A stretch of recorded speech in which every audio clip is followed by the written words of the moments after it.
Our players started out as underdogs. The young Mongolian squad is rewriting esports history. They're up in the series. Mongols close to throwing another knockout blow. 2 kills away.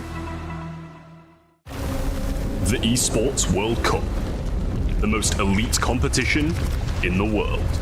Its trophy system is built to match. The Club Championship trophy, awarded to the one club that rose above the rest and reigned supreme across all EWC games. Every participant earns a key engraved with their name. That's their right to compete. Reigning champions hold a key unlike any other. The game trophy is the ultimate prize for every game's champion. Incomplete until a champion's key is inserted. The champion's keyframe is locked into the totem, a stone marker of legacy, etched with every EWC champion. The losing keys are crushed. The champion claims 3, a personal reminder of who they defeated. The rest are preserved beneath the totem, in resin. Every fallen contender captured forever. Will you be remembered or forgotten beneath the totem? At EWC, nothing is granted. Everything is earned.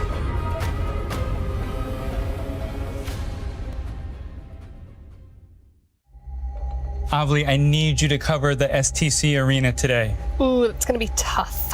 Why? Because I have no interest in doing that. Come on, we need you over there. I'll tell you what, I'm gonna go to the beach just really quick, and if the games are still going on by the time I get back, I'll say a couple words. The beach is 5 hours from here.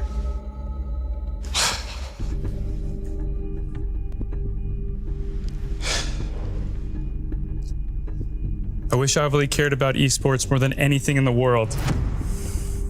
That's a candy bar. It's worth a shot. Avli, what are you doing? I'm here for EWC. I love esports. More than anything in the world? So you can cover STC Arena? I'm gonna cover it all. That's great. Well, let's get you over I now. want a key. No, you can't have a key. Keys are only for clubs. Yeah, okay. We'll figure out your key. Great, let's go. Okay.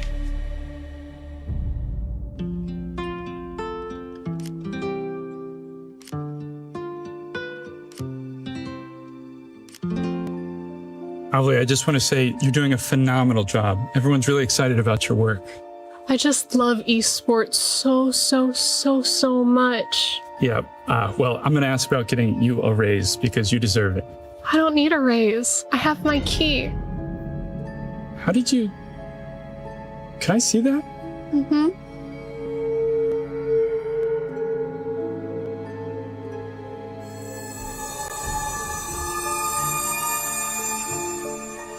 Avli, did you take this from somebody? No. No.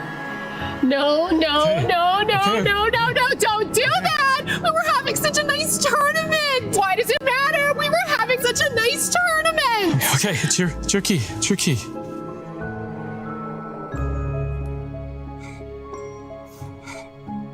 Probably would have got crushed anyway.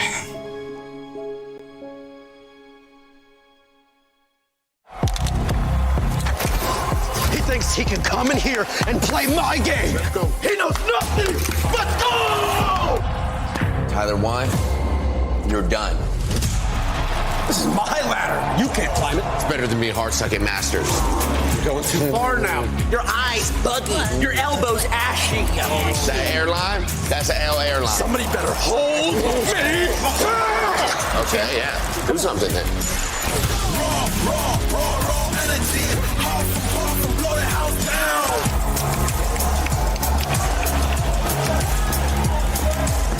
You look nervous. You look short. Everything's good? Mm-hmm. Fight.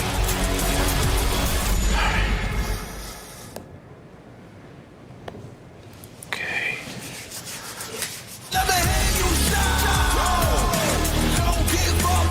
Do you really need the wraps? Yeah, that feels like overkill to me. Everyone is playing, you're not yet. EWC Play is your all-in-one platform to compete in fantasy, pick'em, and quests for a grand total of $300,000 in prize pool. Build your dream fantasy team in 5 different games and track your score with live results tables. Predict the winner of every game, every group stage, and every tournament. Complete daily and weekly challenges to earn boosters that help you climb the global leaderboard. Got what it takes? Join EWC Play now.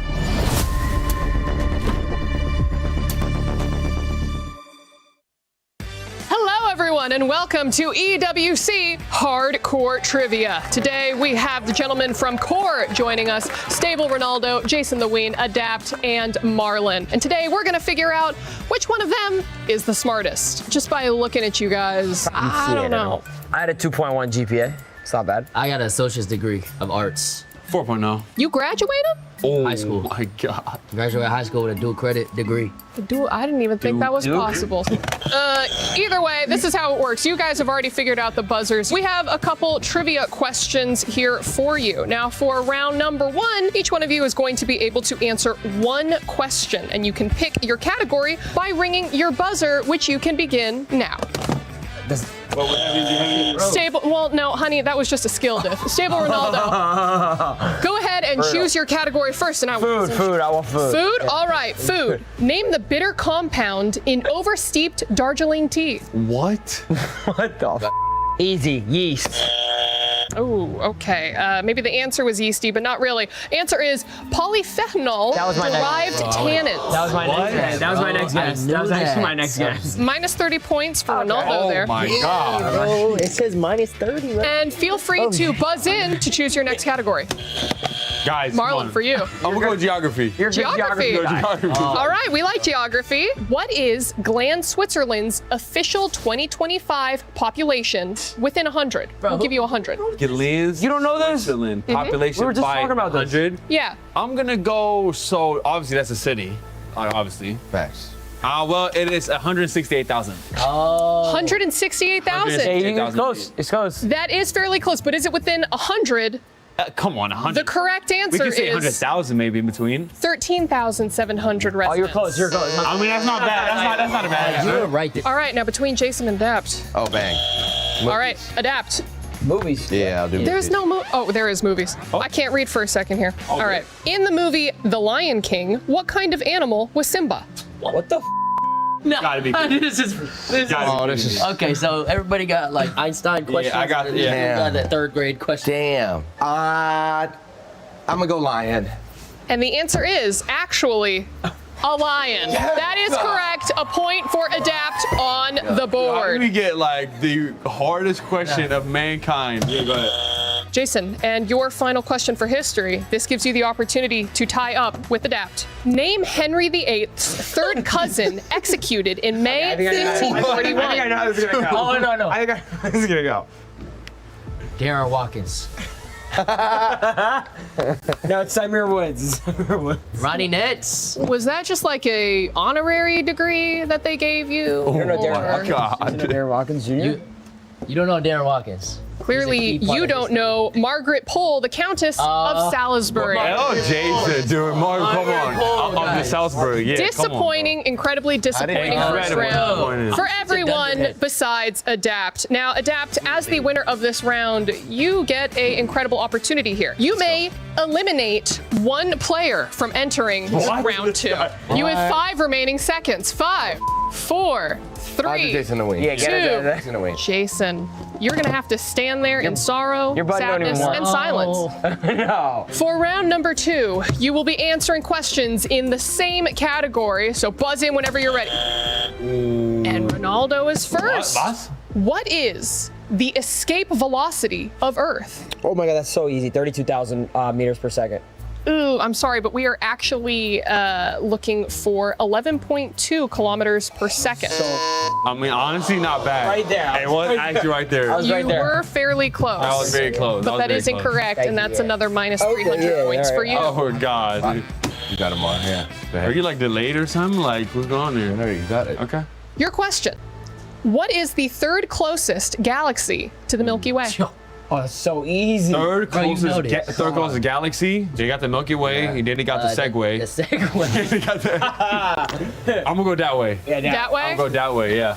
And while you were close, the answer we were looking for was Tucana 3. Oh my God. Bro, the Tucana. Now, wait, Adapt. What do you Bro, Dad, come on, bro. Lock in, We man. also would have accepted Safeway. Oh. All right, and Adapt your question. What is the bright yellow object at the center of our solar system? Oh, bro. What? Some may perceive it as orange. I feel like it's the sun.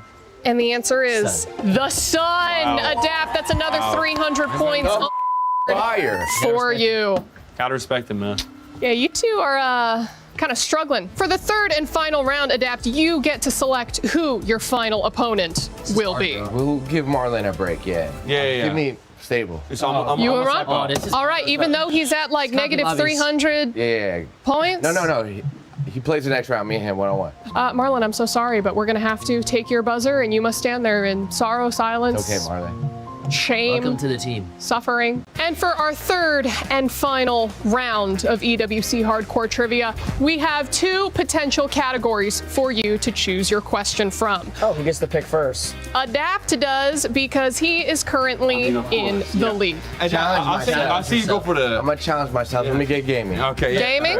All right. We're going to go to you first, Ronaldo. What just talked landmark particle was discovered by the LHC in 2012, proving the existence of an invisible energy field? I mean, bro, come on. We had a conversation about that on the bus. I'm going I think this is like a trick question. I'm gonna go dark matter. Dark matter. Yeah. And the answer is the Higgs boson. Okay. I mean, not too far. Not too far. Close. You were right. Minus 47,000 points my God. for I don't Ronaldo. know if that matters. And the final question for you for the win. What color is Mario's hat? I'm gonna go red. And the answer for the win, red. Adapt has won EWC Hardcore Trivia. A round of applause from all of his competitors. I'm actually not clapping. Nothing but salt Smartest. from Ronaldo, unfortunately. Tell us how you really feel. This is okay, give me a gaming question. All right, your gaming question is, what was the release date of the first video game console ever commercially released? Yeah, go yourself. Unfortunately, this seems like a skill diff for poor Stable. Adapt doesn't know this. What is it? Listen, I already won. I got nothing to prove. Would you like your question? If you get this answer correctly, not only will you have bragging rights over these three for all of perpetuity, Go ahead and ask it, bro. they will have to sit in economy on their flights home. Oh, really? Oh yeah, go ahead. Would you like to take the risk? I mean, take the risk, bro. What is the?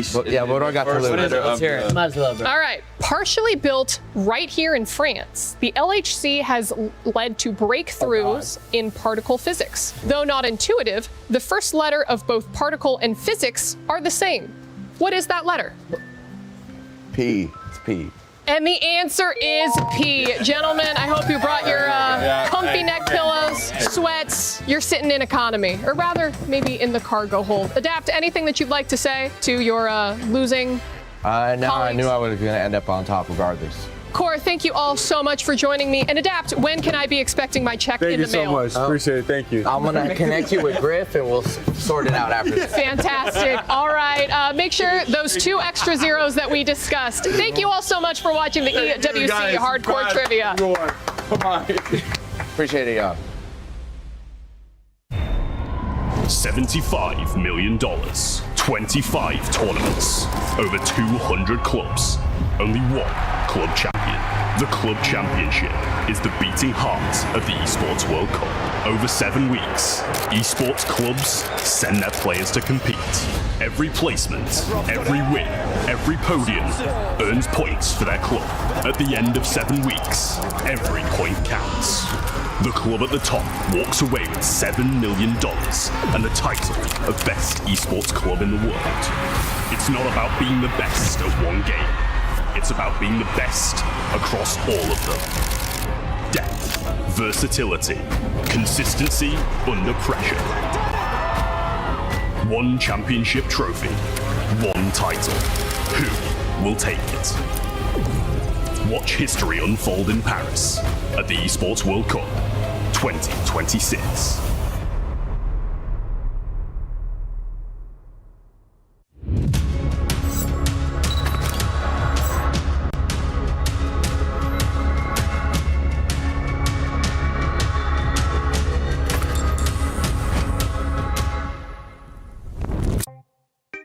Hey, welcome. Go ahead, take a seat.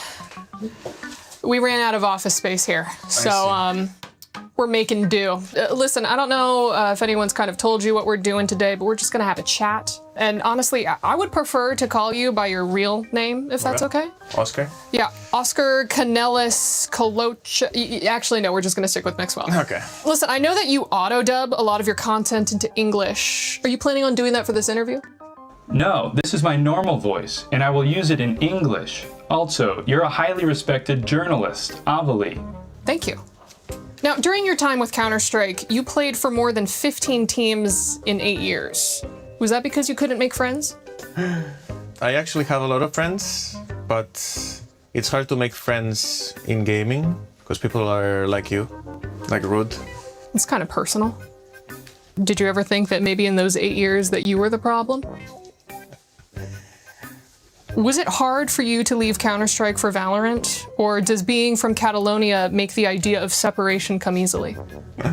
No, it was really easy. It was really easy because I was tired of playing Counter-Strike already and I wanted something new. Because you aged out of it? No. How old are you? That's a very weird question to ask a woman. No. Did your mother teach you your manners? I think women and men are the same. In what way? I can ask you anything that you can ask me because we're the same. When's your next monthly cycle? But that doesn't have anything to do with your age. Hold up. We just said that we can ask each other the same questions as man and woman. Okay, I'm gonna answer them. All right, well, let's move on. You recently became sponsored by Red Bull. I can see it on your shirt. Yes. Is that because being over 30, drinking it is the only way that you could stay awake? I'm not gonna get rage baited by that. It's fine. Why do you think that's a rage bait? Your attitude. My attitude? Yes. This is just the way my face looks.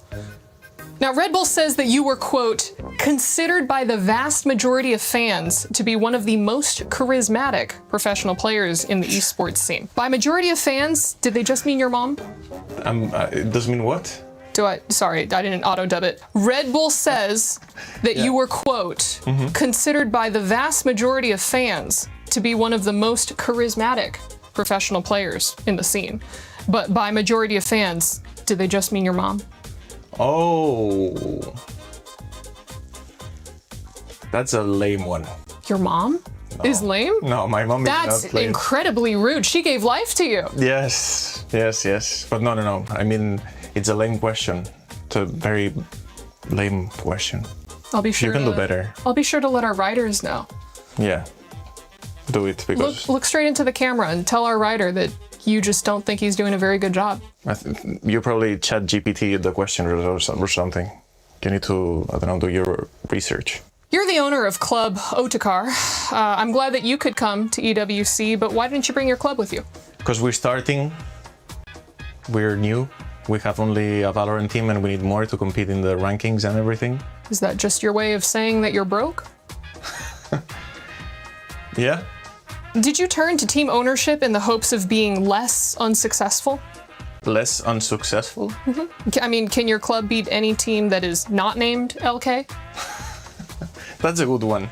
That's actually a good one. You did your research there. Thank you. We can. We've done it. All right, well, let's talk a little bit more about you. Okay. Right? When you retired from gaming to go into streaming, was it tough to transition from a job playing video games all day to a job playing video games all day poorly? No, it wasn't. A challenge frightens you? No. Now, we have had our fun, but I do have one final serious question for you, if that's okay. When you eat oatmeal, do you prefer it to be lumpy or do you mix well? I don't eat oatmeal. I just eat tortilla. Tortilla? Yeah, it's like I live in California. It's like we almost invented tortillas. No, but not that kind. I lived in California as well, but you're talking about something else. I'm talking about like Taco Bell, right? No. You mix Chalupa. the eggs No, you get this from the supermarket. It's flat. It looks like a frisbee. You could chuck it. No. That's the Mexican tortilla. It's not the Spanish one. Who came first? Yo, I'm done. Can I leave or no? Yeah. Well, hold up. We still have a couple more. This isn't even your floor. Guess he doesn't mix well with others.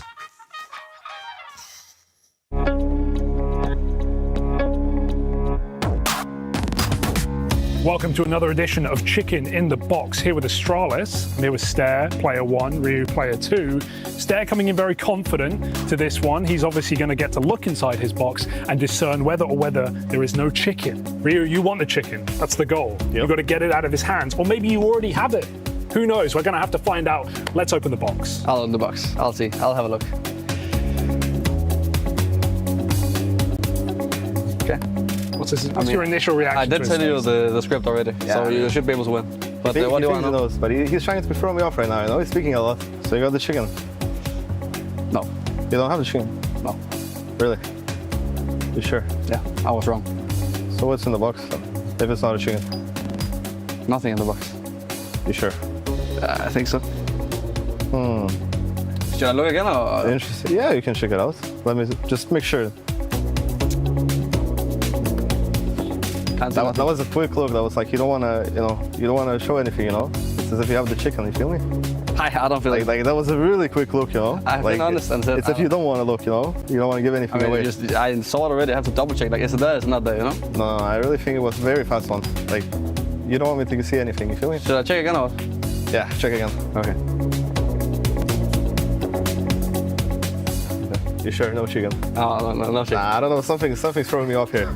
I didn't see You've been speaking a lot from the beginning, you know? It's weird. He's quite quiet. I think he was louder earlier. At the beginning, he was a little bit, you know, like he was trying to throw me off. Now he's confused, you know, because I know what he's doing. He's walking it back. I didn't see any chicken in the box. What if he's telling the truth, though? Have you considered both options? I'm an honest man, you know? I'm a very honest man. That is a lie, and that's why I'm going with, I want to swap. I think he has the chicken. Yeah. Please open your box. Are you sure? I am very sure. Stair, you were correct. You bluffed him out properly. You swapped boxes. You had the chicken the whole time. You know me. That's a good game. I was confident. We'll come back better next time. Good game, I guess. Shake hands and good luck in the tournament. Chicken's in the box. Yep.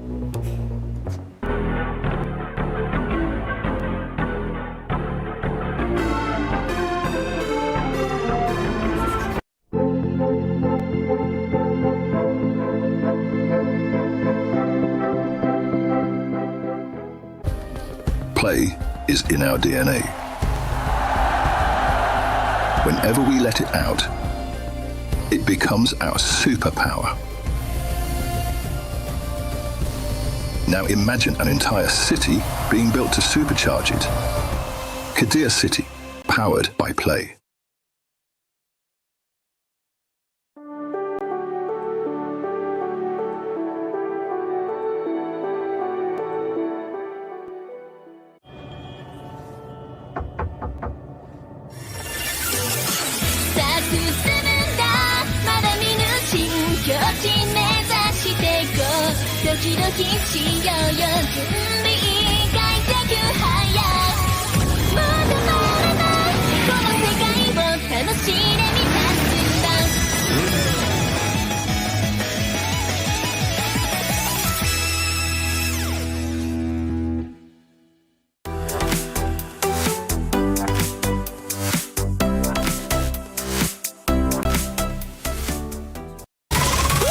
Je suis prêt, c'est parti, voir où m'emmène la vie.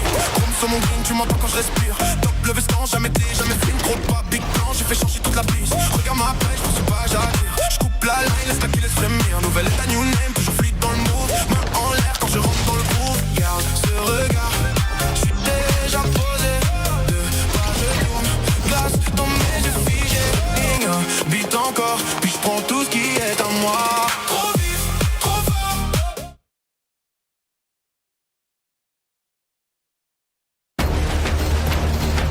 A week ago, 32 teams entered the competition. Today, only 16 remain, each hoping to claim the title of EWC champions. We witnessed giants being shaken and wounded, We saw underdogs rise up to the challenge. It's time to find out which team will be the last one standing. The safety net is gone. There are no second chances for those who fumble. This is the moment we've been waiting for. This is Counter-Strike. Welcome to the playoffs.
Standing over 300 meters tall, the Eiffel Tower is an icon of the Parisian skyline, and we have some icons entering the server today. That is because it is time to kick off the Counter-Strike 2 playoffs at the Esports World Cup 2026. My name is Ferris Beers, joined to open up the show in this spectacular location by Yanko and Dupree. Good memories for you, Dupree, here in Paris? Not gonna lie, the last time I was in Paris, that was when we won the major trophy in 23, so a lot of good memories from this one, so yeah, I can't really be complaining. Can't relate really with that one, but I am excited to see some actual Tier 1 Counter-Strike in the A-Core arena for once, Freya. I will just let that dig sink in right there, because we do need to take a look at how the draw show went down, because that is how our bracket was determined for the 16-team playoff. One of these sides of the bracket, Yanko, is not like the other, is it? Yeah, we thought after the Cologne major, there's no way we'll get a super one-sided bracket again, right, guys? Even with 2 times the teams in the playoffs, but it did happen again. A couple of teams messed up in the group stages, the likes of Spirit, the likes of Vitality being in that lower bracket. So yeah, very top heavy down there. You got Falcon, Spirit, Vitality, Na'Vi, 4 main contenders all on the same side of the bracket. And it really feels like Fury dodged a bit of a bull here when you look at the brackets, and also together with Mouse, a team that started the season out very well, so both these teams need to be looked out as favored as the top side. Well, we did give a little bit of an opportunity for the viewers to be making some predictions before the tournament started. 50% of you guys at home voted over at esportsworldcup.com for Vitality to actually be lifting the trophy here. 22% for Falcons, 15% for Spirit as well. I feel like the 50% for Vitality, obviously hindsight's 2020, but they haven't been starting the season as strong as maybe we've seen some other beginnings, right? It's true. Maybe they want their vote back now, but there's good reason why they voted for Vitality, right? I mean, let's not forget a French organization, tournament in Paris, a lot on the line, right? They're going to have stand-ins at different tournaments in the season. So this is really where they want to peak. And then later on, obviously, at the major. So this is like a lot of focus for them in this event, but they've already stumbled, losing to Bait out of all teams in the group stage. I'm actually going to put it like that. I think Vitality's fine, I think they are looking at this tournament right now as there's a lot on the line, but it's also about finding their way back to, being competitive and fighting for these trophies as they've done. And if you go back just 3 months, we looked at a team that didn't really lose anything, and now they're bleeding, and now it's about trying to find a way to stop that bleeding. And I think, Vitality is just such a solid team that they can find a way back. Okay, do you think the sentiment is being a little bit overinflated at the moment, that the Vitality era, rather, is kind of over and done with? It's a little bit of both, I'd say. I mean, it's always easy to get to the top, but staying there, that's the hard part. And that's where I really feel like they add. They've probably been studied a lot, and a lot of teams have tried to figure out how do we actually beat these guys. And then you also have, Falcons winning the major, trying to challenge for that top one spot. I imagine you'd be pretty happy, though, with Apex no longer having 5 major trophies. If I have to look at it like on a personal note, I'm pretty happy, yeah.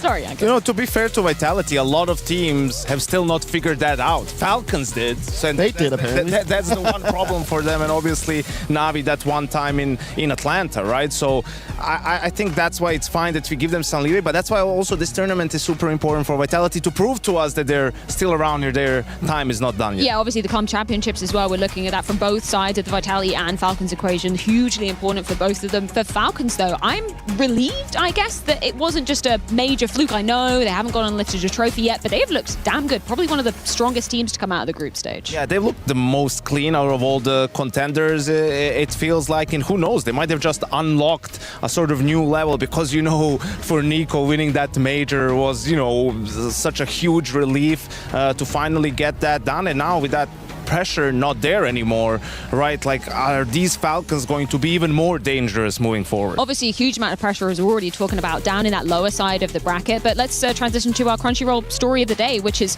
who's going to get the job done from the upper side of the bracket to Korea. Well, like looks on Fury, obviously, in the mouse. I think Fury is still a team that is, you know, trying to, I wouldn't say recover from Fallen's announcement that he was going to be retiring, but it's a team with so much depth, right? And we've already seen what they can do at these elite tournaments. So Fury is obviously the clear favorite looking at that top side bracket, but I can't really count out Mouse. I think they've had a fantastic start to the season. They had their win in Bounty, and this new look squad, you know, the big question for me is like, is this the best Mouse that we've seen, regardless of how good of a season they had back in 25? I can definitely count out Mouse. Okay. Because Spinks had a live game against Spirit in that grand final, and it was also a Mickey Mouse tournament to kick off the season, right? Like, now we're talking about going up against tier 1 teams. Now we're talking about an event that everyone is trying to peak at, and they've made significant roster changes in the last couple of months. Mouse, they can become good. I think there's more to root for with this team than any other lineup of Mouse, but it's too soon to have high expectations of them. So much excitement coming our way, and it might be starting sooner than you think, as we have a very special announcement waiting for you.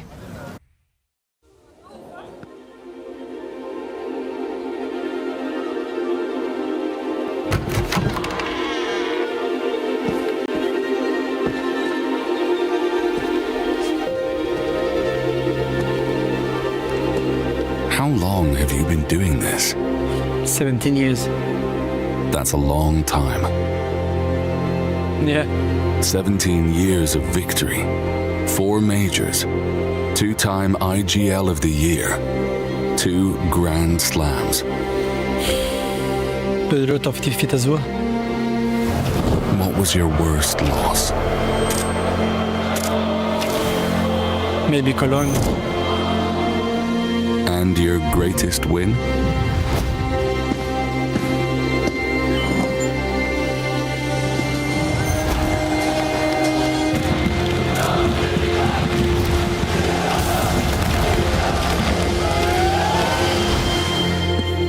Maybe Paris. All my family was there, all my friends, and the energy there was unreal. So.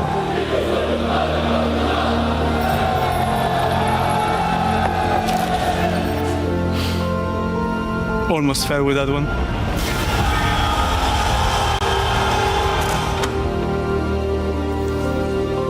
That's a nice set of play there. And a nice set of gold.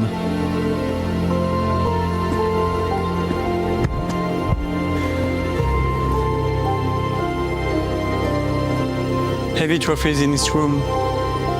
We built it together. Starting 8 years ago. When do you think it will end? I don't know.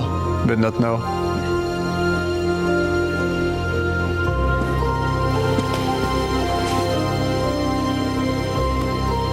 Name a more iconic French duo. Dive Plank, Justice, like Dembélé, Mbappé, Pene. Ta gueule.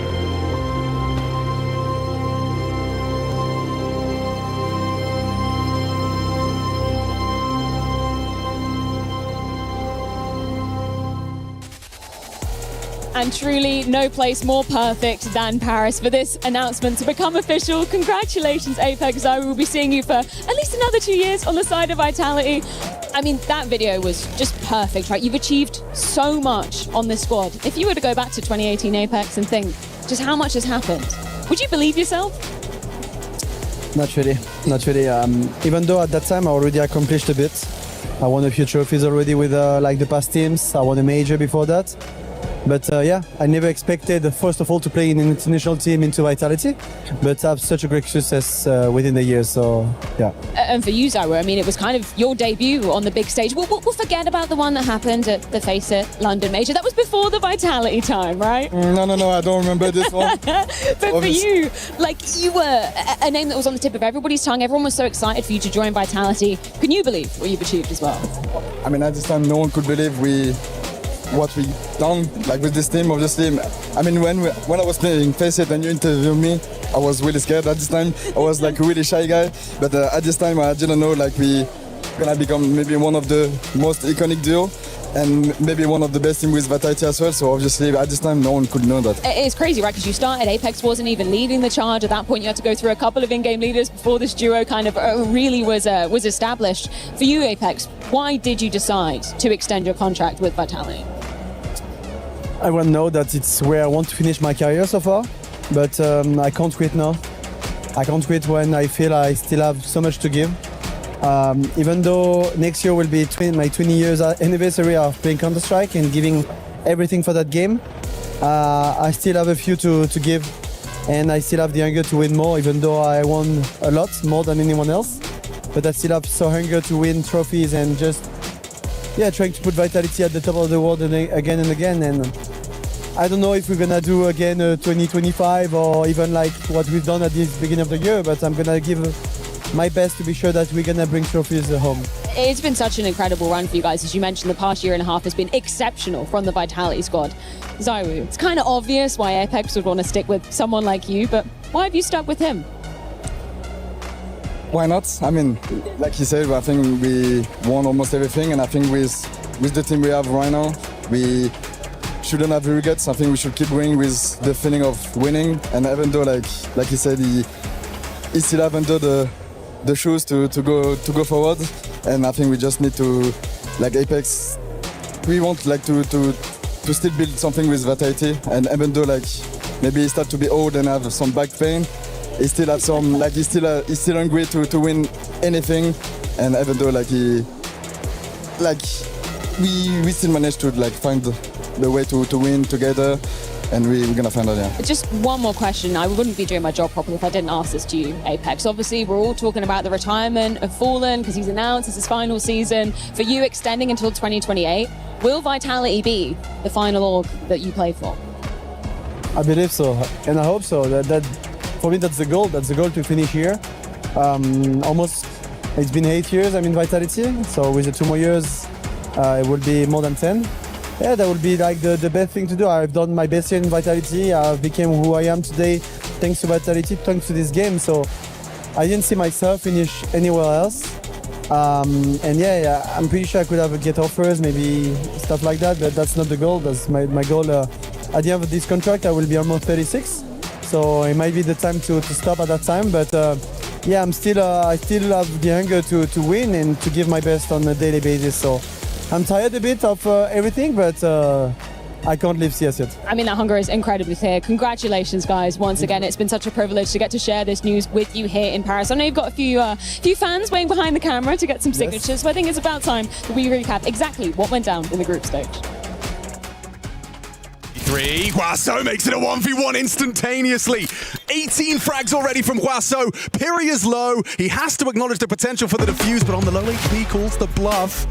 He's hunting him down. There's so much time. A clutch from Huasso. Peak. Now a 1 versus 2. Boom. And the AWP miss. Sword's gone. 13 seconds out. They swing on into him. Time's the problem, though. Got to be real swift. Needs the double. Spot on Jimmy, but has to chase him down right now. The time might decide it. Kill comes in. This is down to the wire. Fabian with an out-of-the-box reroute. Is there time? He's just done it. Chomping at the bit to get involved in all of the Falcons, and Quinky feels like he's living on borrowed time. They're chasing him down, giving him the fights. Quinky with the turnaround. He's lost his teammates, falling through the cracks. He's in jeopardy now. Has to hit that, and he has one-on-one, and Jimmy jumps into his jaws. Sin on the sniper for 4. Donk's been left in a 1v3. He's won one of these in the game thus far, and he's looking for another. Donk closing in. Spam comes up short. Donk is on to a blinder, and he knows Azuu's feeling the pressure. They know where Grix is. Oh no! Don't go giving him this, and he knows he's on for it. Oh, Grix, what is that? Sickening shot, 2 more on the corner, swing together, jumping cork, and Chiro's got 1 more, but reload is a problem. It goes both ways. Grix turns around and taps out 2 more. This kid is nuts. 3 headshots, and Big take the pistol. There's a massive gap. He's actually going to use it. Rek can push forward. Rek has done everything so far. 3 kills to his name. Time taking. Rek's got it all. Big Uzera against 4. It's got to be massive for Big Uzera here from behind the bat. It's the first and the second. Okay, it's on now. Big Uzera suddenly has a chance. This would be unbelievable. This would be unstoppable. And Big Uzera looking to knock them for 6. That is an unreal clutch coming in from Big Uzera. He stood no chance, no right in winning it, but he absolutely devastates Wildcard. Okay, Serato got to try and swing to win. On to Huaso and Mayan, he's pulling it off. This would be one hell of a clutch. Keep Furia in their winning ways. He steps up. Right? No, they don't know. No, hold on, he's timing this. Waiting for that 10-second defuse to be nearly done, and then runs off through the smoke and denies. It's actually round winning. That's a stylish clutch from Mr. Merriman. Commits to the plant here. They start their walk, start their crawl. On the uncrouch, does get the info, gets a dig though. Saiwu with a 1-tap. That's stunning. Starry seeing stars, and his name is Saiwu. Pain can have a great timing with a swing here. It's going to rely off the call of Big Azera. Who's absolutely clinical. 5-7. 3 kills immediately. 9-10 trades back, but it's no use. The master of puppets pulls at the strings of Mongols. What a play for Big Azera. Club Championship update here with Chris, Trav, and Lauren. I mean, look, it's a massive, massive week. We've got AGL and Falcons very much at the top of things after the first 6 weeks. And what have we got going on? Well, everybody going up against each other, of course, in every single game. It seems there is a storyline across every single stage. Lauren, we'll start with you over on Fortnite. Big hitters in that game for both these 2 squads. Yeah. Which is kind of crazy if you think about it too, because we have been talking about what was going to happen in this last week, who's going to be able to kind of get those additional points. When it comes to Fortnite, they're actually both very much in that discussion. Falcons, potentially a top team, AGAL, potentially a top team, even Vitality are in this discussion. Aurora are there and also in the discussion. So it's going to be interesting to see how things play out. We're just starting today into groups, so very beginning of the competition. But I think once we get through the group stage, it'll actually give us a little bit of a better indication of where things are going to start to shake out. Yeah, and it's kind of the same on our side of things as well, but Trav, Crossfire as well. I mean, look, both teams competing. You're already into day 2, though. There's already been some development along there, hasn't there? I'll say we're literally flying through. AGL are the reigning champions, looking to go back-to-back, and they've just guaranteed themselves top 8 as well. So they'll be able to skip tomorrow, come back on the 4th day with 200 points guaranteed, which puts them close to Falcons already. So that's a great place for them to be in. They're just out here trying to defend the title. Falcons knocked to the lower bracket instantly and didn't look too convincing, to be honest with you. So this might be the stage that kind of levels the playing field, knocks them out early and puts all of these teams in 3 games. Vitality have just been beaten by AGL as well, and Na'Vi looking pretty solid too. They were the team who beat Falcons yesterday. Yeah, and I think it's going to be really interesting in CS as well, because, I mean, that's the one that Falcons really have to make count. It is their free hit, and the expectation for them is that they could go all of the way. As far as Trackmania is concerned, that is maybe the case as well. We got Carl Jr. in there. He is the undisputed GOAT of Trackmania, but there are so many different people who are going to compete up against him as well. It's going to be really interesting when we do get towards the latter stages of the week. I can't call it. Didn't know I was going to do this, but I'm going to put you on the spot. Which way does it go, Lauren? I am really rooting for AGAL. Yeah. I mean, I would love that to happen, to be honest with you. Just have a bit of a mix-up. Trav, what were we saying? I think it's Falcons. Yeah. Listen, as much as I want this to be close, come down to the wire, I think Falcons have got the upper hand. It feels that way. It feels that way, doesn't it? When we do get into the last stages of the week, though, we'll be seeing how it does go down. But let's head over to Hugo and Harry for the press pickups. Hugo and Harry here at the Esports World Cup ahead of the CS2 playoffs. We're backstage, Harry, building our fantasy teams on the EWC app. there's a round of 16. There's a lot of squads still left in, so I want to hear where you're hedging your bets for fantasy. Well, yeah, I'm thinking lower half of the bracket to kind of start things off. There's a lot of heavy hitters in there. So I'm backing the Falcons. They look the most solid out of all the favorites in those group stage games. So I went with the boys, Nico and Monesi. I love that. And then on the top end, I think we're bound for a Cologne rematch. Okay. I think Fury are kind of the big boys on the top side of the bracket. So went with Molodoy and Yakindar. And then my fifth man, my fifth dude, I got Jugs. I think he's been putting up solid numbers for a long time, and I'm a bit of a fan of this Foot team. I think we can agree there. I've actually got double Foot. I'm kind of holding out that the top side of the bracket might be upset heavy. We've got Mals, we've got Foot, we've got some big underdogs there. So I'm going for double Foot with Jugs and Xfloud, the latest edition. But I've also gone for Zelex because he was a cheap guy over on the side of Mals. All of this is just a money-saving expert guarantee to get myself a Zaiwu and Kiyosuke. Oh, that's where the money went. You got to have the heavy hitters in there. This is fantasy after all. I'm trying to make some points. So I want to know, what do you really back in Fury? Do you think that top side of the bracket is scary, or what are you leaning towards? I mean, it's certainly scary. Like there's a lot of squads who I think can punch up there. Like Fury are maybe the end of this that I feel the least sure in. But yeah, you know, on the bottom side of things, I understand why you're still backing Vitality. You can never really write them off, even if they showed a bit of worry, you know, a bit of reason to be concerned in those group stages. We're in France. I'm never going to judge backing Vitality. Well, I think this one's bound to be a bit of a scary group, scary playoff. 16 teams going into the A-Court Arena come that final day for a BO5 to decide EWC. And you too can play the fantasy, so get on it quick. EWC app, esportsworldcup.com, and lock in your team before it closes ahead of the first match. But for now, back to the studio.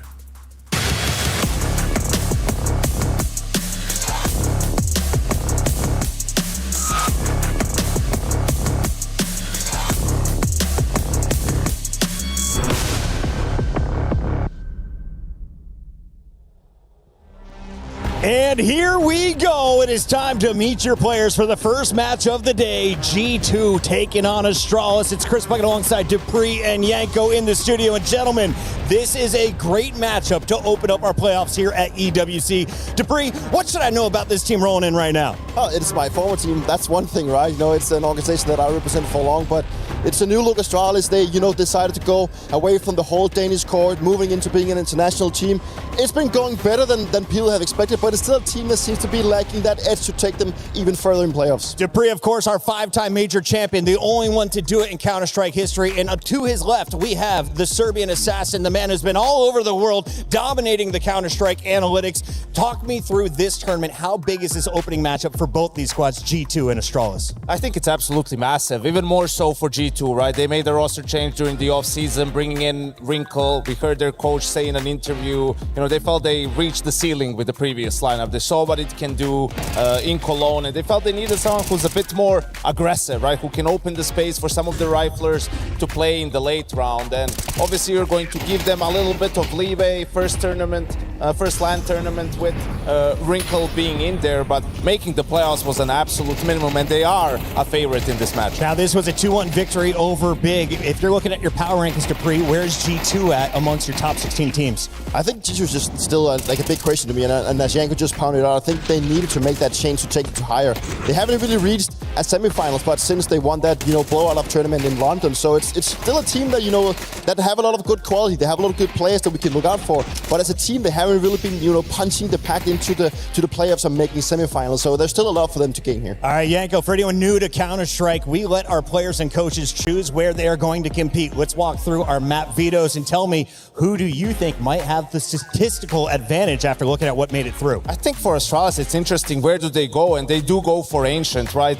G2 recently struggled a little bit on the map, but it's one of their most successful maps with this core. The bans are standard, Nuke and Anubis for the two teams. G2 goes for that Punish in Dust 2, right, which hasn't been going great for Astralis ever since they went international. Inferno is the decider. I really wanted Astralis to pick Cash, but we don't get to see it today. Ladies and gentlemen, the stage is ready. Are you ready? It is time for some Counter-Strike live from EWC.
After weeks of elite competition across multiple titles featuring the greatest players in the world, we've witnessed triumph on the highest level, shattered dreams, and it's hard to believe that we've now reached the final week of the Esports World Cup. It is our last week at the STC Arena, and some could see it as a heartbreak, but how can you be heartbroken in a city of love when you finish on one of esports' finest? The cherry on the top, the prestigious CS2 at the Esports World Cup. And if you're a true esports fan, doesn't matter the game, you love watching Counter-Strike. And I am no exception, Ian. Everybody loves CS and everybody loves millions of dollars, and we've got 2 million up for grabs for CS2 this week. On top of that, of course, the chance to raise this trophy and cement your legacy as part of the Esports World Cup history. But on top of that, the Club Championship has reached boiling point, and it is all coming down to the wire here in Paris. Absolutely. We have several organizations that are desperate to getting those points on the final week, and whether it's about asserting dominance or overtaking one of your final rivals in the final turn, it is time to shine for our organizations here. It is indeed. Hold on a second. Bonjour Paris, comment ça va tout le monde? Ian, your French got better over the weeks. I'm super proud, but I feel like it's enough yapping for us, guys. You are here for a reason, and so are we. Ladies and gentlemen, mesdames et messieurs, please welcome Foot Esports!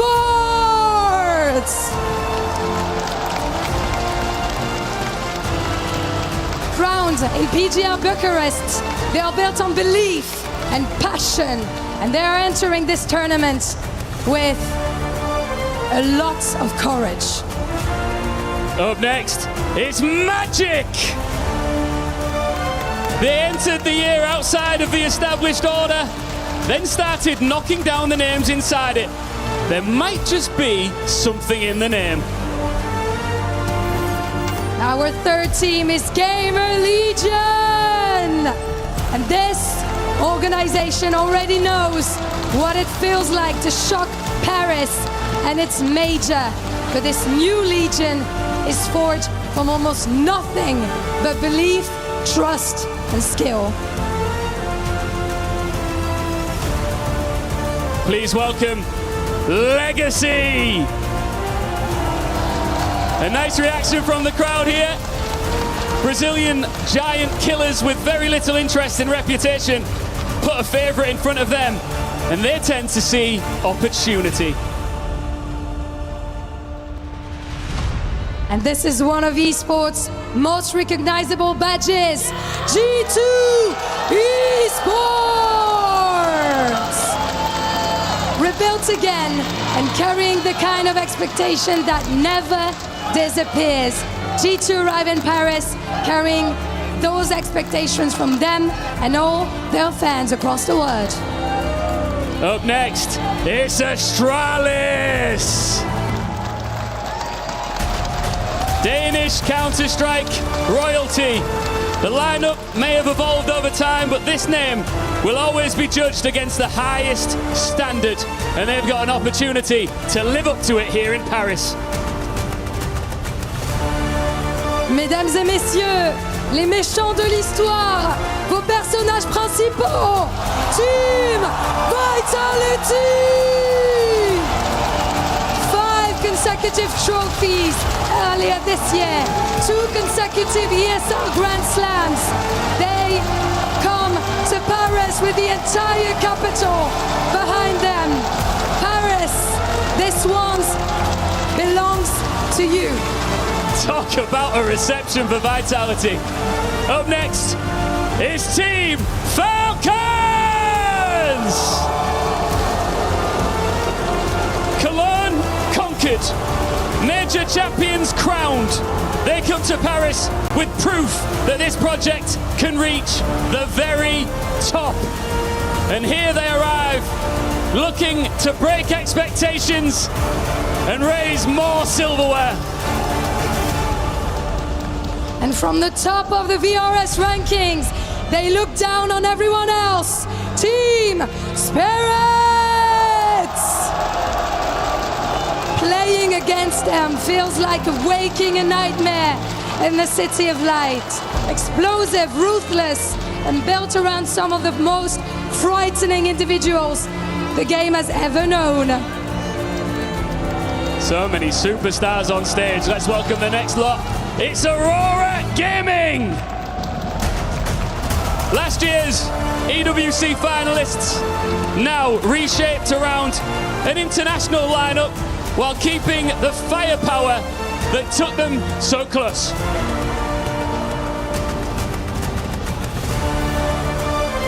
One of the most decorated names this game has known. Welcome, Na'Vi! They were the very first team to ever lift the Esports World Cup trophy in 2024. 2 years later, they are back in Paris to prove that that crown still belongs to them. Up next, please welcome onto the stage, Mouse! Mixed response here. They won't mind, they are structured, disciplined, and coming in with silverware already secured this month. A team whose ceiling just keeps on getting higher. And Brazil rarely does quiet. It is Furia! With legend fallen on his final EWC run and a major final just behind them. They carry belief and the hopes of an entire nation behind them. Please welcome next, FaZe Clan! Push them behind, put them on match point, write them off if you dare. Counter-Strike has learned that lesson with FaZe more than once. And resilience has become part of the reputation of this Ukrainian roster. Welcome, Bates! They have spent the entire year proving no position is far too gone, and they are ready for what Paris has to offer. It's time to welcome onto the stage the EWC title defenders. Ladies and gentlemen, it's the Mongols! 12 months ago, they entered the Esports World Cup as challengers, but they left as champions. Until someone takes it from them, the crown remains theirs. Be great once, and the world calls it a nice story, but do it twice, and the world calls you a legend. And this week, the Mongols will find out which one they are, with all eyes on them. A star-studded stage here in Paris with Counter-Strike's finest. It's the final week of EWC. Let's begin.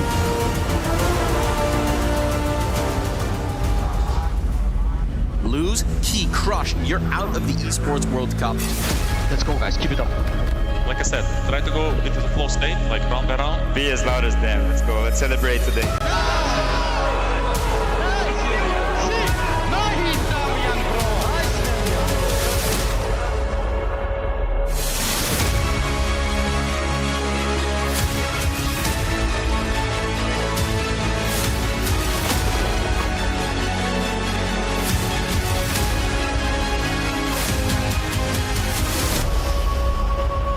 For us, there is no room for relaxation. We want to make sure that we stay at the top. We really want to show that we are still the best team this year again. We are a family, we can come back from any game. I don't think we're afraid of any team right now. We have better mindset that we used to have in the last roster.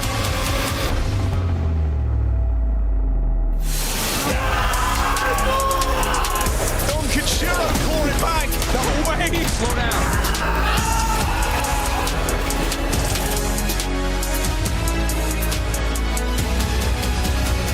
This is not over. This is just the beginning. Final week of play, EWC, the Counter-Strike tournament heating up as we have cut down from 32 to just 16 teams.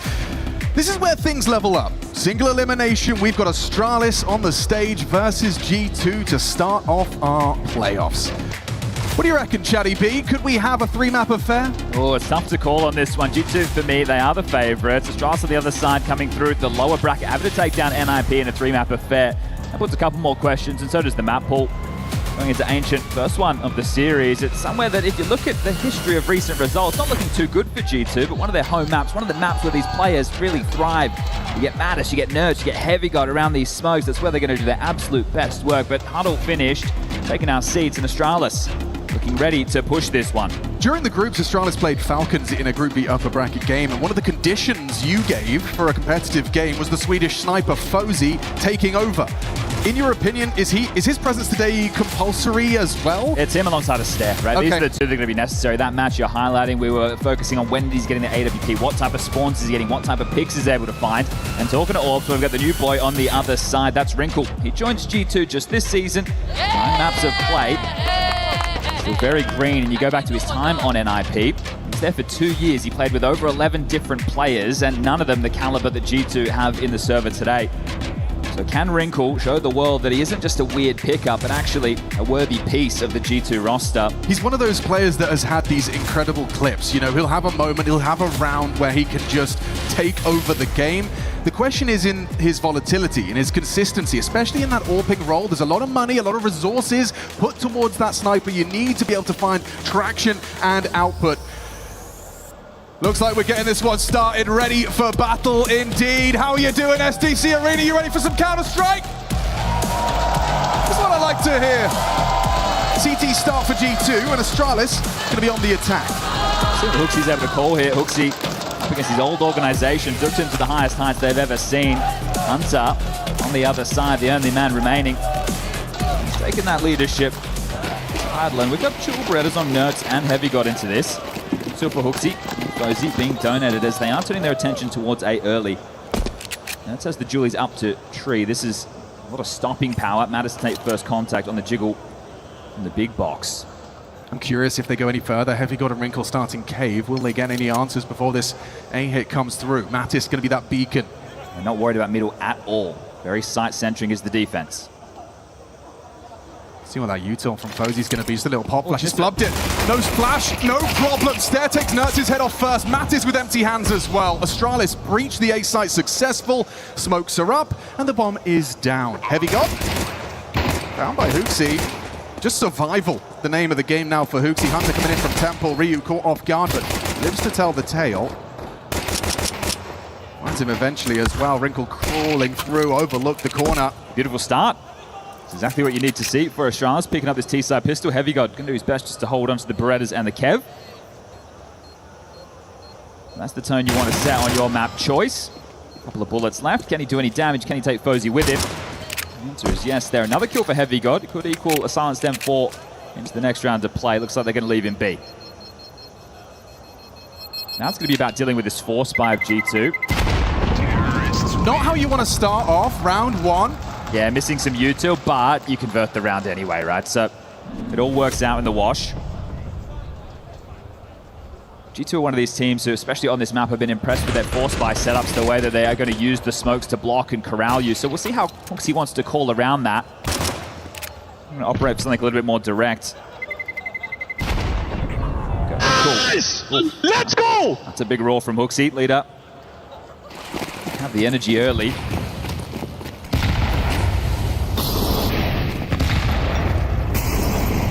On the B lane control, you can see the doors smoke. They've thrown that molly.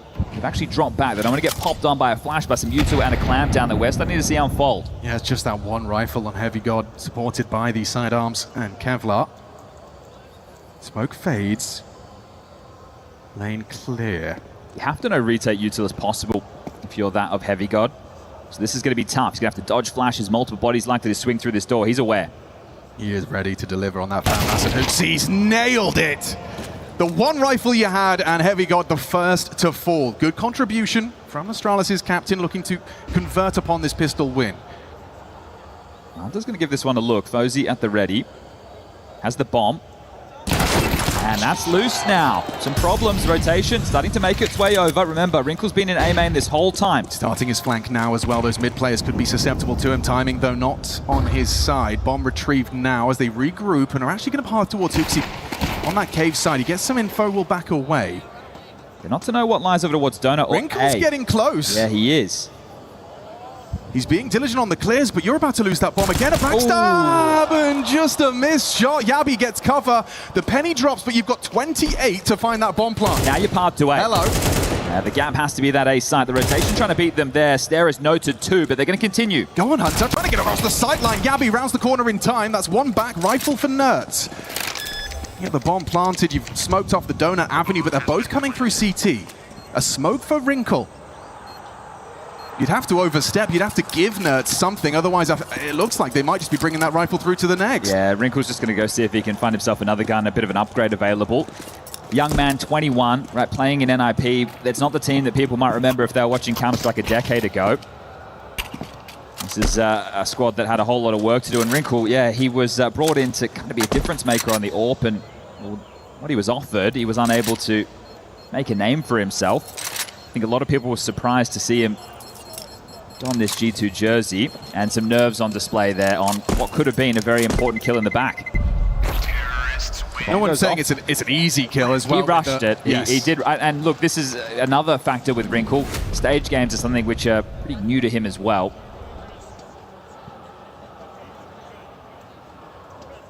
We've seen plenty of other players at the top level of Counter-Strike make the same mistake. Wait too long. Not long enough. Well, they get that FAMAS, they have the AK, they can have another dip into this with those upgraded pistols. The 5.7 to be dropped across. mibr.los will give himself a P250 and away we go again. Trying to condition A against this, I won't call it a force, but the residual saves. They hit it on the pistol, now they're looking to do the same to round number 3. Hunter playing to block, now it's on the line. They're going to be out of position, and they don't have any flashes to try and breach through to cause any issues towards this A side. It's Hunter's smoke I'm curious about. He's going to scuttle it forward, and it's going to change the dynamic. He can play close, he can play through. And he's just gone down to Stare comfortably. They'll use the nade as well to explode it open, expose Nerds on the rifle, only able to post the one headshot onto Stare. Astralis for that third consecutive round. Heavy God trying to be disruptive, has slipped the net and now reveals himself. A missed shot whistles past Ryu's ear. And there's another where that came from. Matt is trying the same strategy, but no rush here from Astralis. There's the fight Hooksy was waiting for. Really like the restraint there from Astralis. On these A executes can get really tricky if you just go for the objective. Just try and punch that bomb in. So they made sure there was no leaks, and now Wrinkle. All the opposite side of the map as the last time. Let's see if he can make good on it. One would be, he's getting him off the goose egg. And there it is. So a little bit of damage is all they're looking for in this. G2 will bring the guns out into the next. And we'll get to see what approach Astralis are hoping to find themselves on their T side. That Falcons game, it was 6-6 in the first half, but it was their CT side that let them down, and understandable when you're up against the likes of Monacy, Nico, Kiyasuke. All of them hit very hard. All right, they'll evade, they'll hold on to their guns, and Wrinkle will be able to drop that Galil into the next.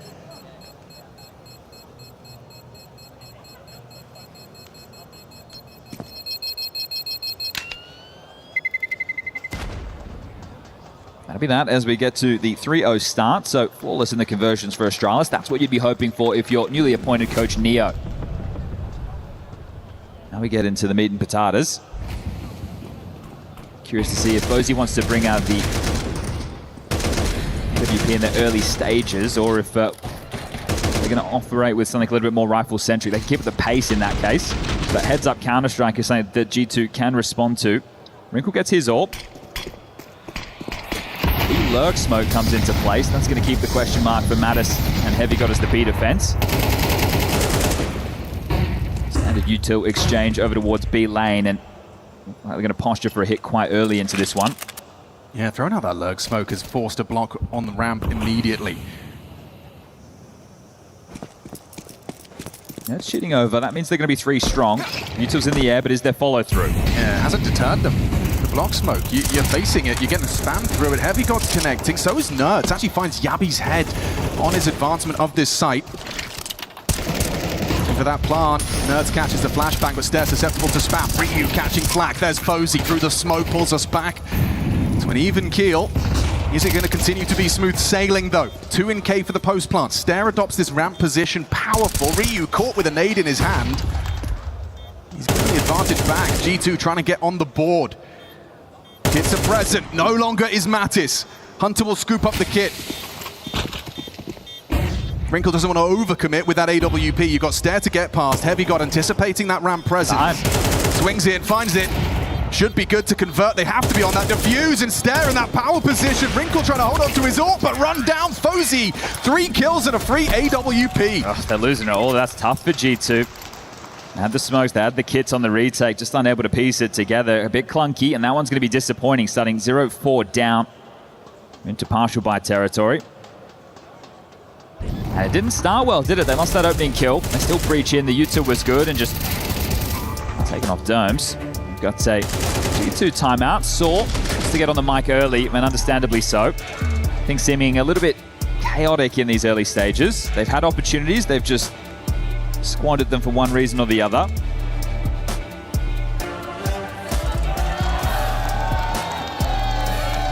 So with that save Galil in the previous, they're actually able to bring out a hero M4. Wrinkle's going to make sure he has enough with the max loss bonus for the AWP again into the next. You've got 2 MP9s and a 5.7 for Mattis. Similar scenes as the early stages of this game. Plenty of smokes to try and force the positioning, but so far so good. Actually calling them into a strong T side early. We'll see how long this can continue before they stop the streak.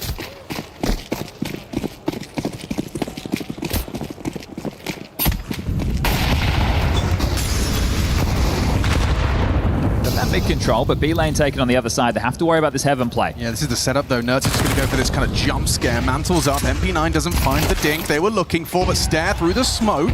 Ryu spotted as well. Is he going to commit to this? Yeah, the supportive flashes, but a messy spray. Easy pickup for Yabi though. They know they've got one cornered. Hunter cowering in the corner, scuttles a smoke and hopes to delay the inevitable. Yeah, need support from Wrinkle. Trying to chip in from Donut. Smoke now. Wrinkle plays ahead of it, but there's the frag Yabi provides. They don't have the info on one. They know Heavy God's cave. It's Wrinkle that's the unknown entity, and he did just slip back into the cubby. Are you going to overlook that now? You might. You do. Beautiful. Positionally sound Counter-Strike out of Wrinkle.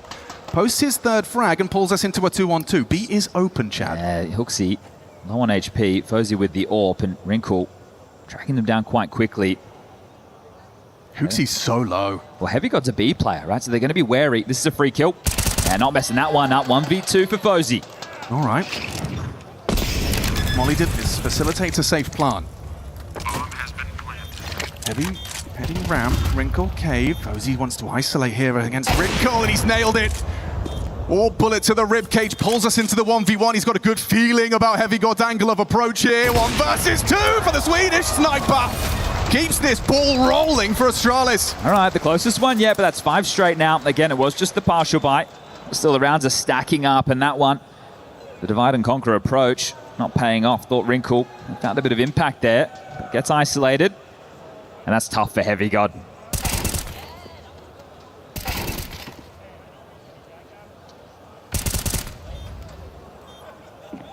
So both AWPers with what they desire into this. We've got hits, we've got smokes, we've got everything that G2 need. Just need to get some rounds going. Yeah, we still haven't had that early biff middle. It's been last round perhaps the most chaotic. AWP's on A, set up well for this. Wrinkle. He's safe from this boost they've erected here, A May. You can see Fozy set up by Ryu to have a peek big box. Wrinkle on the line. Will they bait him? Is Hooksy going to go for a little jump spot? Is a boost. Wrinkle plays close. Blind spot. Blind spot. Wasn't ready. His eye was pressed to the scope. Caught on the peripheral vision. There's Hunter. Back of the site begging for backup. Forced by the flame in towards Donut. Still has cover. Still ready with backup. Nert through Temple finds damage. Both ways. Hooksy finds his headshot. Very important kills so far from Hooksy in these first 6 rounds. Still playing to disrupt his Heavy God. You can see just playing on the edge of that smoke. Stare investigating. We talked about the risks when it comes to the plant on this A site. Smoke spams, but a molly facilitates. You can see Hunter unable to put bullets down range. Heavy God looking for Stare. Clear comes through. Ooh, and an Angel 1 pulls us into the 3-on-3. I bait that orb shot. They're aware he's on the line. Yo, the patience, it prevails. Fozzy's orb finds Heavy God. That time is ticking, but that frag is everything. Finding HooXi off the big box. Is it another back-to-back 1v2 from Fozzy? Or will G2 just get this party started? Mattis running, no time. Pistol out, see you later. Astralis 6, G2 0. Passing it right now. Looking casual, isn't it? And you can see there G2 within that round. Wrinkle changing position. It tells you they're trying to rejig the setup. They want to put him in donut so he can cover the mid-cross, then they can put the rifle over towards A, and they just get caught in transition. So not a very good understanding of the situation right now, G2, as we want to find ourselves at a bit of a tech. But Fozzy starting very strong. 7 kills, sure, but it's these clutches, right? Back-to-back 1v2s, just looking like he's putting it in. And this is already enough on the T side for Astralis, I'd say, if I wasn't bringing into account that Falcons game just the other day. Mattis is on the board now at least, so everybody with a frag in the server. Yeah, the G2 engine, it's coughing and spluttering and struggling to get going. Looks like it is going to be that tech pause. Nerds has just left the server. Yeah, just to talk through that round, right? They didn't have B lane control. They set up with the AWP. They're expecting something a little bit faster, so they secure mid. They were actually very passive over towards B, so they were lacking info. They got to rotate in the early stages, and that's where they get caught off guard. So wouldn't be surprised if we get another Saw tactical timeout, whether that's going into this partial or the next full. So we'll hold off while we have the headsets off.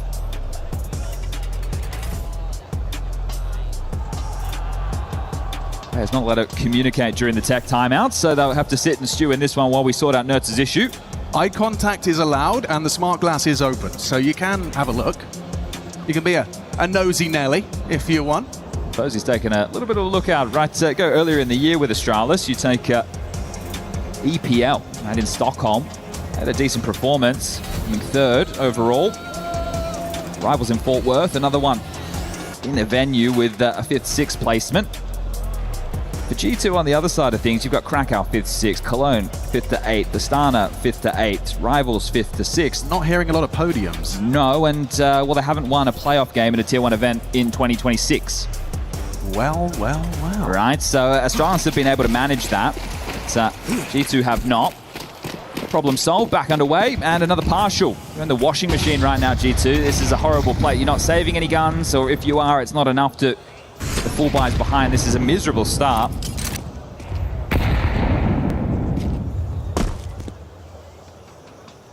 This is one of those anti-force or force rounds from G2 I'm talking about, right? The tree boost, the jiggle from Hunter, they do the same over towards Cave with a jiggle and a smoke, the same towards ramp. They're just looking to block, and they will get company with the setup. So 3 heavy to defend this. I know they're on the partial investment, but this favors them. This looks promising, really promising when you find 2 on a P250. Wrinkle's signature weapon of choice, aside from the orb, it is that classic $300 pistol.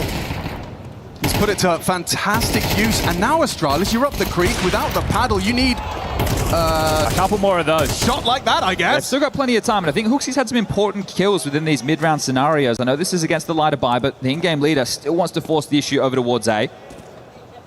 No secret about this, making steps. That'll be heard from Nertz. B lane being clear, so they have a good idea. This is the finish.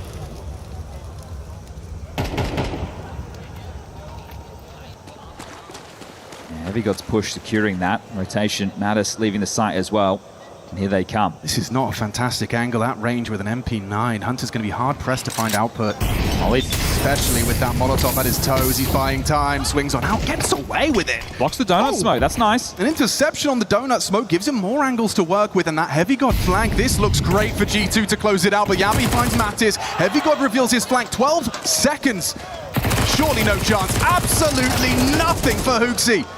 They could just run at him, and they will, peppering him down. SMGs, 5-7s, G2 break through on the partial investment. All right, it's about time, and thanks to Wrinkle with that double kill, that completely stalls it. I still really like the approach of Astralis that we're seeing. That they stayed in A main, the util usage there was great, but they were always up against it. So hopefully that helps Wrinkle get his stage legs. Here it is again. That flash, he's playing anti, so very well done from the young man. Boost, and close. No need to show the frustrations yet, but the finances already whittled away. Astralis those clutches for Fozy left you in a bit of financial ruin. Sure, you've got those rounds, but now you're operating with pistols around these Galils and singular AKs. They want to try the A site once more. Yeah, you have that sniper supremacy as well. Just, what, Galil AK? Hunter's on his own. Rotation will be through Donut. Okay, Ryu down easy for Hunter, but bell rung and dumping Q-Tilt, trying to delay. He's done well. He's done exceptional. 3 out of Hunter. Buys time. He's down the law. 1 from Stare in Temple keeps us interested. Hard to see much more come of this for Stare and Fozy. Have to take a risk, have to make a play. It's that risk, Chad, because Wrinkle's blind spot. Fortunate that Mattis adjusts. The orb removed and a 1v2 for Stare. Now, it's in his wheelhouse. 20 HP, though, and Bomb lost towards that elbow. Yeah, rerouting to join Mattis is Nerd, so he's going to give up Donut. He's going to silently rotate over to play off of each other. Likely let Mattis play first, then Nerds plays for the trade. They're hoping they want to take the fight and overstep the mark. As you said, in his wheelhouse, sure. With an AK, he's just got to hit the headshot. With this M4, it's going to be a whole lot tougher. Oh, he actually connected the HE. Finds Mattis on 18. Nerds is the contingency plan. Make no mistake. Mattis, does it on his own. No worries. Double out of him. Triple in defensive A from Hunter. Yeah, beautiful work. A flash came in to support Hunter there, but still, he was in a very, very tough position. And what was costing them early, rotating out of position, he just made it into the sight box in time. So well done. This is the course correction of the half. Yeah, and stubborn on A or Astralis. Yeah, that earlier conditioning, right? I can understand doing it on the pistols or on the anti-ecos, anti-forces. You want to keep them honest. You want to make sure somebody starts over towards A. They can't just be 3-2, whether that's middle or B. But now they're down to eco. So the clutches were good.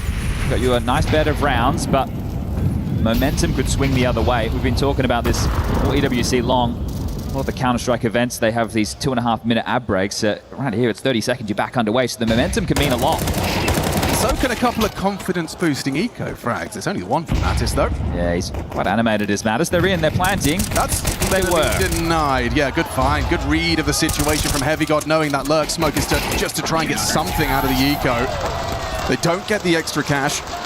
Bomb plant denied. 3rd round secured.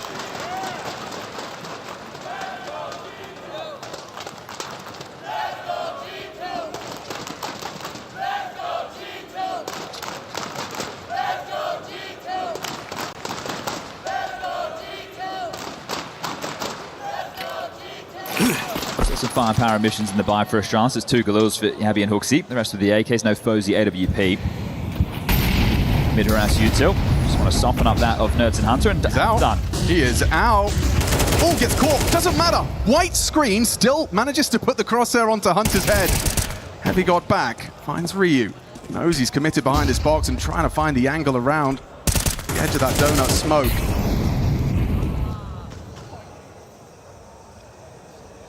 Mid-flying the Astralis flag for now. Action on the extremities. You can see movement on Hooksy. Worming out, as is Nerd. Surrounded. 2 of them in the donut smoke. Are they going to go for a walk push? Yeah, they are. Off Mattis's contact. I think they push through this and take the fight. On the reload, isn't that tempting? You just heard that audible reload, and you will start to slink further in. Fake on B. Ooh, overlooked that. He was preparing his crosshair for something else.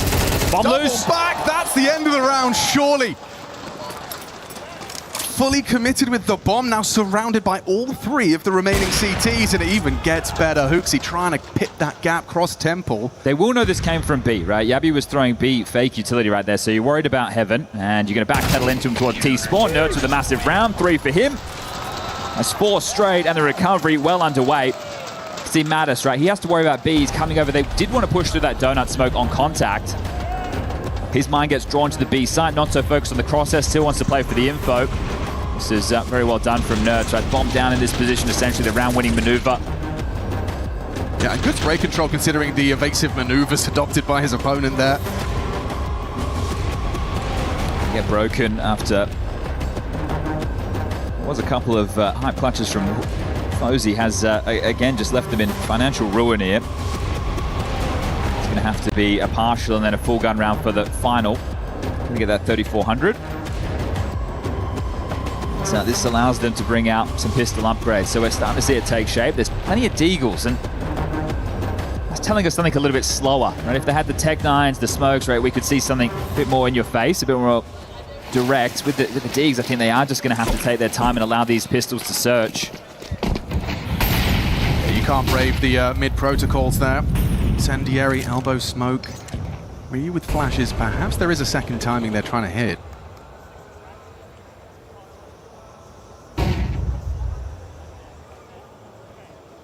So be fake, then mid will work. Yeah, they can't.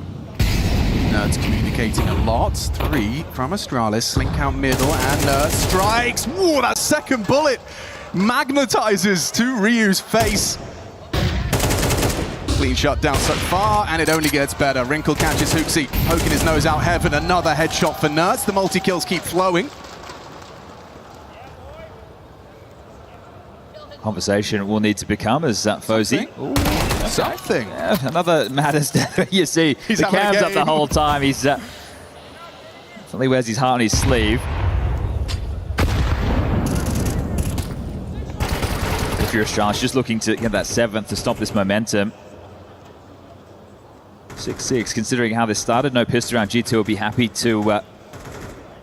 they converted it on the trot, but this one is just going to be slow and steady. Fozy hoping more frags come his way. This is really just for the stats. There's more than enough money for G2 to buy into the next for everybody, right? So even if he shaved off another kill or two, it's really not going to mean an awful lot. Wrinkle will finish off the deal. We've got 1 round left of the half. So yeah, I guess the question is about that momentum. Can you stop it? In response to 6 on the drop from Astralis, G2 responding with 5. And that's 6th available. I think it's just the frustrations as well that if you're Australis, you want to stay away from. You get 7, it's like, okay, but 6-6, we had such a good start. We let it slip, we had those chances. And then you know that Fozy had to get you across the line with a couple of clutches, so how convincing was it? Valid. Speaking of Fozy, he is playing around the edge of that smoke, just tantalizingly close to the flames. Doesn't announce his presence and clearing through. Nerds was not ready for that. Aggressive Orpa opens up. Heavy God finding Yavi, running into Wrinkle, blows the boots off a stair. 2 main, and he's going to be disruptive force. He's playing up close, he's ready. Oh, and pops out to the dig. A golden opportunity for the 1-2. 3-on-3. Swinging through, Hunter. Overlooked stair, they just ran straight past each other. Ships in a night. And now round 12, it's going to be one hell of a fight. There's no reason not to fight for this. Tooth and nail. Mattis and Heavy God to try and forge a path back into A. An approach from A main from Heavy God. Yeah, Mattis needs to make some noise, right? That incendiary throne means they know there's a play towards CT or Temple. Here we go. Oh, Hooksy just started to consider that. Stand that trade attempt, and it's instantaneous. Good luck, Mattis. Have fun. Not going to be easy, but still time on that bomb. In the blind spot. Just enters it, going for a cheeky stick. Fair play. Nothing else has been working for him in the half. And talk of stopping momentum, Astralis do. They managed to post just that 7th in the last chance saloon. Yeah. They get this pistol, they can run away with it here. If you take a look at the half in terms of opening kills, we're tied up 6-6. Scoreline, the 7-5. It's the pistol and the clutches that are real difference makers for Astralis within that half. Wrinkle could have been heating up there. He was the man that got the impact on the P250 to get things going. Yeah, and I have to say, Chad, you know, a personal bias of mine is an AWP swapping after the first AWP shot into the Deagle headshot. There's very few things as stylish. I got a little excited, whistled it past Hooksy, a nice try. But regardless, yeah, Astralis do have the edge, especially if they can convert this pistol. Looks like there's a very clear plan from Hunter and the squad. Already investing quite heavily into utility. We've had a few conversations about Astralis and their Dust 2. That's the map we're heading into next, the choice of G2. It's a map that they played 23 times this year. They've only won at 6. So getting ancient feels mandatory if they want to take the series today. Ryu's got his work cut out for him, but he has got the whole squad with him. 4B start for the CTs, and Yabi forced away from Cave. Ryu goes looking. That's what Wrinkle's waiting for. He's supposed to be covering. Hunter was lining up nades, and Ryu racks up 2. Stair stops. Another onto Mattis, and already, whatever your plan was, G2, Astralis have crumpled it up into a ball and set it alight. A bad goosh there from Nerds, but still, this one is looking impossible now. They'd have to be given these fights. It's a frustrating one for Wrinkle. Have you got trying to set up Nerds there with that flash? Hey, I'll flash, you swing, we take this together.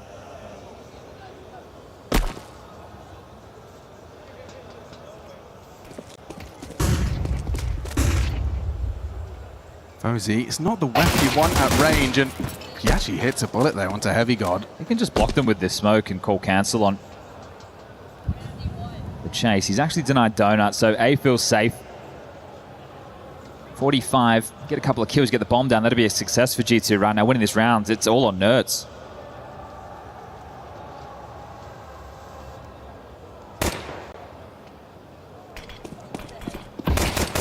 Tough angles to break here for Heavy God and Nerds. And has managed to profit off of the distraction, but it is just that one. Clean from Astralis to start. See G2, they feel like they're playing behind. I'm just talking about the scoreline. I'm talking about the tone of the game, right? I think Astralis have done well to set the tone, and they'll be able to keep that up. G2, they are going to force, but they didn't get the bomb down, so that means we're just going to have some Tech-9s and light util behind it. No Galils. Nothing punchy. As we get back underway, red smoke out from Nerds. So they are just all in rushing this A site, so pressure will be on the Swedish sniper with an M4. It's backed off, he's out of position. They should be able to get in and get the bomb down. Feels like it's going to be a certainty now. Sure, a couple of bullets do connect onto Mattis, and Wrinkle softened up, but that bomb plant is a certainty. Then we have smoke, there's no HEs to break, and I don't see a kit. Oh, wow, damage both ways, but Wrinkle's found lethality. The smoke, this gets awkward now. It does. Don't forget what they're working with though, Chad. It is just the pistols. But with the bomb now down at close range, fights and a deagle headshot into Stare. Hunter tucked. Favorable with the Tech-9 up close. Ryu struggles, but finds it. Trade from Mattis, low HP. You got a 2 on 3, and they're backing away, accepting defeat. An open A site. I bet they couldn't believe their eyes as G2 emerged onto the A site, and there's zero resistance. Yeah, that one's tough. They didn't really have the util to try and breach back in there, and no kit meant they were always on the clock, so G2 will get themselves something to start into this game. It's a 2-round gap, 8-6 in favor of the Danish organization. This is where the game can start to slip away. We will have the Force by Wars back from Astralis, right? They save a couple of guns, they're going to upgrade again with their light loss bonus coming in, but G2 win this. It's going to have to be an eco, and we can tie up the scoreline 8-8, so how quick the tides can turn. Now he's cooled off a bit, but still early stages. He wants to take the fight close mid. Ryu's got his work cut out for him here. It's Heavy God's Mac 10, and it's easy for the FD9. Great output. With Hooksy finding Mattis cave side as well. They are in such hot water. Just trying to bully this A side again, and they are the ones who are struggling now. 2v4 situation. Bodies aren't there to push through the smokes for Astralis. They will have to respect this. They're just going to spam. Got Stare low through the smoke. And cancelled the plant. Disrupted the plant. Yeah, those smokes aren't going to last. They're fading now. Gabby's on the flank as well. He's a little bit late to this, but he is making a move. Hunter in a 2-on-4. Knows he has to find some equalizing frags here, and now gets info on 2. 2 CT up close. Yabi finding Nerds, puts it all onto the shoulders of Captain Hunter, and that's Fozy. Quick to adjust as Hunter takes the engagement. It's clean. It's a quick response. So they go back to more of the same, but it's going to be worse with the buy this time for G2. Fair play to Ryu. Sure, you expect one, but the second is what I'm most impressed by. This one here. That's more than the output you'd expect from him there, and the fact they shave another one off in cave, it means there's no options to reroute.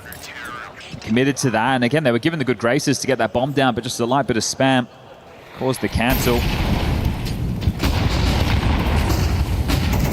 Feigning, it's a B lane and mid control round, but they're just going to try and waltz out into A. Ryu up close. Just enough of a gap to spot Nerds. Proceeding forward, A site is theirs. Mattis is late to this, and here's the bomb. Yabi has Donut, and yeah, they're going to take Hunter out easy. Safe plant from the Donut angle, held by Heavy Gods. Deagle, and it's deadly once more.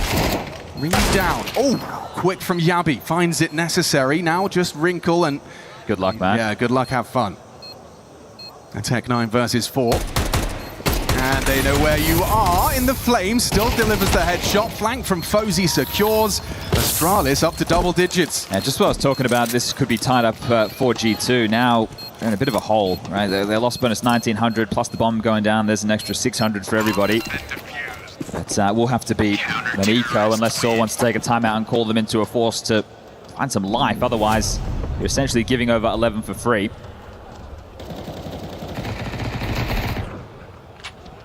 So Ryu being the bane of their existence with this MP9 in a couple of straight rounds. The plant does allow a couple of upgrades. Looking a little bit flatter, G2.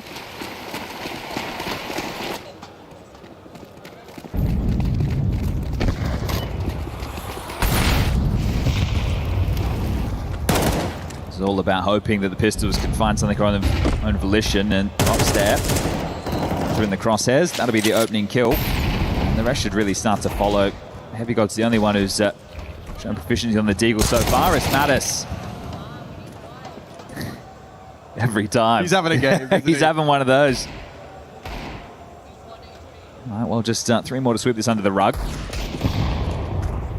Like, if you guys want to ever feel better about your, rough games, yeah, watch Mattis. Watch this demo. Watch Ancient for G2 Astralis here at EWC. Watch that demo and just see it all from his POV. X-ray off. Really, feel it. Yeah, him and Yabi are having some of those games, right? The two lagging behind on the scoreboard, but thank Fozy for those clutches in the first half.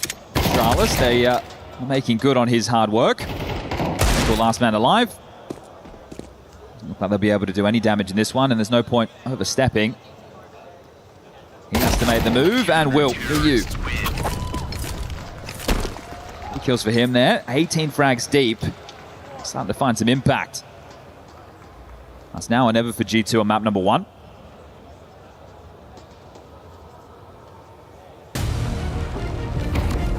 Question will become, is there enough signs of life for G2 in this for them to be able to pull through the punish on Dust 2? It hasn't been for G2 in recent times either. But Astralis... yeah, you gave us the stats. It was brutal. 6 out of 23. Yeah, ugly. Okay, so like you said, ancient a necessity, and they're very close to making it reality. Yeah, this has been pretty quick.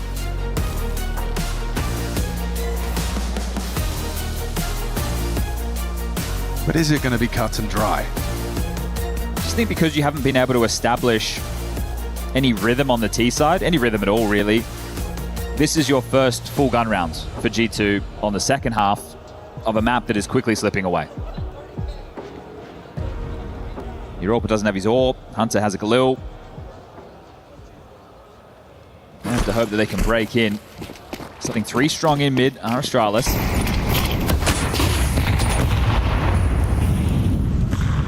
That's a good nade. Wow, 69 for Nerds.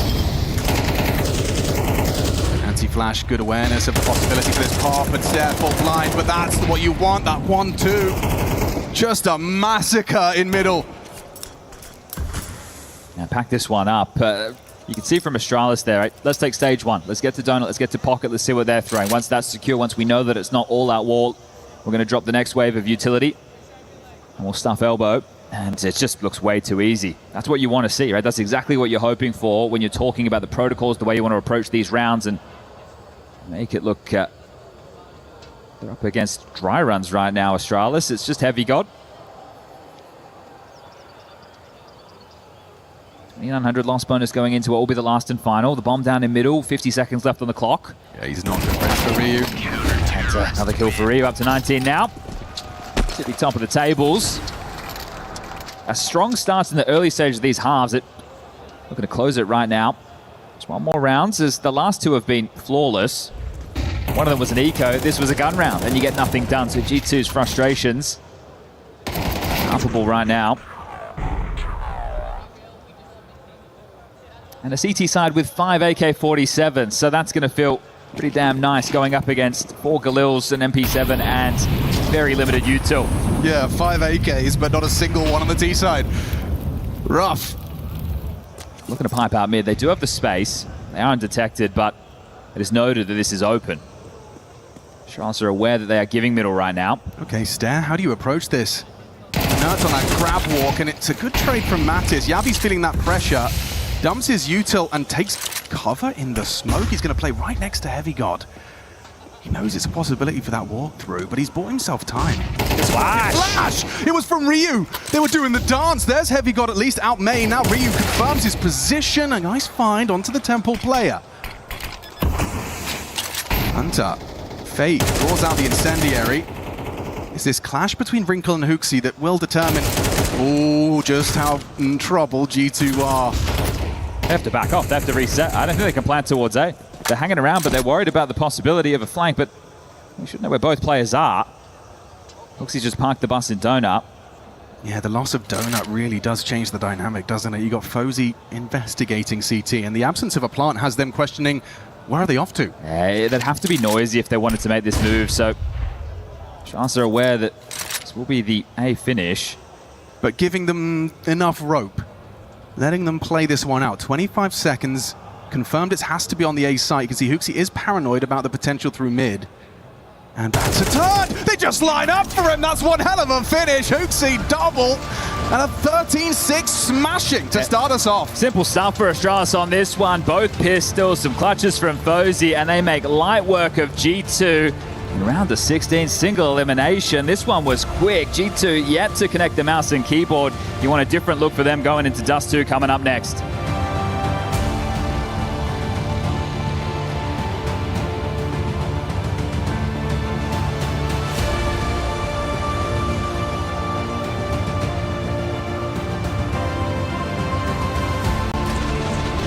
As we take a look at some of the highlights, it's Puckett alongside Yanko and Dupree. Dupree, a 6-0 start for Astralis was a statement out of the gates. How did this first game play out? Yeah, that was a big statement for them. You know, it was a team that really looked like they had things chimed together. Everything was connecting to the dots. I guess winning both pistols also just sets you up for success, right? And then also the clutches from Fuser early on really gave Astralis, you know, that leeway into the match where they just, you know, felt very confident. Once they turned their attention to the CD side, wasn't really much that G2 could do, and overall a team that looked very solid. And it's good to see that finally something, you know, alongside Ster can, you know, bring up a little bit of a firepower to bring Astralis to have these comfortable wins. Now, Yanko, I saw a crucial moment in this game. It was round 5 and round 6, and we saw the sniper pulled out. Fuzi was really impressing me. Is the Hairless Wonder the player to watch on this Astralis team, or who do you have eyes on as this match continues? Not at all, Puckett. He's the last guy you would probably look towards, but he's been struggling the last few months. That's the reason why. But he had a ton of impact in this game. Those early rounds on T side, I think that gave him some confidence. And yeah, him in addition to Ryu, who came in at the start of the year, right, to make this Astralis lineup international, are two of the guys that have been quiet recently. So for them both to have a good game went a long way in Astralis being able to secure a very clean win here on Ancient. Now it's 13 rounds to win. Let's take a look at some of those crucial ones early on, and talk to me while we take a look at the clutches. What is the economy right now in this CS meta? What are we looking at? Are we going to see a bunch of underdogs pulling off upset rounds, or is it expected the bigger Arsenal is always going to walk out with it? No, I mean, like, it is what it comes down to in these given rounds. You know, winning clutches is so important, not only to score points, right, but also keeping your economy at bay. And Fust in this given situation gives himself a 1v2, isolates the fight really well, does catch a bullet to his head, right, but isolates the fact that he's unaware where his last opponent is going to be coming from, and wins out a very important one to just set him up for success. And then even in this round coming in, a 3v3 situation where also Fuzi is going to be a bit of this main character. So all in all, you like the force buy wars really paid into what it was really important for this game. I think it's good to see Fuzi with a bit of impact in these rounds, finds the first guy going for the fuse, then backs off, knows there's no more time on the clock, and just rightfully goes back into A-main. And at this point, he just wins out the round to set up Astralis for success going into the rest of the match. Big brain. It was a 6-0 start for Astralis. They are the first on the board in the best of 3. We apologize for whatever audio that is if it's going over the stream. Yanko, though, if you're looking at G2 to bounce back, is there a star? Hunter had a few 3K rounds. You're going to look towards as to be the one that's going to carry the team, right? Nerds has been instrumental lately for them as one of those more aggressive riflers, more playmakers. Heavy God, I mean, anchor of the year, right? And one of those guys that's really been the player to watch for G2. Coincidentally, he's the one that Fuzi was able to take out in the 1v1 in the end, and he was the first kill in that second 1v2, so I wouldn't write off G2 just yet. We said Ancient historically has been good for them, but lately it's been a pretty big struggle. So we're going to move on into Dust 2, which has been their pick, and I think here you're going to see more of what they're capable of. Dust 2, a fan favorite. It's something we have seen since the beginning of CS. What are your expectations now in 2026? How is this map being played?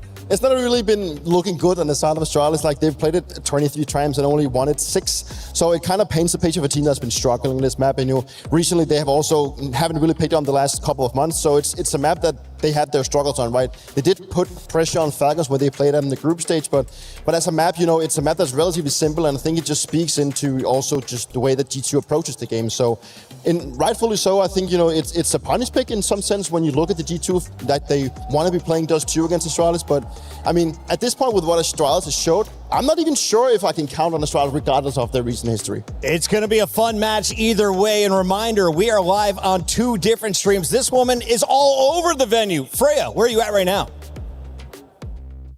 Thank you so much for taking the time to join me. It's the first time I've got to see you since you officially joined Astralis. So firstly, congratulations. What prompted the move from Na'Vi to Astralis? I mean, I think it's the need of growth, the need of change a little bit. It's been 3 years in Na'Vi, and I feel like it's like fantastic org, but it's an org that I need to be very hands-on, and there is not much time to like focus on different ideas, different growth patterns for me. And Astralis, when I got approached by them, for me was like first thing, it's a different position. It's a position where I actually oversee the whole growth of the org and literally reset everything from the scratch. As you know, everything is rebuilding there. Yes. So we're trying to do our best to, get it as much functional and as much, I would say, big and reclaim the name of it as it used to be. Okay, so as VP of Performance, what kind of resources do you have at your disposal? I mean, resources, it's a big, so I'm actually re-establishing everything. So we just rebuilding the structure, we just rebuilding the ideas, we just bring the culture, like that's the most important thing. When I join a team, for me what's important is how players feel, what they need, what is there to be done. And I feel like my main role is to build that competitive culture, and then whatever tools I need, there's basically everything available for me there. So yeah. Okay, interesting. So I imagine different teams require different things, right? Astralis are kind of a little bit earlier, I guess, in this rebuilding stage of going international as well. The first time they've kind of stepped away from having that Danish core. In terms of what's been your first focus with the CS division? What's been like the number one priority? Reclaiming the hunger into the game, and the belief that they can actually do something. And they're very skilled players. They're very hungry. But I feel like the end of the previous season just, slowed them down and brought those thoughts of like negativity and are we actually capable of more? And being there with the new coach next to me, I think our main task is to make them believe that actually you have what it takes to compete with the best. And right now we're just trying to rebuild it, rebuild the strat book from the coach and the IGL point of view. And at this point it's also changing the atmosphere. It's a lot about making it more not necessarily like competitive, but like believing and hungry, like you build that identity. That's the good word, I guess. Yeah, I mean, they're already taking steps in the right direction, making top 16 here at the Esports World Cup. You're a person that loves to be watching the games as well. You're always getting so hyped up for your team. What do you do between maps to make sure the guys are full focus? Maybe we're talking about the NIP series where they're coming off a second map loss. Maybe it's the first map after NIP where it was an absolute blowout in their favor. What are you doing to make sure the guys don't lose focus? I mean, the first thing is what is very important is like clear the air, like if there is anything that is literally must to be said before the next map, that is very important. But I also want to make sure that whenever we say it, we don't say it with regret, we don't say it with anger, but we just say it with the purpose of changing something for better for next games. And then usually it's like a full reset, new map, new ideas, new energy. And working on mentality is not like just saying things in between the maps, but it's all like how you program yourself to be ready for the game. And I'm always like, even today I was talking to the players saying like, we're different than everyone else and the job is different. If everyone would be literally, if this job would be easy, everyone would be doing it. So at some point we need that fighting spirit, we need that ability to reset back. I was like, guys, we reset now, what's our next focus? What do we do next? And that's the question I would be always repeating to any team member. What do you want to do next? Well, Ursula, your insight is unmatched, as always. And the guys are busy on stage playing G2, so I won't keep you a moment longer. Thank you so much. Thank you so much. Best of luck. I can't believe it only took me 20 years to get on the same show as Freya, but you are very familiar with this Astralis organization. Does the performance coach have an impact going into a Dust 2 map, or is this something that maybe they come back into before map 3? Well, of course it's going to have an impact, right? You know, not that I've worked with Ursula before, but, you know, I know what it is to work with a performance coach. Right. It is an important aspect of professional Counter-Strike that you go in and you talk about how you feel it, you talk about how you want to approach the game, and I think she had some really good words to say that, you know, if everyone was doing it right, you know, and doing it easy, then that's what everyone would be doing, right? So I think as a whole, sure, she's going to be looking at teams saying, we've done really good, we need to keep up the momentum we just built on Ancient. One player that was doing really well, doing everything that they manifested in their brain was Ryu. Let's take a look here at some of the X's and O's. Yanko, walk me through this clip and some of the numbers he's been putting out today. Yeah, definitely. We mentioned him as one of the newer members coming in this year, a younger guy over from Monty, and he's shown flashes here and there, most of his sort of mechanical prowess, but struggled to find consistency, you know, maybe exploited a little bit in those anchor positions down the line, and he's had a great tournament so far. It feels like his performance has been one of the main reasons why Astralis are in the playoffs. He is definitely one of the stars to watch on Astralis, but let's turn our attention to G2, because G2, they won Warzone. They got 1,000 points towards the club championship, but you don't score anything unless you get top 8 in 2 games. Yanko, this is their last chance. They need to win this match, which means you need to win Dust 2 and map number 3. So let's talk stars, Dupree. Who is your player to watch? Who do we need to turn eyes on for the rest of this matchup? Obviously, you've got to be turning your eyes towards both Nerds and Heavy God, but since Dust 2 is such an AWP-heavy map, I want to be seeing something new out of Wrinkle. I want to see why he was brought to this team, bring some of that aggressiveness that Saul talked about so much. Reminder, this is day 1 of the playoffs here at EWC. We are live on 2 different streams. Open up both tabs, enjoy all of the action. We'll be right back with the first match in just a moment.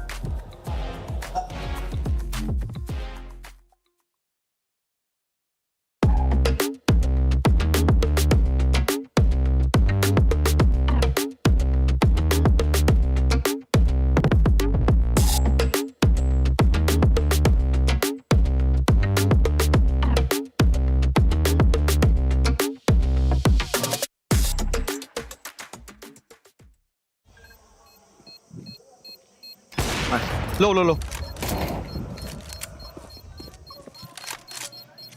Let's fucking go, man. Nice! Bro, but they're squids. One is... Bro, they're playing 2A, one is default, and one is Esports. Fucking idiots, man. Nice, good job, boys. The human body was built to move. Not trapped at a desk in one singular posture for 12 hours a day. It's time your chair evolved. This is Secret Lab Titan Evo. Ergonomically engineered for you. Gamers, hybrid workers, artists. Backing your every move. It is time for another Club Champions check, and this time at the Allianz Vault, because we've got a Crossfire tournament going on, and I've got Trav to get us up to speed with all the happenings over here. So give us an overview of what's been going on so far. Well, it's all AGL, to be honest with you. They kind of coming in as the reigning champions, looking to go back-to-back, and, you know, not just for themselves, but for their organization as well. They're sitting second at the moment in the Club Championship, trying to catch up to Falcons, and that's exactly what they're doing here. Already secured themselves top 8, so that's 200 points, and it puts them now just 100 behind Team Falcons. So they're really closing that gap. As I said, they're expected to win here, get that 1,000 points, and put some pressure on Falcons.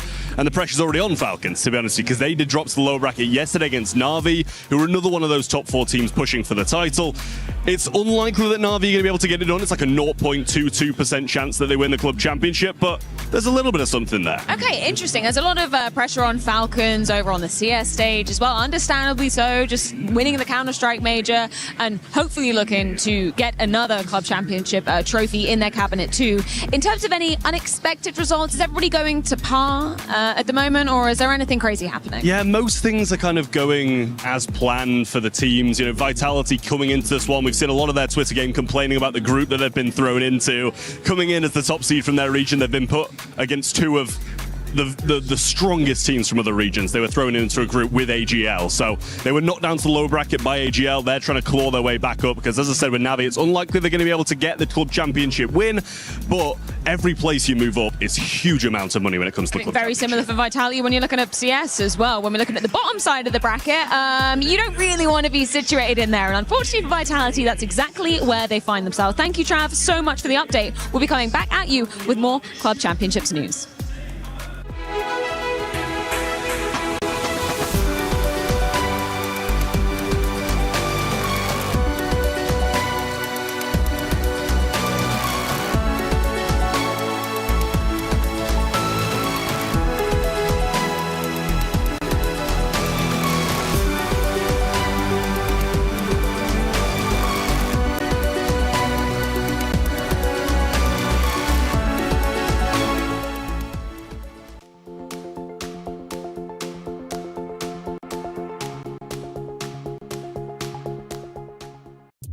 I'm joined by Alban, the G2 CEO, ahead of G2's debut in the playoffs of the CS2 Esports World Cup 2026 playoffs. Thank you so much for joining me. Just because I'm a CS nerd, I want to start off by talking about your change to the G2 CS roster. You obviously brought in Wrinkle, new AWPer, new style. How much are you involved in those decisions? I'm involved. I think any decision like that has a huge impact on the organization. It's competitive, so... but I'm not the one making the suggestion. I'm not like an expert of each of the 13 games we're in. We got a recommendation from the staff. We have a esports director who is like overseeing all the competition that also is involved. And I come from a more of a sports background, so I have a bit of an understanding of like how a high-performing team works in terms of characteristics and personalities. So most of the time I ask questions about that and the financial aspect of it. So that's the two dimension where I get in and I have to approve everything. So blame me, hate me if you want. At the end, I have to say yes or no, and that's what I did this time. Well, I imagine you have an eye on the CS team right now for more than one reason, right? Obviously, you want to be making a deep run, but not least because of the club championship, right? At the moment, you're kind of teetering on the edge of actually being going home with any prize money.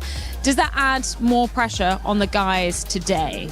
No, I mean, it should not. Like, I think the best way for them to perform is to be supported by their staff with their protocol, and they played football earlier, they had lunch, they look at the map and work on the strats, and that's what they should do, you know?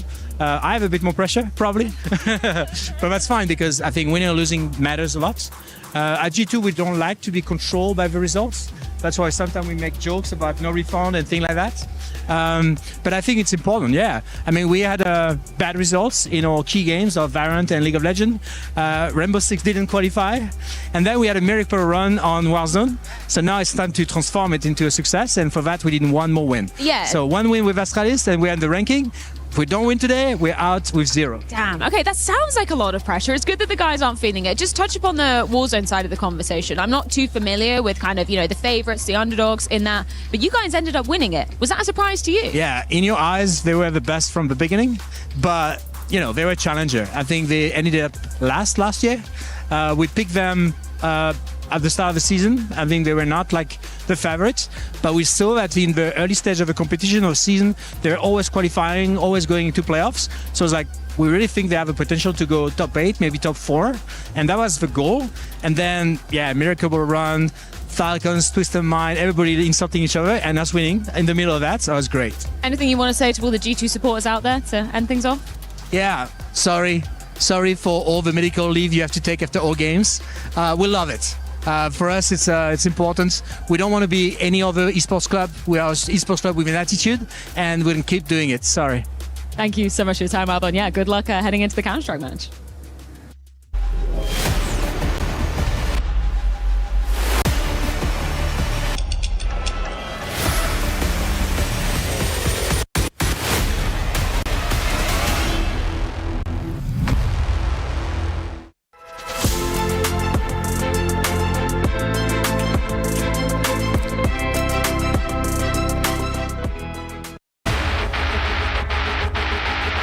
Quinky feels like he's living on borrowed time. They're chasing him down, giving him the fights. Quinky with the pull. What a sequence! Abati, now they burst through. This can go wrong. Gun in a 1v1, and down goes Kersey.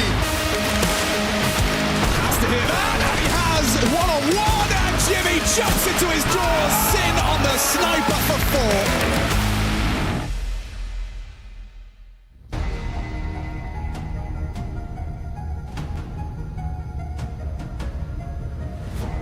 We're ready to get this one started. It is 5 straight losses on Dust 2 for Astralis. However, a dominant start on their pick of Ancient. For G2 on the other side of the stage, it is their pick, and it's a good home turf for them, but the first official with Wrinkle on Dust 2. Lots of questions to be asked in this, but it's the ult being plugged in, right? So you know what positions, you know what roles he's going to be finding himself having to accomplish for the team. We talked about it during map number 1. G2 2026 are yet to win a playoff match in a Tier 1 tournament. And now they're 1 map down. This is going to be a tough battle for the organization as well. This is an important game for the Club Championship here at EWC. So a bit of org pressure in the mix as well, as Step just runs straight up mid. I always admire this aggressive start for the CT side. A little unorthodox, no doubt about it. And the fact you're committing forward as well. This Recce party doesn't have anything to report. So backing off, they've foregone the long control, have Astralis. So all that space is available for G2. They just don't know it. Door smoke lands. Short molly will follow. But the smoke is going to be tough to clip off heads in this one. In fact, you've got a second one. I don't think they'll be ready for that. No one exposed by it though, and already first blood is drawn. It's Wrinkle. Lays down the law. Long range Glock headshot for 2. Heavy advantage to start. Well, they know it's not the upper tunnels. That push from Fozy has given them the information. So as they look to continue over towards A, the defense should know what's coming. And actually, Mattis was perfectly positioned to receive Fozy there. Does manage to hit the goosh. Do you want to chase him down? No, they just want to... Okay, they're turning into a B split. All right. They still have smart. the rotations. They know that Fozy's goosed. He's actually playing towards T spawn, so completely out of position now. Yeah, and now if you want to rotate through, you'd be having to run through a smoke into nerds. So mission accomplished and keeping it risk averse. Okay, so a pistol round. There's a change for G2.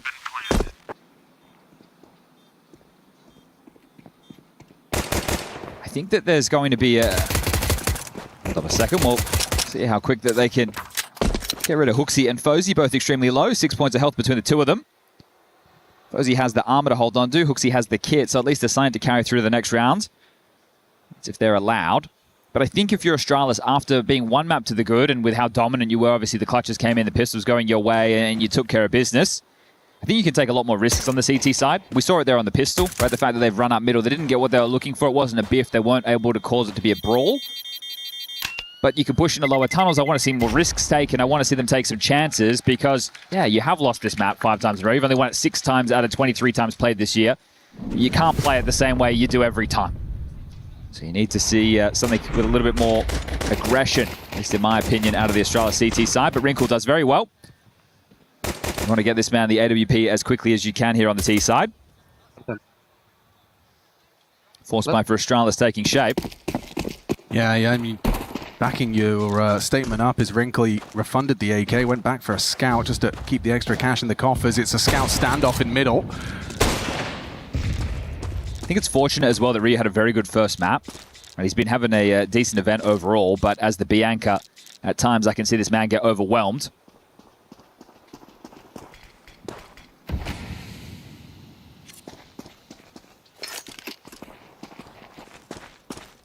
So juggling some util, looks like still wanting to keep this 2-3 split. Going through the motions at G2. Just timing. Spam through the smoke from the Fozy scout. Trying to channel them in towards A with this, so they're going to reblock the mid doors. Ryu is able to block upper tunnels if he's pressured. I don't fancy Hooksy's chances. Minimal support. Fozy's scout's on its way, but hardly committing to it. Just going to be playing cart. Hooksy, a chance on the flying Mag 10. It's hard to track. Heavy God's head. First blood drawn, round 2, map 2. In the opening game of our playoffs here at EWC. Fozy falls, nice find at range. No output from that scout. A couple of bullets from the Deagle did damage, but Yabi just caught looking the wrong way.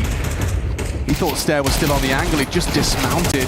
Oh, and they're keeping it clean, they don't lose anyone. So Dream Star, pistol, conversion, and economical from Astralis anticipated. Call it 3.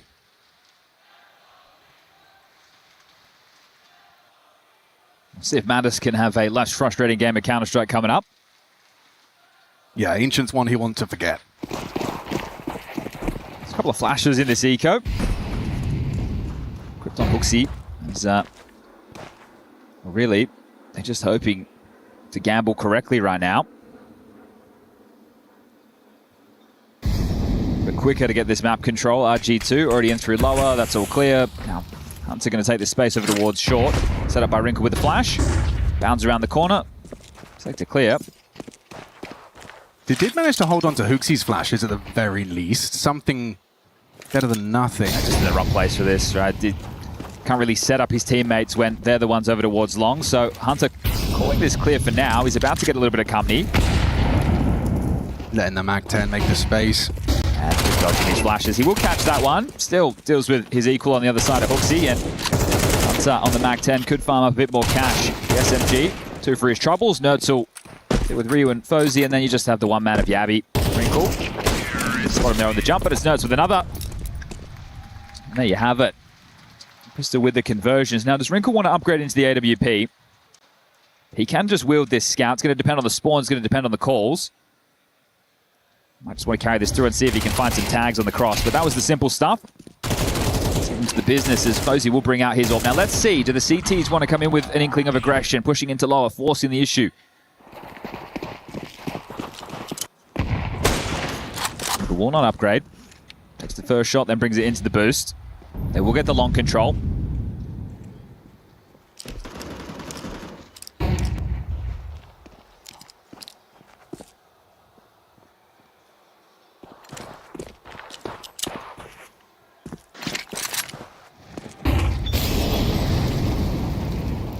A lot of pressure on the mid to be early, trying to force a rotation. They know that Stare is the A rotating rifler. You've got Hooksy anchoring long, and that last man supporting A will be Fozy the AWPer. So Stare has to make a decision. Do I help Fozy towards short, or do I deal with the mid to B? Well, he's picked his poison and he's cleared middle, but Fozy's been flashed off. Yeah, good util from Hunter. Secures short safely. And this is great right now for Hunter to be able to call with, right? You've got your short control. Your players still have a decent amount of util. You've taken no damage whatsoever. Stare is playing to disrupt if they do commit for a mid to B. And here they come. Overlook the corner, did Nerds. Lazy clear, 3 far from Heavy God. That's the bomb delivered. Hunter through, finds the necessary trade, recovers the bomb. You wouldn't go to the mid to B, surely. They must know that there's still the 2 B defenders alive, Ryu and Yabby. So what's the answer? Time's going to become the problem, and they're so split up. They need to try and breach in.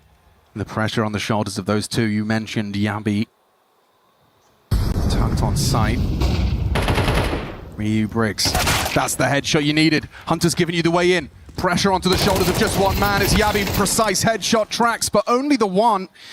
You've got a 2v2 retake, and it looks like there's an early collision course set, and they weren't ready. Hooksy had his knife out. Mattis, proactive, gives him the advantage, and there's no reason for Fozy to throw his AWP into this impossible retake. Yeah, if they give him something, sure, but it's great on the clutch as you were looking at Ancient, but that was the T-side. That was with the bomb down. And now he's just going to have to hold on to this. So streaky map so far. This is 4 straight for G2. No real resistance for Astralis just yet. I mean, that's going to be the one they feel like they should have started, right? Yeah, the fact that Stare gets you 2 coming out the mid doors, you read the situation correctly. Nice trade from Hunter. And that'll be that as the 4th now notched on the board. But you have to keep in mind that Fozy's alive. You know the AWP's in play. He needs to insert himself into this next round. Fortunately for him, he even kept a HE for good trouble. So, see if he wants to go for a couple of breaks in this space. But this is great from Stare. This is really all you can ask for, because when he gets traded, it's door spam, which looks nuts in the replay. It's that one I think is going to be annoying and haunt Ryu a little bit, knowing that they had still this crossfire, and yeah. Facepalm for Ryu after conceding to Hunter for that 2nd frag. Big clawback from Hunter in that one to keep this streak rolling. This is the map where I see Ryu having quite a few troubles as a B anchor, right? There's a lot of B pops you have to deal with. It's not an easy sight. Let's see if he's able to keep up some of that Ancient form. As Neo will take his first tactical timeout, get on the mic, and obviously they're going to work out how they can win this AWP, right? This is where you need some creativity, you need some aggression.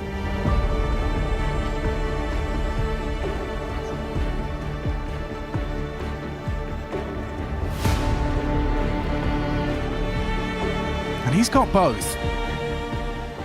Let's see what Fozy chooses to do with that. B-rush. Early B-rush. This is just doors, smoke, go. Fozy's at least here, but what's he supposed to do with an AWP? Up against the rush, still pulls the trigger onto Wrinkle. Ryu, anything's great, a bit of damage, you'd love lethality. Fozy a second onto Mattis. He's edging the smoke. Hunter might not be anticipating him to have this line. He'll stay on it. Stair will walk on through. Hunter, anti-flash. Unaware they're worming forward off of this lovely lurk smoke outdoors. Gives them options. Flash from Fozy and go. Here comes Chaos. Pandemonium on the B site. Astralis just won a round. Hunter and Nerds denied. Good find. Fozy, despite his output, doesn't want to overcook, doesn't want to give that AWP away for no reason, and he gets a third onto Nerds. All for naught. Yeah, decent damage, right? But there's still lots of money to work with if you're G2. Hunter and Heavy God look to get out.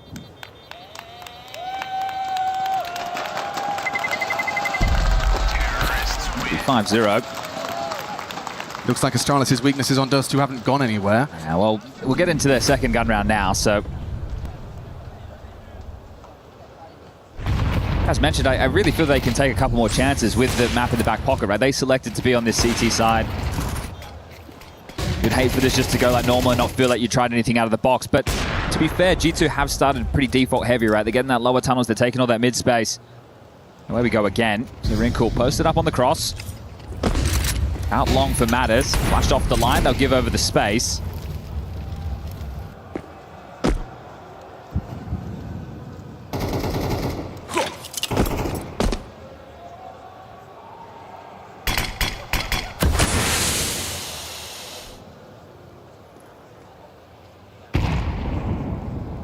That's exactly what Wrinkle was positioned for. You can see this boost. It's to try and catch the smoke break AWP. His counterpart, however, positioned on short side. Diligent flash work from G2. Nullifies Fozy's opening gambit. Been a lot of the same with this. Flop Molly. Still will dismount. Yeah, Fozy will respect the flashes. Doesn't want to hang around for a bar of that. Really going fishing for something on this mid-cross. Prior to that commitment, 50 seconds for G2 to find their finish. Fozy might go for a sweep here. If Wrinkle's on the line, it's a hard fight. It doesn't favor the Swede. This is the sweep. That's the tag. Wrinkle, low. Hunter maneuvers forward, but he's not with the squad. He's kind of doing a bit of a lone venture. They'll drop CT. A little bit of a gap in the smoke leads to some damage, but the B site falls. Just Yabby to go. Way too many men on his screen. And even a nice pickup top mid. Hooksy from long gets caught towards top palm. Yeah, this is very, very comfortable right now for G2.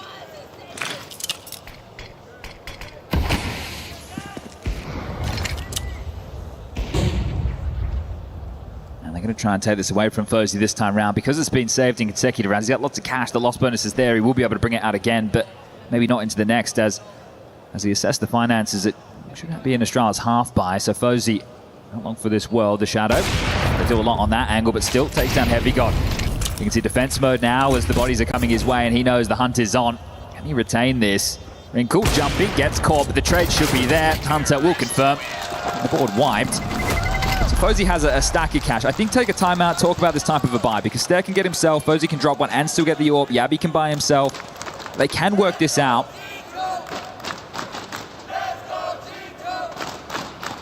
He's opting for the Famus. Even without that saved AWP, they're still able to get close to fully equipped. It's one kit. Oh, look at this, Alex. This is punishment right now. B rushing again.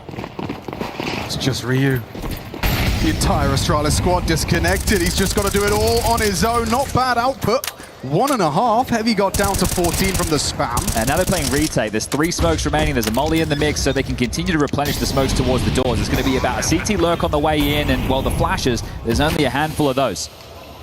But there is the kit, so they can give this one a crack. It is just going to be tough. Nert's trying to address this potential for the walk through that smoke. Nice timing on the molly in here from Heavy God. He's even got another smoke. Yeah, 2 more. Breaching this, not going to be easy. Flash at the ready. Stare the first. He's making his move. Wrinkle back at the site on the plat. Heavy God still removes Stare's aggressive venture. Ooh, there's Posey removing Wrinkle. Hang on, time sensitive, no defuse. Ryu would have to be on it now, and he is, but jumping from the heavens, it's the Heavy God. He's got a big smile on his face right there. He was so low on HP after that initial skirmish. The fact he gets so much value, good stuff for the big man. Seriously good output on a MAC-10, no less. But they are abusing this B site. The fact that they've run B rushes twice now. Maybe your matchmaking teammates were right. He's really just setting the tone. Fucking fucked it right there. All right, Alex, they're doing it again. Well, if it ain't broke, Chad, don't fix it. Coming through the grey screen. Ryu would like some help. MP9, it's nothing.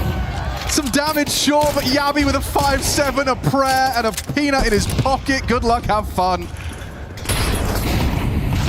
Pushing through, little bit of Yabi. There's some action. Heavy got easy tracking. Finds Fozy. It's comfortable for G2, just zipping up for an 8th. A couple of players are low, so Hooksy might be able to get a kill or 2 for the stat line, but otherwise this would need to be the biggest rounds of the man's career. Okay, Manus will deal with that, and this is abuse right now. If you're the B anchor right now, if you're Ryu, how do you not take this personally? Well, when they're getting those spawns, the fact that they're still calling that right, being able to get away with B rushes at this level of Counter-Strike is pretty silly. But if they keep getting those spawns and they keep carrying him with those MAC-10s, why the hell not? But this is already a great half for G2. And also, if you're Astralis, you don't want to overreact, do you? You don't want to start heavy B and suddenly, oh, they're out long. This is it, right? So they're probably going to just go for another. They started 4-1 a couple of rounds ago. Look at this. A bit of a wry smile there. Felt like you just said, you want to do it again? Look at the spawns, though. Yeah. I think Wrinkle might give Long a go, right? Sure. He might be able to post up on the line. They can get him a bit of space, get someone out towards blue bin. But, Astralis needs something. Posey at the top of the scoreboard with 6, but the resistance has always come too little too late. So standard start. Posey blocks Long, and Hooksy knows not to pick before that smoke is up. We'll fire off a shot. So audible to Astralis, the AWP started long side. You'd love a flash right now. Ooh, Fozy's in such a forward position. The flash, oh, and the AWP connect. He just got a glance there of the arm. Gave him the info. They're turning this quickly into mid to B pressure. Yeah, you got that first blood, but how much does that advantage help you with Yabi now gone? They know one of the 2 names that plays B is removed. Scrambling Astralis. Understandably. They know their vulnerable bomb site is once again all on the shoulders of Ryu. Outside of the bomb site, playing to disrupt from the mid side. That's a good find. Removes Hunter and nothing else to report. All smoke's very awkward. Dodgy. Yeah, that's not good. Could be punishable. Just on the edge of that, Wrinkle's AWP was poised to collect. Ooh. Now already look at this play. Ryu trying to be disruptive. They'll go off the flash. It connects. So do the bullets. 3 in defense of B from Ryu. A little bit of something back, a little bit of redemption to get the Astralis rounds started. Yeah, Wrinkle just trying to shave one off here. Thinks there's play through tunnel, but no, it's not planted for him. They're going to swing out and confirm it. For good measure, and that defuse will come through. So Astralis are on the board. And Ryu's the man to stand up and deliver, so good stuff from him. It's hard to see this being much of a half at all.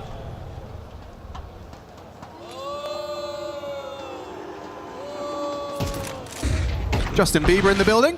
Very well done there from Fozy. Right, I thought the Nerfs would have had him every day of the week. A good tempo to this, right? Not letting them establish themselves in the post plan. Nice, guys, sick! All right, AWP is boosted in suicide at Wrinkle. Can't see much on the cross. A boost on boost as Fozy takes the pick in towards low up. Where are they scaling? Nerds has been quick to it. Ooh, missed shot. Nades should find a little bit of damage. I say a little, how about a lot?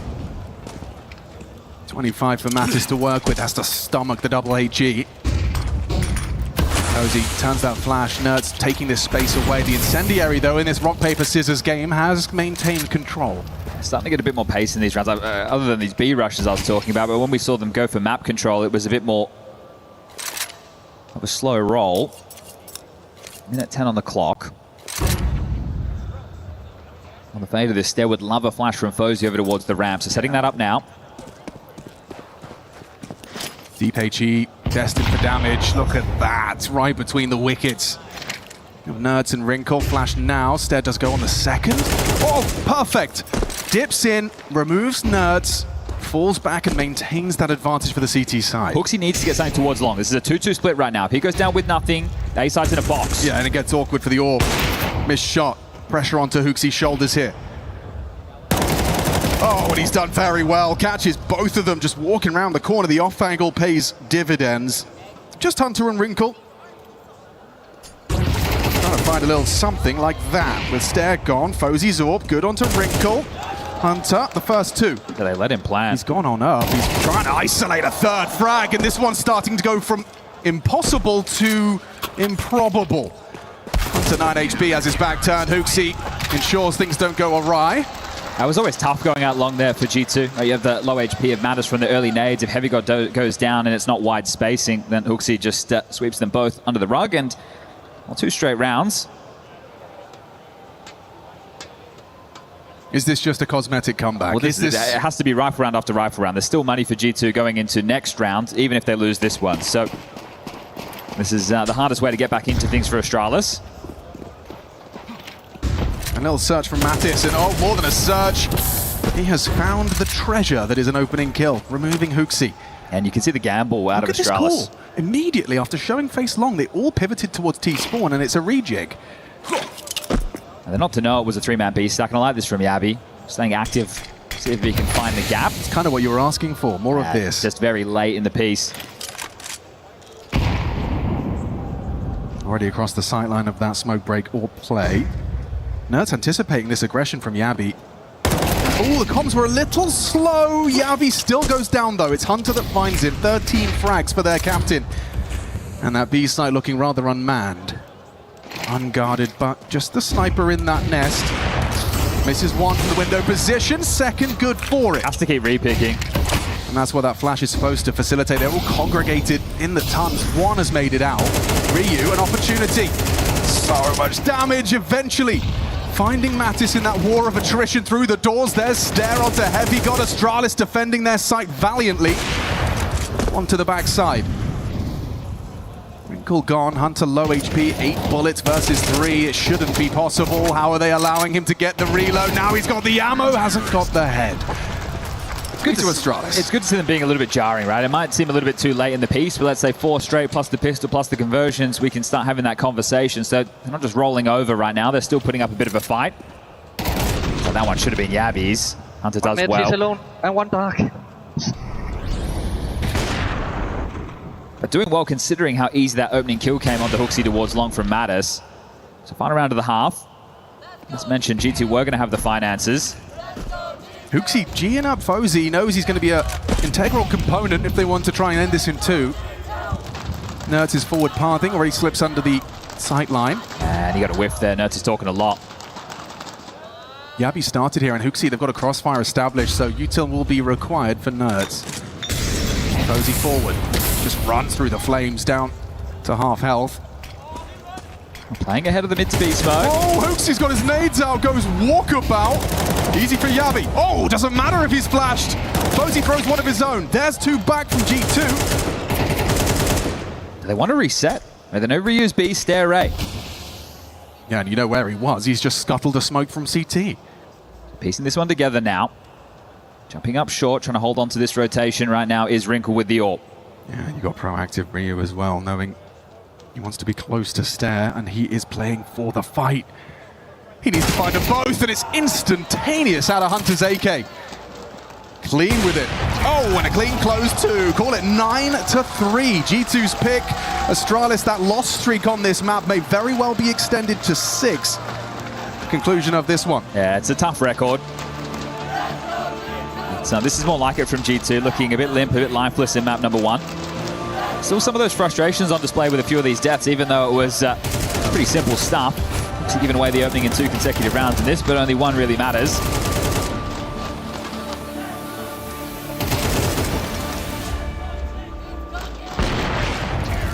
That third map of Inferno right around the corner if this one continues.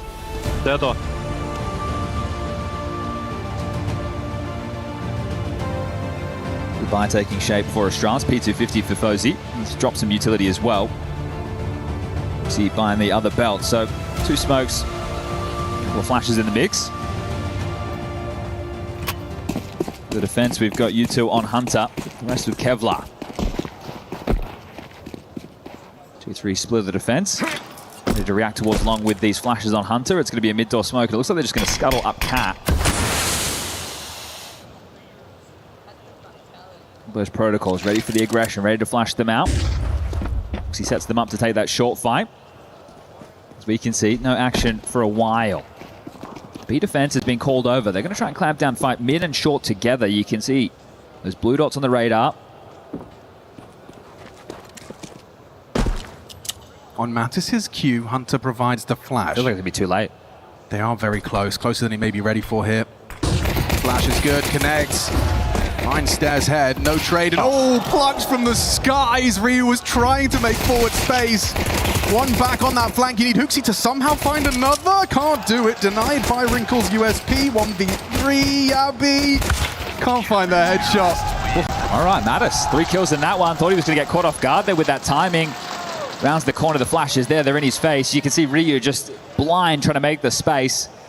You can credit him from the player perspective, but looks like too simple of a kill as the second. Here it is, so the flash, and they're already ahead of it.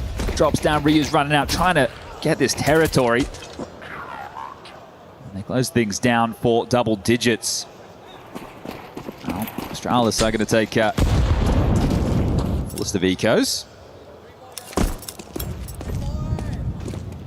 This will be a slow one. Nice downboard with Hooksy. You can see the in-game leader doing a bit of talking there. Want to keep that never give up mentality, but when you were losing to, I think, 3 B rushes, or at least 2 of the 3. Oh, soul crushing for sure. That's not how these rounds are meant to go down. So 5 Glocks up against what is 3 rifles and 2 SMGs. Remember, this is the first time we are seeing this iteration of G2 on Dust 2. That's Wrinkle's addition, and well, he's going to mow them down on Cat. Stair takes down Hooksy. Wrinkle 3, Hunter with 1, and that'll be 11 rounds now confirmed. Just 1 more. With the time secured at a minimum. And this has been rapid map. We're running away with this one. Plenty of Counter-Strike coming your way today and all week long. Foot versus Magic going down on that secondary stream. Coming up later today, Furiate versus Aurora and Gamer Legion versus Mouse. And the third map in this one, very, very likely now. Okay, double mid smokes. Xbox and doors. Wow, this is aggressive from the CT side. What a weird one for Fozy to explain. That's at least going to slow down this mid util that was just thrown from Astralis. Hooksy calls the bluff. I like this. Straight through.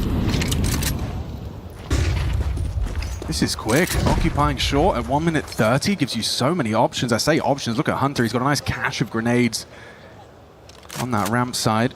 And Wrinkle's got more as well. So between the 2 of them, they should be able to bludgeon this short play. It's back towards Long into Mattis. Interesting angle. Rather unorthodox, but very susceptible to the flash. They're not looking at him, though. Ryu's pathing forward. Would love some support. He's begging for it. Flash connects. Delay. Important. Hunter's here. Supported flash. Perfect. Still, Ryu and Fozy sees an advantage, a necessary one for Astralis. Wrinkle empty-handed.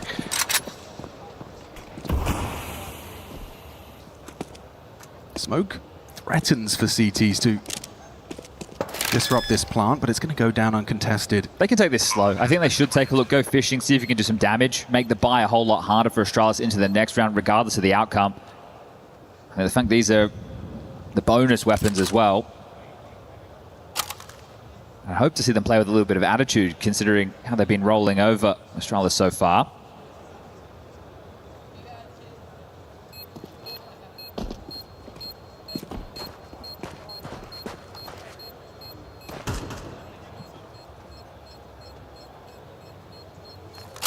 looking to play the long game, not going to give any of it a go. No, it's going to be 4 AKs carried through. And this is where you start to talk about the recipe for the comeback. It's a long ways away. Heavy God. All right, thought maybe you want to give a bit of a spam, but no, okay. Famas saved, MP7 in the mix.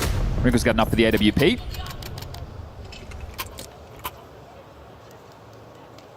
And this almost goes wrong, right? You see the timer here as they attempt to deal with this long play. But as soon as Wrinkle is left alone, they're starting to path out short and out long. You're screwed, right? You're not in a good position to do anything whatsoever. The money can get humbled here, G2, if they lose this, and then that comeback can be on. This is a lower. very early collision. With Molly behind him, they won't expect this, surely. Stash. Yeah, completely overlooks it. Nerds with some trigger discipline. And the barrel betrays him. Ryu, the savior, and a frustrating opening death for Nerds. Stair doesn't know how close he was. Crazy. You've seen a lot of those failed trigger discipline throughout here at EWC. They missed the mid-door molly. They don't know that it's close. It's clear at least, but Wrinkle searches, and if you jump up Xbox, you could be a dead man.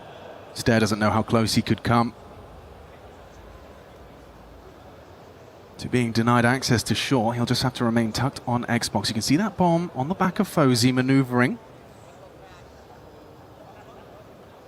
But Wrinkle's on such a forward position. He's in an opportunity now. I'd start pathing short now, the fact that you know the orc's middle. Right, you put pressure on short now. The orc's out of position. He's going to try and take the fights. Hooksy is as well. Get a chip damage. It's forced the rotation. This is nice. Heavy God can disrupt this, and they're going to overlook it completely. The Soundcue baits them in. Look at the output. Heavy got a bit of damage on the MP7 past the first. That's the Yabby double. B-side's open for business. Astralis a 5th round. A sigh from Hunter knowing this one a lost cause. I wouldn't mind a hunt right now from Astralis. I think they're in a situation where if they can remove the landmines going into the next, it's the AWP, it's the M4. Going to make their life a whole lot easier. The loss bonus is only 1900. Starting to spread out. Ryu's over towards backyard, but they're not just holding W, so I think they are going to allow them to hold on to these. But that's Ryu, a massive save there onto Stair, right? Considering how this round could have gone, you can see the trick that G2 are hoping for. That incendiary from short baits the expectation. Just that silence then for that longer barrel, giving away nerds in lower tunnels.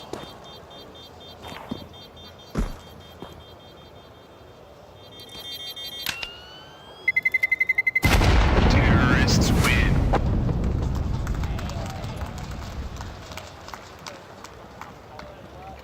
It's a long way back into this. Here it is again. It's crazy to say it, but like if he had, the nuance of that is if he'd remained with his barrel burrowed into the wall, there's a great chance he gets the double there. He just wanted to, understandably, get the crosshair in the rough direction for that first. Didn't know Ryu was so delayed. 4-man A-star right now. Looks like they're going to search over towards B. Yeah, not in the same punchy way we saw in that first half. Uxie knows what's up. The fact that they've actually just started with a B upper tunnels block has completely removed what could have been a punchy B pop, right? If the AWP posts up on platform, the rifles can start to scale in and focus site side, knowing no one's on your left. That's now allowed time for the CTs to rotate, right? We've got long control, we've got that AWP posted short, so you have a decent amount of territory, and you're essentially calling the bluff, saying, okay, well, we had long, we're not expecting them to go out there without any tells, right? They're going to give us something, a sound cue, some util. That's exactly what Hooksy's doing. So Wrinkle called over to deal with this, but it still looks to be the B play. That's where the stack for G2 resides. Hunter Car, Nertz, close left, back plant, Heavy God to take contact, and then Mattis. And Heavy God's deal is always good for one. Did a couple of good shots. And he get another one in this crucial round. Ryu swings one out, multiple bodies now spotted, and Stair does go down. Fozy at least finds the trade, and there's so many more where that came from. Mattis, perfect position, nails it on the pre-aim. Down to Yabby, but are you ready for another? Yes, absolutely. No! He took too long with it. Nuts, gone, watches as Yabby finds another. It's going to fall to the 1v1. It's Wrinkle. First game on Dust 2 with G2 and a clutch to essentially seal the deal. This is for 12. He's so low. It's a guarantee for Wrinkle. Easy pickup and the 12th on the board. Well, Hunter knows he should have won the round right there and then. The fact that that got so close, that never should have happened. The stack was perfect. The way that they played that round, the blocking of the B to deny that pop. They get the long control. Hooksy even has to make it look like they are taking that space. But this is what I mean about Fool's Gold, right? It's Nerds and Heavy God who showed themselves over towards B initially, and that's the 2B defenders. They get the kill, they think, okay, we're just going to continue forward with this, and Yappy got him. Hunter is where it could have all gone wrong. This fucking idiot from mid, he's dead. G2 happy with that one. You can see the Org there celebrating what is the 12th round. One more, and we'll make it 2 drubbings. Back-to-back Ancient and now Dust 2.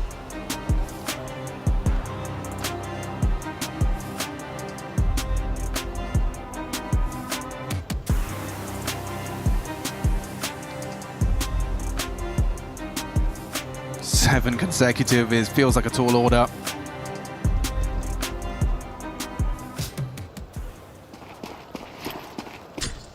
Looks like Fozy is going to throw some caution to the wind on an aggressive mid line. As is Ryu, straight towards the long side. And look at him go through the incendiary. He's just laughing at it.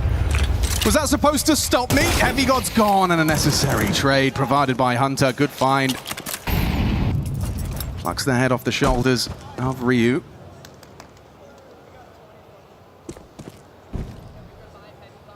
It is only Nerds on this side of the map. And they are starting to forge their path. He has no support, has to do this completely alone. Just the one-man army, what have you got? Util at the back of the side for that exact position. The mantle up from Hooksy, a diligent clear. Should just save, play the long game here. G2 are in no rush. I'm sure they'd love the game to be over now, but hold on to these weapons, give it another go into the next. You only got 1,400 loss bonus, so holding on to these is going to be important. Wrinkle, first task, and passes it. He holds on to this orb, he will be able to drop across the rifle into the next, so... Okay, is this a question of a potential double orb set up for the CT side into the next, or just making sure that Astralis can't get it? That win bonus, they're going to be out of reach for a Fozy AWP.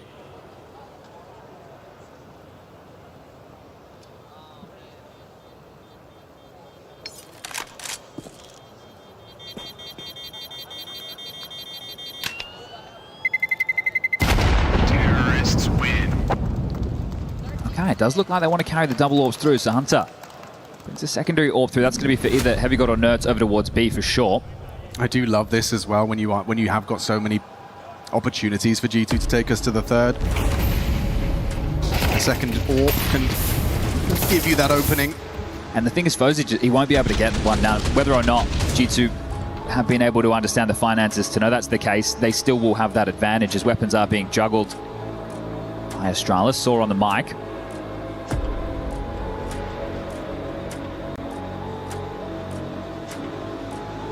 Down to just a Famus.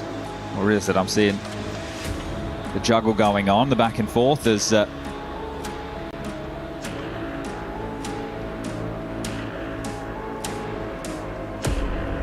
final complexion of the buy.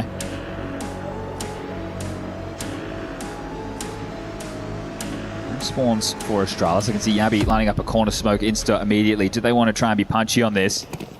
It would appear so. Talking of punchy, look at Wrinkle straight up the guts of mid, going to try and find this sight line, and does provide fast blood onto Astralis' captain. Hooksy sidelined. Forward position from Stair, but they're so likely to see a flash. This is quick. Maybe quicker than they're ready for. Already going across. Look at this. The flash play. Sure. Oh, Stair's already slipped the net. Mattis unable to profit, loses control of the spray. It's Wrinkle from the short side, pulls us into an advantage for G2. They want Inferno, and they want it now. Yabby and Fozy fighting tooth and nail. Bomb can be planted. CT's a mile away. One disadvantage of those two orbs. He's trying to get back into a bomb site with them.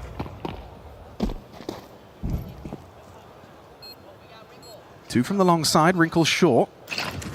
Yabby's molly will force Wrinkle to make a decision, will delay proceedings. Goes through it.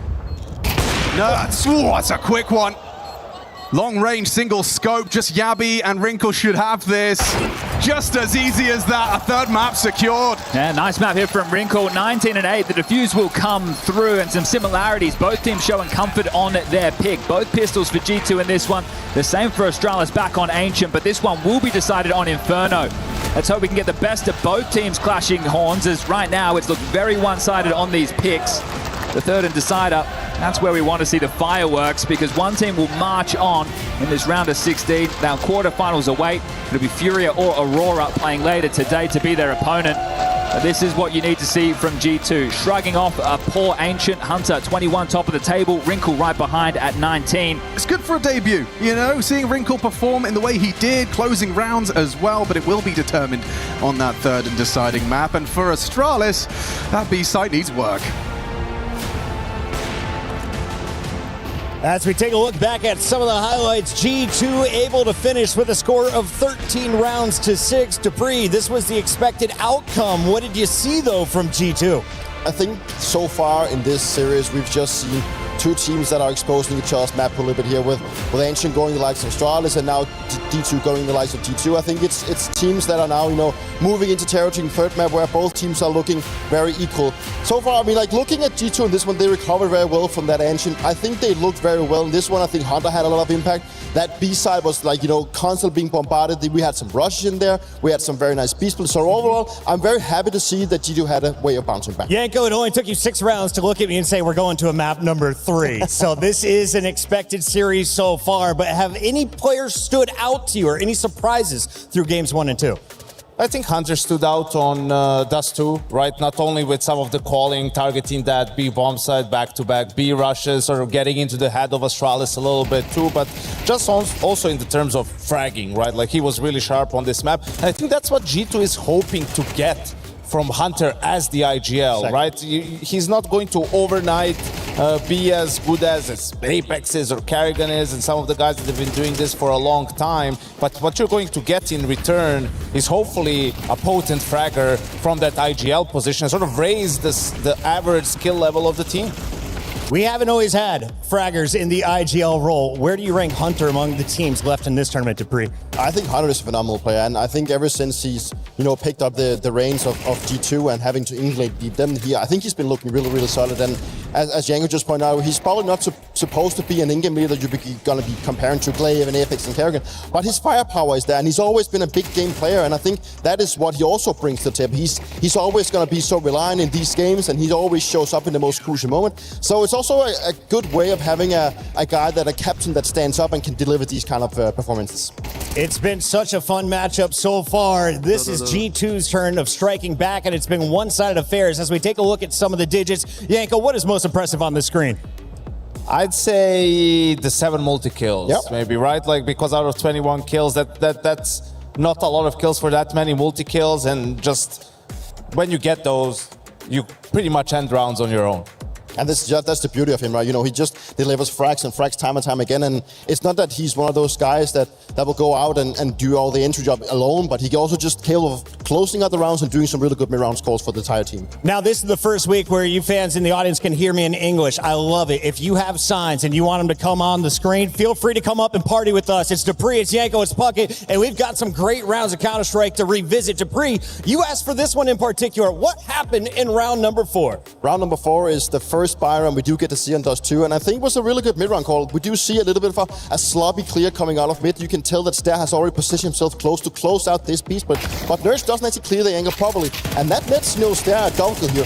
But what I really think is important in this one is what they do afterwards. Instead of re-smoking into the CT spawn, they keep it quiet, they keep sneaking towards B, and that forces Rio to try and find a timing because he's already in a very good position. As you can tell, Hunter nails him to the wall here, and from here on, Wrinkle catches the guy on bomb side. 2v2, we know how difficult the B bomb side retake can be. We do see Matches walking back into tunnels, catching hooks it completely off guard with his knife out, and from here on, there's not much to do, and I just wanted to highlight how important a detail it is that they actually walk out mid and keep it quiet, because it forces Rio to play from that power position. If he would have just stuck down and kept his head low, he would probably have found a timing, but he was forced to check because of the no sound. Guys, spread the word. We have an excellent matchup here on the main stage on our main stream. But over on our Bravo stream, we have more action. Yanko, let's take a look at what's going on. It's Magic up 1-0 over Foot.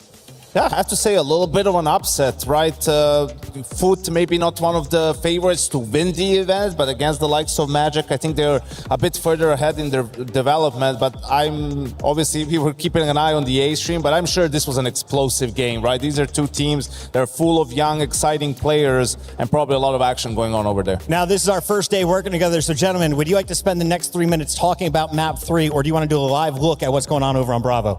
I mean, we can do both, but I just want to touch on how Inferno is going to be, panning out. I think both teams looking to that map as being their favorite. So it's also neither of the teams wanted to give that over to the opponent. So it's a map that we hopefully will get a little bit more close on compared to the first two ones, and a map that will be a lot of a brawling on Banana. And Inferno as a whole is always about figuring out the stacks, playing those late round situations. And Freya did a great interview with Astralis' new performance coach, Ursula, right? And she's going to have her hands full with Huxi. Like, he's a guy whose emotions run high, right? And have ups and downs. And that was a really frustrating map for him individually, too. I mean, B bomb site on Dust 2, maybe the hardest one to retake in the game. Still not as hard as Astralis made it look, right? So there was a lot of rounds there that didn't go the way they were supposed to for them, and being able to mentally reset is going to be crucial going into that decider. It is massive for G2. Reminder, they've already won a tournament. They did that in Warzone. They earned 1,000 club championship points. But if you want to make money in the club championship, you have to have at least 2 top 8 placements. They need this match win to secure top 8 in Counter-Strike. Meanwhile, over on Bravo, I'm told it is now 10-6. Let's take a live look at what is going on here, because we could see another game 3. Gentlemen, what are we seeing in this one? Walk me through, as it's a 2v3 for Foot. I mean, we still can't really count on Foot. I think they've also shown on Anubis that they can play that at a high level, also being, their map pick. So it's good to see the fact that now it's a 2v2 situation. Demon finds himself in this given position and actually finds both players come out of cave, and we're going to go down to a 1v2 in this situation.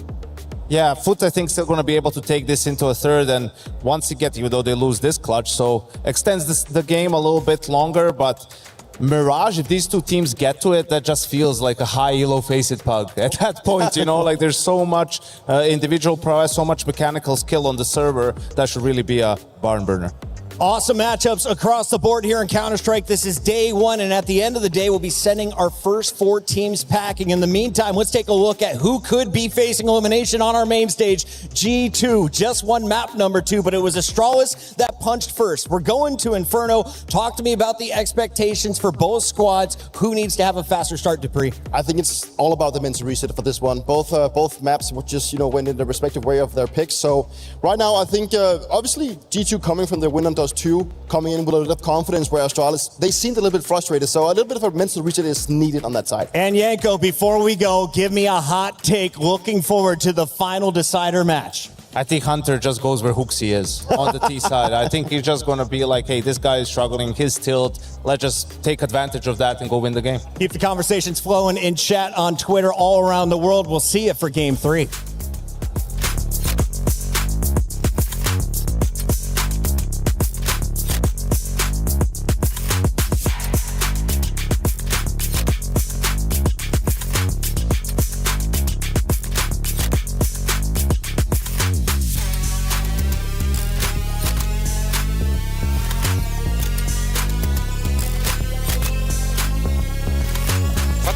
Smoke like again. I window smoke. I window. I'll flash of those. They can be out. A full blind. Tunnels one. Tunnels, guys. One more down. Time. Tunnels and side. Side last time. Nice, boy, sick. Bro, what fucking the fuck is it? I swear. It was full force. Mirash again, look at this part.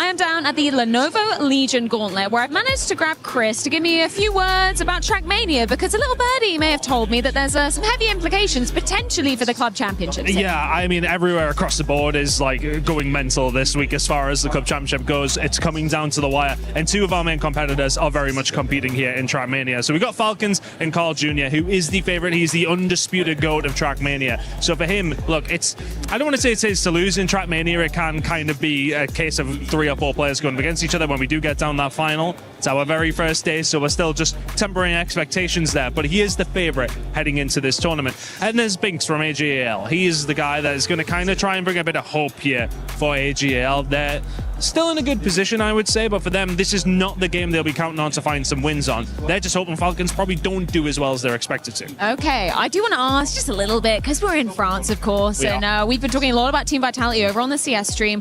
What is Team Vitality doing over here? They have a very good competitor and a world champion in Deck as well. He has a really good opportunity to take the win as well. I think that's a good conversation to have because the top 3-4 is still being quite heavily fought over. Vitality are in a really good position for that. A 3rd place finish for them in EWC. It's not what they would have wanted, but they have a good opportunity to pick up some good points here as well. Well, thank you so much for your updates. We'll be coming back at you with more Club Championship updates.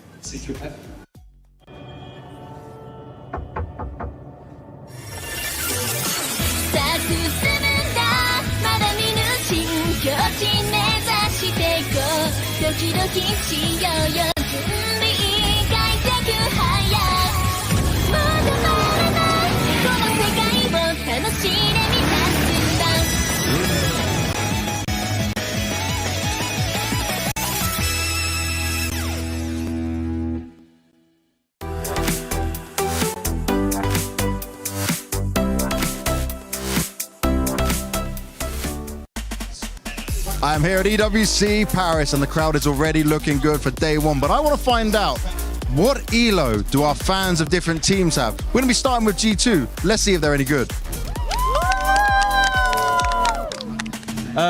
7,000. Yeah. Okay, it's not too bad. How does you guys then Premier do? In Premier? I got to my 10k promotion match the other day. Didn't get there, yeah, lost it, done. Yeah, next time. And what about for you? 10,300. Yeah. So actually, you're the best of the bunch on the Premier side. So there you go. Spirit Guy's winning on Premier. There he's making it work. Let's see what the other fans have got. How long have you been playing Counter-Strike? And how long have you been a G2 fan? I've been playing for half a year now. Oh, yeah, okay. Yeah, I'm new, yeah. Thanks. No, it's not thanks. It's because of a friend. Yeah, so... And because of that, I started to watch actually Counter-Strike.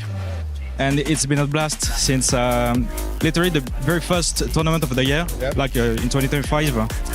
And now and then I watch G2 because they have some greatest, very, very talented players. Yes. And you can see now and then very insane aim shots here and there. So that's why I watch them and I hope today they win. Hopefully they do. Thank you very much for that. And also, welcome to the community, man. You've been playing for 6 months. You're more than welcome here. We're a lovely bunch.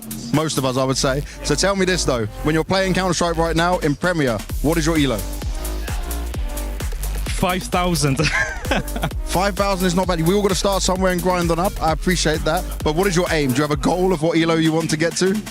I'm more of a utility player, you know? I'm a support player and I'm proud of that. Good. So, yes, I try my best to shoot, but usually I throw utils. Hey, you can join my games anytime. We'll take the support players all day long. But there we go, 5K for him. Let's see what everyone else has got. You got a very old school G2 jersey on. How long have you been a fan of the team? I'm a fan since Kenyas and Shocks, so it's been like 2015 now. Okay.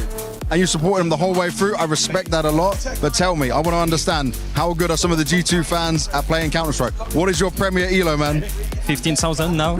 Yeah. All right, we'll take that. 15,000 is a good lead. Do you have a goal which you try to aim for? You want to hit a certain ELO? 20 maybe? 20? Maybe. I believe he can get 20. He's a loyal fan of the game. He's a loyal fan of G2. Let's see if he can do it. My man, what is your name? My name is Pierre-Alexandre. Well, welcome. And how long have you been a G2 fan? How long? From 2017. Wow, okay, so a long time through all the changes. Yeah, from French team. Yes. So there's no French players left on G2 now, but who is your favorite current G2 player? Hunter. Yeah. The legacy player, the longest standing one now left on it. Now tell me, what is your Premier ELO, please? 25k. Oh, 25. Okay, that's a big one. And do you have a goal to try and go further? Are you dealing with many cheaters? How hard are these games? I just play for fun. Sometimes play for fun, yeah. Playing for fun, still 25k. That's a strong G2 player in there, the best we've had yet. They're in the front row. A ton of G2 fans. Let's find out what their Premier ELO is. Give me reload. 10K. 10K? I got unranked. Oh. 12K. Okay. I've got 10K. 10K? Unranked. There we have it.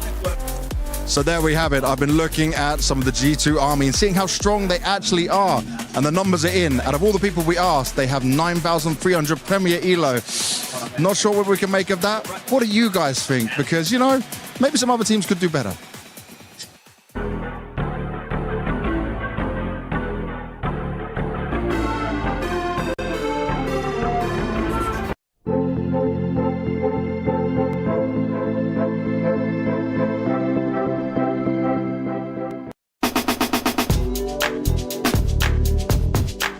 2009, 6 years in, I was about to stop playing. So I was going quite serious study because I wanted to join university in Brazil. But then the best team in Brazil, or the second best team in Brazil, messaged me and they said, hey, we want you to join the lineup. And that's when I had to take the first big decision in my life, where it was, do I keep going to study and try to go to university, or I go play, right? So I had to convince my mother, hey, I'm going to go for these international tournaments. I'm going to try to learn a different language. And she was very supportive. She helped me all the way. So I would say that 2009 was the time when I said, okay, I can actually become a professional.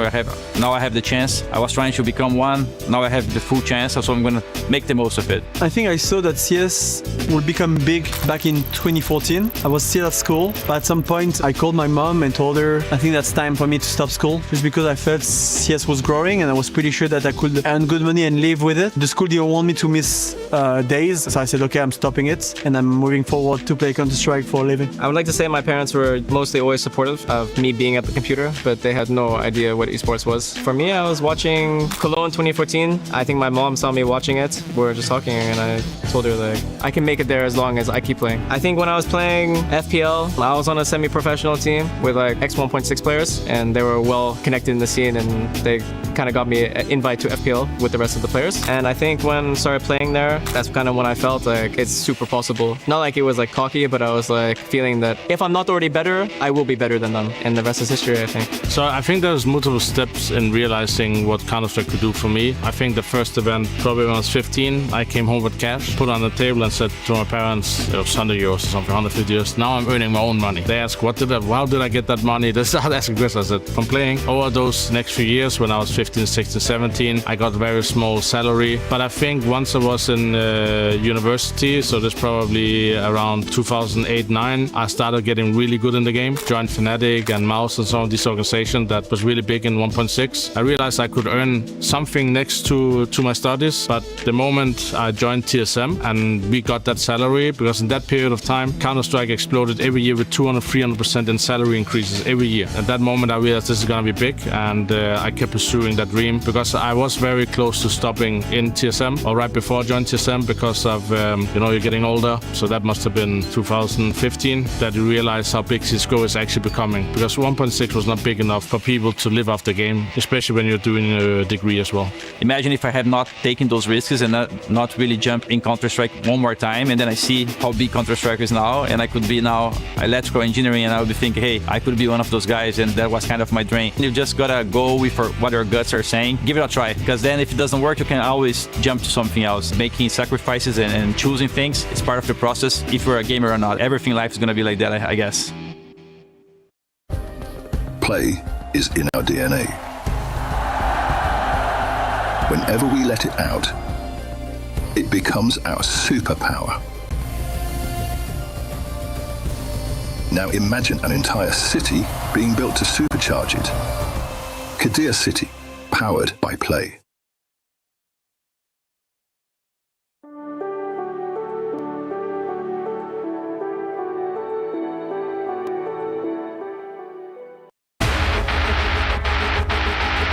Quinky feels like he's living on borrowed time. They're chasing him down, giving him the fights. Quinky with a turn.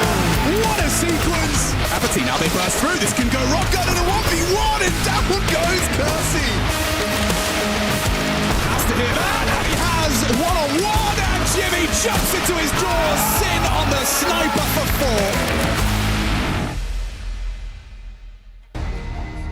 We're heading into a third map, an iconic third map as far as it's concerned, an Inferno decider, and loser does go home here in the round of 16. Single elim, the playoffs of the Counter-Strike 2 tournament here at EWC. Dominant from one, it was Astralis on Ancient, it was G2 on Dust 2, not putting up too much of a fight either way. So Inferno, as you said on the way out, Chad, that perhaps we get to see them in a kind of a third map that's fair on both sides. I just want to see something a bit more competitive, right? This has been pretty one-sided throughout. But Astralis, they'll be happy than last time they went head-to-head. They only got 14 rounds over 2 maps. This time they pushed it the distance. Okay. We split the pistols, so you can make it the third. Is this really just up mid? Fosie's going to be screaming, I've got company. He's also got the dualies, and he's found that first bullet headshot. Heavy God tried to go short side. They're wrapping in, and Yabi's removed another. Humbled, beautiful start for the CT side pistol campaign. Bomb plant going to be guaranteed by Wrinkle. No one can stop it. So at least you're going to get some extra cash. Ooh, can you get more? He nearly hit 2 in quick succession there, so promising. And a good performance from Wrinkle map 2 is one of the main takeaways, aside from, you know, G2 winning it. It's going to be hard for him to have a lot of impact on the T side of a map like Inferno as an AWPer, so we'll see him a bit more supportive throwing that U2 and probably having to wield a rifle more often than not. Now, Astralis will make it the third pistol for them in the series so far. That's 3 out of 5. And it was pretty straightforward, wasn't it? A bunch of kills where there wasn't any response whatsoever. But the bomb going down, the extra money, and the loss bonus does mean that it can be a meteor-looking force spy. It's not just Tech-9s as smokes. This one's a couple of Galils. And if you haven't watched an Inferno before, this is all about the util. So we'll see at what pace this one follows through with. The pistol was fast. Once we get into the guns, I don't expect the same. Really a combo of Nerds and Hunter to get banana control. And they've got a bit more company this time, right? On these 4 spy rounds. Let's be more pack heavy. They're ready to scuttle into a very, very quick B execute. Watch them just start parting through this as soon as the util's in the sky. Stair thinks twice about this. I think Hoopsy calls him back. They are going. Stair trying to be anti-flash, maintain vision. They are chaining them together, though. Still stands his ground. Just the one. Is that enough? Not really. Hoopsy's gone. Bombs across. Post plant. Recovered rifles. 2 banana. Responsibility of Wrinkle on the Galil. Is that bomb now ticking? Fosie walking, unawares, didn't diligently clear that corner. At least enables Ryu to provide that trade, though. And for G2, is the hard work done? Feels like it's still to come. Ryu and Yabi clearing their corners. Yabi so convinced about the new box, but that's that Heavy God Deagle guarantee. There is a kit present, but just the patience. Yabi has no idea. Hunter was hiding there the whole time. G2 immediately wrestled back control after conceding pistol. It's not baiting if you win the round. Hunter there just hiding in plain sight. That's beautiful from the in-game leader. He had a massive dust too. Yanko there asked for a hot take, just said, okay, well, Hunter, just go and bully Hooksy in this one. Take on the in-game leader on the other side. Former teammates lifting the likes of Katowice and Cologne together, now enemies. Elimination on the line, that one, simple stuff from Hunter. And it's not the first time they've won a force by this series. They did the same on Ancient, but they couldn't find consecutive. G2 break the funds. It's a good map for 5-7s to find impact. 4 of which Astralis wheeled. Just Yabi on the hand cannon. They're going to make a move on down banana. They are going to really take a fight through this smoke on the fade. Maybe even before.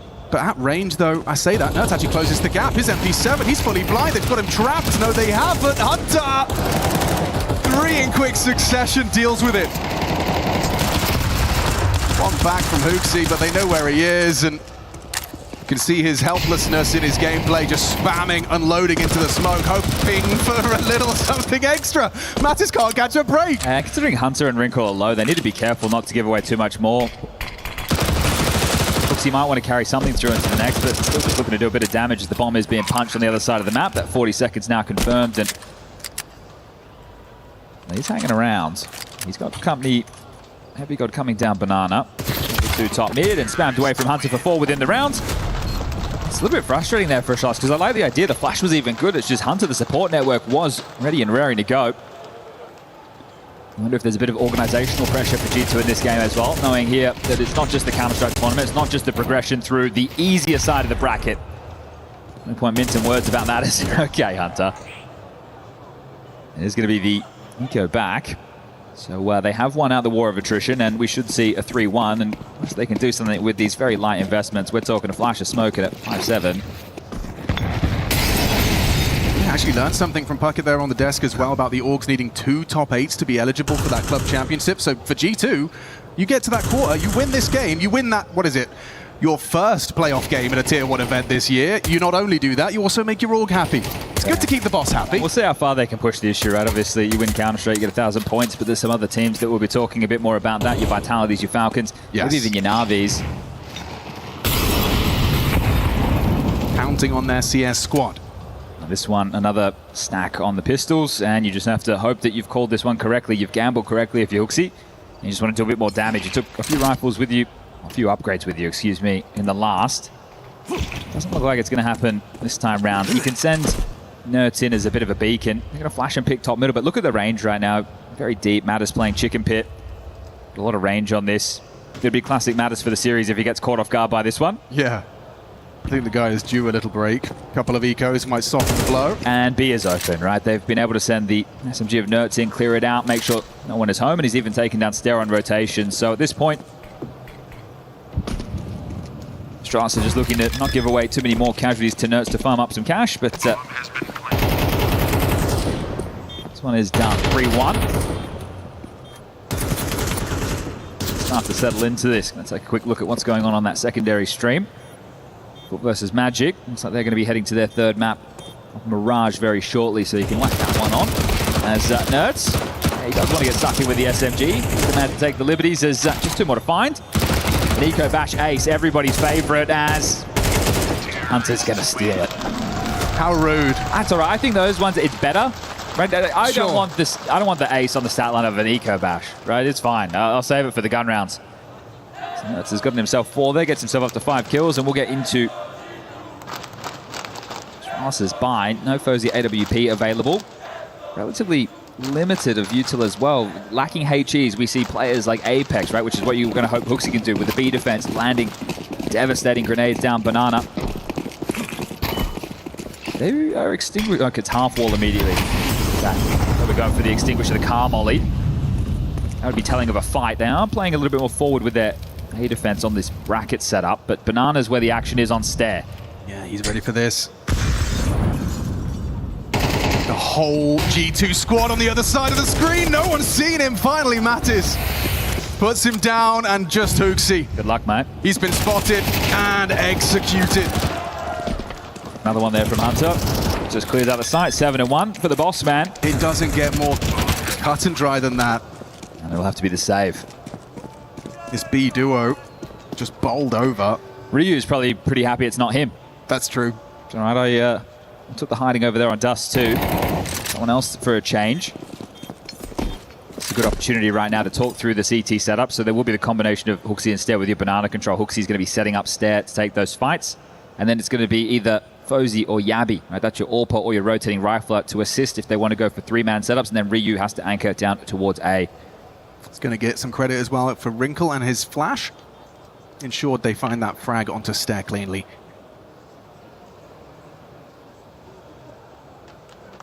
Tough way to find yourself down 4-1. You win the pistol, you lose the force, and now there's a bit of a landslide. You know what that sound means? Yeah, tactical timeout from Neo in the early stages, and it does look silly when you catch from this angle, doesn't it? But Mattis able to catch him before he can pop back up and mow them down. Stair knows he had an opportunity. It was actually Heavy God's flash. It was Wrinkle on the second for Hooksy. Team play on display. Everything going to plan. I'm liking this decision we're seeing from Astralis on the buy, and likely ushered in by Neo as well, taking the timeout. Your loss bonus is maxed out. Let's get that Fozy AWP out. Yeah. Let's take the eco behind the saves right now. I say eco. They're obviously going to invest a little bit more knowing that 3,400, but it's not the full shove, right? They haven't dropped rifles, they haven't fully invested in util. Everyone's left enough that they will be able to buy properly into the next. Bigger concerns in a round like this, and yet to leave spawn, it could change, but there's no kit. So if a site falls as easily as it just did, it's been a bit of bludgeoning on B, and it's going to be hard to see that retake once more. Same half-wall block smoke again. Seems to be the game plan for Astralis in this one, as a nade lands at the doorstep of 2. Nerds and Hunter brought down. And Hooksy trying to seem bigger than he is right now. His teammates to do a 4-man A stack to lock down Bracket's control.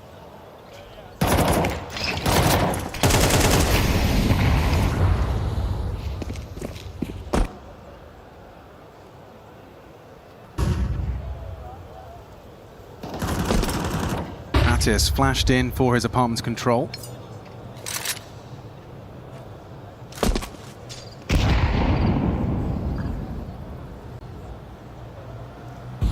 They get shut down in mid here, G2. It's about their immediate reaction off of the info.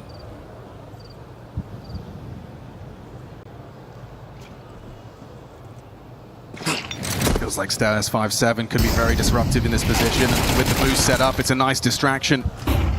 Already working out this partial investment. They're coming back. They want more of this.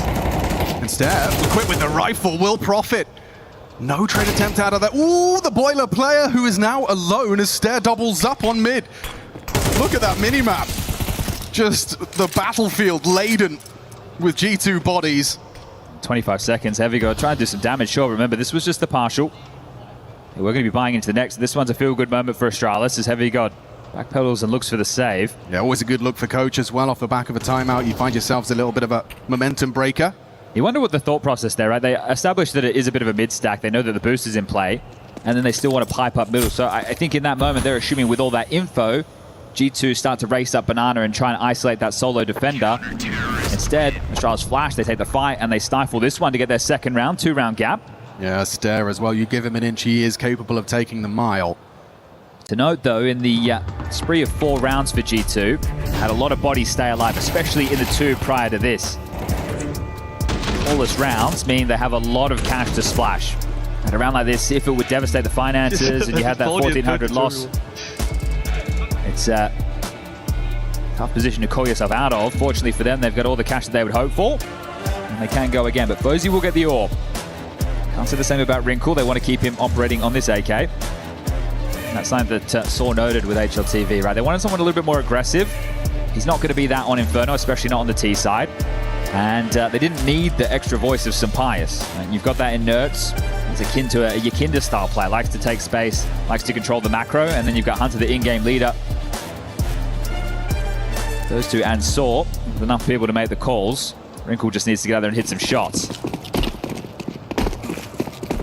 Let's get this party started. Then round 7, 3rd map. Advance to the round of 16 playoffs.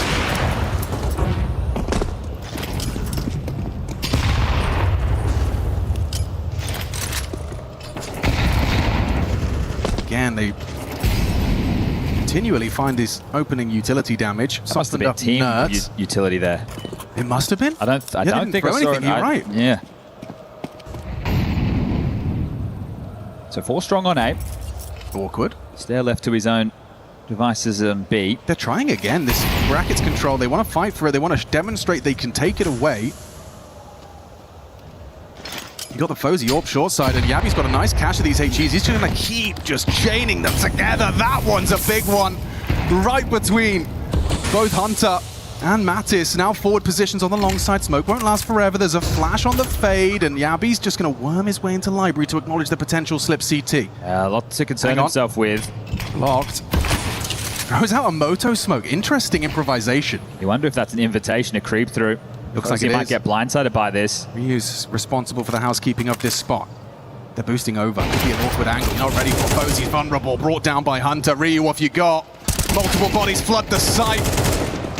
Clash from Mattis connects. You can see what Yabi was thinking, but he stitches up Fozy there, doesn't he, right? With that 3/4 smoke, you have to worry about the potential for them going arch side. So respects it, drops back, tries to ward them away with some block utility of his own design, and well, that's the way in. Hunter treats it as an invitation.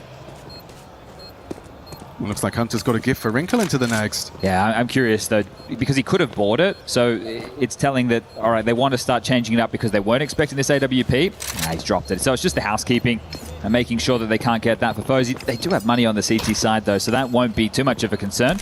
Stare will be able to drop it as Wrinkle will get it. So we do juggle it around and it is carried through after all. Yeah, he likes the sound of it after all, you know, like if you don't have to spend the money, you're allowed to play. With your signature AWP, sure, as you've highlighted, T-side Inferno is not the one when it comes to inserting yourself into the play. Yes, there was some Poltricide at the start of the T-side round.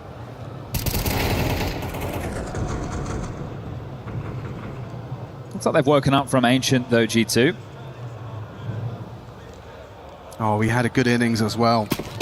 He had a name. Yeah, you should never do that. Especially in this skirmish of a third map. Big util dump from the CT side, and it works out. Yeah, no, it's down. Stare using that AK-47 to great effect. There are 3 T-side weapons on that CT side. That one-shot headshot potential, not just a T-side exclusive.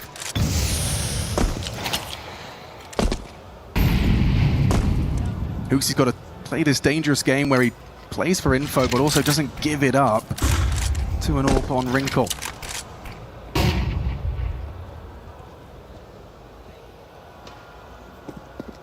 The longer he holds on to that util, the better, as the backup brigade in Stare is starting to maneuver back.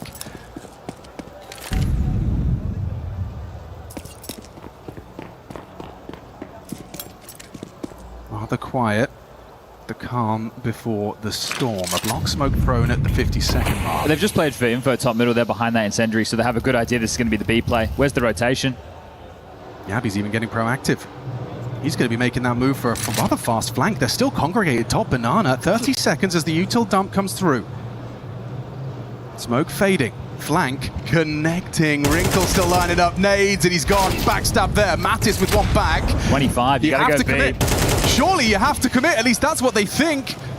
A pivot on its way. Does Ryu completely leave the site? He's saying, I'm not so sold on this. Starts now to depart. They're going to round the corner, and it's an open runway for the plant. That is cheeky.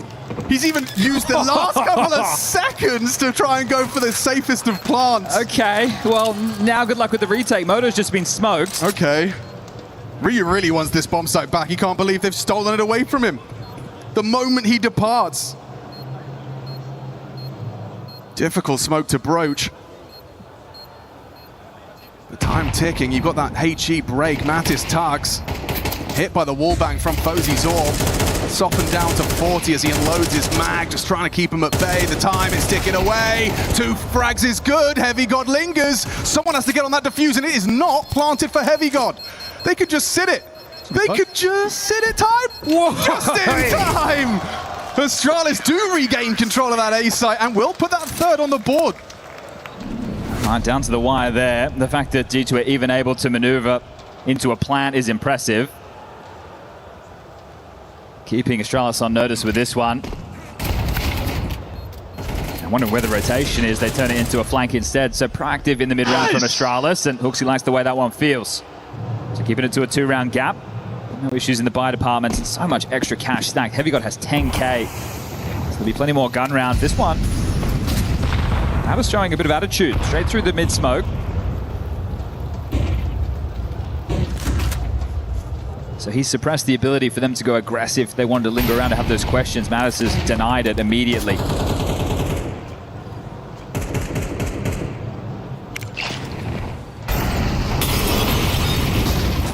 So Molly instead can get out. He wants to go back in for this. Another nade lands on his toes. Yeah, it's all about this pipe. 4 half-wall control. Block smoke will buy time. In rotation between the 2 of them is Yabby. Is he just going to donate this util? Head back over towards A. It's like a minute on the clock, and he will give over the nades, but he's going to posture forward. Stare wants support. It's the Danes over towards B. Okay, Danish duo. Stare anti-flash, overlooked. Oh, still not pivots. He finds them both. What a dream. Given his team a gift of a 2-man advantage. They do still need to find HooXi, and with their connections, we've equalized. HooXi on B, Fozzy on A, and Ryu overlooked in pit side. That's the bomb, that's the kill. Wrinkle empty-handed. Hunter in the clutch, winnable. Certainly now, beheads Ryu, gets the time. He knows HooXi last seen B site. He knows he's got the time to set this one up and use time as his great ally. HooXi, head-to-head, he's held his nerve. wins it out in that captain's 1v1. Oh, interesting call there from G2, right? You killed 2 players top banana. You know there's a third shore. You're expecting that rotation away from the A defense, but they've just parked the bus. You walk into it, you're also getting blindsided. So is Hooksy looking over the fence there? Maybe, yeah, he is. He's definitely giving him a little bit of sun and a wave to Hunter. Okay. Rubbing a bit of salt in the wound with this. As mentioned, once upon a time, teammates lifting trophies together. Hooksy got cast aside. No, we don't want you anymore, mate. Trying to build back up to what was the successes of G2 once upon a time, but... Nice shot as well from Hooksy. This is the thing, if Hunter gets into Boiler... Brother! He gets into Boiler, that's round, right? So Hooksy's chasing Ghost at that point. Ooh, Orb sounded off a shot there, so info on Fozy's coordinates. I think they're turning this quite quickly into... At least they were something A-centric. Now on Inferno, it's not about the finishes, it's about this battle for banana control and top mid. You don't have to take banana first, you can go get Boiler and Halls, then get your bracket, vice versa. It doesn't matter, just as long as you are taking the space, forcing the CTs to rifle through this util. Ooh, right in his top pocket. Half health for Nerds, worming their way through though. This is a great gap. Hunter gonna play the fade side by side with Mattis, and there's no one home. Some serious real estate now for G2. Making it look like an app spot, but they're just gonna walk long. Yeah, with all the attention drawn. There is that rotation from CT. Stare and Hooksy are on their way. Cognizant of the possibility of this gap. Oh, and then they'll use their own Moto smoke to be hoping to be overlooked. Yep, that's it. Stare had his nades out. Good find. First blood drawn. With Mattis in combination with Hunter makes life miserable for Yabi, standing and banging, finding 2. Now's not the time for an inspect and no scope onto Yabi. The only way to bring him down. 3, decent output, but Fozy not in a position to really play for this. And Orp on the way back in, never comfortable. And lost bonus only 1,400 into the next, so he should hold on to this. At least we're getting more of a back and forth affair than the last 2 maps. I really like that calling from Hunter. I think it could have gone wrong because they're assuming they were starting 3A anyway, right? They wanted to draw the attention for the app spot, but the attention was already there. They didn't know they had that gap. How they meant to know they had that gap. And fair play to Yabi, that's some serious output. He just needed a little chip in from anyone else.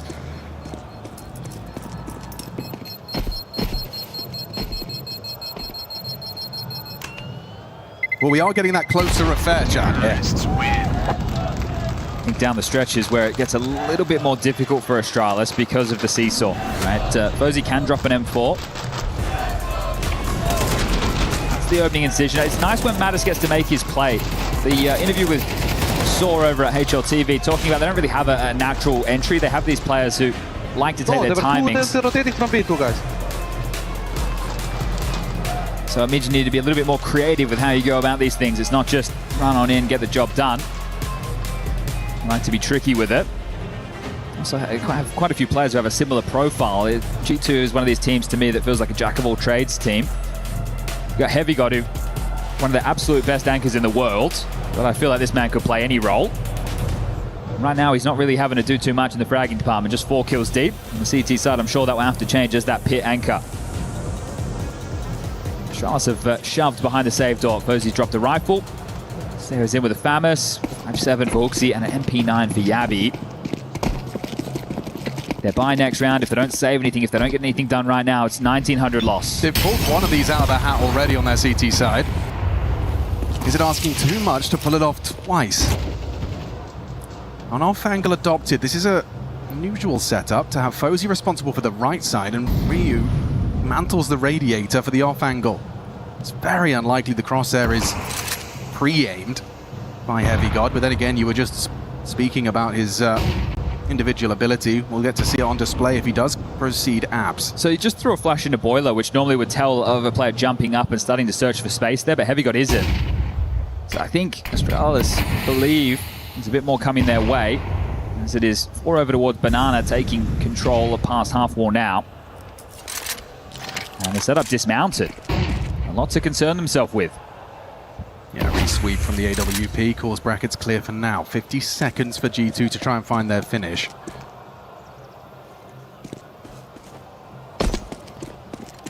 CT CT smoke lands. Does look like HooXi plans to go for a 5-7 underhand 5-7 mag dump. There's going to be multiple flashes. Yabi and HooXi can both flash against this execute. Oh, they actually mollied Stare out of position. That makes life a bit uncomfortable. The flash connected. You can see the whole squad. And, oh, he's done well. He's done very well. HooXi set up to succeed. Have to go flash big. from Yabi Time. connected. 20 seconds. Got to fight your way back into this site. Fozy relays the information. He's ready for this. That's the bomb. Now on the floor. Spews out of Wrinkle. And that is 5. Astralis, 2 rounds of the 5 they now boast off the back of these 5-7s. And HooXi, the one to find output here, a double kill. Heavy God after time, 4,000 in the bank, no problem. Yeah, it would have been nice if he could have kept that. It'd be a drop for Nerds or Mattis, so it does actually make a difference. You can see the multiple layering of the flash. Good call from HooXi to have 3 strong over towards B. They had that top mid info.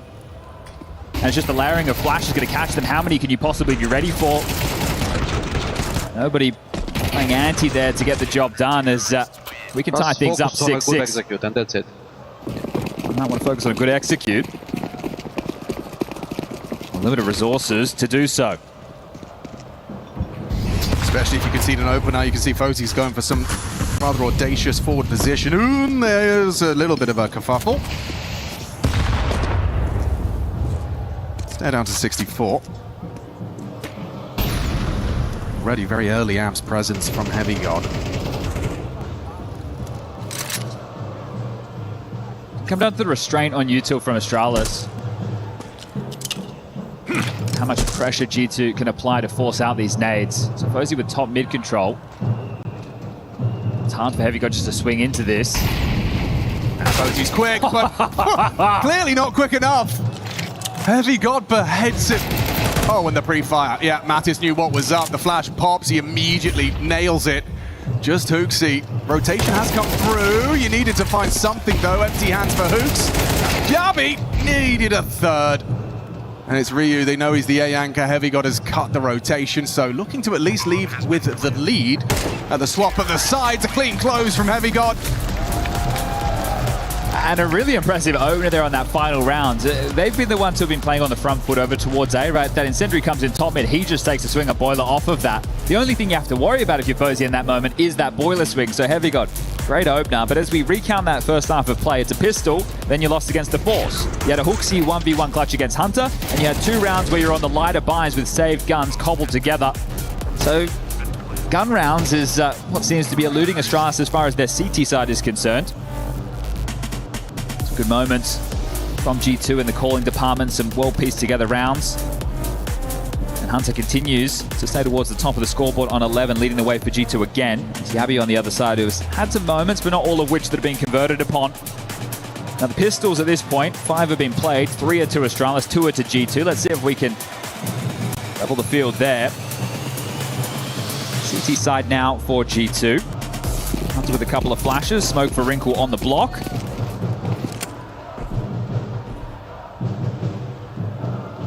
Wrinkle.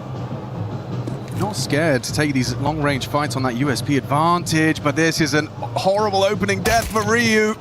Spotted. Heavy God got the early warning. There's a nice one as well. Fozy loses his head to a Nerds P2000. Oh, it's clean. It's far too clean. The second shot out of Nerds just as good as the first. Astralis, they just can't hit a bullet onto Nerds. 3 kills deep. Anyone else?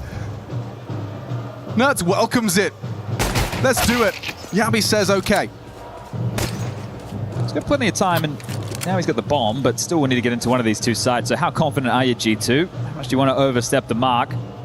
These type of setups, you just want to play for information so you can rejig, right? As soon as you know exactly where he is, you're able to plan for your teammates, box him in, and secure what should be the 8th round. With his up-down setup, feels impossible to break, right? He's going to worry about Coffin's backside. Yeah, even the smoke won't save him with that boost. Impending doom for Yabi. Mattis makes it so. Sharp shots out of Nerds there. Really enjoyed that. We can spin that one back on the replay. I was worried for Heavy God in that moment, right? Because sure, he has the information, but Ryu's still going to come in prepared for a fight, just not up this close. And Heavy God, if you feel like you just missed your timing and then you start to flub your lines, it can fall apart, but one converted upon for Nerds. Remember that double kill he had top banana, which they were unable to make good on. No bomb going down. Astralis, this is going to be weaker looking force buy than you would have hoped for. And well, in the first half, G2 converted theirs. Tech9s, Deagles. Yeah, they set the bar high.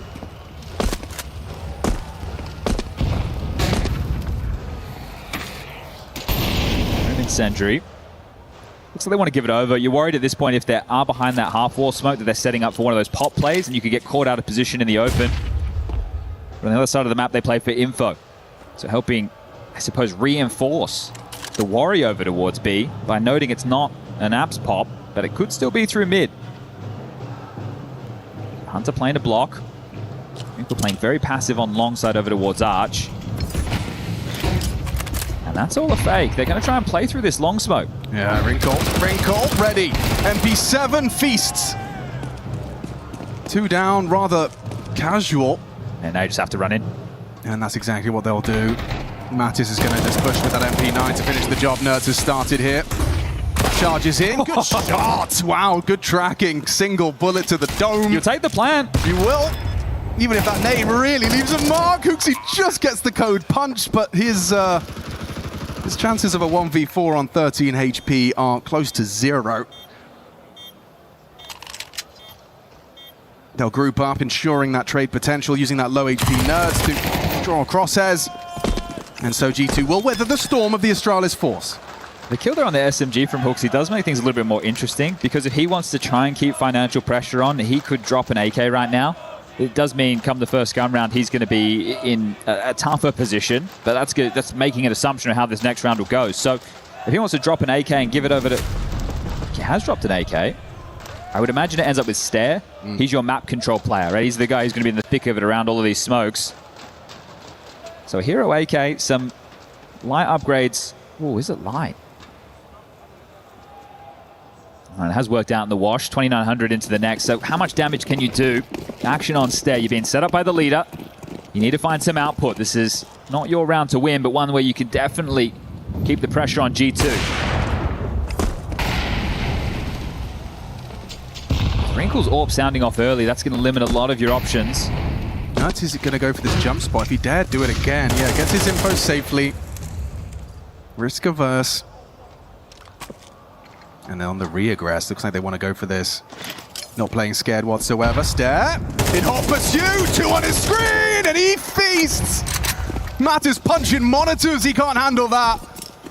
A single rifle. They weren't anticipating it. You're not risking an AWP on a retake in a round like this, right? This is where the finances can get out of control. You need to just go, all right, we got unlucky. We picked a bad timing. Stare has absolutely pummeled us right there, and you have to concede this. Wow. So another one of these rounds for Astralis in Inferno that it's not the full gun rounds. It's the lighter investments. And that MP9 frag seemed like nothing, and it's transpired into one hell of a round for Astralis. It's going to keep them in it for sure, right? They get a couple of extra rifles. They were hedging their bets anyway, so they're going to get this loss bonus and be sitting pretty with the buys. You know, if you can win the next against G2 and wipe the board, your opportunity to force them down to the eco. In fact, an AWP retained. You know that fired off. Yabby, he's going to try and strip something else away.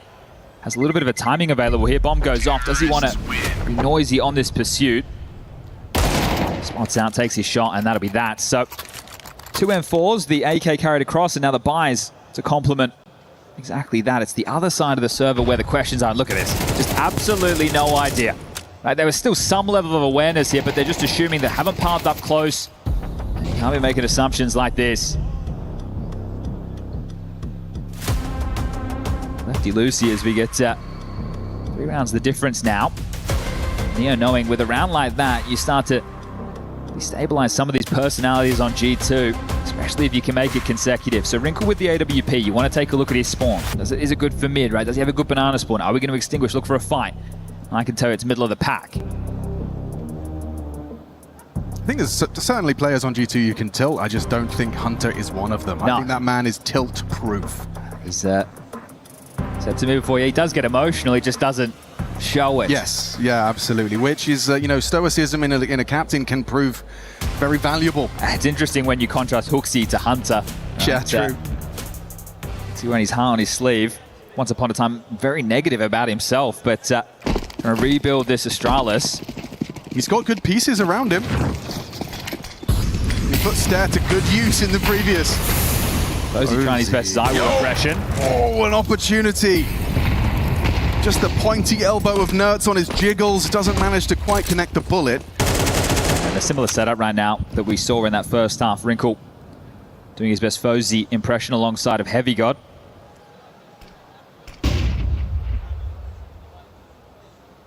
Yeah, a tempered approach from Yabi as well. He's not rushing his opponent's control. He's doing it alone as well. Nertz is going to be calling his own shots here in Banana. There's an incendiary landing half wall. He's over as well. And, well, he catches the nade. Does he feel that he can get out of there? I think they're going to clear him out. Ooh, Heavy got onto Yabi. Not expecting that was the Yabi. The bailout smoke's great from Mattis. And oh, it's all falling into place. Everything collapses for Astralis. Even better from Wrinkle. Finds Fozy 4 and 10, quiet from the Swede. And Heavy got into the upgrade, ready for this step. Completely known and noted. Hunter not going to overplay his hand. And they want to keep this one spotless to make up for the mare that was the last. Very quick to rectify, and in a dominant fashion as well. I think fortunately for Astralis, right, winning that lighter by round does leave you with extra cash on 3 of your 5 members. It's Yabi and Stair who are the ones that are lacking. But double digits now for G2. Maybe it was just a blip on the radar. Like you said, just a well-found timing from Stair in the previous. But very quickly, falls straight back under G2's control. And they're getting dangerously close to the magic number here. Elimination at stake for Astralis. And an opportunity getting ever closer for G2 to find themselves not only in the quarterfinals, but to win a playoff game at a Tier 1 event this year. Yeah, that's going to feel good. I'm not even sure if they'd be too privy to that, right? You're the ones who are playing these tournaments, but okay, hold up. This is very fast towards Apps. Wrinkle's forward. He's going to get blindsided. Hang on. Cognizant of the possibility. Double HE doesn't find its mark. He's done well to get away. I thought there he was going to get caught, but aware of his timings. Now the Orb's going to search. If he can post up and look towards Moto, he might be able to catch a player in transition. So this is Fozy hoping to catch Hunter. Denied by the smoke, and he'll have to go fishing elsewhere now. What's this standoff on Banana? They're next to each other. Yeah, Stair completely unprepared for Nertz to have been burrowed into that smoke towards logs. And no ability to react right now for Astralis. Easy. I thought it was easy. Wrinkle has the angle held. Fozy peeks in and finds his counterpart down. Still not looking good for Astralis. Look at Yabi's armored Deagle, going to do whatever he can. The bomb's still loose. They've got 50 seconds out to fight. And that's a dead Ryu. The game slips away from you right now. You only have 2,400 into the next round. G2 will have 11. That's why Fozy probably is considering a save of some variety, but you need to start posting rounds on the board, so it's a terrible decision either way. Nertz can just have these rounds where he just gives you a round for free. Yeah, it's important, right, with a player like Nertz that it does have a good read on the game, right? He needs to be finding these timings, catching these moments. He's a playmaker through and through. I think he's a bit of a mind reader as well when it comes to his opponents. He can really, when he hits his stride, be plugged into the mainframe, have a good idea of what you're thinking. But that's why he's so volatile, right? Because you make those plays, you need to continue to do so. And if you're really just having one of those games where timing is against you, you can get nothing done. It will be the save. They retain an AWP, they retain an M4, they give them something around the 2,400 loss, but sailing away with this one, G2 now. So we are going to have a technical pause. Ryu just going to have to make some adjustments. Has been, as you saw from the stats, a quiet couple of rounds from him. And this was a funny one, actually. You can see on the replay, Nertz's position, fair play. You know, I don't blame Stair for not overlooking that possibility. Nertz playing it cheeky. Little smile on his face as they are just 2 rounds away from the quarters. We'll find out their opponent later today. We've got Furia versus Aurora coming up next on the mainstream.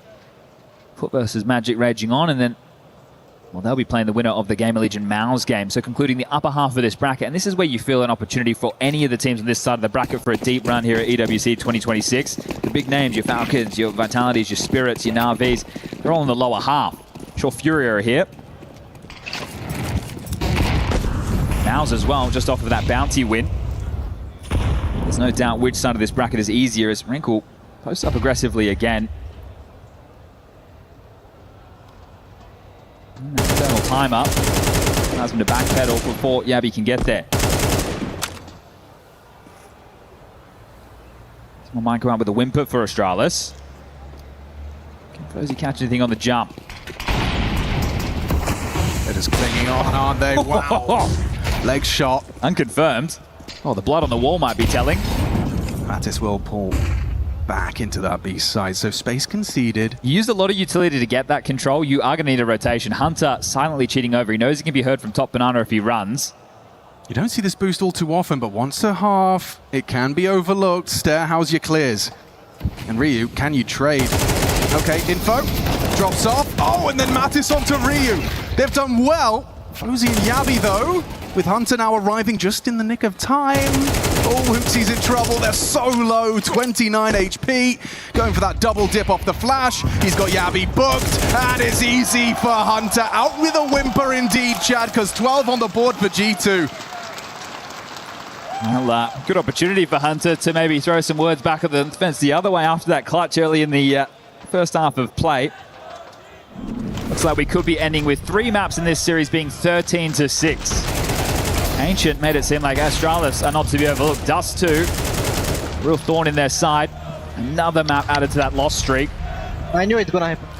6-24 for the year now. It is just a clear weakness in their map pool. It's not something you can afford to when you get to these later stages in tournaments. They will find that weakness and exploit it. Especially when some of the best teams in the world are great on Dust 2. Your Vitalities, your Spirits, right, your Falcons. Those are the top 3 big dogs. All very, very good Dust 2 teams. But Inferno's where this one feels like it's going to fall apart for Neo. One more round, 5 more kills. That's all Hunter and the boys need. Yeah, I'm not going to sugarcoat it. For Astralis now, an uphill struggle on Galils to defend their honor. 6 straight rounds. Asking an awful lot. Wrinkle's got a good spawn for mid right now. Let's see how aggressive this man wants to be. He's definitely playing it his way. Likes to go for these aggressive lines. And just on the edge of that smoke, he's actually going to poke his nose forward. Knows there's no rival AWP, or can expect so.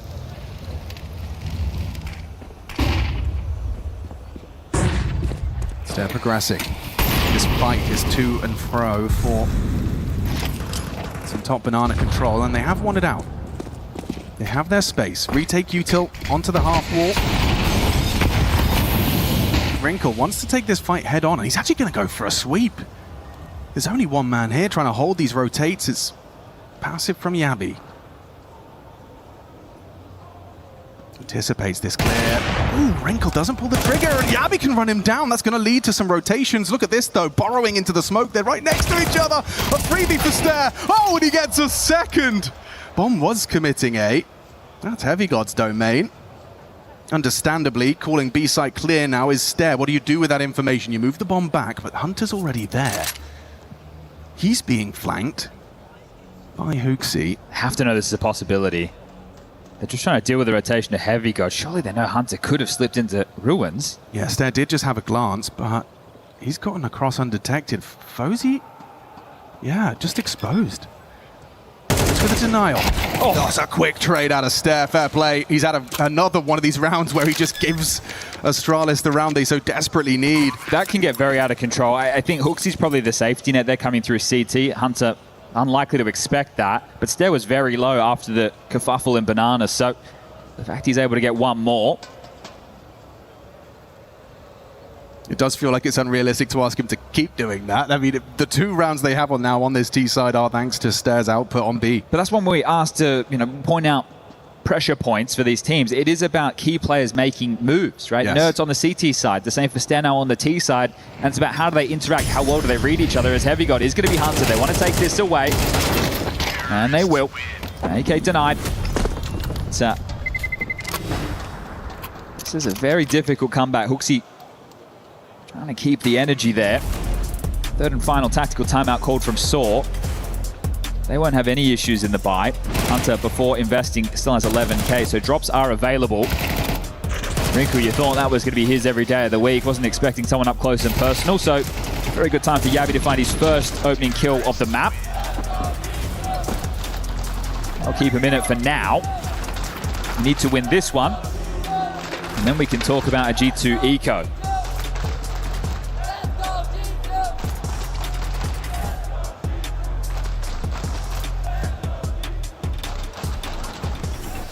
We wonder if this is Saw wanting to call the complexion of the round, or just hoping to keep the mental in check. It's all right, boys. We've still got a big lead right now. Let's just stay locked in. We'll find out with the opening there. I'm going to start 3 over towards B. It's not the AWP. It's going to be Hunter joining this and setting up Nerds and Mattis for some banana aggression. Big nade. Connection. Oh, what? Wrinkle! His aggressive AWPing has finally paid dividends on that boiler room. Bomb down T stairs. Banana pressure now. Yeah, and they're all doing the dance now in the smoke. It's panic stations for Astralis. Is this the last round? It absolutely has to be. Line them up, knock them down. Nerds is here. 21 kills deep. One more to find, and Astralis are getting their key crushed. That is a strike if ever I saw one. You don't even get to play the round. You don't even get to see the opponent. You're behind a smoke. You're running away, and the map is almost done. Astralis just skittles. And they look to Yabi, head in hands, watching as their chances of seeing those quarterfinals dwindle. No chance to breach this one. Into the AWP. New boy Wrinkle misses his shot, but it's Hunter to close it down. A convincing series from G2. 13-7 to close it out. The quarters are theirs. And a win at a Tier 1 event as well in those playoffs. It's eluding them all year long up until this point. Astralis fall by the wayside, and we know for G2, from the organizational perspective, this is an important victory to pick up for the club championship. They do march on. They will take on the winner of Furia versus Aurora coming up later today. And the question is, how far can G2 go? They changed the AWP. They're looking for a new complexion, looking for something a bit more aggressive. Saul believing they had reached the cap with the former roster. Now, this one did go the distance. Ancient left a lot to be desired. The Dust 2 and Inferno. Astralis steamrolled and eliminated here at EWC. Key takeaways is Nerds' performance on that third map as well. What an asset he is to the squad. You've got some real hard hitters on G2, and you've got the calm presence of Hunter, who's also fragging up a Storm. Certainly a fragging in-game leader. Astralis' fans disappointed, won't be seeing another day of play. They're not the biggest scalps for them, but they take down mibr, they lose to Falcons, they defeat NIP, and eliminated by G2. Let's hear from Hunter.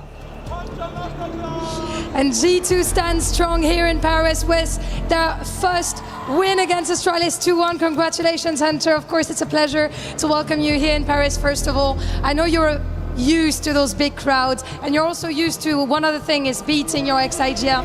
Hooksy, it's the second time this year, and you took the IGL in role not so long ago, so can we talk about an IGL diff at this point, and is it easier facing him? Because you know a little bit of his patterns and his style. Tell me about it. I mean, yeah, IGL is not an easy job, but I think we've changed a lot, both of us. I know what he liked to do and what he liked to call, but I'm not too much thinking about it. I'm just trying to focus on the team and what we should do. But yeah, it's not easy. I'm really happy that we won, and I'm grateful for the crowd that we have, because I think after Vitality, I felt the most warm welcome for us. Yeah, when we did the walk-ons, indeed, the crowd was really cheering for you. Donc première question, est-ce qu'on peut parler d'une IGL div? C'est pas la première fois que tu bats ton ancien IGL Hooksy là-dessus. Bah effectivement, être IGL, c'est pas facile. J'identifie forcément, je sais ce qu'il aime call, je sais ce qu'il aime faire, mais j'essaie surtout de rester focus sur notre jeu, et je suis très content aussi. Merci au public de nous avoir hype, parce que je pense qu'on était la deuxième équipe la plus hypée après Vita, donc merci pour ça. And it's often said that IGLs need to be carried by their teammates in order to win. Yet you've been playing amazing so far in the EWC, and when we look at you, it seems easy. So how do you do both?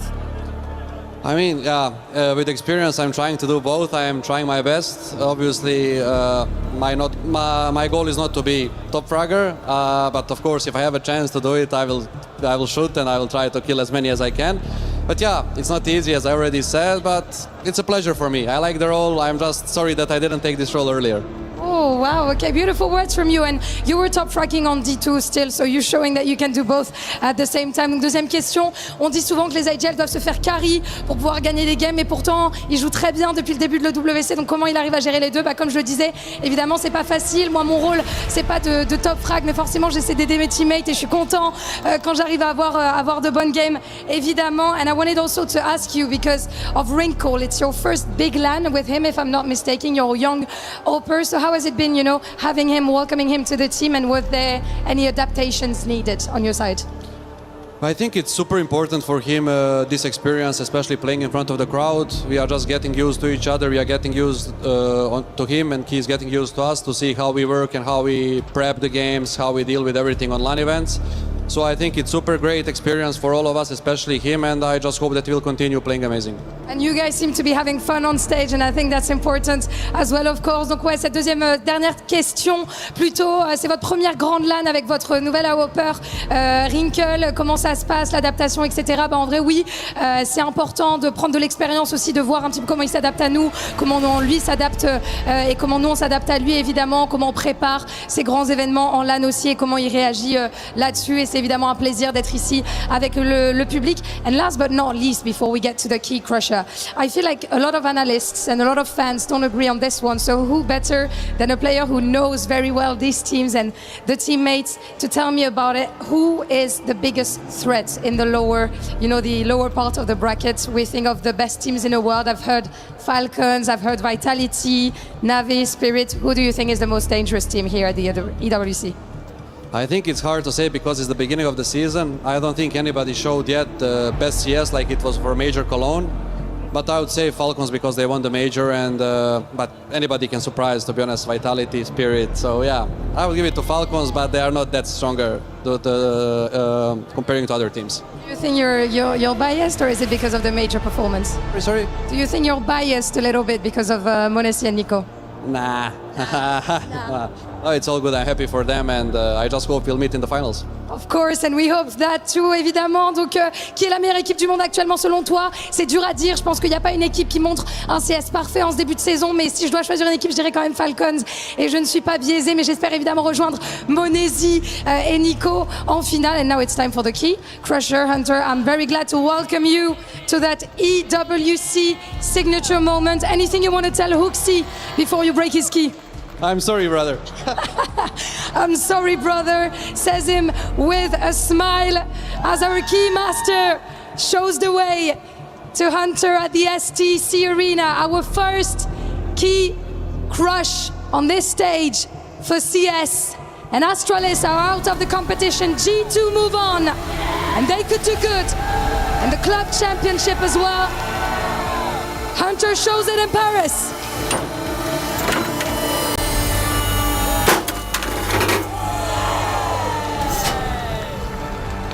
That was actually pretty good. That was really good, actually. I'm gonna welcome you back in front of your fans for one last question. Hunter, you've been a part of G2 for, what, almost 7 years now, and no matter the roster, no matter the teammates, you've always had fans chanting for you and cheering for you. So I would like to know, because you played with legends, why do you believe in that roster specifically? Why do you think these boys can do good at the EWC?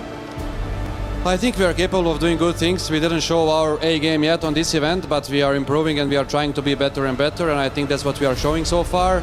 Now we'll be playing against real good teams. I don't disrespect the teams that we played against, but now we can play Furia and some other teams, so yeah. We'll see. We just need to keep going, keep grinding, and that's it. And merci les gars. Oh, merci les gars, and I'm sure that you're going to be ready for it. Of course, thank you very much for joining me. Hunter, effectivement, on va être prêt pour ces grands moments avec cette équipe. On se prépare, là on va arriver face aux plus grandes équipes et aux plus grands joueurs, avec tout le respect pour ceux qu'on a déjà affrontés. Mais on sera là, on sera au rendez-vous, and make sure to join us for our next game, Aurora versus Furia, after a short break.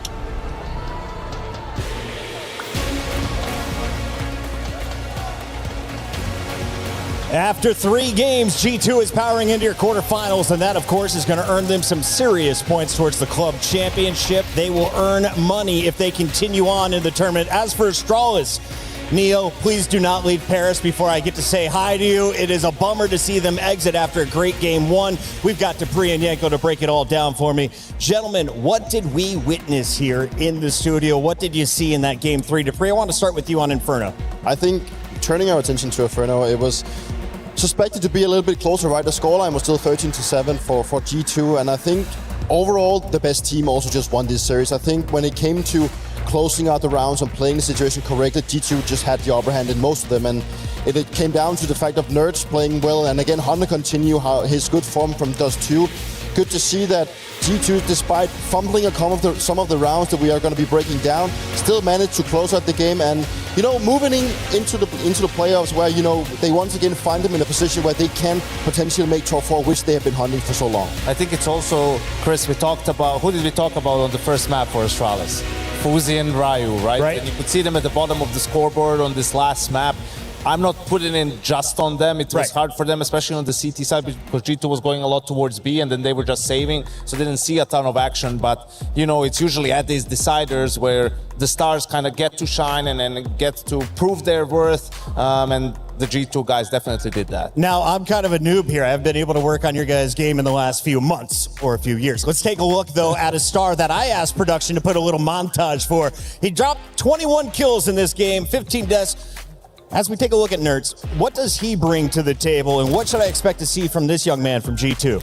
I think it's good to see the Nerds finally getting some of that credit that he was so good at back in ends. His time in Liquid was something that we look at and maybe want to consider not counting it, because it's just good to see that he's back in a team that gets his playstyle to function. He's a very vocal player. He is that second voice in the team. He likes to go for these plays, and you can just tell with the majority of the fights that he took on Banana, he sets himself up for success. Like even that last round where he catches 3 guys shooting through the smoke, right? So he's a very important piece to this lineup. He's one of those guys that creates the space, creates the rounds, and puts Hunter into favorable situations. You get to see a playmaker, Chris. That's who you get to see. And I know that last time you were doing CS, Liquid was in major finals. And Simple is playing for America. They were doing really well, right? But nowadays, it's where great players go to die. And that's what you're seeing now. Nerds back from Liquid found the joy of the game again, and he's just been a menace on this in Inferno, and generally on Inferno for G2 in that banana area on the CT side. He's just a multi-kill machine. Shout out to my old director, Corey Dunn, and the rest of the Banana Boys. We love to see it finish the way we play it, just spray through the smoke, get a 3K for Nerds. We got to take a look, though, at one of the big rounds in this one. You called it out to production. You said, we got to revisit round 2. Why was this so important for G2? Well, 2 reasons. First, I told you Hunter was going to target Hooksy. I told you he was going to go B. And second, you see some of the prep which G2 is really good at. So here, first, the setup is a little bit strange because Hooksy with the MP9 is playing far and supporting, but Stair is playing close with the M4. You can see G2 did this a couple of times. They just timed the B execute behind the half-wall smoke to sort of break the counter utility from the CTs. And then when the execute comes in, you see Stair here just gets 1 kill, gets traded. Hooksy does the same, right? You're wondering, okay, I know it's Stair and you want the M4 on him, but if he's going to play this angle and this is going to be the setup, perhaps it makes more sense to just give him the MP9 or at least swap roles, put Hooksy to play close and Stair to support him to util so he could maybe multi-kill pushing through that smoke. From that point on in the 3v3, it's again a hard retake for the side of Astralis. Hunter does it with his brain in this one and just outplays Yabi in the 1v1. It's almost like you saw it coming and it played out exactly that way. Shout out to this man, the big brain. In the middle, though, we've got the 5-time major champion. You've got to play for us. Let's take a look at round 8. What did you witness? Yeah, it's actually an Astralis win round, and it's just wanted to showcase some of course it is. It's one of the rounds that we see G2 also throw away that I mentioned, right? But you see it's a 4v5 situation, and G2, they tend their attention onto Banana. Yavi with a very fast flank. Does a little bit of a mistake here of not just playing to contain the thing, but it's the rotation back onto the A-bombs. And this is one of the most classic mistakes that you can make as a player. Look at the time, it's 15 seconds, and Ryu decides to rotate off. He would not have a chance to make a difference at B regardless, but it's the late presence of Heavy Guard that actually forces him to rotate. Heavy Guard goes back, still have that smoke to smoke off Moto. And as you can tell, it's a 3v3 situation. And I'm a little bit disappointed in G2 here because they break their own crossfire by going for the fights, giving Astralis a chance back in. And it's like Heavy Guard does not have the overview of the situation, so he decides to go for a long flank when the bomb is planted in the corner. And it's just disappointing to see that with how G2 approached this round and how they bounced back, losing these type of situations, it works, and you will still survive against a team like Astralis. But if this would have been against Furia, spirit or vitality, you would probably have punished a lot more later in the game. Yeah, a bit of lack of situational awareness maybe from Mattis. You know, why you keep just spamming through that smoke entirely? It's like, bro, just chill. Like, they need to come to you. You're in a 3v3. You have the crossfire, like you pointed out. So yeah, a bit fortunate for G2 that it didn't come back to bite them losing this one round. And a good reminder, G2 will be able to take some time out tonight, watch that VOD, and revisit some of their mistakes. Unfortunately, for the other side of this matchup, HooXi is going to have way more time to think about today's games. See, I know these moments are never easy, it goes without saying, so thank you so much for joining me. When we spoke after you qualified through the group stage, you said, you know, you felt like you had it in you to go deeper than top 16. It just depended on whether good Astralis or bad Astralis showed up today. What's your takeaways from this performance versus G2? Yeah, then both Astralis showed up, you know. The good Astralis showed up map 1 and the bad Astralis shows up map 2. I think, I don't know, it was a bit sloppy on the third map. It's too easy of rounds they get for a team like G2. They will just eat you if you let them do these things that they did. So yeah, I'm a bit disappointed. I feel like the game kind of slipped out of our hands, but I mean, kind of same story as against Mouse last tournament. We had a really good first map, and at least we can take that with us. When we're looking at that second map in Dust 2, it felt like G2 just had that game plan to be kind of bullying you towards the B side. Was that something that you anticipated but weren't able to handle? Was it catching you a bit off guard? Like, what was the tale there? Yeah, I mean, I was kind of ready for them to just play this default style where they get the control and then either bully me or bully the B side. And I mean, even though we were ready for it, it still worked. So we obviously need to go back and check like how that happened. It's hard from my position on long to know exactly what went wrong when they go so much towards the middle of the map. But I think when they went on me, at least I should have. I was in a decent position to kill, and I just didn't hit my shots. So. I mean, sometimes it's as simple as that. That's the good thing about the game, you know. Sometimes it's a lot of tactical stuff, and sometimes it's just about shooting. In terms of what's next for Astralis, where can we see you guys at next? As I imagine it's going to be, you know, a bit of a mission to be getting those VRS points, to be getting to the major and making it as deep as possible in that. Yeah, I mean, we will go to whatever tournaments we need to go to get the VRS points necessary. Next for us is China, yeah, I mean, it all depends kind of about the results as we go, how many tournaments and what we will play. But yeah, hopefully we will get some better results in those tournaments. Given there's still kind of a newish coach in the mix as well, are there any boot camps on the horizon, or does it really just depend on what happens at those events? I think our schedule is a bit too tight for boot camps. We had one already, and I think we are on the right path. We just need to, you know, keep our feet on the ground and work hard. Thank you so much for your time. As always, HooXi, commiserations once more. That is Astralis exiting EWC. Unfortunately for Astralis, top 16 is the end of the road as G2 will be powering into your top 8. But there's been a whole lot of action already today in the Counter-Strike universe. Let's check out what's been going on over on Bravo, because Yanko Dupree, Foot Esports, is moving on over Magic. Now, coming in, you had question marks for me. I asked behind the scenes, is like, who's the stronger team? Who are some of the stars? You said both have potential, but it wasn't a clear winner in this matchup. Dupree, any big surprises to see Foot coming out on top? Looks like 13-8 is our final score. No, I think that Foot was the favorite heading into this one. I think Magic is still, you know, a bit of an unknown entity for a lot of, you know, people watching home. And I think it's one of those teams that we got to be paying a little bit more attention to. But in hindsight, I mean, I think Foot is one of those teams that really is on the rise. You know, they have caught a lot of attention lately with how aggressive they play and bringing, you know, a new kind of, you know, identity to how to play top-tier Counter-Strike. So rightfully so, I think they deserve to move on. I think they also made the comeback being behind 1. So it's good to see, and also for the bracket to see that the team that is looking strong is moving forward. Now, Yanko, Foot, of course, is in the Club Championship for the first time here at EWC 2026. They're a Turkish organization. Where's the squad? Is it all Turkish young stars, or are they building from around the globe? It's all over the place. This used to be a year ago Navi's academy team, Chris. So okay, they've come a long way, right? Foot was the one who picked them up. They're one of the more exciting teams to watch now in the scene. They play with a lot of pace. They're super aggressive on the CT side. Had to make a roster change during the off-season. Longs went to search for greener pastures. Didn't find them yet, but xFloud fits like a glove in this team. You know, a loud, aggressive player, and I'm happy to see them move forward. I think they're a team that you don't necessarily want to go up against in these playoffs. Great call out there. And what does it mean for the rest of the bracket? Well, we have our first teams moving into your quarters. It's going to be G2 and Foot Esports. Both of these squads staying around in the venue, I'm told, because they are scouting out their future opponent. Dupree, it only makes sense that G2 will be playing the winner of our next matchup here on the main stage. And I have a feeling you're going to see Foot over on Bravo watching that Gamer Legion versus Mouse matchup. Yeah, definitely. I think, Foot moving forward, also now looking at the next game coming up against Gamer Legion and Mouse. I think Mouse is the heavy favorite heading into them. They had a really good start to the season, so that would be a little bit of a brawl, and obviously to the likes of Fury and Aurora, I think it's too early for Aurora to go up against a caliber of Fury, so I would be looking out. If I was you, I would be looking out for Fury already. Yanko, I want to talk a little bit about big picture. Tomorrow we see Na'Vi, Legacy, Falcons, and of course Mongols all here on the A stream. FaZe, Vitality, B8, and Spirit will be on Bravo. Expectations, though, who has the harder side of the bracket? The teams that we just witnessed or the teams that are playing on day two? I think the day two teams for sure, right? And I'll have to say, though, a lot of those round of 16 matches should be pretty straightforward. I think FaZe versus Vitality is obviously the highlight round of 16 game in that lower side of the bracket. I think we're pretty, there's a high probability of seeing Vitality have to play Cash, right? FaZe clan early on seem to be the best team in the world on the map. And yeah, goes without saying for Vitality, a super important tournament to make a deep run.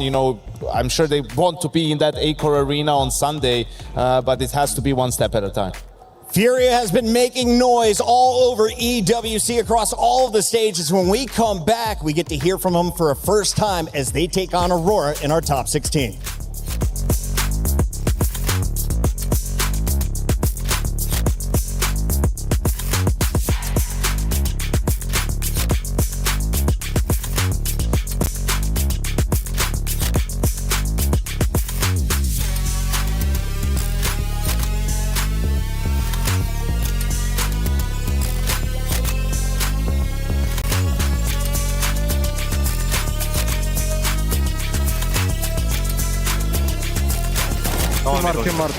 Two. Up flare. One more have flash in 5 seconds, Tema. I'm flashing above you. Flash. Planting now. Boom. Second and planter. Last planter. Bottom. Nice! Oi, Matush, we did the best.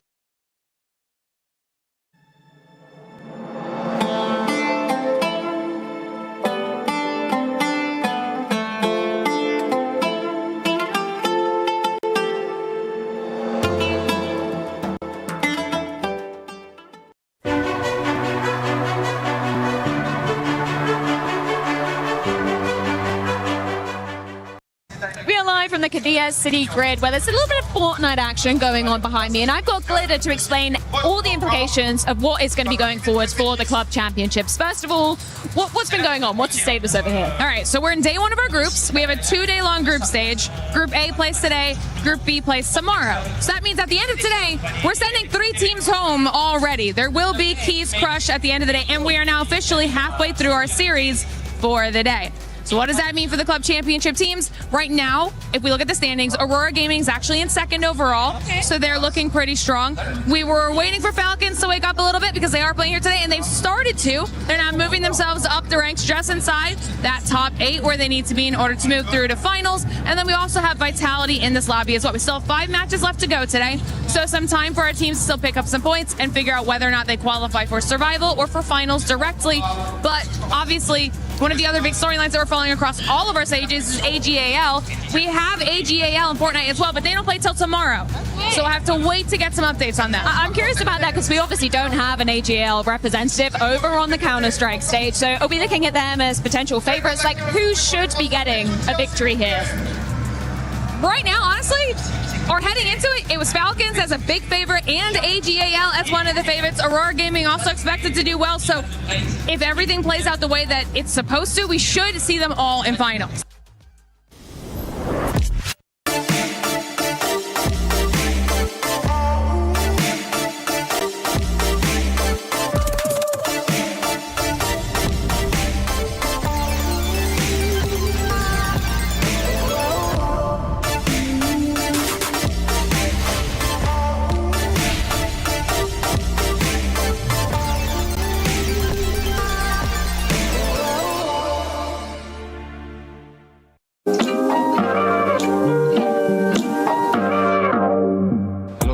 rest here from Game Legion, and now I'm gonna do some pick'ems for the EWC playoffs. Starting off with Foot and Magic. I'm gonna go ahead and go with Foot, because I think they've been looking really strong with the new Longs addition. I think Magic can surprise in this matchup, but Foot obviously have to win, and I think they will win 2-1. I think Foot's gonna win against Magic, and it's gonna be a close game in my opinion, and that's why I'm choosing like 2-1. Of course Magic, because I'm playing for Magic, right? But I think they can win one map and it will be an interesting game. Then it's us against G2. I have to put us as a winner, and I think it'll be a close game, so I'll put us as a 2-1 game. G2 and Astralis, I would pick 2-1 for G2. Oh, it's so tough. I think it will be like very close, both maps, 2-0 G2. So I'll go for that one. To be honest, I feel like Astralis is a bit of a slap on the tournament, so I would say G2 is playing better right now, so 2-0 for G2.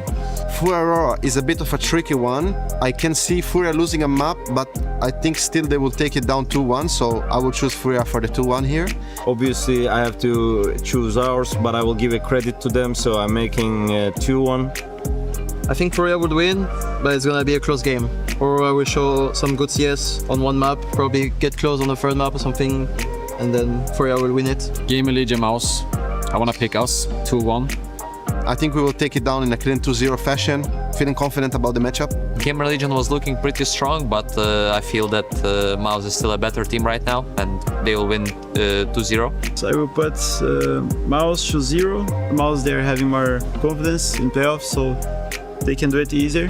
Falcons and Mongols, I think it's gonna be 2-0 for Falcons. Also, I think Falcons will win this. I would say 2-1 because of the map pool.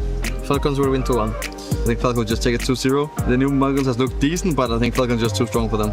I'm sorry, Mongols. Navi versus Legacy. Last time Legacy beat Navi, or it was a close game, but this time I think it's gonna be Navi who's gonna take them 2-0. In like matter of prediction, I would actually choose Navi to win a 2-1 at least.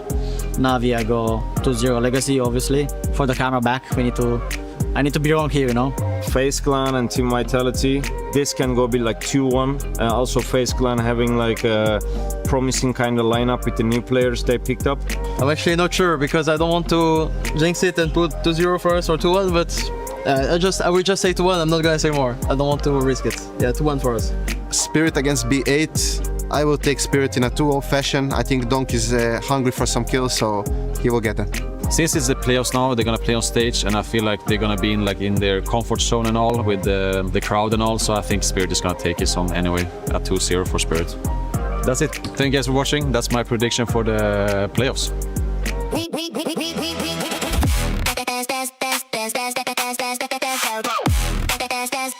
We booked Esports World Cup.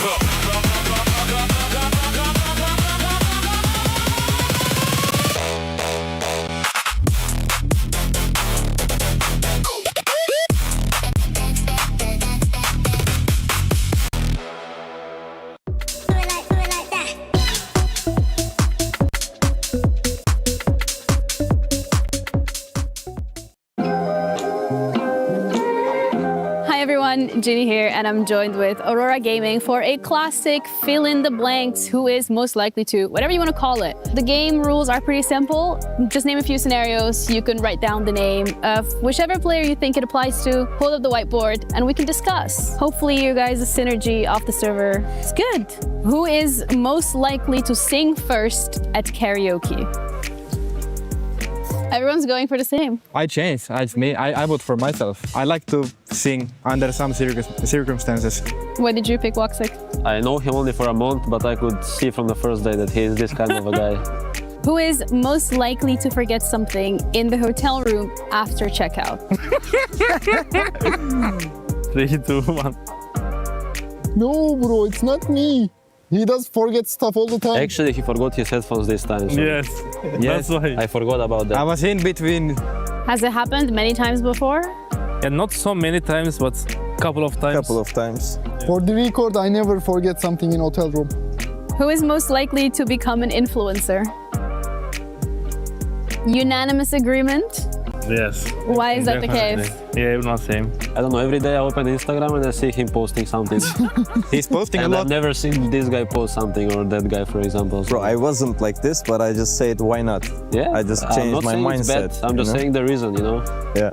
What's the mindset change? You know, we're going to events and we're not sharing anything from the events, only the pictures that people are taking for us and stuff. That's only like after the some tournament, we posting something like we achieved this was a great country, thanks for your support, thanks. But you know, in the end, they deserve to get more information about the area and everything, how things works. Who spends the most time on their phone? Bonus points for saying Wish app. At least it's the same guy. Why? Every time he has break or anything, he's always on the phone.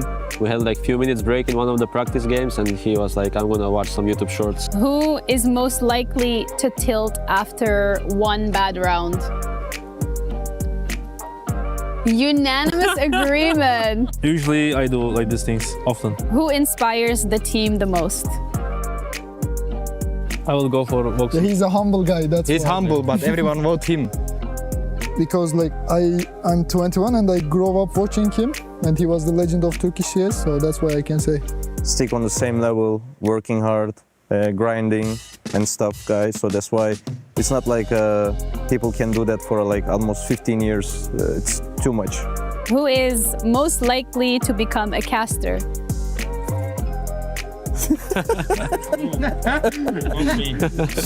After some probably time, I will just gonna give break, maybe then after, but I don't think so anyway. I don't know. I like to be like in the competition, not like being casting. I rather to do stream in my home. I've done this for multiple teams for different games, and I think your team is the one with the most unanimous agreements on the answers. How does that feel? Good chemistry. Some stuff is obvious, I think, in our team. So thank you guys so much for joining me. That was fun. That's it from us. Hope you guys enjoyed that. Thank Bye. you. Thank you. Thank you. Bye-bye. Thank you.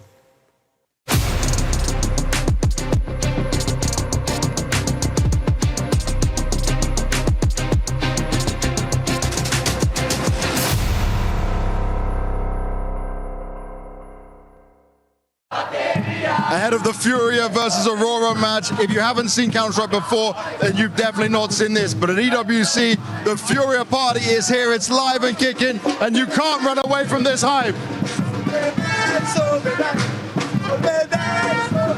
This is what it's about. The Brazilians have been rocking the STC arena since week one, and they're here to close things out strong. Can Furia continue to climb the club championship leaderboard? Well, they will be looking to a legend to lead the way. Back when I started in CS, Fallen was the star sniper coming out of Brazil, leading the way for Kaboom, eventually Luminosity, and then had that pop-off tournament at MLG Columbus. I've been told Dupree he's ready to hang it up. Do you believe the rumors? Is it really going to happen? How can he quit? Yeah, well, I mean, like, he's had a phenomenal career, right? And, you know, I know it's been a long time since you've been around Counter-Strike, but this man he's just given everything of his life to Counter-Strike at this point, you know, and you can just feel like the fan culture around the team. It's something that brings a little bit of memories back to the Major, where they also had this fan crowd showing up, and it's funny how the fan culture has kind of gotten into Counter-Strike, and it's just great to see that, you know, they bring some of that Brazilian passion into Counter-Strike as well. It was Fallen and a number of others like Dead that have been leading the charge for Brazil in the CS scene. It is no surprise to see them continuing to succeed, but where do you have Furia in your power rankings as they take on Aurora, Yanko? I have them at 5th, behind the 4 teams in the lower side of the bracket. Okay. Furia has to be 5th. They are the major finalists, and I think with the talent that they have on the roster, anything but a grand final appearance would be a massive failure for Furia. They've been together for a long time, over a year with this 5-man roster. It's Fallen's last season. There's no more time to waste, no more excuses. So they have an opportunity to be in another battle for a trophy after falling one step short over at the Cologne Major. They need to take every opportunity they can. Now, one thing I learned in Counter-Strike is the players get plenty of time to warm up before every single match, and using the best equipment in the game is always important. We checked in with a great Yuri setup. Here he is with the Lenovo Station Legion gear. Check it out, and make sure if you want to play like a pro, you got to have some of the best in the business.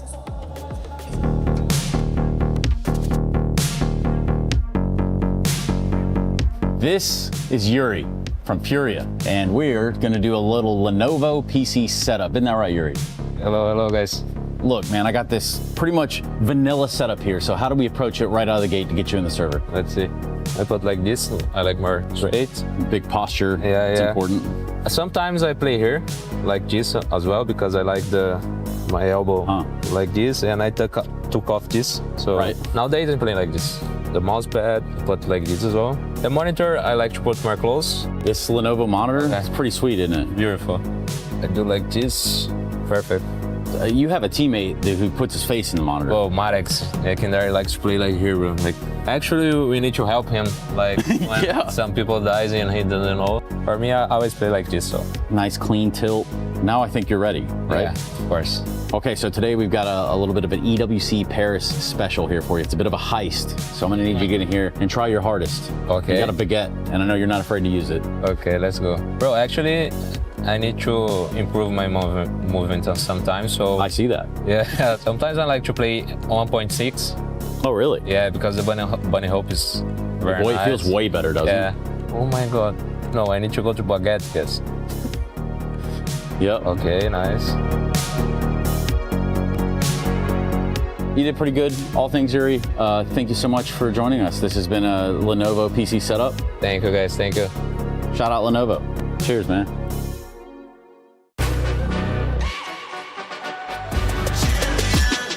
This ain't no regular thing. I came for the ring, you know what I mean. You see my name in the lights, better get right, I'm champion.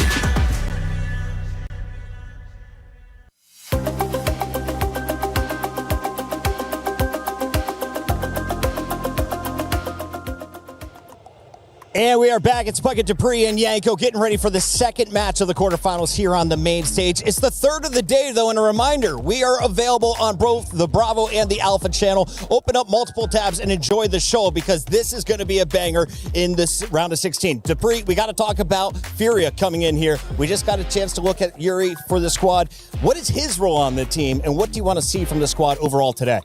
I think looking at Yuri specifically, I think he's the third kind of star of this team, maybe even sometimes take the fourth slot. They have a lot of firepower in the team, and he's been very notorious for his clutches the last couple of months, and I think that is also what he brings to the table. He's a good closer, and also a guy that's very reliable when it comes to the likes of also Caterado. So this Brazilian duo really, putting in a lot of effort, and, he's also, to me, a player that's been around for a long time. He has a lot of experience. He's one of those guys that was brought up in the early stages of when Brazilian Counter really took its pace into the world. So the fact that he's still around, it just also talks to his experience and also what he brings to the team. There's been a lot of hype around Brazilian esports, especially in Counter-Strike, and we have an excellent co-streamer. Are you there, Gullis?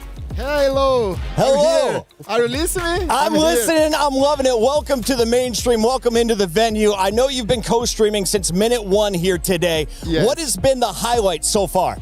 For me, it's the Brazilian party right now they are doing. I'm very happy to be part of EWC one more time. I love this tournament. I think that it's very important for clubs around the world be part of this, and being Paris one more time, it's a big pleasure. I'm cheering for the Brazilian teams, but I'm already happy to be part of this. So thank you so much, guys. I gotta say, I also am cheering for the Brazilian teams. I was an original fan of Fallen. Cold Zero had a monster moment at the major that was immortalized. But right now, how do you rank the Brazilian squads left in the tournament? I think that Furia, it's the top one Brazilian team right now, but Legacy, it's a very strong team, young talents. So I hope that both goes advanced today and tomorrow, but both have good chance to be at least at semi-final and final. I think that at least one Brazilian team will be in the semi-final. Carlos, I'm a little bit curious to hear from your side, with all the fans coming to cheer for Furia. Is that the same type of people? Is it the same squad that keeps traveling around with them? Because it seems like the support at the major was massive. Now we can feel that the support here is also massive. Is it the same squad? Yes, I think that's the same squad. The Brazilian guys who travel around the world for cheer for Furia. They are. We know each other, and it's a very good guys. The Brazilian fans are very passionate, and they are in the Counter-Strike and another tournament. So they are a very good guys. Final question for you, guys. If you were to call out one star in Brazil right now for all the fans around the world, it's Fallen? Fallen. Why? Why? Because he's the godfather of Brazilian Counter-Strike. He's the guy. So you didn't need to finish the question. It's all will be fallen. Thank you so much for joining us. For anyone who doesn't know, where can I watch your stream? Thank you. Oh, it's over on the page. We'll get that for you guys. Thank you, guys, very much. We got to go to a check-in right now. I got Lou and I got Ian, and apparently a very loud group of Furia fans.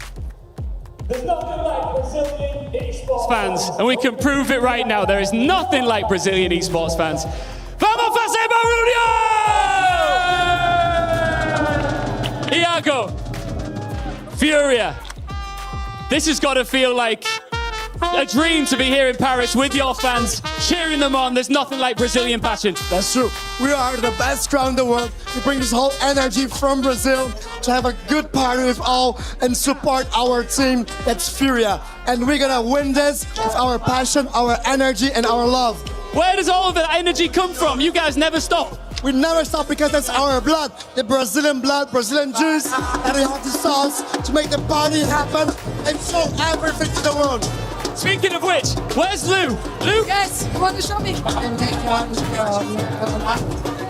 Sou furioso e o sentimento não pode parar.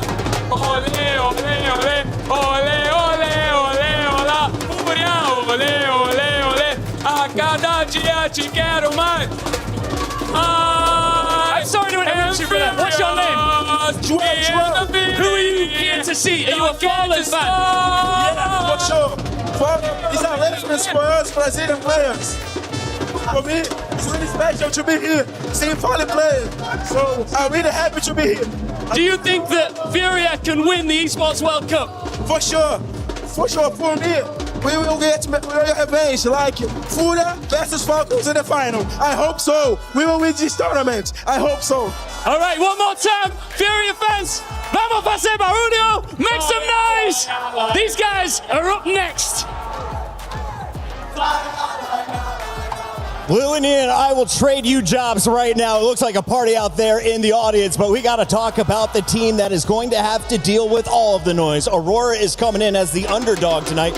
Yanko, they did walk away, though, with a 2-0 victory to get into this matchup. Yeah, Aurora is exactly where they want to be. No one's talking about it, right? All eyes are on Furia. They're the main favorite on that side of the bracket. And yes, this is a rematch of the semifinal of the major, but a completely different Aurora this time around. From a full Turkish squad to an international team, bringing in Kiksan and Jimpat. And, you know, after a rocky start in the best of one, they were able to come back in the best of threes and book a playoff spot. And looking at this matchup specifically, I think if you're taking the side of Aurora, this is maybe one of those matches where you want to be seeing a little bit of, you know, the potential this lineup can have in the future, right? But looking at the fact that they've only been together for a couple of weeks, it's too early to take on a beast like Furia in this regard. And I think it's also, you know, they know that themselves, right? It will require a hell of a match from the Aurora player to take in. There's a lot of talent in this given matchup, right? But in the end, I think Furia they have things settled for themselves already. I think they are too drilled together, and it's going to be a difficult one for Aurora. This is very interesting, Chris, because for Aurora, right, last year and a half, always making the playoffs, choking the playoffs, right, with that squad. Like, their level would always fall off. They'll still have the Turkish core, right, but they bring in Kiksan and Jimmy. Is that going to change the complexity of the squad? Is it going to bring us something else? Because the thing with Furia on the other side is, if they're on their good game, they show a good face, it's going to be a 2-0 for them. But if they've been very inconsistent this year. They can very easily lose this game if they don't show up ready to play. I love that you called out that this is a team of new countrymen. You've got 3 Turkish still on the lineup. Dupree, you played alongside all 4 Danes in the past. What is it like, though, when you bring in new blood? It's always, it's always going to bring a little bit of, honeymoon period, hopefully, but also creates a little bit more belief in the team. But it's always going to be difficult when you turn into becoming an international team because communication and everything needs to be worked out, and it's not just something you work out in a couple of days. One of the new stars added to the roster is Kiksan, and he joined us behind the scenes. We are down in the Aurora booth where I just so happened to bump into Kiksan ahead of his matchup versus Furia. Let's reflect a bit on the group stage, first of all, though. On a scale of 1 to 10, 1 being absolutely horrible, 10 being the best you've ever seen, how would you rate Aurora's form so far here? I would say maybe 6. I think we can do much better. I mean, we won enough games to qualify to the playoffs, but you know, it was not some of the top 5 teams in the world. Let's say we played a bit lower teams, and also I think there's a lot of things to improve, especially because we're a new team. So I'm happy with the wins, but I think we can do much better. I was reading the interview that Woksik did with, I believe, HLTV the other day, where he was saying himself, you and Ash, very similar mindset. So I just wanted to ask of some examples that you've seen of you guys kind of being on the same page. I think Woksik is an operator that wants to be active, he wants to be aggressive, and he wants to do things. And I'm not sure how much he did it in the past. Maybe for a while he was a bit more passive for some reason, but I instantly understood what kind of player he is, and I think he is really happy to be doing these things. So that's definitely one of the things that we have the same mindset about. When we're comparing the Aurora roster to your previous Falcons roster, I think it's fair to say that there's maybe some less vocal players in this Aurora versus Falcons. How does that affect your calling?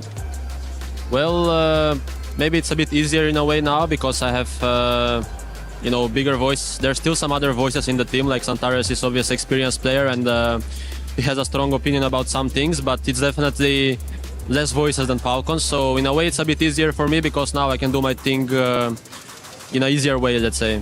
When we're looking at your matchup today, first of all, we were obviously all watching that bracket draw show. Tell me your reaction to being on the upper side of the bracket. Yeah, I mean, it's nice to dodge all the top teams.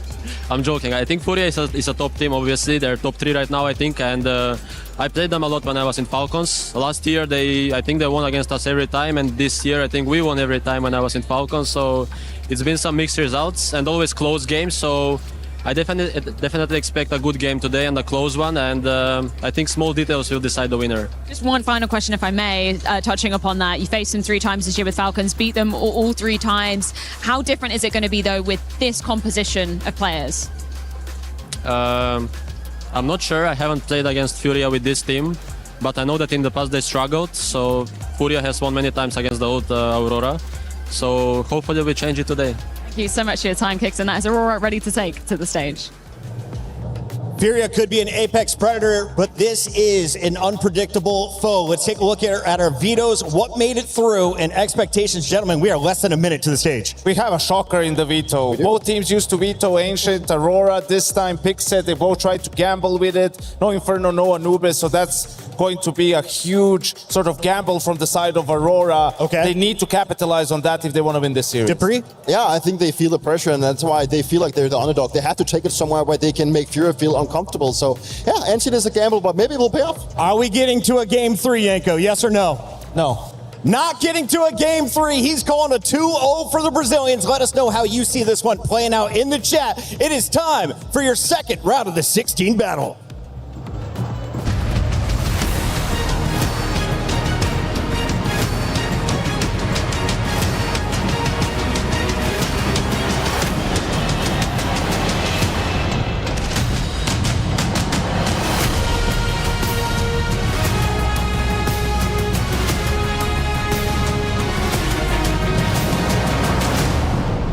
Ladies and gentlemen, we are back at the STC Arena and things are about to get crazy. But Ian, what have you stolen again? This is the crushed, shattered key of Astralis. Now, every team that comes here to the Esports World Cup gets a key, and they want to slot it in the center of this trophy and hoist it in the air at the Accor Arena on Sunday night. But unfortunately, that can't be the case for everybody. Who's going to lose next? Well, I don't know for which team is going to lose, but what I am sure about is that there's a team that is going to be walking to that stage with an entire nation behind them. So it's going to be hard for their opponents to beat them, Ian. Absolutely. Let's welcome our next team looking to punch their ticket into the quarterfinals. Please welcome Furia!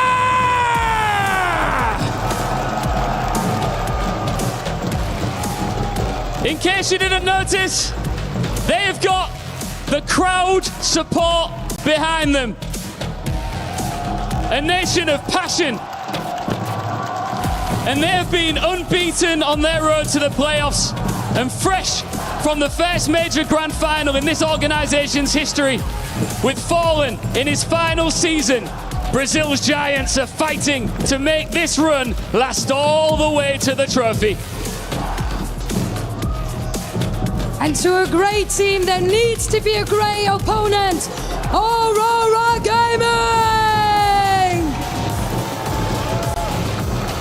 They were one series from the EWC crown last year in Riyadh, but now rebuilt, reloaded, and back with unfinished business.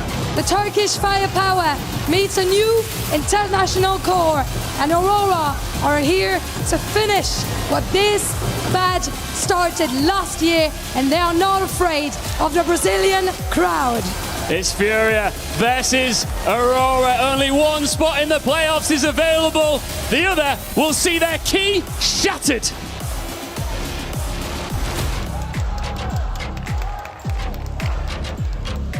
A refreshed Aurora looking for a rematch, looking for revenge here in the playoffs. And a Furia with all eyes on them and an open side of the bracket where anything can truly happen. The gloves are off tonight here at EWC. Ancient insta-ban in the highest stakes match yet. And I'm here with Chad Birchall. Ancient Chad, did you see that coming? I love it from Aurora. Retooled, ready to go. Kixon and Jimmy, they know how this map functions. For Aurora, the core, they played it a handful of times. And for Furia on the other side, a total of 3. 2 of them, they've tried to pull it out against Vitality. Once it worked, once it didn't. Chengdu and Rio. And today, to see that as the first map of the series, I agree with the desk. Furia, if they can take this away from Aurora, they might just be able to run away with the series 2-0. But isn't that still an if, right? Furia's form, not exactly certified coming into this season. We don't know what to expect, right? Just a couple of weeks ago, they were losing online matches, and now they're here in the playoffs, and everyone's saying, like Cologne, they've got to go all the way. Yeah, well, win of a wild card and then a 2-1 series against 9Z to get them here to the round of 16. For Aurora, on the other hand, a loss to Big on Cash, and then 2 2-0s, M80 and GG How. You'd say that's a relatively easy run. So I take a look at this Aurora team, and I'm liking what I'm seeing. The earlier stage of the tournament, I covered off the M80 game, and Zentaris, Woxic, Wakadia, the Turkish core, extremely aggressive. Jimmy's been playing great. And Kixon in a position where, well, you remember 2023, you remember Apex, you remember Paris. This is where Kixon, as the in-game leader, kind of made a little bit of a name for himself, at least as far as my book. So let's see how he gets off to the calling today. That's a good point, Chad. Underdogs and upsets here in Paris, and maybe a playoff bracket with more in store. But we're going to have to see if Furia can do what everyone expects them to do. For me, I still can't get away from this Ancient, right? You mentioned Furia playing it twice, both against Vitality, and of course the old Aurora roster doing it. They managed to take it to Vitality into multiple overtimes, a Zywoo 50 bomb. We had Wakadia looking really good on that map, but the fact that they now have a new in-game leader, new ideas, and a reliable piece in Jimmy who's been stepping up, I think this one's going to be a little more than Furia are ready for today. Yeah, and I think this with Furia, as you take a look at the side of the bracket, the favorite once again, but we already know who they have to take on it. It's G2, right? And they're no joke. I think seeing Wrinkle a little bit more in the team today, getting to see him across a few more maps, you can see what they're looking for in that balance of voices that Saw was hoping to achieve, but that is for later stages. Right now, we've got the teams, they're completing their huddles, they're taking their seats, and we are getting ready to get this one underway. I'm also curious to see if there's going to be changes, right? Because if you're Aurora, you know that you have this option. You're such a green team that taking a risk like this, you're already doing a lot more on the fly than you would be. So I'm curious to see the complexion once we get to their CT side, but it's all eyes on Kixon to facilitate these aggressive rifles of Zentaras and Wakadia on this T side. Well, we're getting ready here. Ancient coming down the pipeline for our first map of the day. We're live in Paris. We've got the fans going crazy on the Furia side of things. Are we ready, Paris? Oh, we'll warm them up. We'll warm in. If Furia's winning, I'm sure they'll be making some noise. The drums aren't stopping, that's for sure. The buy for Furia. We've got a smoke and a kit for Yuri. Smoke and a flash for Fallen. Dual Berettas for Molodoid. This looks like very... Oh, look at the CT setup. Nobody B. Oh, KK Serrano. What a gamble, and they're going straight into it. Water's warm. Kindo waiting, the jump does put him off, but gets one at least, and that will send them further into the belly of the beast. 2 kills come through here from Aurora, but in the sight is the bomb, committed, it needs the kill, and it will find one. Molodoid dropped from Wakadia with a triple kill, and suddenly, despite the well-placed pistol start, Furia are left to just Yuri. Cutting off the rotation right now. Wakadia, he's going to take the bomb and plan over towards B. Woxic has this covered. You'd think. He's heard the steps. He knows Yuri hasn't crossed out yet, but ooh, a little shadow shown, and Yuri gets a chance to take his 1v1. And Hit available. Where's Wakadia gotten to? He hasn't moved a muscle with this cave plant. He stands in the sight. Cheeky. Yuri takes his time. Uncertain, peeking out. Wakadia, a shot from death, and Yuri is patient. He will wait for that kill to come to him. Shaky Wakadia needs the instant kill, and he'll find it. 4 kills in the round for Wakadia, and Aurora somehow win that pistol. Now this man doing the heavy lifting coming into today. He's the lowest rated player of this Turkish roster, or Turkish corp at EWC so far. Well, in that one game we mentioned against Vitality, he was the top performer by quite a mile as well. So maybe feeling some comfort here on Ancient, more so than the other Turks on his team. It felt like Woxic may have fumbled that one right there. But Wakadia makes good, and the Brazilian fans not happy with that. CT side force buy, and the stack in the right place again. Oh, will that work this time? SMGs and 5.7s. 4 players in this site. It doesn't look like Aurora want to do too much first. They're just going to pop in. It's heavy cave though. Trapped inside by the Molotov. They force the kill, but they lose the sight. Back behind Long, still a player waiting, but Aurora have taken space right back. There's a lot of chaos here with these smokes down. Even Xantares runs into his teammate's nade, but they do get in a post plant. Woxic should have this, shouldn't he? 2 players back turn. Easy stuff, but only 1 and then done. Molodoy moves in as well. 3v2, and the clock is nowhere near ticked. Aurora need to battle their way out of this post plant. Wakadia once again trying to save the day, and I think he just might. 2 kills deep, plays that plant, runs away with the nade, but Molodoy doesn't have a kit. He needs to force this kill. Wakadia on the other side this time, and with the bomb almost gone, Molodoy feels like his chance is up, his time is up, and Wakadia back-to-back clutches put Aurora in position. 7-1 right now for Wakadia, and a smile on the face tells the story. He's been put under pressure in those rounds. 2 moments from Woxic where it feels like he should have done more, but Wakadia will bail them out, and there's actually going to be a Hero M4 coming into this next round. In the few games we have actually seen of Furia on this map, I'm curious to see if the CT side setup is going to change at all. Yuri over towards B-Long, Yakinder and Cave. Fallen and Caserado middle with the support of Molodoy. Well, we certainly don't know much yet with 2 full stacks. And the gun round, not now. As Aurora go back to the same thing, all 5 players together. Caserado's been in some of his best form here. He's fouled Furia out in a couple of the games with some big performances. Rotation migrating over. Fallen has flashes. Eyes on that. Aurora's doing a lot of pops now, just getting into this B site for free. Furia might come through this smoke with those aforementioned flashes, and nades do land. Not bad. 2 players on half, but I mean, we're talking rifles with pistols. Serato considering a save, but he's going to need his men to run on in off those flashes. They didn't even go. It's too little, it's too late. Locked down behind the smokes. Serato may as well get out of dodge.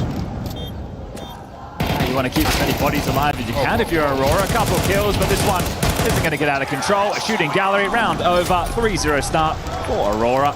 Clinical, not too much shown, just full set pieces off the rip here from Aurora, put them on 3. Lots of damage done, so finances aren't built yet. Ash is probably aware that this is a little bit rocky. When I spoke to Fallen about the last time they played Ancient back at Rio, you know, I mentioned the missed nades against Vitality a lot of times, missed nades, and he said, hey, not from us. They were the ones missing the smokes. Well, keep your eyes on that. Elbow straight lands, that's a good start. I mean, you're not pulling it out in a playoff unless you've got some prep time here. And Aurora bringing quite a pace, punching up heaven in this gun round. Hot hand on Wakadia right now, not missing a beat. He's doing it all. Opening and closing. No kits, no nades, and no control here for Furia. Molodoy Orb, however, he's going to have to try and insert himself in the play somehow. Oh, they would have loved to reclaim middle there, but smoke comes at the best time for Aurora. Fallen looking for a fight. This is Xantares with an AK. Looking good for the peak, but Fallen forces it first. So equalize now, and Furia are going to gamble. Question is it the right one? There was a block smoke that came top of B ramp, and then Kixon just started mid-round, and he pulled this rotation, pulled the bomb back over towards A. Fallen is still close by. Wakadia, low on HP, will patrol the rotations for any sound cues on the B ramp push, but through cave they investigate. It's going to be action on the Professor, and he's tasked to deal with red right now. So much on his plate. And nades will give it away, but as that smoke comes down, you've lost your line. It's going to have to be quick donut flank. Wakadia won't shoot them in the back. He is a really late round player at this point. It's feeling like a 3v4 for for Aurora, but that bomb can be the extra man. Putting it down now. Fallen holds the line. Dinks come through smokes. 2 players put low. Aurora backing up. They have no room to work with, and even with Cardia, it's still extremely late to this round. Fury just need to get a move on. No kit themselves. Another big kill from Molodoi. And Jimmy, how much time can he buy? Might even just have a full stick here in this 4-on-2. Tap, they don't bite, and it seems like Aurora are just walking away, accepting their fate in this gun round. Yeah, Fury don't know, but they can defuse with ease. I realize now there's no pressure, and a very nice round there from Fallen. A couple of important kills to steady this, and damage done through the smoke on the way in. That'll be the first round for the Brazilian core. Felt super winnable for Aurora. They had the smoke down, they had the sight. It's just that Fallen kill from Temple that really puts Aurora down. And damage through smoke. They had no response. I suppose the finances educating this save, right? The fact that we knew that they were already walking a little bit wonky. Those guns carried across. 2 kills for Papa. Calling himself Papa, all right, well. Molodoi did say he was like a father figure. The son he never had. Serato inside of a smoke. They're popping mid. Counter flash from CT side works well, and they swing back in. Nowhere to go. Just kicks in heaven. Is it late, or is it right on time? 2 kills from above, and then out elbow. Woxic compounds the issue here for Furia. That was a 2v5 down to 2v2 in seconds. Careful now with the rotations. Yuri pushing into T side of the B doors. If he keeps on searching, this is Woxic with the bomb, and you know exactly where Kixon was. They foregone the cave control. Molodo's trying to cover off mid, and right now, Woxic, a huge shot. Now you just need to get past the AWP, and Kixon has all this util. Molodo's making a read. Because the bomb is actually transitioning back towards elbow. But Kixon's going B. Is he just selling with nades? And will that work for Molodoi, or is he already thinking about the save? Well, he does. They might walk into him. Got to care heaven. See something, grabs that shot as well, but now the bomb's already committed. It's either do or die on this A site. Molodoi holding down the line. Seems convinced, and he might be onto something. Woxic's creeping in. This is a round right there for the taking, but Molodoi turns back. Sixth sense, you could say. Molodoi given away. I think he knows at this point timing he missed. Woxic's walked in. Bomb plant going to come down. Molodoi shifts into position. Quick shots in your face. Oh, the crowd surge is going to help there, isn't it? Felt like he had the read regardless, but I mean, that timing might have walked away. Never to know. Furia will take it, that's for sure. This is a great shot. Yeah. But that's twice that Aurora have doubted this B side of the map, right? And they've tried to navigate back towards A. It's cost them twice. It's going to be a timeout called by Ash, so he can get on the mic. Really important coach there over in Aurora. Team's turned international. And they still have money to chip in with something a little bit aggressive. You know that the money on the other side of the server can't be too great with it. 1v2 situation unfolding. So as these buys take shape, we can take a look. A couple of AKs, there's a Mac 10 in the hands of Kixon, one for Wakadia as well. So is this get B lane control and then pop? Is this try and put the pedal to the metal, see if you can exploit some of these mid spawns, catch them out of position? Kixon has a decent mid spawn. So they smoke red, get the flashes going for them, but because they're limited on nades, they're not going to be able to keep these flashes coming.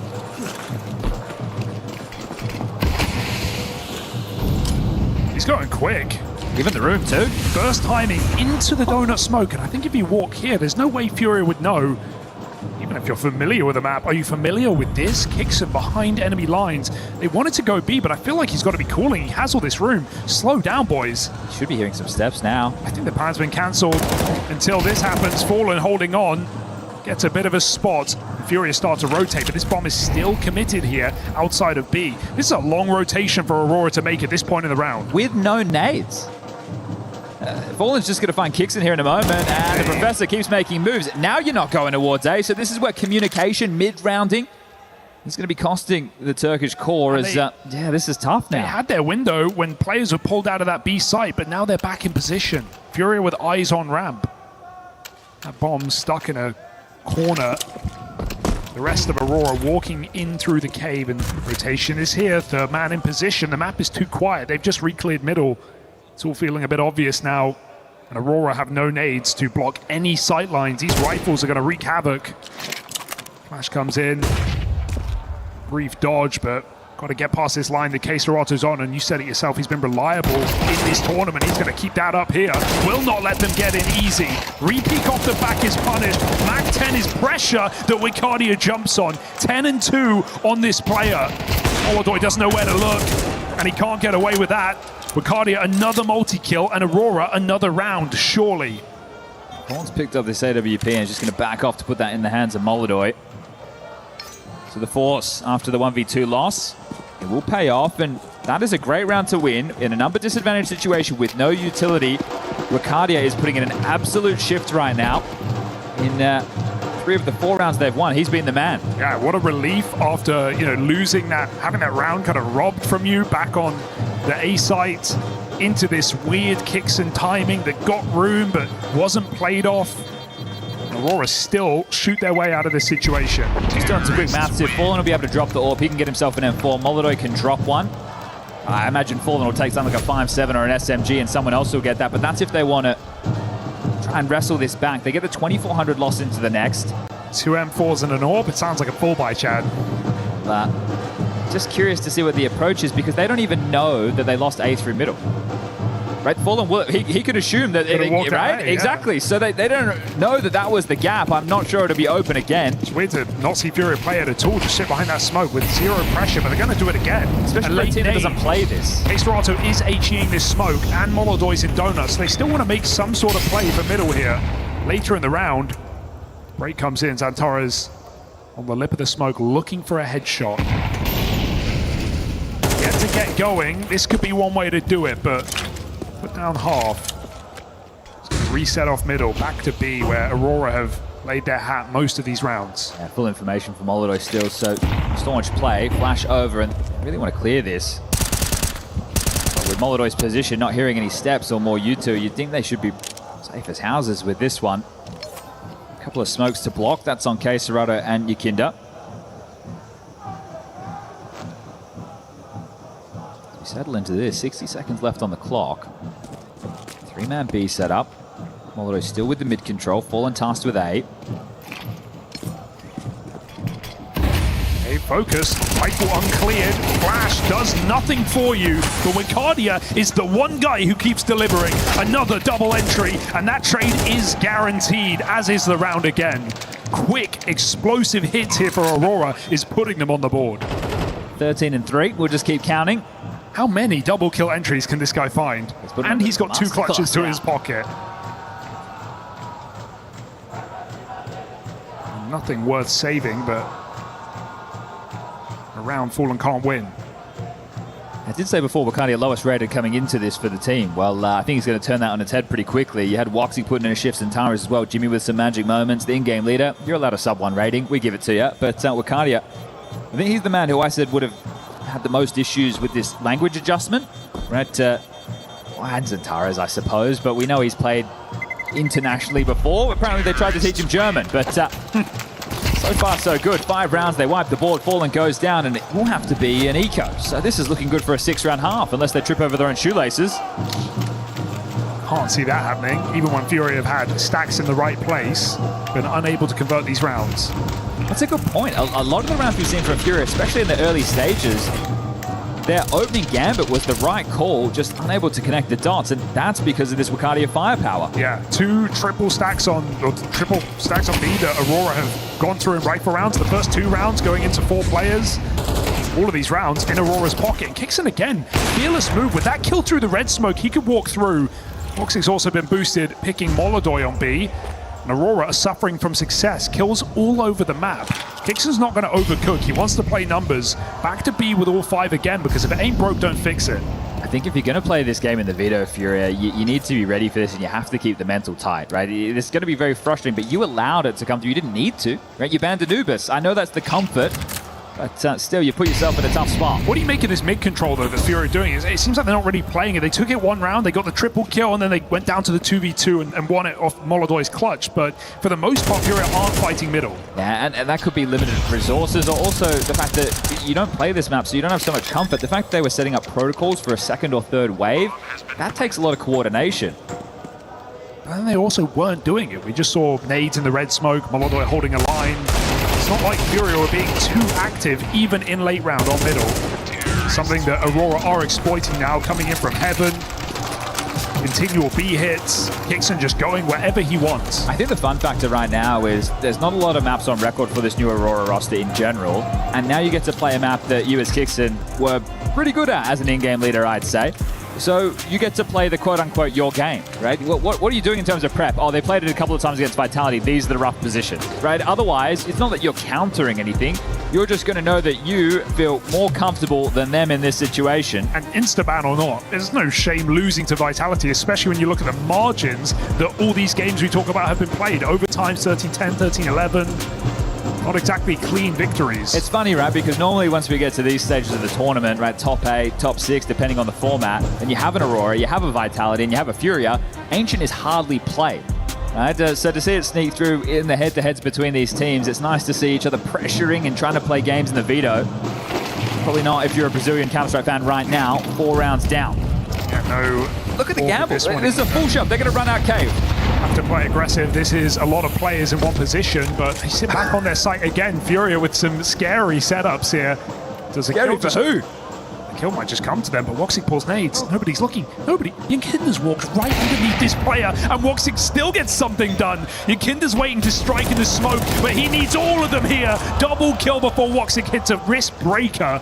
3-on-3. Honestly, it could have gone worse, but it also could have gone better. Aurora now gets a mid-round. How many nades to finish this as well? And a couple of rounds they've overcooked the push. They've walked into an A stack. It's fallen in donut again. Oh, not the smoke you want to see. Will fall and call the bluff as they go back up top. Keserato versus Xantares, a fight worth waiting for, and Xantares nails it. First time of asking. A B site feeling ripe. With all those nades, just group up and finish together. Here we go. Ooh, careful, Xantar is very low, but you know B's got max 1 player. They're still going to try and hunt this kill. High flash, it's perfect. Xantares chases down Fallen, and Molodoy, they don't know whether or not it's an orb, but they surely know he's at the B site. Oh, that's nasty there. We know where one is. Let's hunt him. That's beautiful. Xantares gets himself a double. Molodoy. Well, you need rounds, but you also need guns. You got the max loss bonus in play, sure. This one looking like a 7th for Aurora.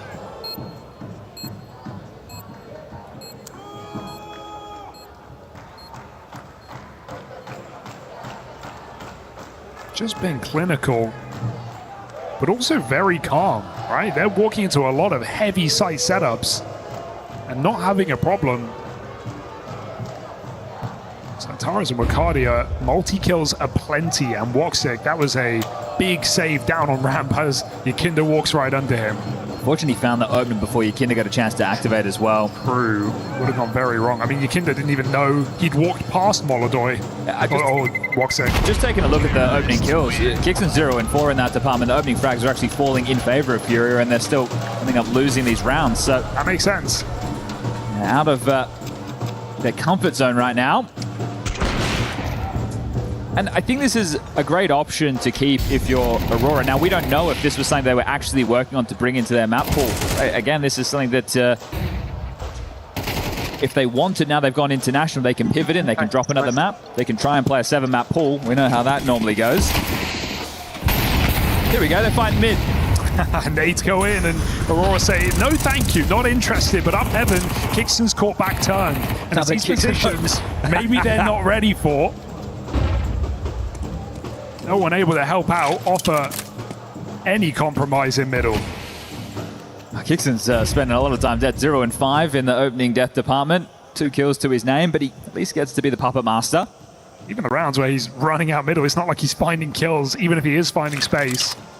Feeling like a selfless game, but his team are dragging him through these man-down rounds. 4v5 and Wicardia. My eyes are attuned. Could be brutal entries here if he plays before his team on this execute. Wicardia goes searching. Careful though, SMG up close might just jump on that Molotov. Yuri doesn't choose to do so. They block him and it's drawing a third player over towards his B bomb site. Good spam for Wicardia, sets this up nicely, and Fallen once again is left alone. A-main fading. 35. How far do they walk? Fallen's going to take a little jiggle. Didn't get that spot from afar. Queserato drops the bomb, and they still don't know. Fallen's here. Surprise, surprise, Woxic can't hit that flick. And through the smoke, Queserato comes running. Offers assistance. Another multi-kill for Wicardia, but this time in vain as Fallen and Queserato lock down A.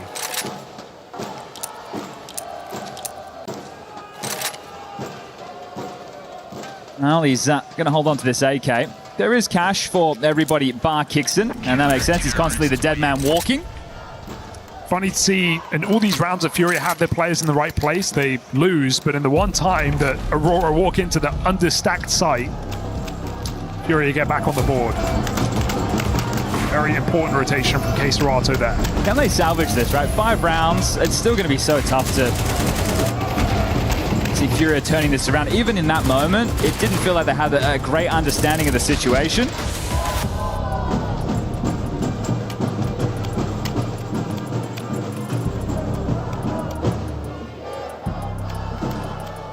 But at least they've got everything they need right now. This could be a neck breaker. If Aurora win this gun round, Furia have nothing for the last round of the half. Yeah, they get 2,900 as the loss. There's a little bit of residual cash in the likes of Yakinda here, sure. 4 players will be struggling. Feels like it's kind of why we just see them throw Molodor and AWP and say, go do something, but he's been relatively tame in the CT side. Hasn't really made any moves. Not looking to fight heavy middle again on the CT side. No longer scared of these B rushes at least. Straight out mid for Xantares, look at him go. Spotted behind the box. Does Fallen really want the smoke? Xantares takes that headshot. It's been a back and forth affair in middle. Cardio once more as well, but he won't clear his corner.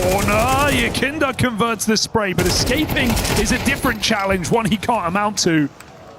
4v3, and Aurora have been great in these positions. The real cutthroat nature about the Turkish core that I've seen in the international jersey, right? They're always willing to take these fights, and they're much more aggressive than at least I'm used to.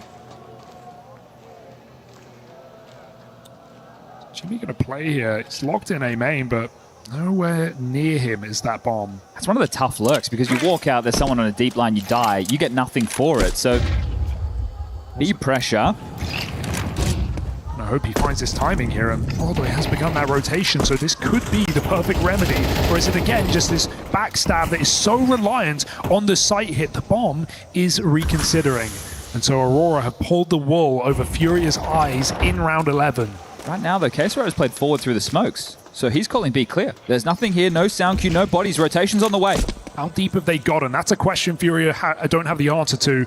Molodor can win this round with a bomb drop at 20 seconds. Woxic wants the line, but he has not got it. Molodor boost up and over. Tag connects and they know his position. 15 seconds, still got to get this bomb in play. Woxic puts his life on the line and Molodor can't escape. 4v2, just enough time to put that bomb down. But Chad, even though they got that info, no one else rotated. Furia are locked in place on this B site, and Aurora still want to take away these guns. Xantares low. This is going to be tough on him for the hunt. He might just have to hit the brakes and allow the rest of his teammates to make the move. But I say that, back turn, Xantares grabs one. It's Queserato in the side, and we know how much harm this is going to do. The finances in the mud. So weird to not see them rotate off that re-clear on B, right? Sure, you put the AWP in play, but you could see how tentative Molodor was. They didn't know how deep Aurora were. It could be in the back of their mind a couple of these earlier rounds where they went for that late rotation back towards everything, and they're not going to do that again because they fumbled with it multiple times. But all in all, it's 8 rounds, T-half. And they are running away with Ancient right now. Furia just felt in the dark this entire game. No information. Reclears have been punished. lurks have been mostly successful, at least in getting position for Aurora. It does help when Wakadia wins those back-to-back clutches to set the tone. Those rounds really could have gone either way. He didn't slow down either. He kept up with a couple more 3 and 4Ks. Now Aurora feel like mid is theirs, and that's because they're right. Holodoy on the line does finally connect an opening kill. 5v4 here. Furia want a bit more, but on that flash, they come swinging out. Jimmy, it's ugly. Bailed by Kixon, but not lasting long here. Jimmy's not either. Woxic throws himself through the smoke. This is just a mad dash for middle, and Furia have finally won it. All right, Wakadia, let's do something special. Why not? You got plenty of time. A decent amount of space. They will be clocking this eventually. Hello, Yuri. On that fade, don't mind if I do. This could be the start of something, but a knife pull back and gun in the face. Wakadia has started his clutch. 1v2. Lots of nades for this. Would he go around the world? Wow. I like it. The bomb is elbow. It's very grabbable here. He has just smoked himself off towards heaven, though. You don't want to look away from the smoke. I'll keep Molodoy for a few more seconds at least. I think Furia just conceding this bomb anyway. Yeah, Fallen's considering the B push. Come back through red. So Wakadia will be able to pick this up, but time's going to be the problem. 35 and sound made. Giving it away. 17 and 5 on Wakadia. He's just going to trust his aim and give them every bit of information they need. Running a main now. Molodoy goes back. Looking to play the post pawn. I bet he wishes he still had that smoke. Yeah, Wakadia, too many lines open and Fallen ready to pounce here on the temple. Wakadia's just going to cross into the AWP, and Molodoy will connect a triple kill in that last round of the half. It's not pretty for Furia. It doesn't feel like enough. Now we get to see what the CT side setup is going to look like from Aurora. That's where you're going to have to identify early this nameplate Counter-Strike. Do they want to run with what they had before with the core of the Turks and then just plug Kixon and Jimmy into the holes? One thing that has been really good for Aurora is just Jimpat in this team, right? In the 20 maps played, only 2 in the red. Has been really reliable, even in the lost games. Has had some nice sight holds. So slow in this game for sure, but I'm optimistic about Jimpat in the Aurora jersey. Just doing some quick homework here. It was Wakadia and Zantara as the mid-jaw on the CT side previously, and then it would have been Soulfly and Madger as your cave and long players. But Jimmy, if I'm remembering rightly, was an A defender for Mouse. So I'm curious to see if they want to change that up or just allow them to run the similar setup that they were previously. Any gimmicks in this pistol? Got the 2-3. Furia going for something on Info. this A site. Quick grab. Jimmy knows what's up. Slips out. Furia still look like they want to commit.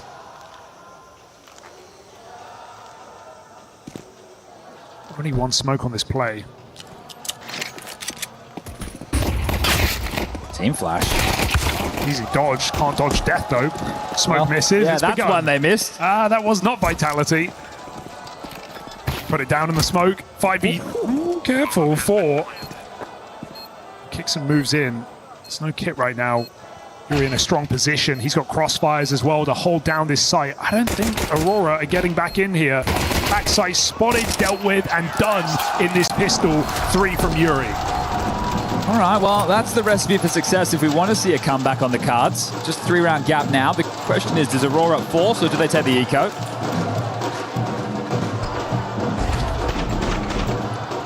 You could see them not quite confident with the util there. Molodoy impromptu, right? It's not the set one, it's not the one that bounces and pops up or anything, but they still stick the landing. And it will be the save, so just a flash for Kixon. Yeah, Furia forcing that first half, it didn't get them too far. That one was Furia as well, Hugo. Is he sure it wasn't them as well? This is definitely worse. Look, if you're going to leave it open, got to be ready. Maybe it's all part of the plan. Just like Mirage, the missed window smokes, right? Oh, yeah, of course. It's a good get out. Has the deep donut worked at least? They hit the harder one. What did they mean by this? Well, it's an A fake. Like the bomb down, I think they're just investigating to see what they can find. Kixon will throw this flash and they will pipe through the smoke. Kills available, but back in main, Kid not on the chopping block. Fallen head off. To Temple, get out of there. Both players low, but putting up resistance. Fallen playing his life, so no threat for the round, but Aurora would love to grab a gun. What a passing from Fallen. Wow. How's he done that? Doesn't know how lucky he is. He's... Oh, again? Come on! They've got to check this, right? The smoke is too suspect. And Fallen just walks away. The master at work. The 6 is all but confirmed right now. They just want to make sure they take everybody with them. So let a Woxic. Not flawless, surely. They give away nothing. Simply done here from Furia. That was a bit of a masterclass in the A site. Okay, making up for the rocky start to the first half. They're back in it now, 2 straight rounds. But jokes aside, Chad, I mean, if you're missing your Insta smokes, if you're missing your CT smokes on A, once we hit gun rounds, these are going to cost you. And that's the thing, they wouldn't have even been aware that they missed the red smoke there. So we'll see if it comes back to bite them. Let's pay extra attention to that. So 4 M4s and a Famis, no kit, limited util. Jimmy towards A. Oh, Red and Donut do land. Xantara is right in the middle. Pre-smoke, but no molly. Furia get that heaven control. They're going for middle as well. Aurora locked out, fine to concede, and Keserato just walks in the guts. Good amount of room. And there's a big gap here. How long is it open? Woxic reconsiders. This kill would relieve a lot of pressure, and so Keserato stable finds that 5v4. Time to go is now. He's about to get more contact. But he's got cover. Up from heaven. Xantares turns to the shots and Keserato repeats. So bomb out A and Jimmy has no idea.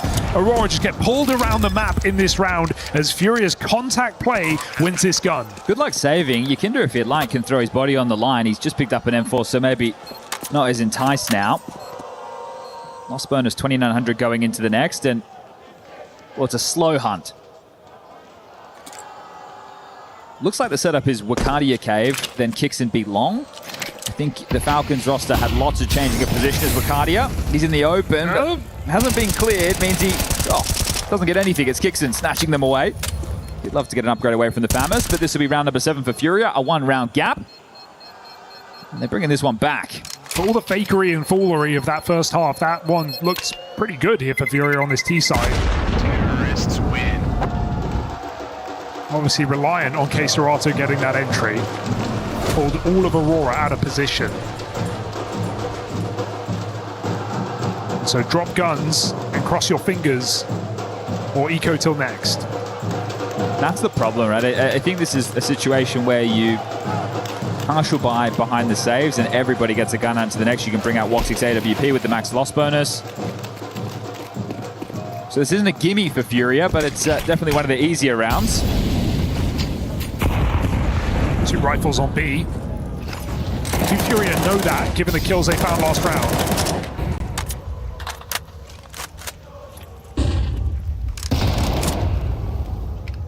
Makani aggressive in cave. Fine, more time. Surprising not to see a gamble of some variety, or at least some coordinated move. They're just treating this kind of like a gun round. So they're announcing both the rifles on B. Doing a lot of spam. You wouldn't expect a solo player here. Ricardo's going to fall back. That's Molly misses. And a high-low with these guns. As Furia wander in. Wondering what's around this corner. Oh, Molly. Aurora don't care. They say the fight is coming. We're ready for it. Gotta go wide here. Oh, rifle spotted. Both fire off. So Fury can pull this one away. Don't need to run into these guns. Still, 2 players over towards A to deal with. Locked. Oh. Aggression. I think they're going to pivot back to B off of that frag. So Kixin overstepping the mark, gives away one of the 2 guns. Now it looks like they're going to pivot into the open bomb site now, so they've done enough to force the hand of Aurora. I think Fury will be shocked at how empty this site truly is. He accidentally smoked cave instead of, yep, short. So, well, look, it's not perfect. It doesn't matter. It's still their round. That's so funny. The amount of missed nades in like 4 rounds of play. This is... Give it to Aurora. They didn't miss anything. You'll have to have another conversation with Fallen, I think. I say, hey, Times are changing. Like, you're surely ready for Aurora to pick this map if you leave it open. If you're taking the risk against a newly compiled roster, you're either making the assumption that there's no way they're going to touch this, they're going to stay what was comfortable with the core, or, all right, yeah, they're new. We've at least played this a couple of times. It's, good way. About to be a tight game.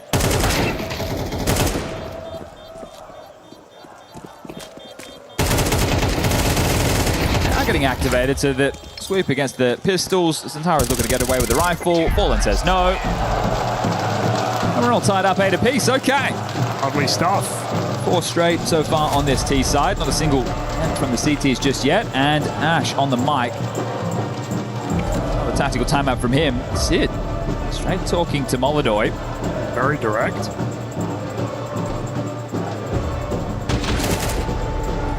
You say Molodoy, 3rd pixel to the right. No, not that leaf. You wonder what it is when it's that direct, right? Because it's T-side ancient. The AWP, it only has a few options available, so... AWP for now. Woxic did say for his, though, as we remember.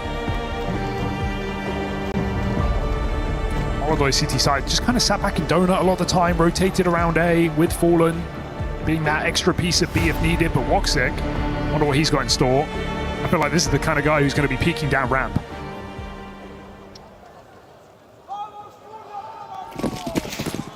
Missed their red smoke again. That one's gone off in T-spawn. You're joking. Nope. Okay, Serrato's selling a B-rush right now, and an opener's going to do it. That's a whole lot of convincing. Side of the smoke, but they break it open. He sees 2 more players, and maybe Cotton's onto a 3rd, so Furia better run. They better go right now. So much util to start blocking. Oh, this is a lockout. Doors are shut on this round. Bomb open, but Santaros doesn't get that kill off.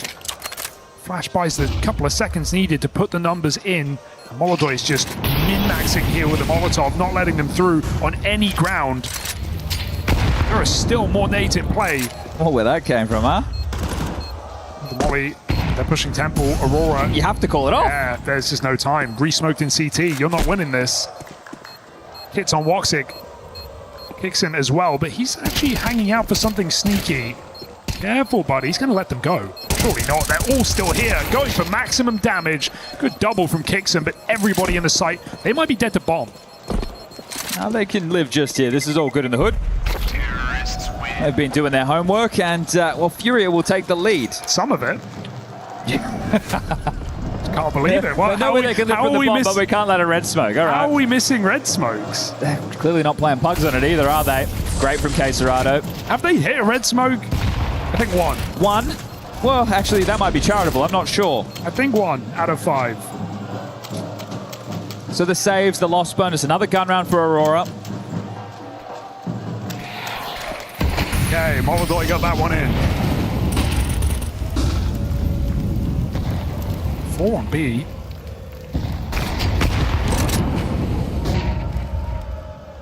Aurora are making the play. And now some 2 flashes as well. All very close.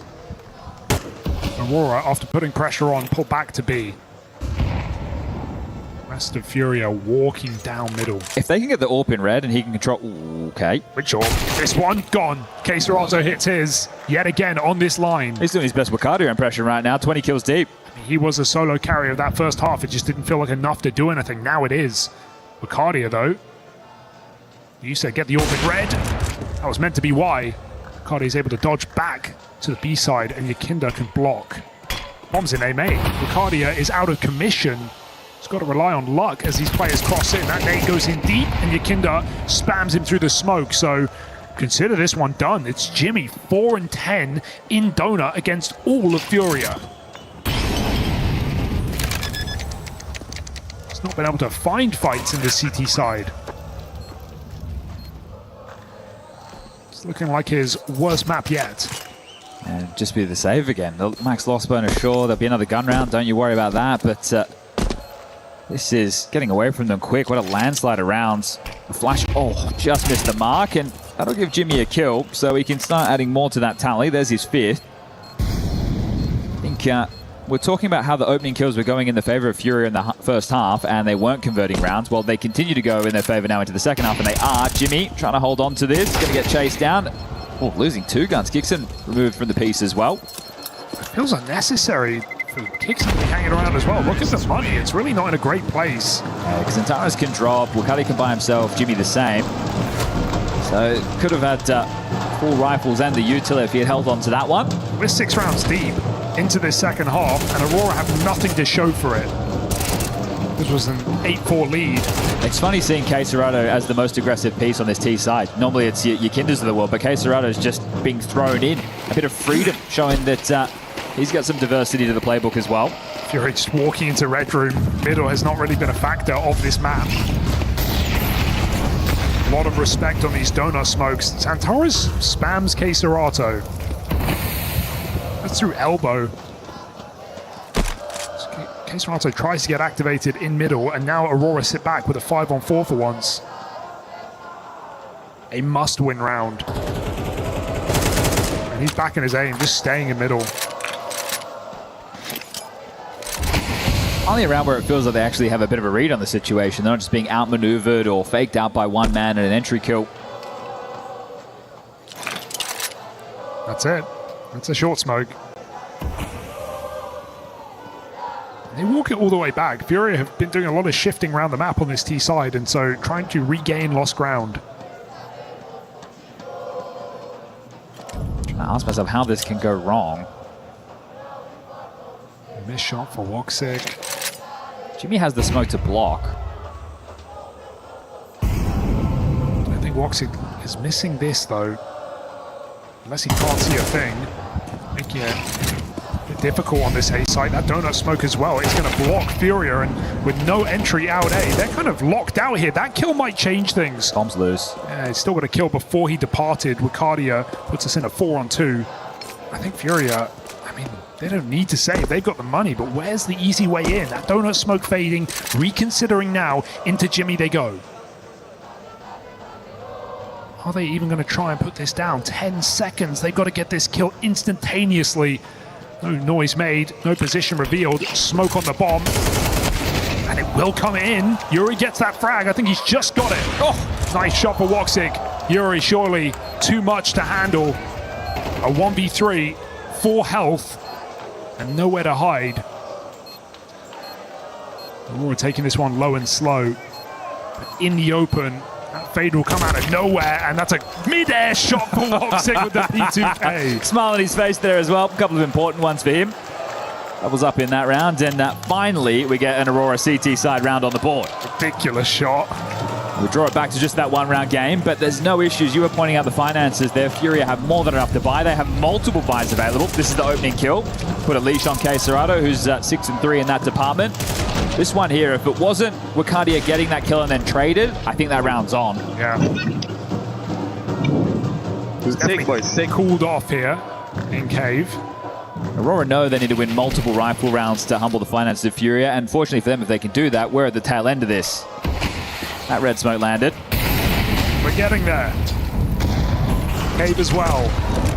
Furia, something more gung-ho, up the ramp. Orb covers the line.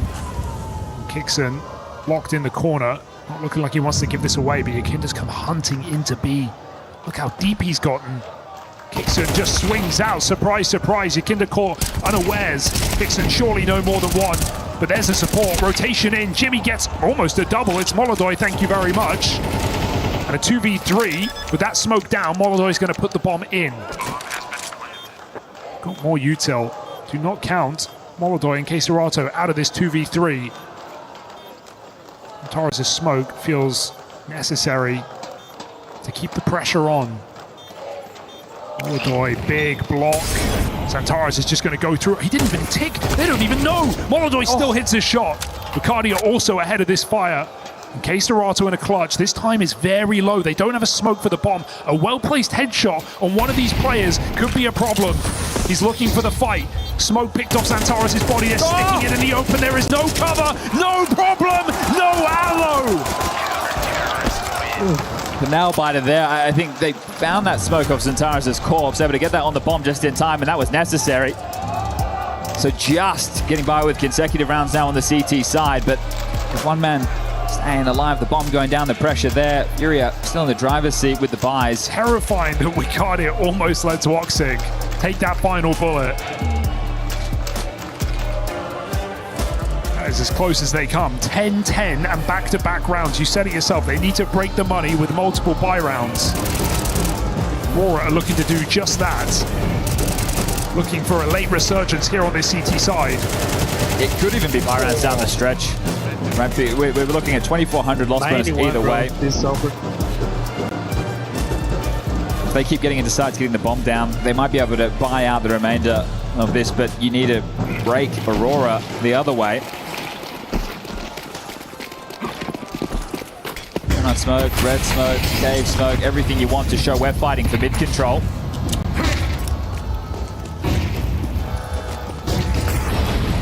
Oh, they're giving this up. Look at the amount of flashes thrown in for mid space.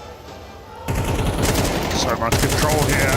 It's fair that Aurora don't want the fight.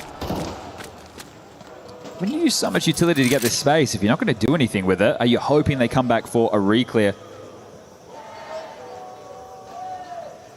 Walk into A, Woxic's orb. Trained on the line from Temple. We'll have the support of Jimmy from Donut. As Yuri tries to sell something over towards B.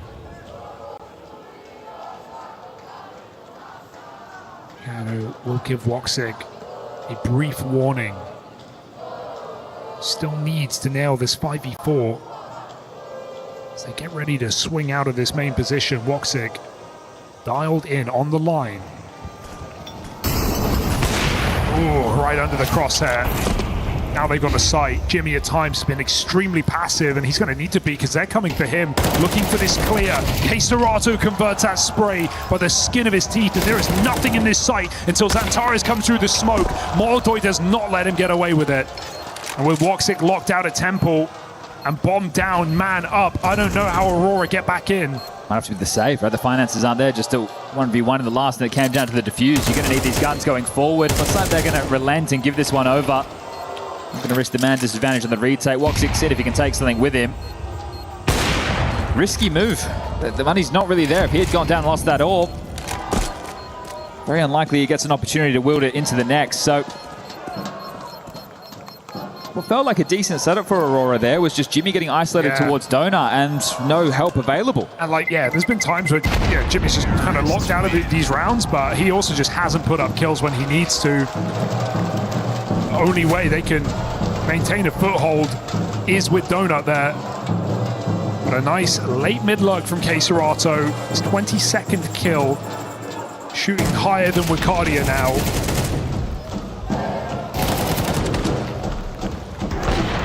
Taken back for Furia. Nuke up next. That's Furia's map pick. How many twisted turns we got left in this one? Shocking to imagine Furia could win this map off the back of that CT side and off of some of the missed utility in this second half. But they are in the prime position, and this is the perfect time to call this hit. Look at the smokes. Down they go into this site. It is empty. Playing ahead of the smoke, Aurora, 2 players, 4 flash, getting run down, and there is nowhere to hide here in the Donut. Jimmy calling for support in the form of Kixon through spawn, and break on the smoke keeps the round alive. More than they bargained for sure, as Woxic connects the dots. And Aurora are still here on Ancients. Yeah, good response time and selflessness there, right? They play ahead of that Donut smoke, but the CT slip comes through, an important double there from Kixon. I think realizing that they can't just sit back anymore on their laurels, they can't save any more rounds on the CT side, they've got to just go for it. Hero play from Kixon. I think Yukinda should have that first one dead to rights with how flash they were, but this is a big move from the leader, and then the orb just punishes them. And what felt like arguably the best set piece Furia have shown in this map falls flat on its face. Holodoy's orb, Fallen's Tech 9, all in the same round, and more pace behind this push. Yukinda does not miss this time around. That's the Na'Vi move. He used that earlier in this tournament. Straight through cave, connecting for Woxic, who is keeping this game alive in this second half. Bloodlust there from Yukinda. Xantares, it's got to be tempting to go back up heaven. Position known. Good nade, but they're in elbow smoke as well. Oh, he pulls the pistol. Yikes. 4v3 now. Desperate play, but Jimmy is just not having a good day. Fallen rips his head off. And Woxic, he may want to save this round, but it feels unsalvageable. No smoke down. Brief chance. Woxic dancing with death, taking Fallen out with a break as well. Cacerato's in the open. Woxic will not miss. Molodoy's on his own. 3 kills deep. He's scared of the flank. He's got kicks and backing him up now. Late in middle is Yuri. Woxic needs a new mag. Yuri wants to find that timing, but him v kicks and clearing. And Yuri has timed it to perfection. Sneaking in, Aurora trying to drag back an unwinnable round, and Kixon falling on his own. Smoke kit, no chance. Molodoy hits his. And despite Woxic's best efforts, that is Furia taking that point. You just look at that Xantares moment, right? That has to just be a miss click on the keyboard there. You're quick changing away in a fight like that. Makes me think of the shot from Roof on Nuke in the major playoffs, but in the worst way. This was great from Woxic. He knows he has to make a play. He's able to make that so difficult. And Yuri, he could have definitely continued into that fight, but wants to play out the numbers, and respectfully so. Nice, guys. Nice. Can they close it in regulation? Sid hopes so. Takes the tactical timeout, has the conversation, knows that they should have the better of the bye with the back and forth nature of this one down the stretch. A couple of SMGs, an AWP, and 2 M4s, limited on the util. So whatever the opening move is from Aurora, if they want to go aggressive, they need to capitalize on the block. Having one flash to try and set yourself up for swings, this is not going to be easy to defend against. Do Furia take it slow? Do they let you bleed out all these nades first and then turn the screws, or do they want to try and head it with pace once more? Big nade, and Molodoy, even bigger flick. Finds that first kill. Cacerato's still out in the middle, but Molodoy is just throwing his life on the line. Double entry. The whole time, Jimmy's baiting in this corner, but Furia don't have middle. This position right now, not giving Aurora anything.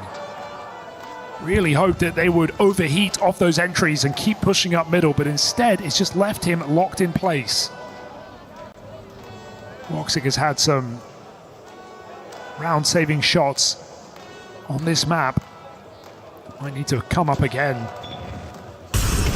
Jimmy has a cross. Ikinda giving it a little peek, but Woxic still finds that trade. This round is still alive.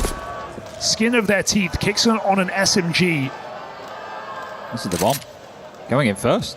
Yeah, Fallen will not worry. And that feels like that's enough.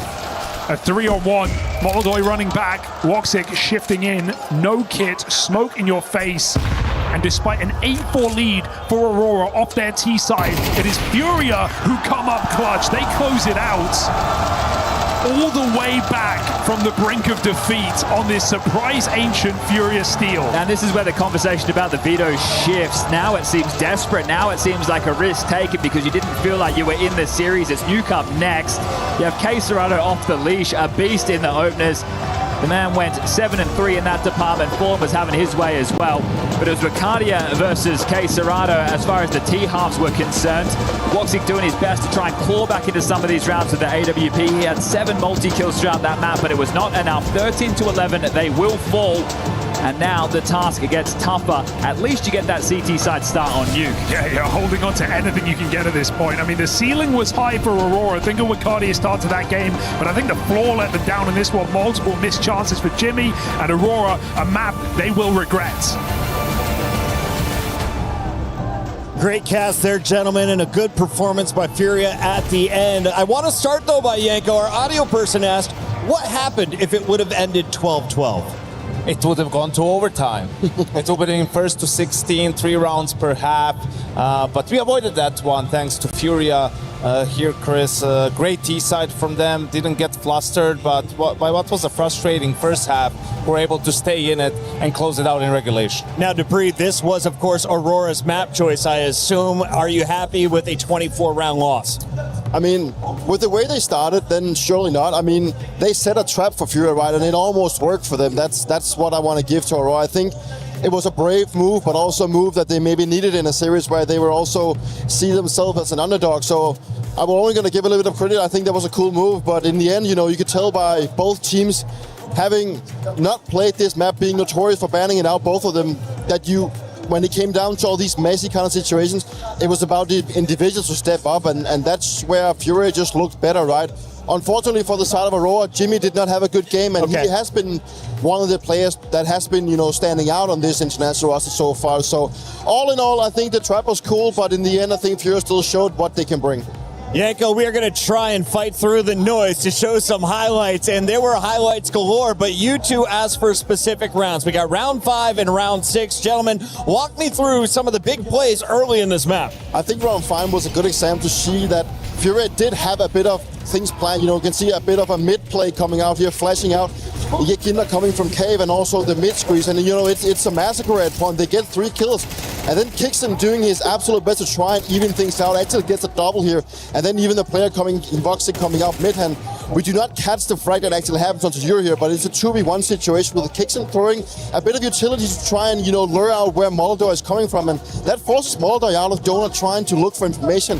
The fact that he gets Kixon right here tells him that something is up, you know, because if it would have been a B play, he would have turned his attention to B, but he's aware that something happens towards A, and that is exactly where Voxic coming from. You know, he almost turns around, but then his sixth sense tells him that something's off, and he goes back and actually finds a massive frag onto Voxic here, winning with a massive quickscope. And you think to yourself, this was actually Furia's way back into the game, right, Yanko? Yeah, absolutely, and you think that's it, right? But here you can see the buy is very poor for the side of Furia. Kixon manages to find a timing box through the smoke, and you're thinking he's going to wreak havoc from this position, but unfortunately Fallen catches a glimpse of him. They're actually going to chase him down, and now in a 4v5, not a lot of options for this Aurora side, right? No utility, they just have to contact into B, and Furia seems to have a perfect setup for it, right? Playing off angle, jiggle peeking, not giving anything for free towards the side of Aurora. Keiserato is going to get the first one, but look at what impatience can do to you. Yakindar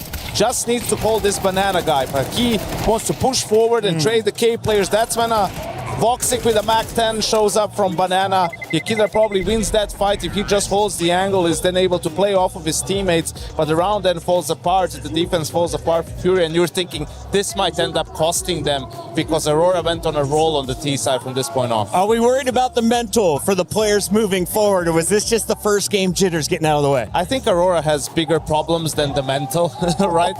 Obviously they are a new lineup, so they have a lot to work on. It's still early days for them, and this was a good gamble, I think, all things considered. It just didn't pan out, couldn't find a way to win on CT side. I have to say I was impressed by Furia's mid-rounding on the T side, right? Like, for a team that doesn't play Ancient, they had some really cool things in store. We like what we're seeing early on. It's 24 rounds in, but if you're looking at stars, well, our graphics wizard said, take a good look at these two gentlemen. Who had a more impressive opening round? I think Waikadia did a lot of the heavy lifting when you looked on Aurora. The rounders that he clutched out in the beginning really gave them that leeway into the game where they could build a good lead. And he's also one of those players you need to be looking out for in this squad. I think he's probably the one that will have the hardest time getting used to playing international, because I think he has the worst English, right? So it's also about getting used to that. And also he's the worst player coming into the playoffs for Aurora, so it's a good time for him to wake up, but unfortunately it just wasn't enough. I think Keiserato, the stat that pops off for me is the opening kills. 7 and 3 in opening duels. Fights? I'll take that. He isn't their most aggressive player. He's arguably their most passive player, and for him to find that much success early on T side, back-to-back gun rounds, really, he finds Voxic in mid, and I thought that was really huge and swapped the momentum over to the side of Fury. As we see some of the best plays from both sides of this, what do you expect more from Waikadia? What is his role on the team for anyone less familiar with Counter-Strike? I mean, Waikadia is this guy that we've always been praising Centaurus for as being the best Turkish player. I think Waikadia has just overtaken that role now. So Waikadia is a guy that seems to be, he's very smart at his approaches. He has a really good aim, and he gets a lot of things done just by winning out his duels, right? He's also a good clutcher, we've seen that, right? But he's not always being put in that. So he's like a multi-tool when you look over in Aurora.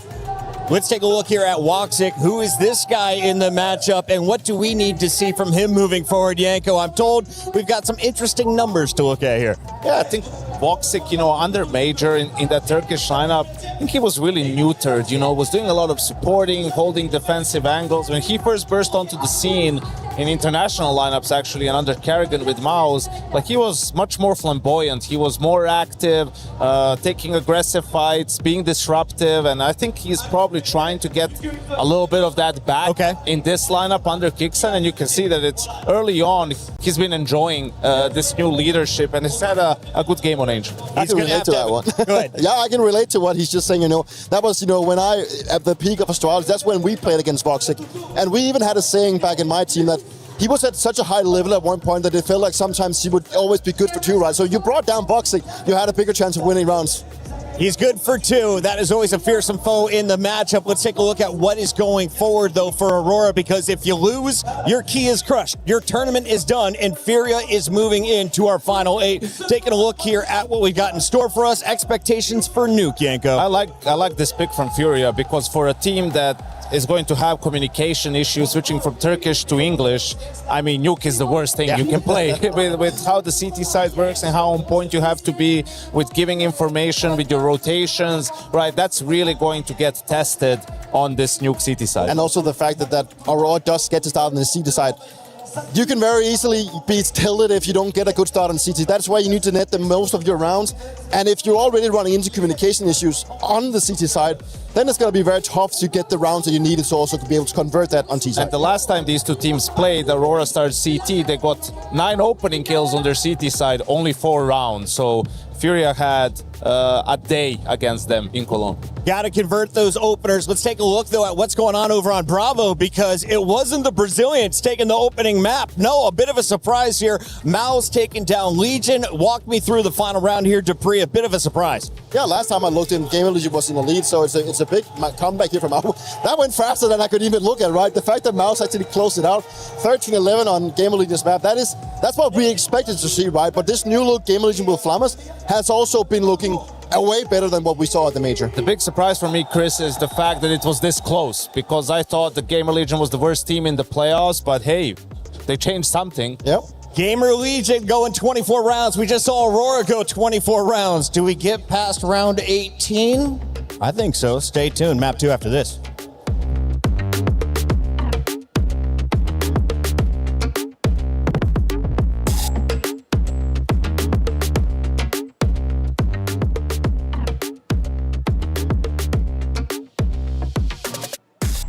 No, wait, guys, I'm faking. Okay. Nice. He was on the top before. I'm gonna plant, okay? Yeah, plant. It's probably not longer ready, guys. Watch out. CT. He's CT. CT? Sure? CT close to B, yeah, CT close to B. Olha, só tô estrepando aqui, tá? Eventually I'm gonna leave. Daniel has one more smoke, one more mother. Nice!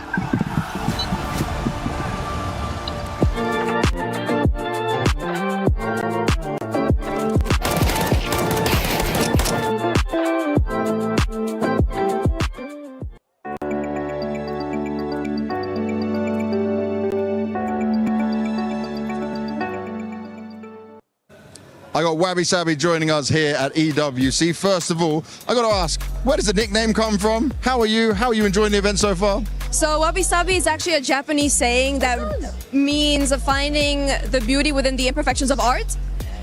And EWC, boy, it's been amazing. I mean, I got to meet Pierre Gasly. So that was awesome. That was awesome. And looking at this, right? Counter-Strike for you stream, you play it a lot. You just said finding the imperfections. How are you with the current state of Counter-Strike and the imperfections we have? I mean, the cheaters, I would say, are the biggest imperfection. I mean, I hope they fix it. One day, the AI anti-cheats is gonna come out. One day. One day we believe in it all working and solving things, but also, I know you're very familiar with Mr. JT. Sadly, they did get eliminated here, so I gotta ask you, who are you cheering for? I would say, of course, Vitality, because I'm French. And we're on the French grounds, and of course, Zaiwu and Apex are the best French players, so of course, Vitality. In terms of that Vitality, they've had some struggles recently. Do you think this crowd, people like you in the French community, is enough to cheer them on for a victory and another trophy? Absolutely. I think they're going to lock in on the French ground. Zaiwu's going to go crazy. He's going to have a good final. They're going to win the whole thing. I love it, and I love the confidence, the way you said it. Also makes me believe it a little bit. Anything you want to say? Let's go Vitality! Let's go Vitality. We'll see how it goes.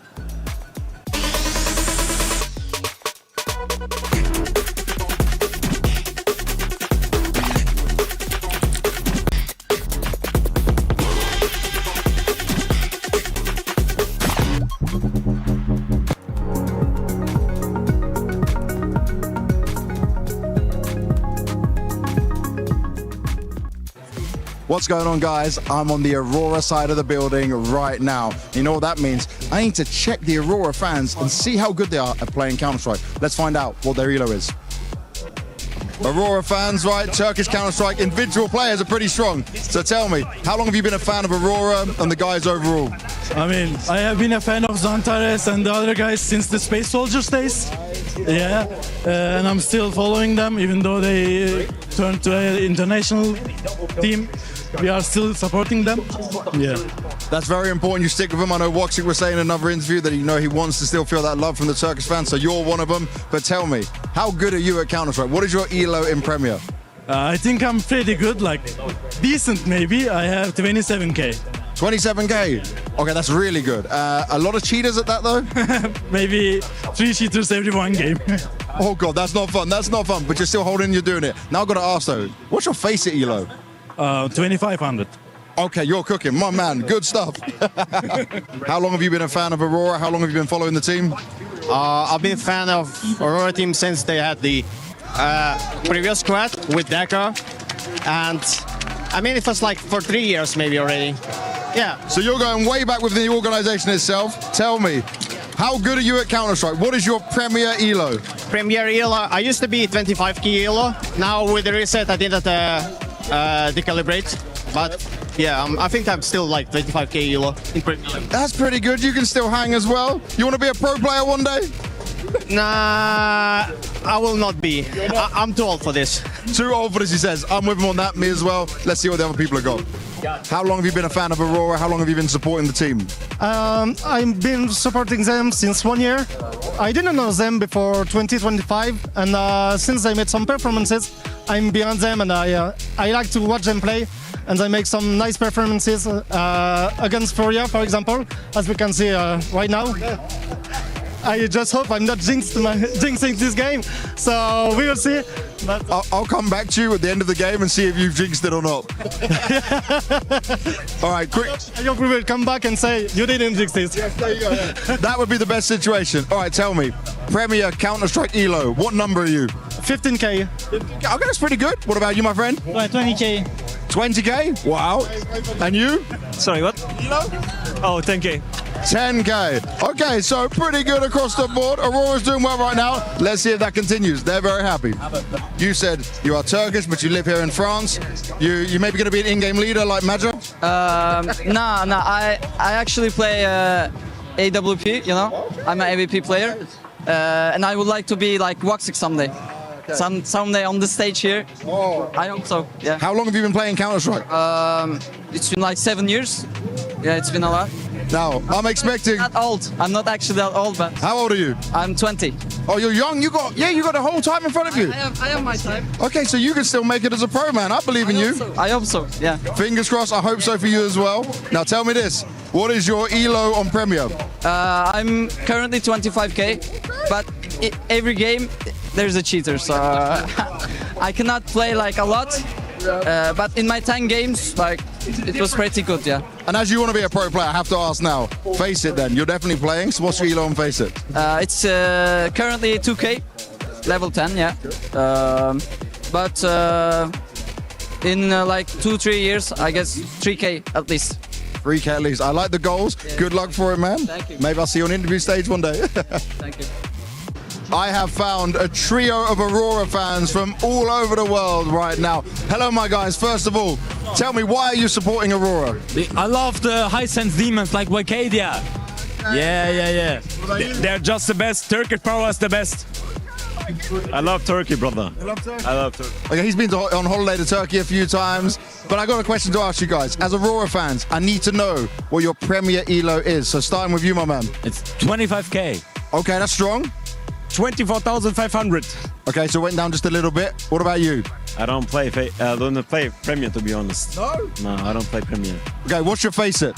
3.1. 3.1? Okay, have you played Premier at some point? I used to play Premier, but my peak is like 29 point. I don't know actually, to be honest. Like, So you've reached 29k, but then you just went to face it because it's better for you, right? for me, it's better. Yeah. Okay, he sounds like he's very good. Does he carry you guys? All the time. I swear, he is the best. We always tell him go pro, but he doesn't want to. I don't know why. He has shit internet. His connection is shit. Would you like to go pro? I would love to go pro, but I'm kind of old, you know. How old are you? I'm 25. You're still young. I'm 36, man. You got plenty of years left in you.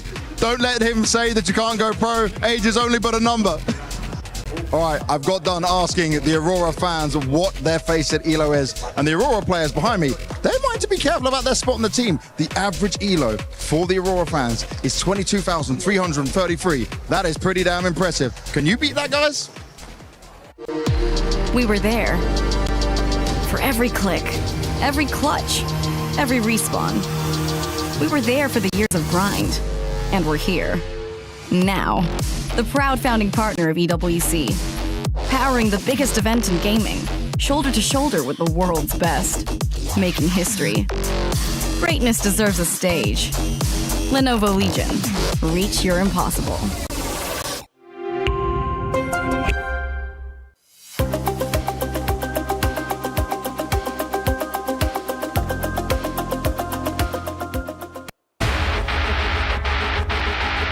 Quinky feels like he's living on borrowed time. They're chasing him down, giving him the fights. Quinky with the turn. What a sequence! Apathy, now they burst through. This can go rock gun in a 1v1, and down goes Kersey. Has to hit that, and he has one-on-one, and Jimmy jumps into his jaws. Sin on the sniper for 4. G2 wait in a quarterfinal, and we need to find them an opponent, Aurora Furia. After that first half of Ancient, it felt like there was a chance that Aurora could make a case, but a catastrophic crumble in that second has put Furia a map closer to the top 8. Nuke up next. What have we got, Chad?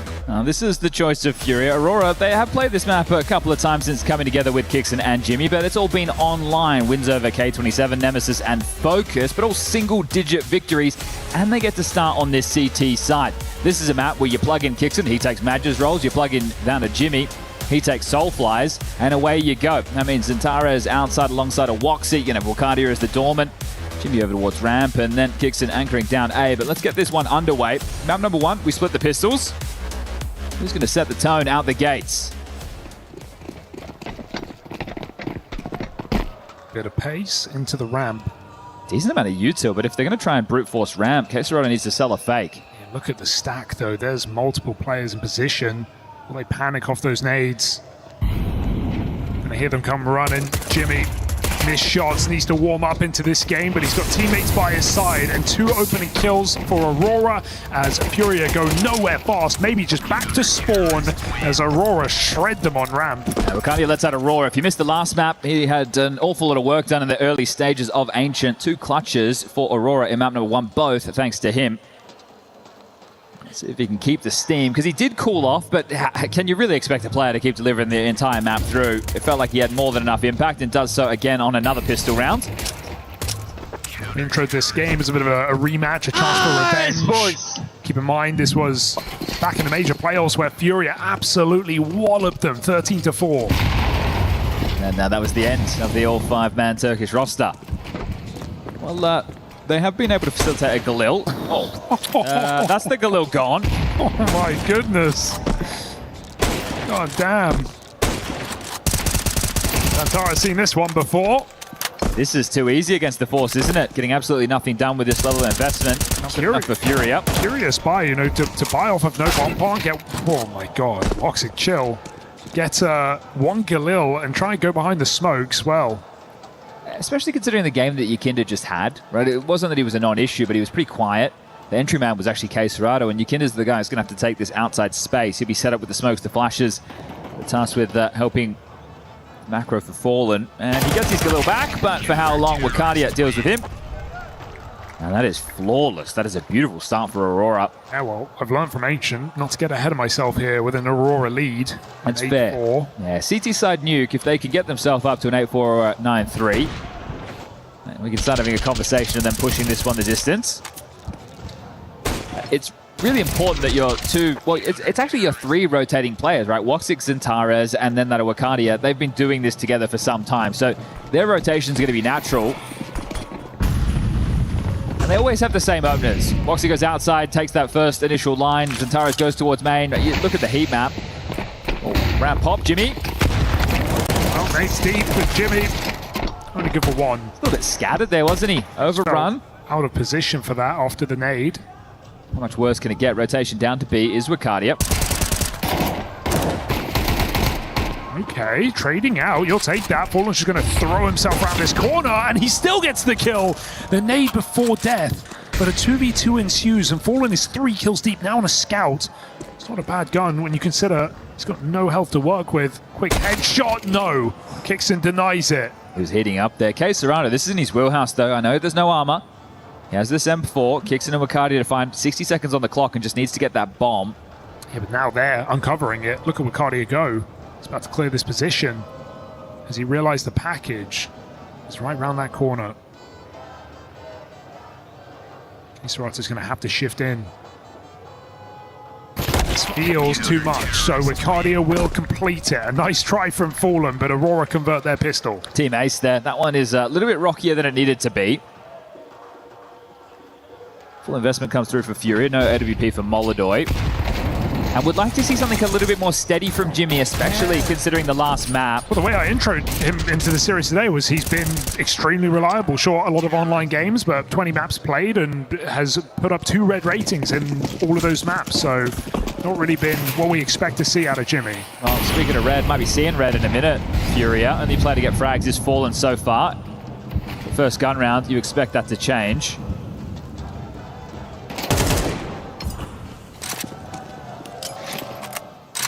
Nade up, shy of its mark. Something being set up to the top side here. It's early pressure, smokes keeping Woxic outside. As Yuri falls in main and they hear it.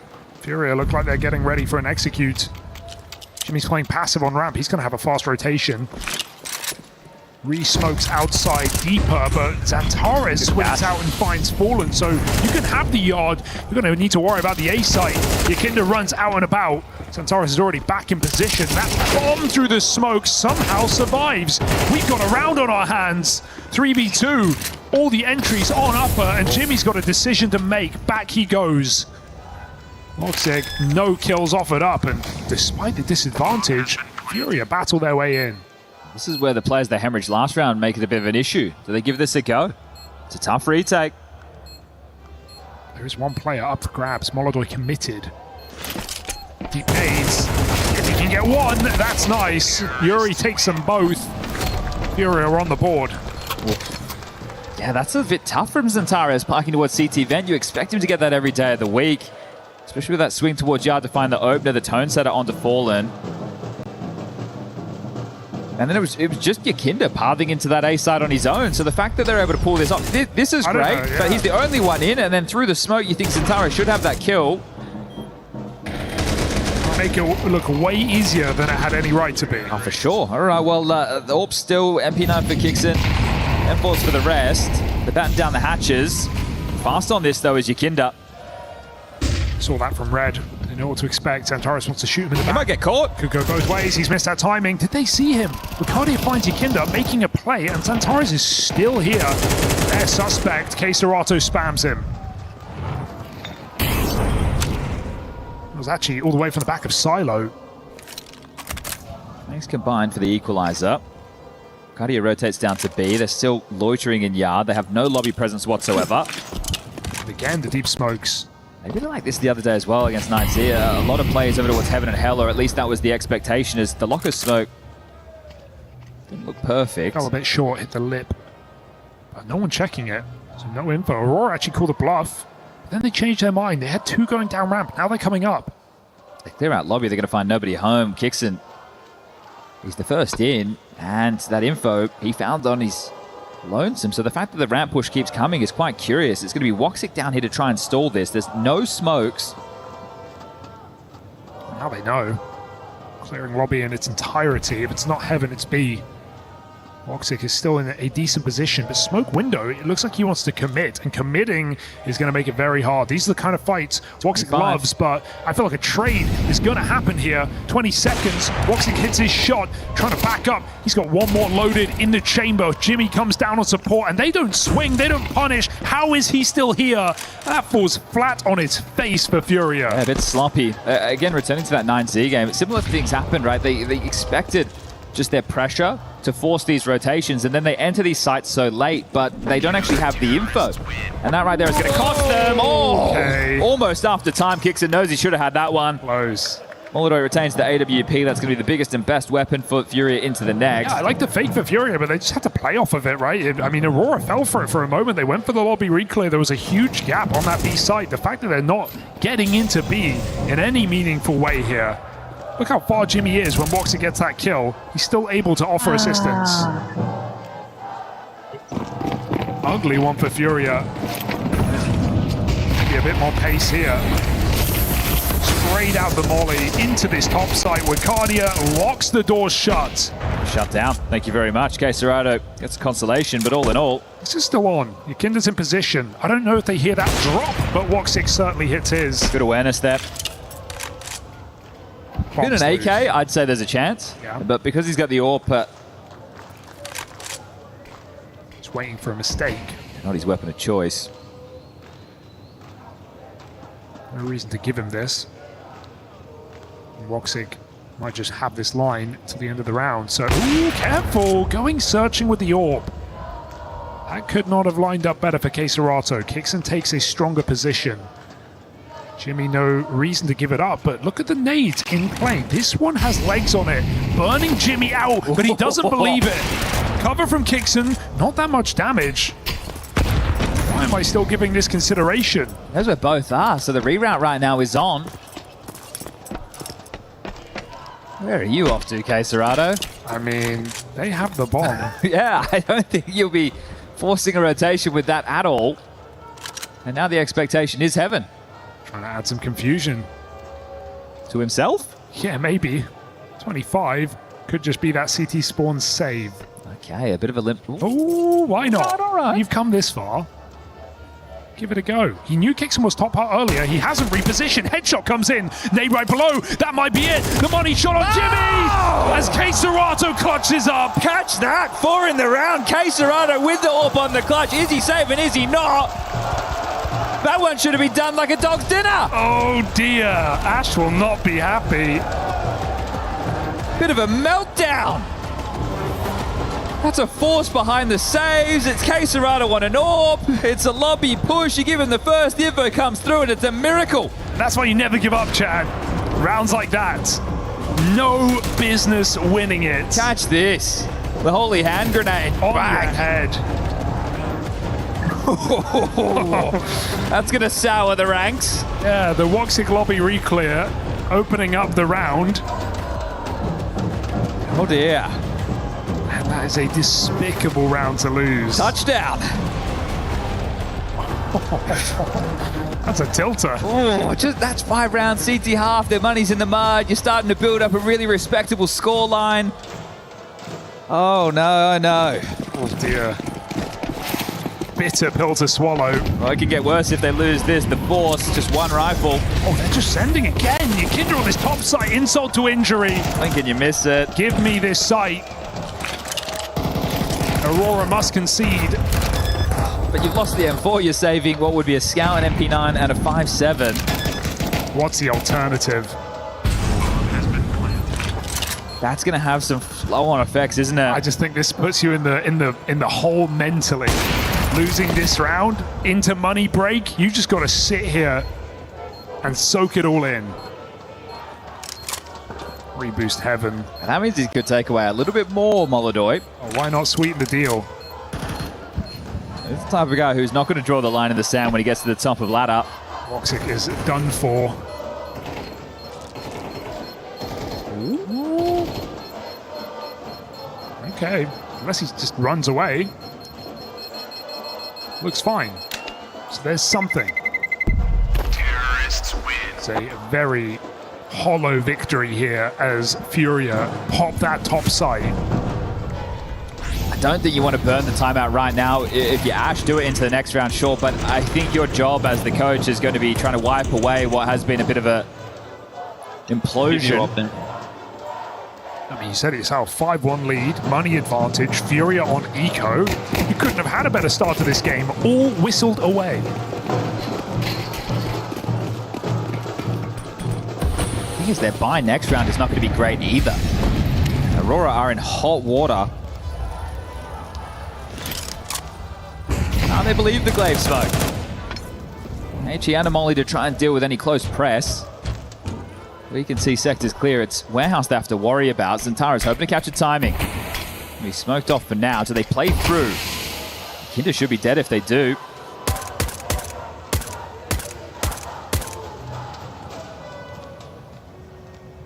Should be simple here for Yakinda. Jimmy gets into position. So actually a bit of a bait and switch here. Is Yakinda buying it? He's clearing corners, it looks like. Re-swing denied. Molodoy does get tagged, but doesn't need to fight out here in Yard. Okay, just take it. Toxic throwing the nade.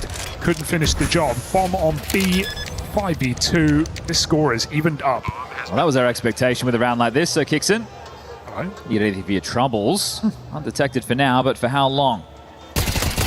Noted. Bit of damage done. 3 bullets left in the USP, and Fallen is there to protect Yakinda. Just put the clowns in the car. 4 on T side. Be happy with that in the early stages. You've got 3 on the trot. As mentioned, the CT side buy was never going to be great with this flow-on effect of losing the absolute mare of a clutch to K Serato. You need Woxic on his AWP, but not just on this map, but just considering how well he's played in this series as well. Man, not only the AWP, you have 1 incendiary to block on nuke. What are you doing? Blocking deep outside, blocking door, blocking hut, blocking ramp? Well, you can only pick one. And you blocked each other up the ladder too. This is looking clunky. Certainly a stench in the CT side. Little break, trying to get Molodoy going. Tara's back garage. It's a strong position when you consider Fury have thrown these deep yard smokes. You have yet to play off of them. This A site is still padded up with 3 CTs. As those smokes, standard wall goes down. And a lurky one to get you even further. Zantares now loses all his information. His main flash. They're going round. In Fallen goes around the world. Zantares must be considering. Attention drawn, Jimmy. Oh, that's late. He's going to get hunted here. He's got to move quick. Woxic pushed back into Fallen, and they still don't know. He's walked past Zantares. Woxic locked in this corner. Can Fallen find him? Looks simple. He takes it. Ramp gone as well. Don't need to rush B, but there's only 30 seconds left. You know that's the rotator. So at this point, you've isolated at least one man down to B. Zantares might get caught here as well. Oh, spot goes both ways. 25. Fury disengage, up heaven with the bomb. Kixon still on the top. Yakinda not considering, but K Serato finds that frag. Backside, one more man. K Serato, this is the round on this fight. He waits for a bit of support, but Molodoy's mollied off. Spot for Ricardia, traded 7 seconds. He's got that running stick. at him. Jimmy's running him down. Bomb planted at least, but both players fall. And so Aurora in this absolute roller coaster do come out unharmed. Yeah, odd moments. Again, I reflect on that 9Z series. It was similar for Furia. That have all the space, that have, you feel like a good amount of information, and then they just waltz into what was the topside stack. This is great from Fallen. He's thread the needle. It was absolutely perfect. Yakinda coming up the ladder, not even wary. He's facing the wrong way. And so strung out, disconnected, not together. And Jimmy runs him down, gets the 5th for Aurora. It feels like a situation that you're just never in, right? When are you in? When do you have ramp and hell and you've killed Rotator, but you have nothing else? Fury don't know where to go. Well, the bank balance can get blown open again if Fury win this one. Woxic's AWP in play again. Good sign for Aurora to return form. Wicardia, crazy reswing in lobby, finds that AWP. Lives to tell the tale. I like that. You're taking at least the complexity of the rotations and map control out of it. I mean, Riccardi's just trusting himself in this game because both maps he's been the top performer. I'm watching Molodoi. The fact we got the camera all the time, he's put up his mic up and he's had a bit to say right there, so he's really unhappy with that one. Just a frustrating way to go down, eh? Yeah, I thought the tilt was on the other side of the server. Still a tense game. A-side your only option. Maybe for the best, although I say that into ramp, there's an AWP in play. Woxic should be good for the first, then drop down, play the numbers. He's certainly not going to concede a kill from this angle. Not for free, at least. Easy job. You can even tried. Woxic's out of there like a light. Might just be the save. Caserato gives it a good try, but 2v5, walk away. So a stabilizing round. If they can keep all 5 up, the money that Aurora need, given some of the calamities. Let's pull and get that AWP over towards Molodoi. They'll get the 1900 loss. It means they can get guns in Caserato and Yukida's hands very easily.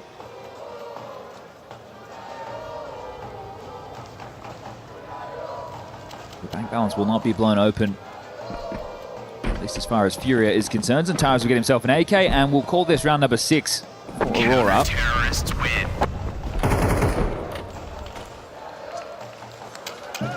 I don't think they're going to go for the similar type of lobby gambit that we just saw Wakadia pull off. Nice to throw that in, it keeps you honest. Yeah, a certain level of respect you expect to get. Wakadia not in that mood.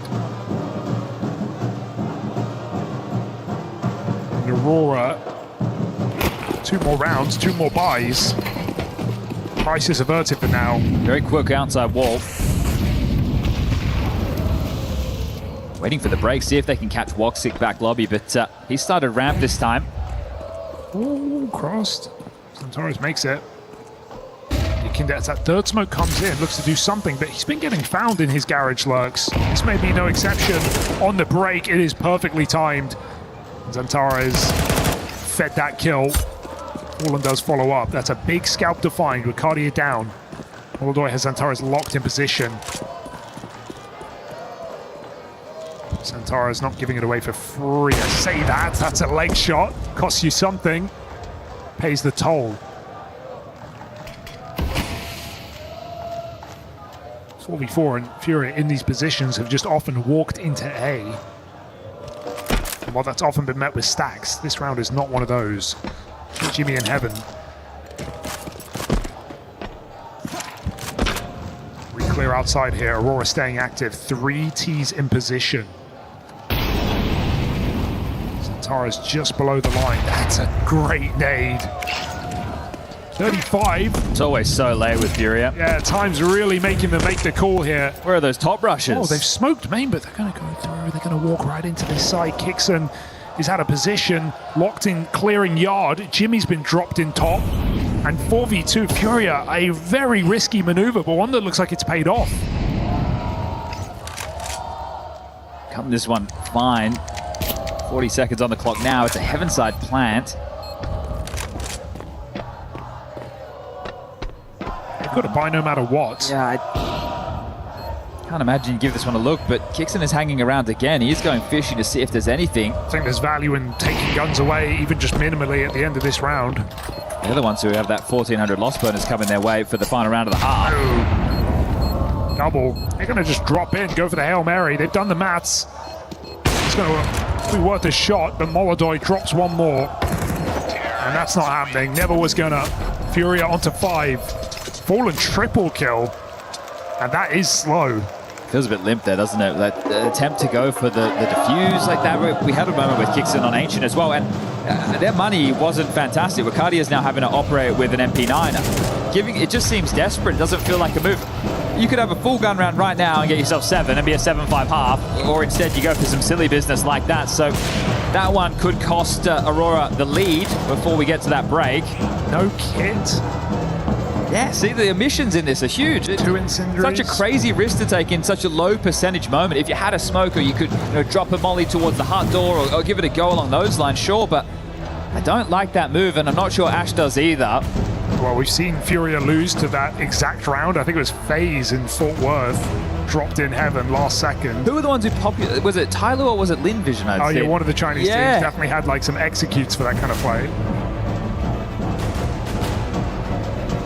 Kinder's having a very tough time in terms of these openers. He's 1-5 in that department. To be fair, the 2 times I've seen him, it's been outside into the break smoke. It's an unforgiving position. It's a thankless job, but still able to get themselves 5 T-side rounds. Let's see, can it be all tied up? mibr.los, Orb, no kit, and Molly's burned seconds in. This is Furia's opportunity to level out the half. Again, the breaks have been successful, but not in this round. Kinder gets down, and so kills or not, he's got position. And what do Furia want to do with this? For the first time, he's actually not being met with any resistance. He's got all this space, he just doesn't know it. Voxic and Jimmy. Aurora set up well for this play. Flashes do force the Orb off. Jimmy committed to the corner. Voxic tries to offer assistance. There's a re-flash there. He's very blind. Jimmy 1-for-1. Voxic gets one more chance, and it's only a leg, but down the vent, denied. Kinder not ready for more. How could you be? But you've got to get this kill, my friend. Xantares runs him down. Cancel the plan. B is lost. Both CTs in position there, panicking. And Furia found the gap. Ooh, careful. He made it up. Oh, here's that. Doesn't matter if you miss. Backside nade, big problem for Yuri. And he's got no support. Queserato's late to this one. Xantares has crept in. Backside denied. Queserato clutch. And they've read it. Into position he goes. But Aurora, how do you fumble this one? No missed shots today. A full stick. 7 rounds. They survived their CT side. And you think how good it could be if they didn't end up losing that clutch to Queserato. So all in all, they're able to piece this one together, get themselves the 7, a 2-round lead as we switch sides.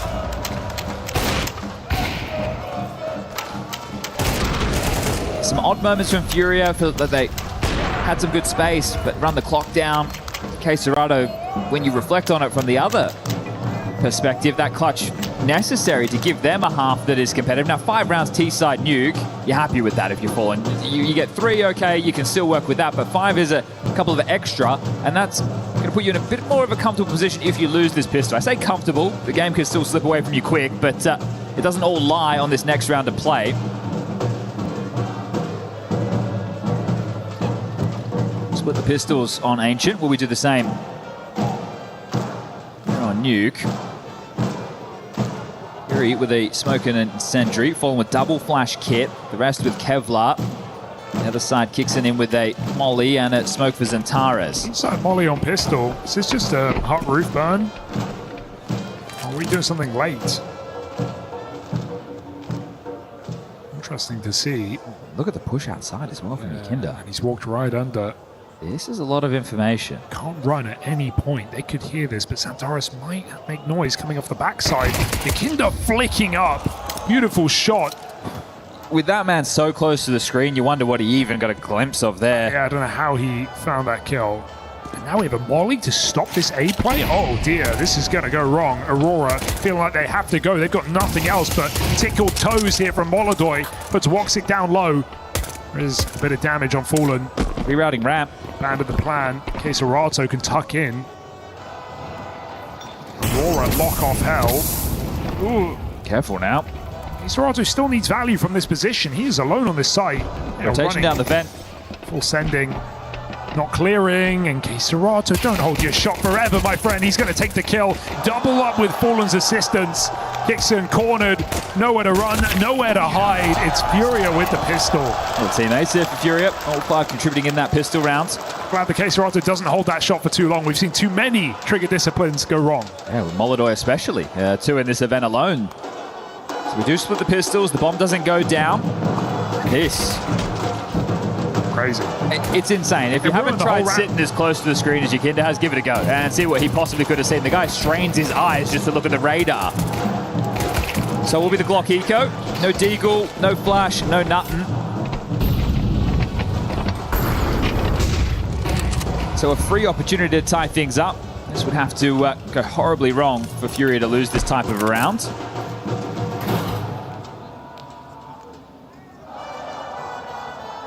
Taking a bit of air out of the room, a bit of the momentum removed. Aurora are just going to hit the brakes, take it nice and slow.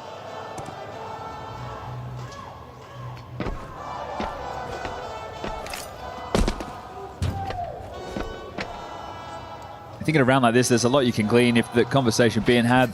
It's nice to have all the cameras here to see if there's a lot of talking going on.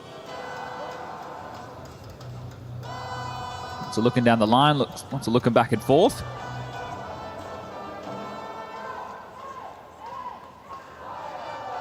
Maybe even some looking at the notes, but we're at that sub 1 minute mark now. Yukinda pokes his nose out a secret. Spots one, and I'm sure he's going to want to farm up a little bit here on this eco. I like the Fury have just wasted all their nades.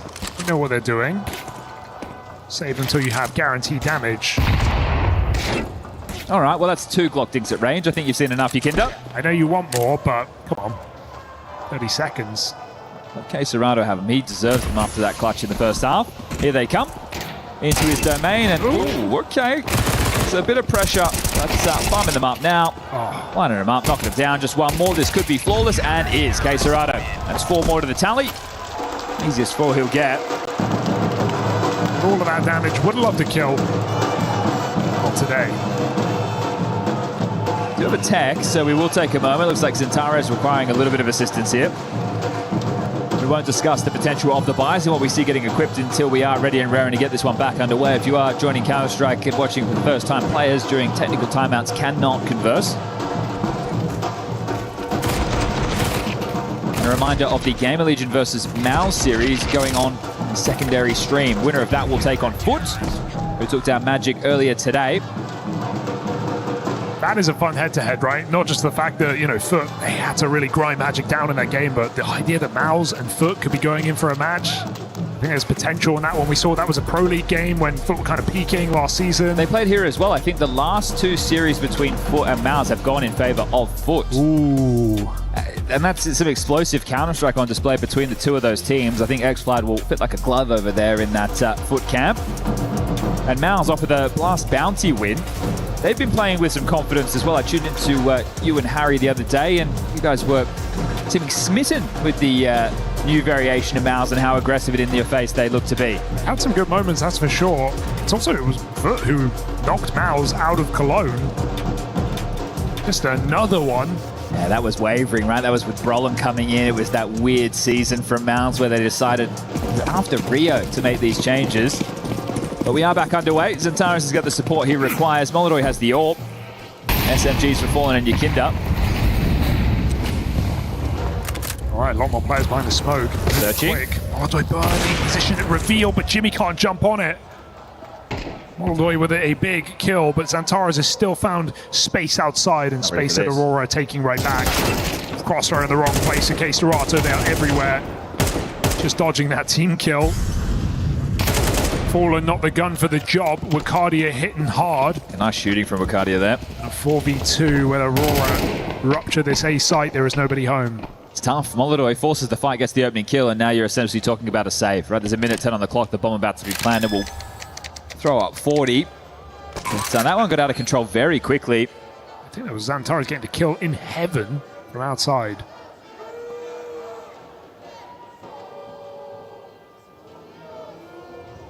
So even though there's questions about the new Aurora, the identity, the calling, I mean, the aim is still there. We still have some incredible players. Yeah, they definitely pack a punch, right? I think with Aurora of the past, seeing them get to the semi-final of the major, our biggest question was them doing it in stage matches, especially a player like Xantares. Now, we have a crowd here today, not packed out just yet. I'm sure more and more will fill in as we get closer to that weekend. But it's good to see him looking himself. And don't you just feel like, you know, given this side of the bracket, given the big 3 are on the lower half, what an opportunity this is. Sure, okay, you draw Furia, a team that beat you, in that Cologne major, arguably the best team and the best form of anyone in this 8 teams of the bracket, but I think any roster is looking at this side and going, hey, we have a run to the final available on a good day. Aurora are no different. Yanko's pinned it on Furia, so that's another bracket that's an open run for you, but I'm not convinced. I think Furia still are leaving a lot to be desired. This slow approach, I can see it work. You're essentially decision tree checking teams, right? You're skill checking their defaults and their rotations with the slow play, hoping that they just play aggressive and play in your face. That's why when they go fast, I like that dimension to them. It activates some of their players. That's why Ancient was interesting to see K-Serrato so assertive, so in your face, because they have the pieces that can do it. You just don't see it all the time. It's not the way they approach the game. The engine is Molodoi and Yakinda, and if they're having off games, you can find yourself in a bit of trouble. All right, well, the saves come through. It's all blown off, and early pressure towards ramp. They want to test Fallen. Straight through with a jump, aim put to the wayside. Yakinda, careful, they're coming through. Free fire, still gets a double. That MP7 Beautiful. shreds him. 3 versus 2, and Molodoi realizes he doesn't need this. Gives up the bomb, looks for Zantares, who still hits his headshot. Laser beam on that one. K-Serrato is re-clearing on the ramp side, so this is information. It's coming back to Furia as Yuri repositions in top site. He's getting pinched. Zantares not done, but Yuri makes it so. And 2v1, Yuri realizing where Woxic is, or should be, given Zantares' position. Scared of this top site. Every second wasted for Woxic allows K-Serrato to climb the rafters. Will he just go searching on this timing? Yes, he will. Oh, what the barrel. Someone called that. All right, well, after that double from Yakinda, you wonder what happened. Did he ult tap, right? It was like, what's Guy up to? But either way, a beautiful double from Yakinda. The MP7, yeah, round-winning double. So Fallen gets one, good output from him, and then just unleashing the traders there eventually. That shot from Zantares, an absolute laser beam on the AK-47, but tie things up 8 apiece. Pace, not the answer. Punish Fallen, well, he's got that support. Opportunity here for Furia. Can smash Aurora's run and money into the ground. Fallen's having a pretty good map, 13 kills just behind K-Serrato. He's going to start down secret immediately for answers. I think last round did a lot of convincing. You can't just come and pressure that side. It's not for free. Smoke's going to get confirmed here. Look at Fallen's position. He's just cleared everything. You can worry about red. You can worry about behind main short. Got to make a move now. Stack that top side. Get a flank going. You'll hear Kixon dropping as well. They know exactly what's up. Uh-oh. Doing a topside execute. Kixon with a Carrigan-esque play, but it's going to be the ramp pop instead. Everyone drawn into that A stack. It's going to be awfully quiet, you have to know. It's just Wakadia with the util to find this finish. Molodoi would be a brave man to swing around this corner. Yeah, Fallen didn't commit to the flank. They're going to rotate down secret side. Molodoi shuts the door. And I think at this point, Furia know what's happening, but they're still somewhat out of position. It's only Yakinda home. And Molly. They're going to concede the plant. Yeah, it's going to give a bomb on the way, and we have a Molly and an HE to get back in this round. I think Aurora in a great position now, but that kill will open things up.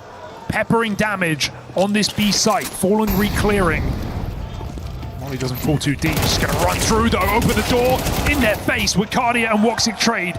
It's low health all across the board. Yuri might have to be the savior. He is very late down this vent. Shut down by Woxic. 2 shots from death. Wakadia can't connect. It's only Woxic now, 1v2. And 2 bullets will decide this round, will decide the outcome. They've got to hit the stick. Covered from Molodoi. Woxic getting his time wasted as Furia somehow pull it off. I love these surges of aggression from Fallen. It seems erratic, right? He's incendiary, it didn't look perfect. Either way, door opens up, he throws his body on the line, and the chaos ensues. The low HP, it feels winnable for Woxic, but he's not to know. He can't isolate those fights. This one looks very rough from Kixon's POV right there. The first brick to start tumbling. Once they pin Yuri's head to the back wall down that vent, you think, okay, they've done enough in this. But good cover from Molodoi, who's had a couple of frustrating moments. Nice, guys. Yes, stressful one indeed. I do love that from Fallen. Too many players in that B site. You feel like Aurora surely have that round. It's funny they had all the info, but in all the wrong places. As Molodoi, a miss. A big miss, but it doesn't cost him. Can back off, plays his life. And Smokes They've been disrupted here. There's a gap outside. Kinder's got eyes on. Again, they have the information yard, but there's going to be another ramp play. Ramp away, he's got to throw a stack in position. Fallen's got B on lock. And so ramp is conceded for now. Just got to remain aware of the heaven side, so Molodoi moves in with the orb. Gap's left open, but Fury are well aware. This should be an easy shot, but Xantara's peak still got it. Do they go down B where Fallen's been waiting? You've got to clear this, Aurora. There are just no excuses. Scaling up above over him. There they go. Woxic with a check, and the save already feeling like the move. Even though Yakinda takes one with him, Wicardia has his chokehold of an angle and does not let K-Serato to play. Okay, second T-side round confirmed, and Xantaras is hitting some absolute bangers in this half so far. Yeah. There's a team effort. It's kicks in the tail end of this. That Turks, Woxic, Xantaras and Wicardia all finding some output. And even when Fury feel like they should have the information, their rotations look a little bit odd. And then when you're getting Molodoi getting sat on his ass by those shots from Xantaras, the AWP isn't finding the output it's looking for. So money, 1,400 loss going into the next, and this is them losing control of the economy. There's just been constant pressure in this half by Aurora. The bomb's going down the close nature of some of these rounds. Allow them to continue to be a threat. We're tied up again. Sit on the mic. Second tactical timeout. And what's the solution? Look at what do I hear on the cams? If we could make a gander, he's head in hands with this one. Here's the shot. Bang! Wow. Nothing you can do about that. No. That's just so broke. Like, Yuri can drop a gun, we can get 2 rifles. You feel like you're forced to force in this position. That's the thing, the 1,400 loss, you have to. What are your choices? Take a weird save? So they've been able to manifest 3 rifles out of this. Stressful game here. They're going to set Molodoi up with a gun. Yakinda was also able to buy up a 3rd with just Kevlar. Yeah, do you do something out of the box? Do you try just to lobby aggress, a bit of a crunch, an oldie but a goldie? Whatever your move is, it better stick the landing, because they've got the util, they got the firepower, and they might have you on the ropes financially after this one, Furia. Now we're looking at a serious lead for Aurora down the stretch. Cannot afford to fumble this round already. Down to just a smoke, a nade, and a flash. Ooh. Looked like more damage than it was. And that one is more damage than it should have been. Wicardia brought up to 1 HP. Lock that in. Maybe double setup on B. Bait and switch. This 5-7 can be a problem. Xantara's clearing though, we know that's fun. Good shot from Yakinda, takes the headshot, still recovers, and they don't prepare themselves for a second. No idea Wicardia's low. Oh yeah, Yuri would love to take that kill, but Wicardia's just going to hold the line, wait for support. 4v3, but no guarantees. With Yakinda's health on notice and no ability to pass that gun off. Yuri committing. I think even 1 here is a scary position for Furia. They're going to lose the control. Can he get more than 1? Woxic with a nice re-peek. Wicardia's taking the AWP. They're not certain about this B site until Woxic comes in with a clear. It is empty. It is open for business. Flank timing's good. Molodoi's running as well. That's going to make Wicardia attuned to this position. Holding the vent side as K-Serato comes down. 3 players, same spot, miss shot. And Wicardia's got to be fearful of ramp as well. Numbers spotted. They don't know where that last player is, but side by side, Furia walk in. And it's starting to dawn upon Aurora that ramp is not the problem. Molodoi making a play as K-Serato attempts to bait the save, but there is no kit in this round. There is no way out. That's tough right there. K-Serato off doing his own little play. I wonder if that was communicated, how I'm going to try and sell this, but if you're going to sell it, then the window player should be peeking later. It just felt like... I just didn't have the time for that kind of play, it felt like. The fact that they walk away with that, the fact that Wicardia, I was going to say, survives, well, at least for the important part of the round. Take the AWP out, walks in with a triple kill off the rifle as well. He did very well. impactful round. Woxic up to 18. Tippy top of the server right now. Queserato 17. Sure, Yuri temporarily puts it in that 4v2 position on B, but then he's committed. He gives up that angle. This is a great shot. Yeah, it's a hard shot to hit, but it just gives Aurora all the room. And it's not just the kills. The fact that Woxic runs out B there, that's the only way you win the round. If you doubt that site is empty, you give Furia time to rotate. Got an intentional Mac 10 on Kixon. Woxic could have dropped him an AK in this. He is aware of the state of affairs that it has to be the eco from Furia, but there is a gun saved and a boost erected. Oh my, okay. He'll take it. Can Molodor get given that AK? He also has Kevlar. Might be worth the handoff here. Oh, catch. Oh, or just come in. Down secret they go. It's Yakinda just with the USP to address that, but here's the support of Fallen, who also just has a USP. This looks like a repeat round, but with a little less for Furia. 2, now 3 on this site. Kixon Mac 10 couldn't be a better gun for the job. It's going to get sold. Molotov can't get a double, and it's the same situation with even worse results. 11 rounds up for grabs here on this. Wait a second, Yuri's dropped the bomb. There's no way. Surely not. Nade is nice, but Queserato is nowhere near. Good dunk. Teammate has come in, and Queserato is so late. Too late. Just don't peek. Don't give them a thing. Does Queserato go single? There's a kill available. Woxic. Surely not. They know he's backside. Hi. Oh, surprise, surprise. 6 shots for Queserato, but Yuri needs to cross in. He's been cut off. Jimmy in a 1v1 and the stick is on. Molly pushes him off. It actually falls short for Queserato. There is no time to win that round, and he will not survive with this orb. All right, well, they make it interesting. It's going to be 11 rounds now on the board for Aurora. As Queserato down with the ship.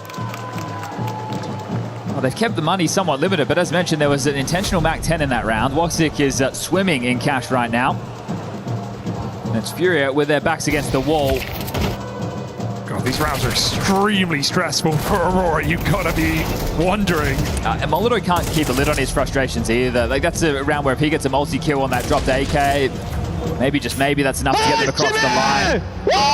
And Woxic trying to G up Jimmy, who has had a relatively quiet map and series overall, but that one's important. KRL in the building. Collins as well, as I'm sure he's biting his fingernails right now, thinking this one should have been done as a 2-0. Wanting to push at the distance. Mirage, the third and starting map of this series.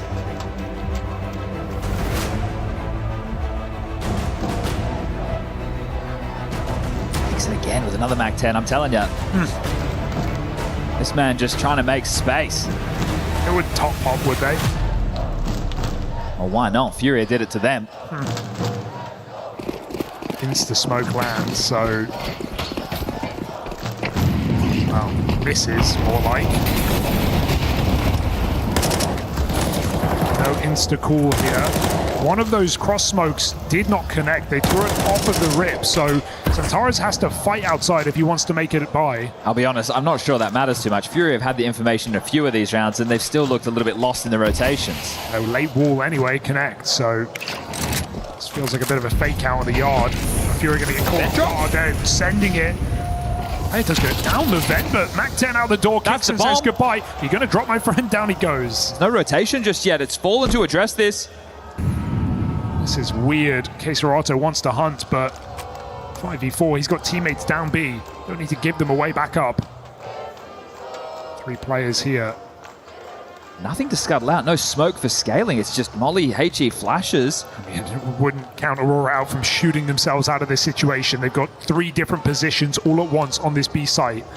About to erupt at the same time. Santares misses that timing. Window break. Clears the corner. Commits to it. Fallen's found. Kixon follows up. That Mac 10's got legs. 4v2. Just throw in the towel. But Furia begrudgingly trying to give it one more go. Up close. Santares oversteps. And Kits on Yakinda with awareness of the lobby lurker. Time being wasted. Yuri's followed up. There's a 1v1 in lobby where Cardia wins the key kill. And with no kit for Yuri, this one's too far gone.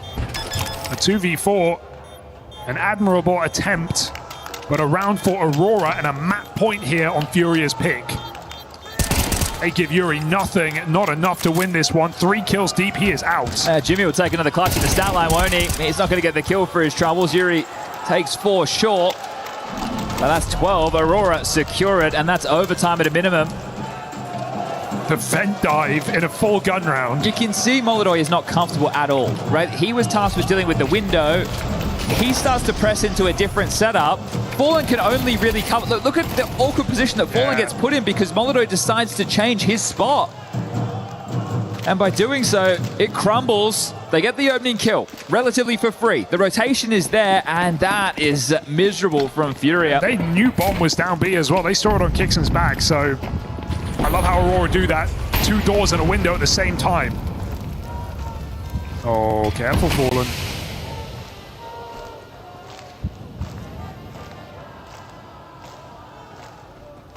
Smokes again. No assurances outside for Yakinda.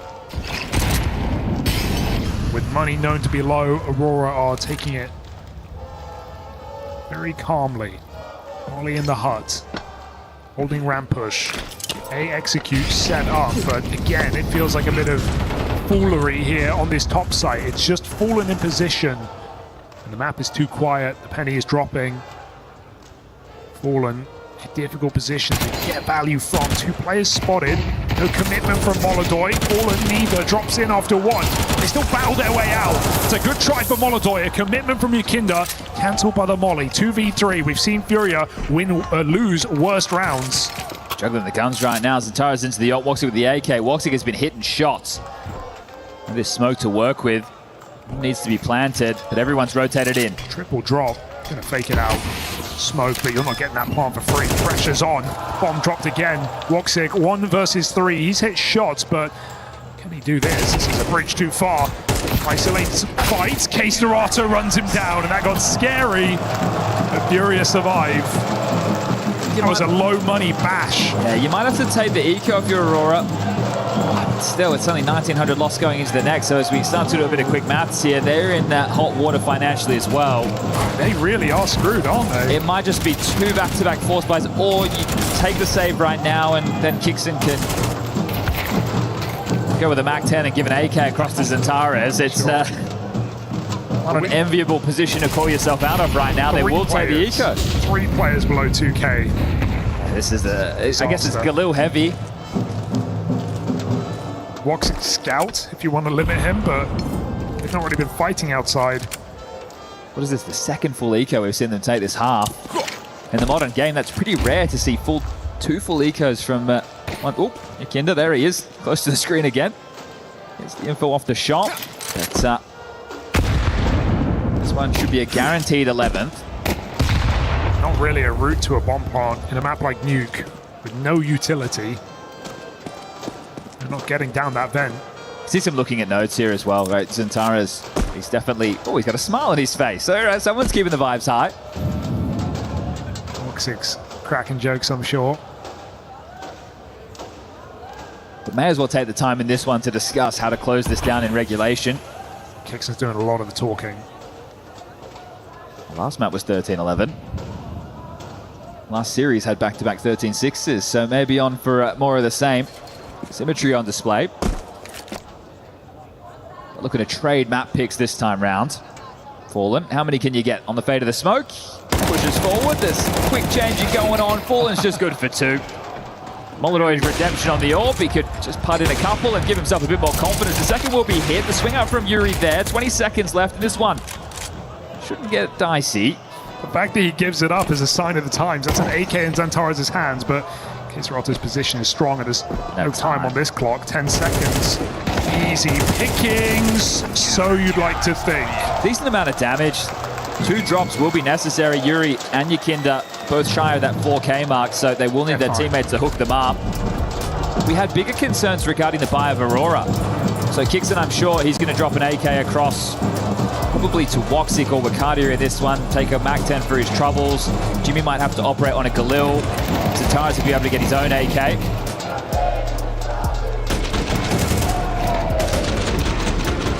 Getting your money's worth in this series so far. All the rounds and maybe all the maps here for Aurora. They need one more to take us to Mirage. The team that got bullied on the stage by Furia back at that major. This is already looking better, or are Furia looking a little bit worse? That's the question, right? How can you rate this form? I feel like a couple of well-played shots from Moldoy would have ended this game a while ago. Fair. And Yakinda with another tough map. All right, well, no MAC-10. 3 Galils, 2 AKs. Could be worse. Yard control being taken. Ooh, Yakinda getting in. He knows 1 round's all they need. Shuts down Xantares on that quick drop, but swinging red denied by Kixon.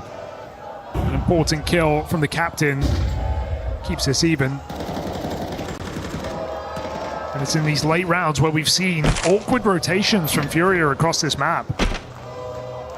Even when they've had players in the right place, not been able to take enough kills with them. You wonder if it's because they're expecting something different from Aurora or they've just outplayed themselves. Either way, back to lobby.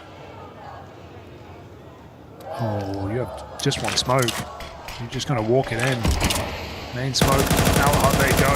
Queserato tries to cross through the bullet storm.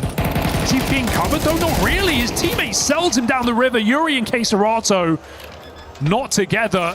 They not could do on it. The same page. That nade is nice, but the bomb plant comes down. 2 kits and a smoke.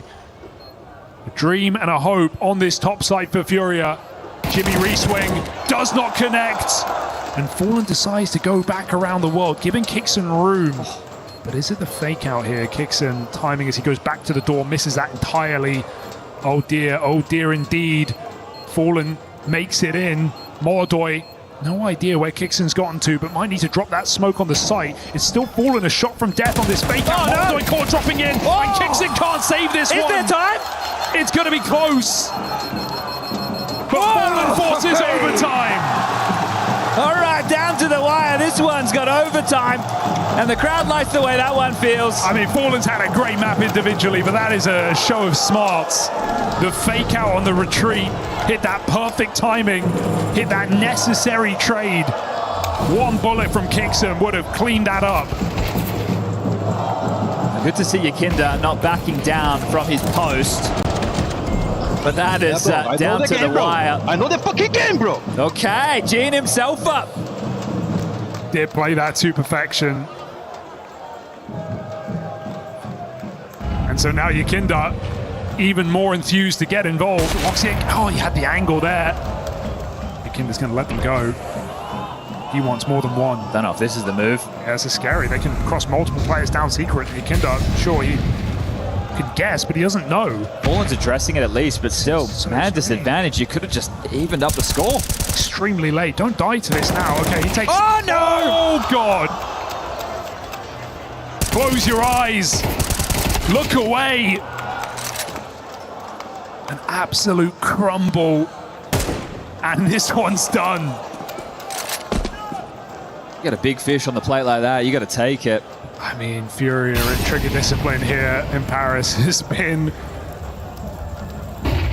disastrous. Now, when does the penny drop? When do they just start taking the frags? They have guaranteed bomb. Okay. Loose. First of the 1v4. They're all split up right now. Just don't give him the satisfaction. Get grouped, get your nades in. Smoke molly ramp should secure this one. Smoke for the site. They're going to get that plant at least, and that lowers the odds for Yuri dramatically. Just looking for a fight. Jimmy taking space in B. Clearable position for Yuri, and again, no trade set up. Just not going to be enough time on the clock by the time he traverses the rafters, clears out the angles. Sure, he can make it a 1v2. Can grab this kill untraded, easy. And so here comes Yuri, dropping into the site. Kixon will give him a jiggle, doesn't want to overcommit, but Kixon's got that shot. Okay. Every round feeling losable for both teams indeed. Across this series. Well, it's 12.5k, so lose those opening exchanges so early again, Fury. We might see them opt in for the save. This is ugly. Man. Some of those I've seen this tournament. The snappy one on Anubis. Oh, no, don't. Someone start building a compilation. just like...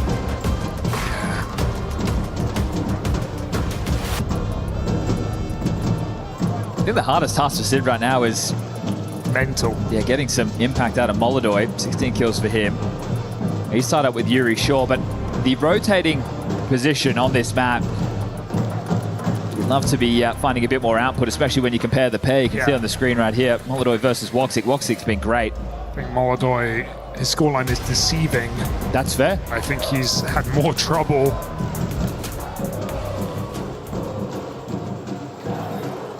So Aurora, okay, yeah, they conceded overtime, but it came down to money problems. Now that's not an issue. First round of the bag, they got everything they want. Fire in their belly here, looking for a third map. They are getting their experience with this new roster, round by round, game by game. Here in this single elimination bracket, it's all to play for. 2 walls.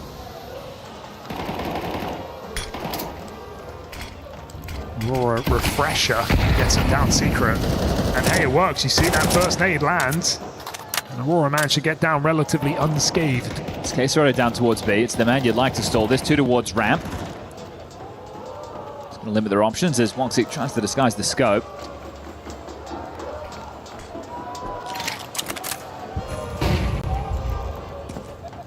Spots nothing. Bad information. Now these A-nades. Fury are itchy. Do they want to get going? Molodoi pushed back. 40 seconds. Pressure on B as well. This bomb has to meet you in that lower site though. Time getting burned off the clock. Still too strong on ramp. Yakinda has started to hedge his bets, but Fallen is still in position. Gonna have to concede. Oh, scary angle, but Jimmy dead and Kixon low health trade. It's a good output from Fallen. They also don't know about Yakinda. Quesarado to control them in. This is a death trap on the B bomb site, and Aurora stumbling into it one by one. Quesarado and Yakinda confirm, and that bomb back at ramp. There is no way out of here. Wicardia 1v3 and Furia another notch on the board. Yeah, built their coffin there, welcomed them in and put them to bed. That was well done. Fallen, impressive output considering the level of pressure that he was under that second dink. MVP of this map. I mean, he won that clutch to get them into OT. Yes, that clutch and the Quesarado AWP clutch in that first half that really stand out. Fallen's was a must-win. Quesarado's was a welcome surprise in that first half. Who's going to walk away with the lead before we swap sides? And Aurora finish what they started.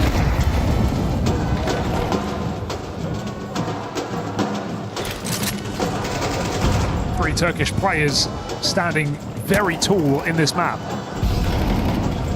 Torres looking for it outside, catches Yakinda, who has just not been here today. Molodoi, same line as last round, they didn't know. Quesarado throwing his life on the line. He saw a barrel there, but didn't commit to it, so Wicardia trading. Molodoi still in position. He can redeem himself somewhat with this round, but again, another missed shot. Dragged down to hell. Yuri back sight, sticking with 2. They're going to chase him here. That nade boxes him into a corner, and Wicardia makes sure there is nowhere to go. All right, Fallen. Give us another one. Has he got it in him? Clutch in the pocket for the captain. As that bomb gets retrieved, Fallen gets into position. Is he looking for the bomb and spawn? It's not out here. He's rerouting around the world. This is a crazy rotation. Coming in through main, looks like you're no longer going to have any element of surprise in this. Tucked in towards CT vent is Wicardia. Backside worried about heaven right now is Woxic. So much time expired. He could be anywhere. Aurora considering nothing safe. 1v1's available, but Woxic is quick on the trigger. Fallen clearing close. This is the kill he needs, and Wicardia won't let him have it. Another triple from Wicardia puts Aurora in the lead again. Yeah, Wicardia having some strong form in this series. Ancient, they didn't win it, but he was definitely a force that propelled them into some powerful positions. Now it's just about closing this down and taking us to Mirage. That was the 6th opening death of Yakinda there, who has been having a tough go at things. I've been happy to see him continue the aggression towards Yard and taking those timings, at least those fights, but a couple of deaths he's going to regret. I mean, Furia's initial T-side on this map was struggling, to say the best. It should have been a 5-1 lead to Aurora. It's a case for Porte clutch that, to be honest, let them into the half. Without that, Aurora were very comfortable. Furia looking to change the pace. They went slow regulation. Now they're rushing him down. That molly not put out. Yakinda gets a double out of nowhere. Oh! Make it 3, baby! Shut down on this top site. There he is. Out of nowhere, but so is Jimmy. Multi-kill of his own. And Xantara is left unknown in this 1v2. Everyone's taking their chances in the clutch. Give it a go, Xantara. Why the hell not? You got the smoke, you got the kit. You got about 30 seconds left on that bomb. A lot to clear, but no one home. It's a heaven plant. They both play squeaky. Playing it. He could smoke that bomb. Careful, boys. Fiddling with nades. Xantara's gun out. That's a kill. Yeah, that's one that would get me cursing. The fact that they both decided to play off of the bomb in that situation. It works out, sure, but that would be a horrible way to lose the 15th round to Aurora. We're tied up again, 14 apiece. Smoke on that bomb, and Xantara's wins that round, it feels like. This is great from Yakinda. We were just asking for more from the man. Look at that. Wind him up. Let him go. Running and gunning. Final bullet frag. I love the pace change, right? So many rounds was Yakinda found outside behind those smokes. Breaks from Aurora. Furious say enough is enough. Double orbs. Jimmy's brought out one. He's on a tough game as well, the young Finn. Okay, lock down the ramp side. Let Woxic roam. And roam he shall on that lower site. No smokes in play. Furia crossing without them. Trying to make it to red. Very late here. Again, 3 thrown. The fear of that cross towards hell. But no fear of B for Aurora with Woxic in position. And Furia get cheeky through these smokes.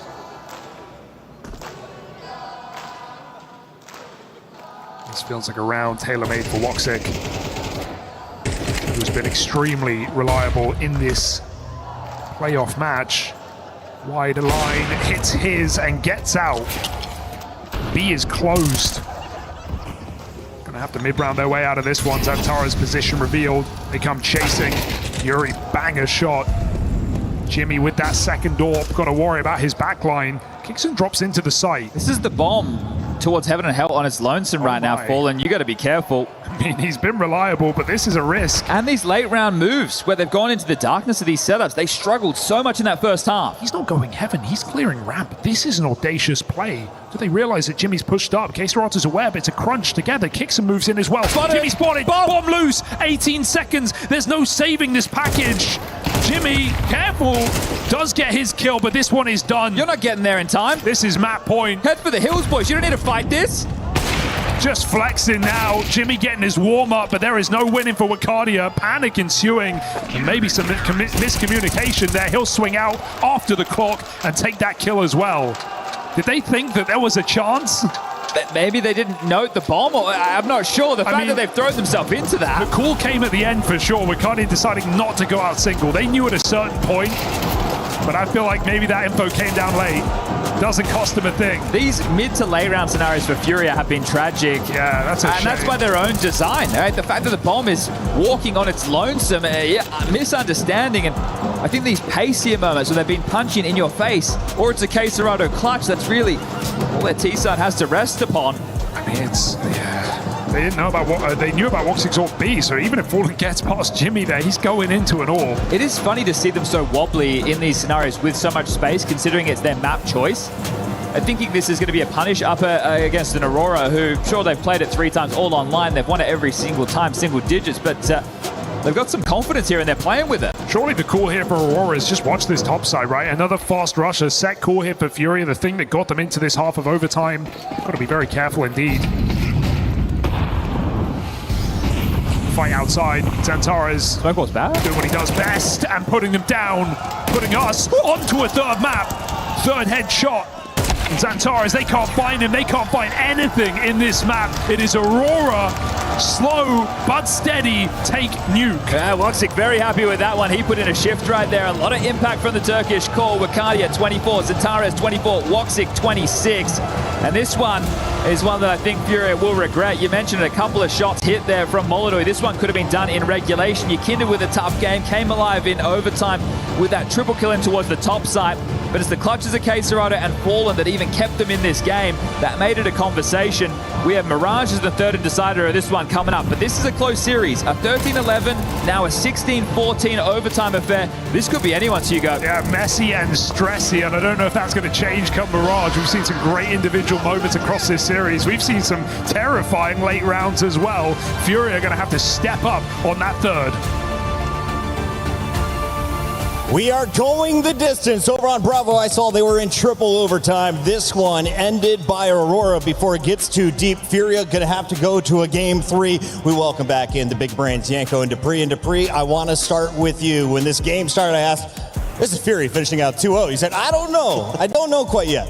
That's what we expected, right? And I'm a little bit disappointed in the looks of Fury on this one. I think they had a lot of good reads, and I also feel like their players had a lot of good position, but they just didn't really make it count. And this game is messy, let's just be honest, like from both sides. But, you know, in the end, Aurora just, you know, really pulling through when it matters the most. And then their individuals is definitely sharp when they need them to be. So it's a game that Fury kind of let slip out of hand. I really thought they were going to be closing it out. But I want to say that I think this is a really good looking side of Aurora. This is great for Aurora. You went 24 rounds of map 1. Now you win this game. Just in the big picture, are you happy despite a loss tonight for this organization, a new group of guys, or do you have to win to be proud of your performance at EWC? I think you can be proud, right? You obviously feel, especially after how Nuke went, that you can now win the series and you can progress further in the tournament. We were talking about how their communication is going to be tested on a map like Nuke, but honestly, it looked like Furia struggled more to connect themselves and be on the same page in some of these mid to late round scenarios. And I can't say they overcooked because they do that all the time, right? And it looks so good sometimes, and it looked good on Ancient. So probably just some miscommunication in those key rounds, not being on the same page, cost them the map. One of those key rounds, I have a feeling, is round 6. You carved it out for a reason, Yanko. What am I about to witness? I mean, this was kind of nuts. It was early on in the game, so you're thinking maybe it's going to have a bigger impact on things, but you can see that K-Serrano has the op, not Molotov, and that's due to Spawn and the call being an A-rush, and it gets shut down pretty hard by the side of Aurora.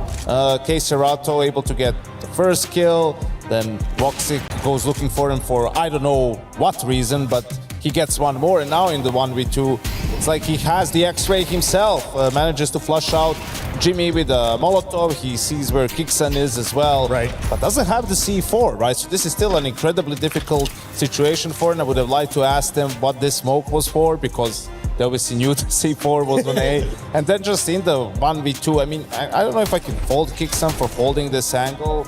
You know, a lot of time has passed, and then the HE to finish it off. I mean, I don't know how he won this, and you felt like without this round, Aurora was going to just stomp Fury on you. And it's just some of the quality that K-Serrano also just brings on the table for Fury. Like he uses the entirety of the round. You know, I think with the whole idea with the smoke going onto the low bombs, you know, to try and lure them out of position, he didn't really bite that kind of bait. So, you know, still finding himself in a favorable situation, and he knew that Jimfat was already low from the earlier scrimmage that he had with him at CT event. So a very well played round by K-Serrano, and something that they also very much needed to bounce back. Speaking of this man, let's take a look at some of his best plays. This was the one Yanko just broke down from round number 6, but he continues to frag out the rest of the game. Yanko, what is his role on the squad, and what do you need to see from him if he's going to win game 3? He's just a, you know, lurker in some situations straight fragger, but he's a beast. I mean, he's a guy that you can always rely on, and it's unfortunate that Furia wasn't able to capitalize on this performance with a win. K-Serrano was dropping some huge numbers, but you heard it was the Turkish trio that was answering back on the other side. Dupree, anything that you saw from Aurora that has you exceptionally excited for our third and final map of the night? Just their capability of closing out the rounds where you need the communication to be on point. You know, I didn't see too many of the situations where I was thinking, okay, this one was lost because they couldn't communicate or at least chime things together for them. And I think it looked very well also from the side of Voxic. I think he had a lot of impact in some of those very crucial rounds, and they kept it relatively simple. And I think Kixen also, the way that he wanted to just call out, the lower bombster was very much their target. They used secret a lot to just go together as a group.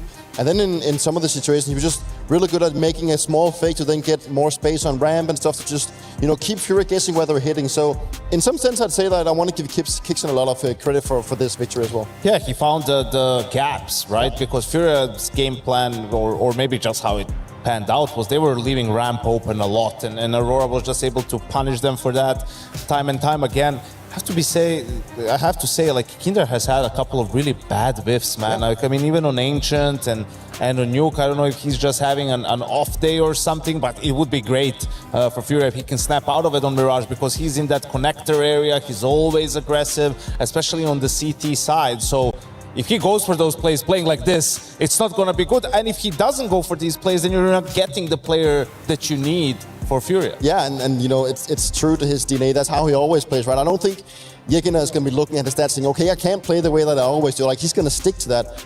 But then again, also Moldor, he's also the aggressor. He's also one who likes to be in your head with that AWP. And he had multiple blunders in this game, specifically going into hard, where you need to hit that shot when you get the opportunity, and that's a bit of an issue as well. And I know we have Packet over here, and he's thinking, I'm loving it. What are these guys talking about? They have Fallen popping off. It's fine. He's the star, right? You said fifth best in the world, though. Not anymore, right? But he's been doing some good work too. So they just need to connect a little bit more with some of these star players, because they are in the positions where they can, make the biggest difference.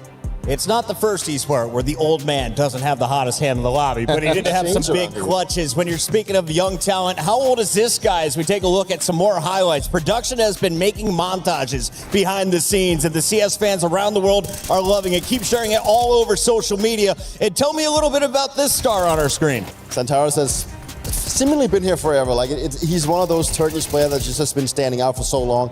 He had a time in Big as well where he was also the star. So he's always been considered the star rifle on whatever team he would be going to. And it's incredible that he kind of keeps up with it, because I'm not sure like how exactly old he is, but I believe that he's more than 30 at this point. So I know how difficult it could be to keep up that kind of level once you turn to that age. But in hindsight, he's had his issues finding the impact in playoffs. So it's still good to see that he can bite a little bit. And Dupree said it. I mean, Vicadia most likely surpassed him as the best Turkish player at the moment. Okay. And, there were even questions about, hey, if you're going international, do you keep Xantares, right? Like, or obviously you want to keep the core for the VRS and all of that, but now that the entire English-speaking talent pool is available to you, I mean, could you upgrade in that position? So he's had a great map there on Nuke, and I think it's a great opportunity for himself to prove that he still has what it takes to be on a tier 1 team. Defend your seat. Do it into your deep 30s, my guy. Do it for us old guys out here. Dust 2 is an old school fan favorite, but we are not going to be seeing it. Instead, we're going to Mirage. And talking with NBK, I was asking him,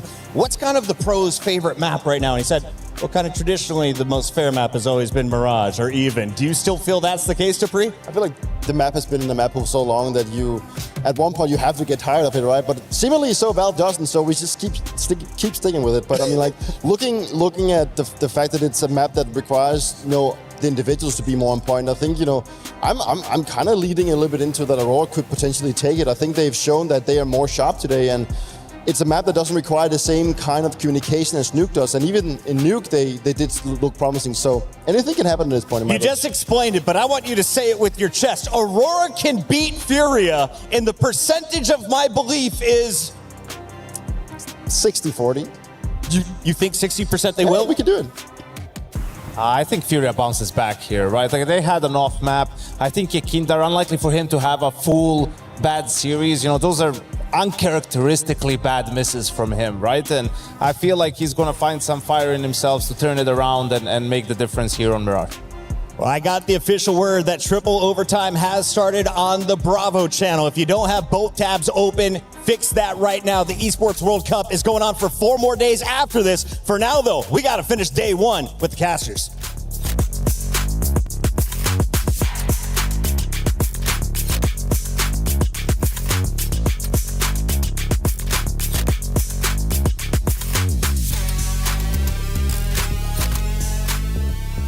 Let's smoke base, bro. Göremiyorum Can. Guys, I'm good on ramp. Nice, Nice, Can. good I have on C4 ramp. red. Nice, Can. I'm good on ramp. Red, picking. Nice! Bravo, Zanti!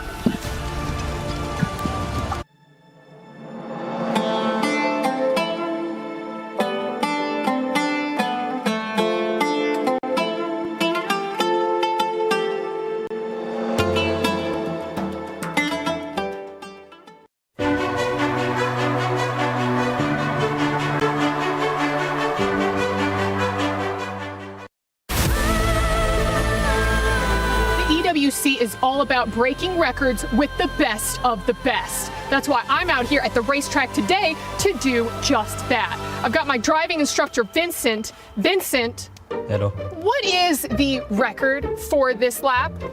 50 seconds here. 50 seconds? Yes. Easy. You think I could do that?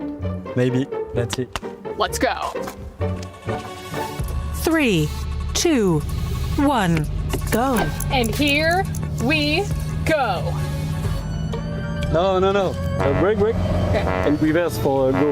Now, Can go. usually in my car, I have one of the little screens that pop up. Stop. With It's good. This is good? You Okay. can upshift for the one. All right, and I'm you can go. upshifting. Okay, here we go. You know what? I didn't adjust my mirrors before. I'm gonna park right here. No. I need to know who's on my 6. We are solo on the track. We are solo. It's good. See, that's how they get you. I think you can faster. We're about to set a record here, okay, Vincent? I'm Yes. gonna need you to be patient with me, okay? Because right now, I'm going for accuracy. We're doing this my way, all right? Haven't you heard that Frank Sinatra song? Fly me to the moon. You gotta lean into it, Vincent. You gotta lean into your turns. Lean with me. Lean with me, Vincent. Yes. You are feeling is the G-force, all right? This is what pilots feel when they jet off into outer space. Do you feel like an astronaut, Vincent? Yes, a little. They're gonna write songs about me, Vincent. And there she went down the track, blazing trail behind her, and all the racers looking out. No, they couldn't find her. You know what they call me?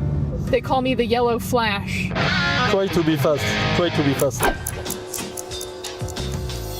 How do you feel about stopping for a little sweet treat? There's a place right here. All right, one sec. Excusez-moi, je vous want me water, s'il vous plaît. Merci. Okay, this one's for me. Thank you. Merci. Oh, did you want any? No, it's good. Oh, okay, that's fine. Where's the cup holder? No, don't have. Okay, you're my Take cup it. holder now. Did you just throw out my water? Yes. Maybe I wanted to drink the rest of that. Did you ever think of that? You drive. That's true. Don't drink and drive. You're right. That's a very bad habit. Oh my God. I could feel the wind through my hair. The adrenaline is like nothing else I've ever experienced. Look at how beautiful the scenery is here. Yes. We're about to cross the line. A little bit. We're about to cross the finish line.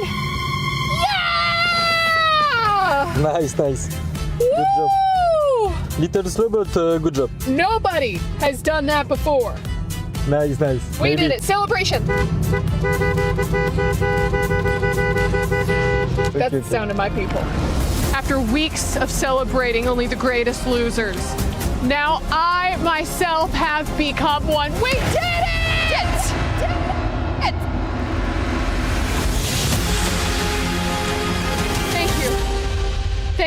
Thank you. This is a fantastic honor. I'd like to thank my driving instructor, Vincent. Shout out to Team Liquid, who also doesn't have any points on the board. Maybe they can aspire to be me. I'm going home a winner. Who's a winner? Someone will be proud of me, right?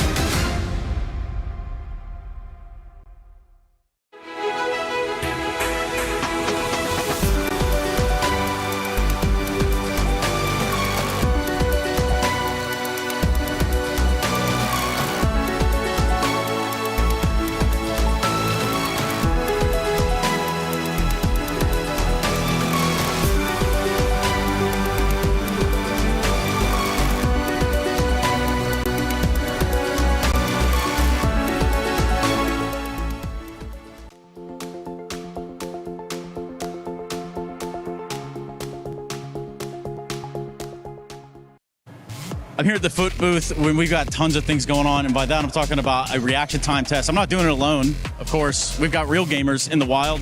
Introduce yourself, tell us who you are. Hello, I'm Wabi Sabi. I'm a CS2 streamer, and I'm super good at the game. Okay, how do you think your reaction time goes, though? Oh, I think I have 20 millisecond reaction time, so I'm gonna lock in. 20 seconds. Great. So what would 10 seconds? I don't know. There's some math to be had there, but either way, they're giving away prizes down here. Yeah. They're having a good time too. So I think let's give it a shot. Okay, 10 seconds. All right, lock in. Lock in.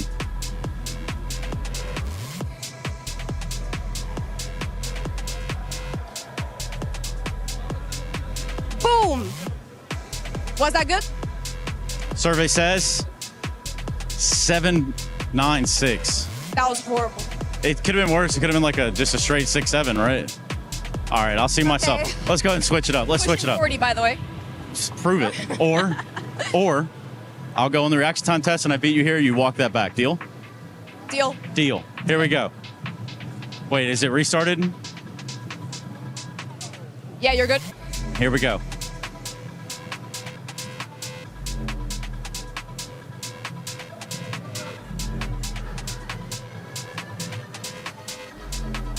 Nah, he's cheating. He's cheating. He's cheating. He's cheating. What are we at? What did it end up? I didn't see. 10-16. 10-16. I don't know if we go over or under. Either way, you're having a good time here at the foot booth. Clearly a good game to be had just to start, and there's plenty going on around here. You having a good time? Great time. Outstanding. Well, let's keep watching the show, shall we?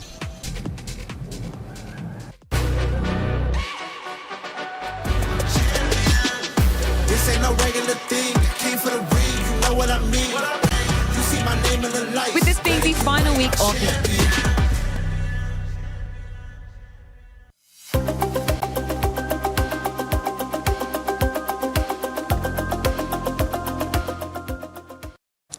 With this being the final week of the Esports World Cup, there are a huge amount of implications when we're looking over at the Club Championships. Now, obviously, earlier today, we did indeed see G2 taking down Astralis over in CS2, which means they are finally eligible for a bit of that prize pool from the Club Champs. But, Glitter, I think we're looking more at, I guess we can call them the Big Four. That is Na'Vi, Vitality, Falcons, and AGAL, which we don't have any representation of that in Counter-Strike. So, can you tell me what's been going on in some of these other games? Absolutely. And let's go starting in with Fortnite, because we do have AGAL in our game. However, we won't see them play until Group B. We got through Group A today, and we actually do have some big news when it comes to that side of things as well, because the CC squads that were in Group A were Vitality, Team Falcons, and Aurora Gaming. All three of those CC squads made their way straight through to finals. They get to skip that survival stage, which is massive for them, so they're one step closer to guaranteeing that top 8. But if we're continuing to focus on AGAL, a big game for them is going to be Crossfire. Not only are they the defending EWC champs in Crossfire, but they've already solidified a top 8 spot for them.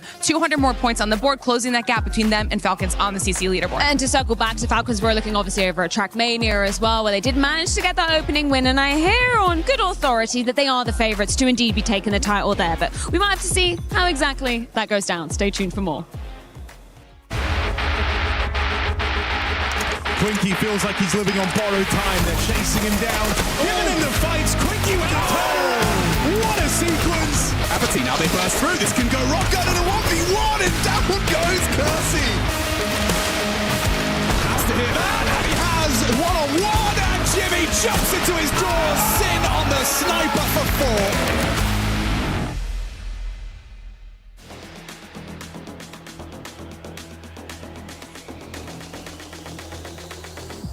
The highs have been high, the lows have been low in this series, but we play on all the rounds and all the maps here at EWC in this single elimination playoff. These two teams are soaking up every second they can get on this stage. We head to Mirage. It's our deciding map of the series. We're going to find out who's got the energy to play through the night. Well, I'll tell you who's got the knife round. That went to Aurora. They're selecting to start on this CT side of our final map. And if you take a look at who they've taken on, since they've imported some international flair, this is their biggest opponent. K27, Nemesis, Focus, Echo, Hotu, Big, M80, and GG How. Furia are in a whole different league. And they are bringing it to them. It's the Turkish core that's impressing me. Toxic, Zentares, Wakadia, all with massive moments. And Furia just trying to hold on. This one could have been done in 2 either way, but I think over the maps we've seen, Aurora have looked like the better team. Yeah, I absolutely agree. You know, Fury didn't have like the clear lead on Nuke and a clear victory in front of them, but I think they were in positions that were very winnable late in the game. It was forced into overtime. Aurora, an overtime that kind of only appeared on fact of the money. If they had 4 gun rounds, probably would have looked very different, and they were able to long it out in OT. Despite some pace changes from Furia, it all felt like it came too late. I don't know if we're doing a lot of learning on this side of the bracket. It's starting to look a little bit weaker with these teams taking to the server. Same as Mao's dropping them up to Gamer Legion. You know what I'm learning, Chad? I'm learning that just like Cologne, I'm looking at one side of the bracket and I'm thinking there's a victor in there somewhere here for this EWC. Well, I hope that Aurora can continue to impress right now. New coach, new in-game leader. The CT side start with an A rush. Let's get crazy. Woxic will. Quick tap to the face as these pistols flood out ramp. Bacardi are up top, not for long, and Glocks are plenty in this site. With that smoke down, they can cross and plant. Just got to throw yourself around this corner, but Santara is denied as Yuri's triple kill may have sealed the fate of Furia in this pistol. Yeah, Jimmy's going to come under a bit of scrutiny after this series. He's been relatively quiet. Let's see if he can win out of 1v3. Very, very unlikely, especially now that the position is noted. Yuri could be good for his 4th. We'll be making this the first round for Furia, and Molodoy will confirm it. He's the man I'm going to keep my eyes on. Yeah. Bit of tilt present for Molodoy in the previous. Just didn't do anything towards the end of overtime either. Wasn't able to shake it off. New map. Maybe a new opportunity for Molodoy. Youngest man in the roster too. It's tough for these young guns to screw their heads back on tight when the frustrations start to mount, but that's what you need to do if you want to be one of the best in the world. All right, well, 4 spike for Aurora. 3 SMGs, MP9s, a 5.7 and a Deagle. Surprising, no ramp control. They play off the spawn here for Aurora. And no stack either. Spread thin. Looking to react. Furia slow and steady to the top of middle.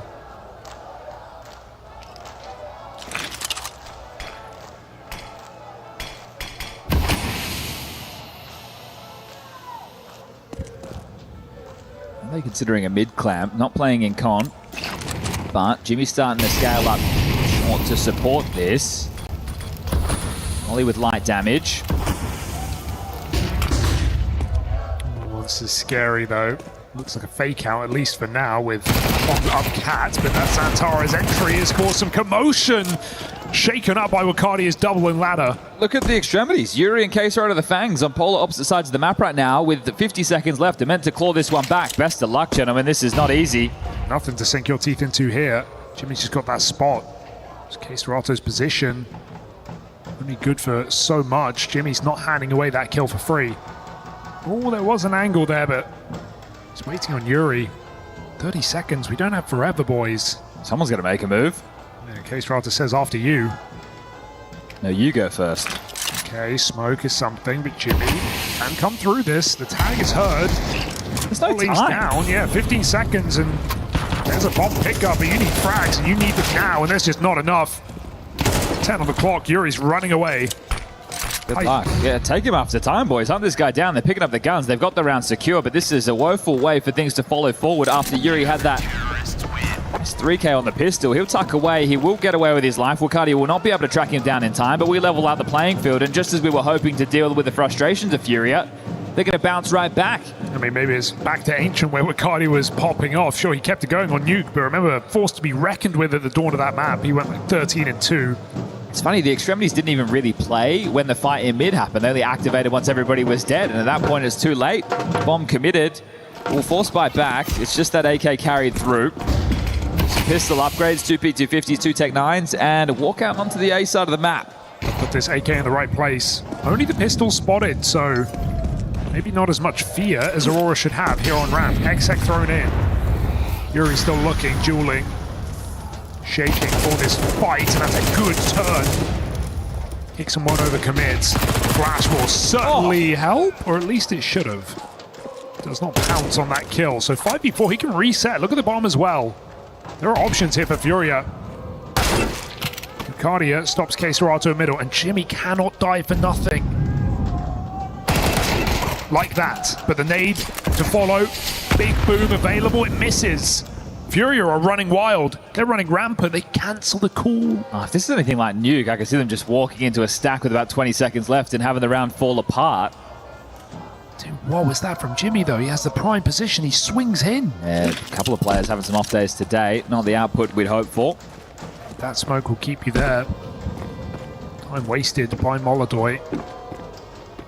Gets the gun, gets out. But this is what I mean, right? The clock's starting to tick. We're almost at the 35-second mark. You've still got to play towards ticket. You got one jungle. They're putting pressure on A, but you got to get a move on. He's going back to B. Oh, this is too tricky. Back and forth we go. If you go into B, Wakardia's there. He's playing bench. And Yakinda's a dead man walking, so now we're even, aren't we? And Wakardia ain't shuffling. It's just so strung out. I'm having a hard time understanding what we're seeing. This is what they call 15. overcook. The kitchen's on fire. The pot's boiling, and Wakardia ready to strike. Shuts that rifle down. There is no bomb on in this round. Triple kill for Wakardia. Yikes. I normally like to give the benefit of the doubt, right? We have so many of those. Yeah, an individual merit of a moment there from Jimmy, but the mid-round calling, it has been pretty rubbish out of Furia. From Nuke, there's a lot of rounds where they've just maneuvered themselves, what felt like out of trouble, then back into it. The same thing happening here. And it's rounds like this, it's why Aurora aren't adjusting. They're always going to leave a guy in the sight. Thank you very much, Woxic. As I was saying. We're awake now. I think a question that I'm posing is the idea of all of this fakery, because the language barrier, right, is a barrier that Aurora are trying to deal with. Are they trying to capitalize on that? Maybe some laggy comms? Maybe, but it's not like Aurora have ever fallen for it in this series. Exactly. They've been very stable and not over-rotating for the most part. So it's not like Fury have, you know, evidence that this has worked across this game. These really late round moves back on Nuke cost them the map. There's just some scenarios where you'd prefer to see the group up and trade out, right? But there's this, okay, we're going to fake and then we're going to run into a bomb site and then everything has to go perfect. There can't be a sleeper agent like Wakardia playing towards bench. A couple of players will be under the microscope after this one, but up count they crawl. It is the Glock Eco, Molodoy with the Deagle, P250s for Yuri and Yakinda. Trade, sure. Now, though, into the mix. Jimmy, you need something this time round, son. Okay, yeah, no excuses, Jimmy. You've had some mares in the series, but this is so free for you. Shut down on a double. There you go. He's got the conversion. That's more like it. It's only Eco, but that was a susceptible round from Furia. Really liking the energy I'm seeing Woxic bring. Right, with this Aurora team in the past, he was one of the guys who would bring the energy, but you would see it in games like this. It would dip, and no one would be screaming at the top of their lungs. It'd be Madja just trying to will the boys through once upon a time. I mean, he's been that man before in these international rosters, right? Think of the Mal's successful days, you know, all that time ago. He was saying it was kind of weird to switch back to English after years as a full 5. Right now, Aurora are honeymooning. And I think no matter what happens in this third map, if Aurora win, Fury are going to be kicking themselves. I feel like we shouldn't even be here. And Aurora are playing the better Counter-Strike across this game. Even if they did choke that ancient lead. And a reminder to everybody, Fallen has announced his retirement coming at the end of this year. Now, rumors around the rosters, but a conversation for another setting. It's a fair point, though. In the back of your mind at all times. You'd hope it gives you extra motivation, but sometimes you question if they're giving up, but with the future uncertain. Let's see, parking into the site. 3 through Palace. K-Serato, I guess, is going to be a late B lurk, and then to throw the util from ramp is going to be Fallen. Just reliant on his team's success here. So kicks in under the balcony. That's the support of Woxic towards the triple box. Well, we had that whiff earlier from Kixon. He does need to hold his side of the bargain here. Ramp is the right routing. Fallen holding on, but no one able to clear him yet in this position. And Fallen just one flash. They're taking too long. 20 seconds. They're trying to double fake again, but that's cleared out by Jimmy. He does die, but it's a death worth having as it keeps players in this site. Orb has rotated in. Kixon is stalling on the ramp. He's finally going to get found, but 3v2, and that bomb is not down. Hello, Molly is good. Have they got it? Just about. But the repeat from Woxic should seal the deal, and there was no time left for Furia. Again, another late round, another very fakey move. Throw the AX egg, go quiet, throw the BX egg, Queserato gets cleared, then they hit A. It's all over the shop. It's quite perplexing, to be honest with you. Well, the defuse has been started and restarted a couple of times, just making sure that they can pick up the AKs, get all the util they desire, and I think you have to take the time out if you're Sid, whether or not it's into the next or the one that follows. Well, as you can see, it's into this next round of play. Nice kill from Jimmy, though. Keeps everyone in position. Woxic had begun to move, but because Jimmy fully clears apartments with that kill, he's already back there to stop them off the plant. So no good deed going unpunished here for Furia as the fakes continue to let them down. Just trying to assess Furia, really. They lost to Falcons back at the Major in Cologne, 0-3 in the final, and they were very slow. It was agonizing to watch. They never really felt like they were in that game whatsoever. Online, they lose to X-Sharks, aka Dendelay, but that was a 3-map series. And remember, Furia are the ones who dictated the veto. It could have been Cash or Mirage. Now, they did lose to Dendelay on Cash, so maybe that's what kept them away. And you know Aurora have been keen to play Cash, even if they're not going to pick it. They float it every game. Played it against Took Big. it in a BO1. They lost that game, and it didn't look great, but they clearly put the time in. Half by here. And Yakinda already the walking wounded. And dead. More opening death for Yakinda as Jimmy gets to activate now, and they're just going to mop this one up. This is a beautiful looking shutdown, and well, they try a bit more pace. Molidor gets a little something. That's 5 HP, and Hanade is going to... Hold up a second. Hold up a second, Molidor. You look mad. M4 has no bullets. That nade is fine. Kicks and holds it from short side. A little bit more costly than it needed to, but plenty of cash stacked right now for Aurora. 5-1. This is feeling like the quickest start yet. Well, Jimmy is now in the server for the first time in this series. He's had 2 solid B holds, and that 1v1 against Queserato where he burns in the molly. An important round from him as well. We won't tell people one was an eco and the other was a half buy, but it's the positions he got them in. I'm going to give him that 3K on the eco. I don't want to continue to rub salt in the wound here, but it's been a weak season so far from Furia. I lost to Dendelay, a win against Wildcard that was 13-10, and then a win against 9Z, 2-1. This would be the kicker, I think, to lose this game. Maybe a sign of things to come, especially if they continue with this style on the T sides. I remember how Yanko kind of introed this death segment ahead of the first map of the series. It's all eyes on Furia. It's all expectations. Aurora, once again, are the underdogs, which is where they do their best work. Right, this team has struggled on stages, at least the core of it, and they felt like they definitely got over that to a large degree, but whenever they were favorites, you were never so certain. And now, storming the board. First kill and an opener for Yakinda. That's nice. Big shot. Heard the flash come from short. Rerouting back towards A. Just walks it over towards Ticket. His support will be in con. We can see that with the X-ray. It is kicks in. All right, Furia, what have you got here? I say keep it simple. 5v4, play your numbers. Look for these trades. Woxic is back on the spawn. They are outran, but that bomb is not. Fallen, it's a deadly cross. Deadly indeed. Woxic spammed. Kixon does get out through that smoke, but again, can concede in this 3 versus 3. 30 seconds. Deep nades for Furia. Kixon feeling the pressure, getting hot under the collar. Bomb does go down. Look at Yakinda in all of this. He is very late to this party. Yeah, they're searching for him in mid. Wakandia trying to track him down. It's a suboptimal post-bomb, but with no molly, no nade, suddenly it's feeling viable. Queserato can play for Yuri. You don't know where 2 of these 3 players are Wakandia might have him. Wakandia might have him. No way he's waiting for that. That's a crazy hold. Flash goes in backside, but first man plays. You know about the next. Yes, you do.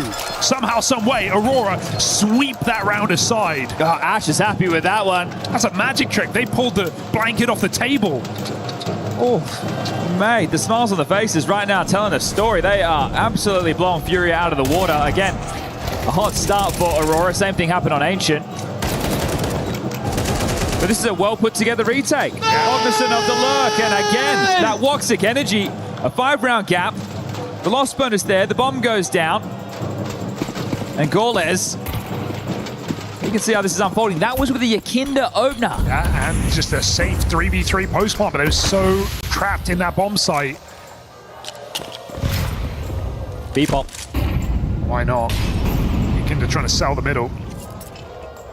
Furia going for a big hit. Jimmy deep smoke. Is that an invitation, or do they wait? Doing it again, but it would feel like the kind of game where Furia would not clear this corner. They will need to shut this down. Wakadi is the only rotation point. The rest are going to be heavily over towards A. Oh, we got smokes coming in. Kitchen smoke from Holodoy. Jimmy not overcommitting. Feels like he's going to drop back after revealing that position, but now he has nothing to stall this play out. Jump spot gets the info. They're rushing him down. Wakadi caught with his pants down and fallen double entry. If you want it done right, do it yourself. 5v3, just save your guns. Yeah, remember, Nuke, it feels like Fallen's having to do an awful lot. Oh, Yakinda's not that guy right now. Not in this series.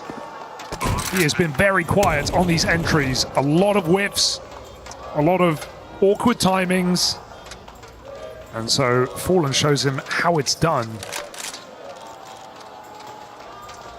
Yeah, unfortunate there for Wakadi, right? Jimmy's obviously given the info, but this is another factor, right? Timing was missed. But you've also got intensity of comms as well, right? All of this comes with time.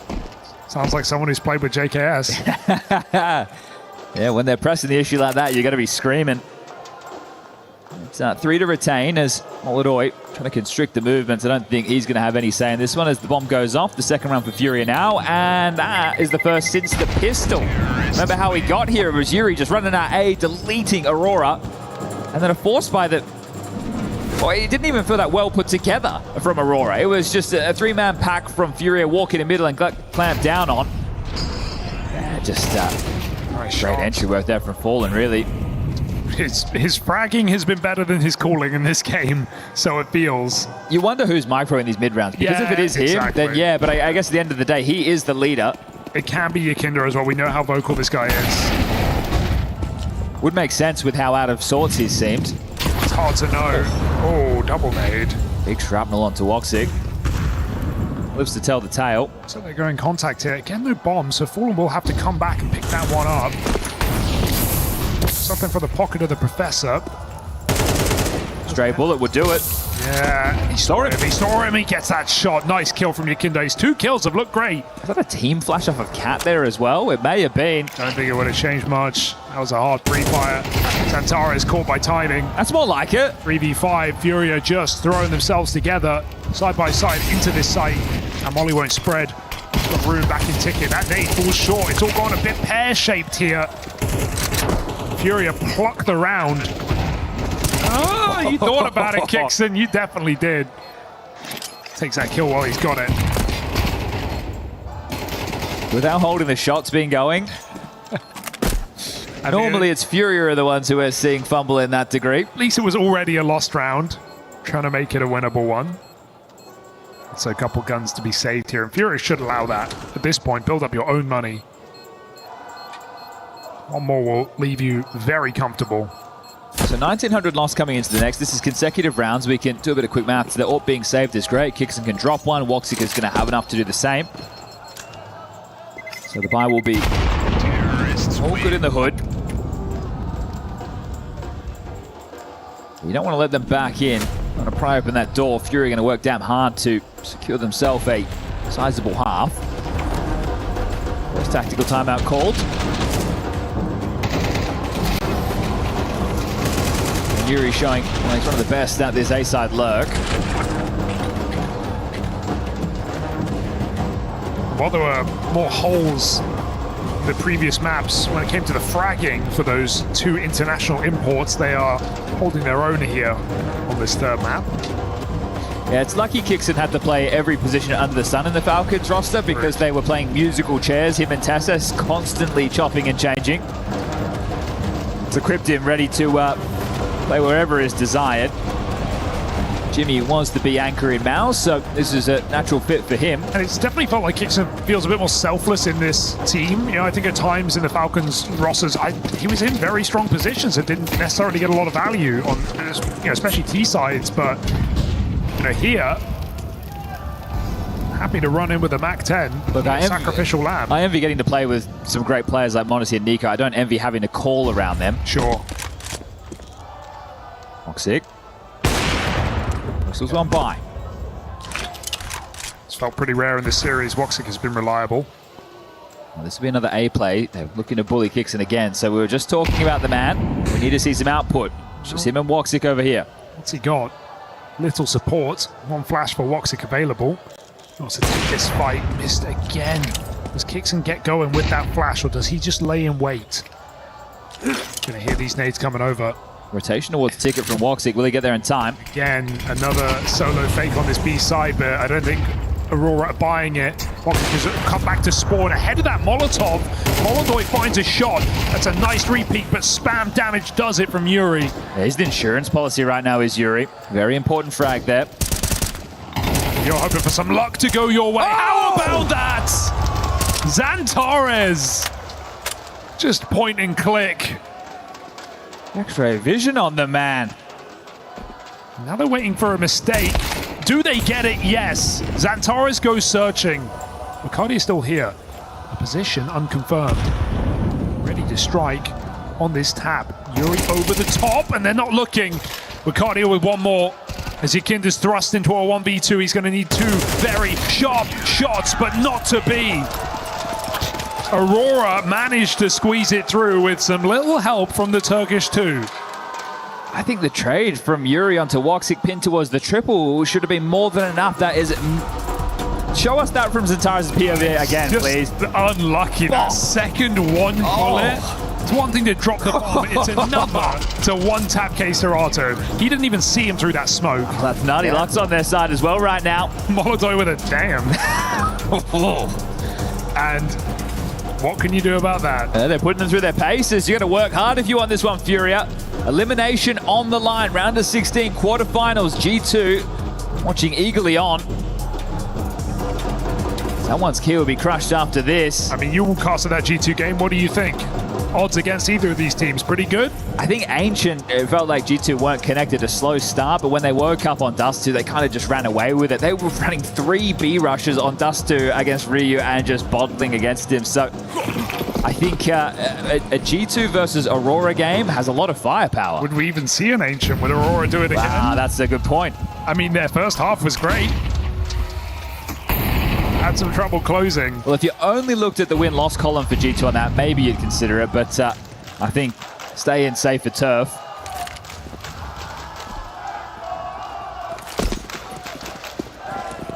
No doubt the crowd's still here making some noise for Furia. Ooh, good time for this AWP, but Woxic's had a couple of misses in this map so far. He's on his own. Really got to hit this. Xantares gets out of dodge. Woxic. Balls are coming in.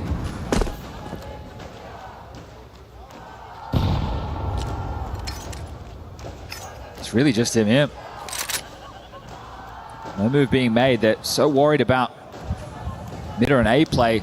It's all in the Southpaw sniper. Be a good flash. It looks quite deep though. Woxic lets 2 cross before he picks Molotov. Frustrations will continue until morale improves. Woxic with a double.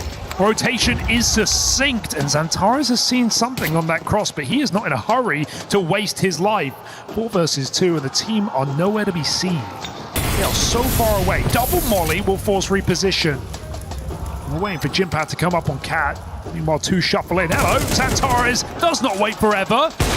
Hurry up, boys, because I'm cleaning this one up on my own. Okay, so AWP clutch again. Why not give it a go? They're through Cat smoke. How have they not seen him here? Jimmy can't find the line until Serato repeats. That's 8. That's locked in, and that's Aurora running away with his first half of play. Not the result I expected once they dropped Ancient. Right, that was desperation in the Vita, or at least that's how it felt. And this is them in the driver's seat of the series. Woxic doing fantastic here. The second is great work. He buys so much time for that rotation. And this is that aggression that we're seeing from the Turkish core. They just take these fights. They take their chances. They're not second guessing. Yeah. They're backing their aim and they're making it work in a big way. It's a lot of fun to watch this Aurora. Look at Woxic go. Every round, he has had a new starting move. And you can't say the same about Moldoy. He's not been that presence, that threat in the server today. He's not been getting many shots off. This is it. The engine on the T side for Furia is meant to be Moldoy being suppressive with the AWP, and Yakinda making the moves. It's really been fallen in some of these. Or a clutch from K-Serato. Yuri in this half of players had some impact.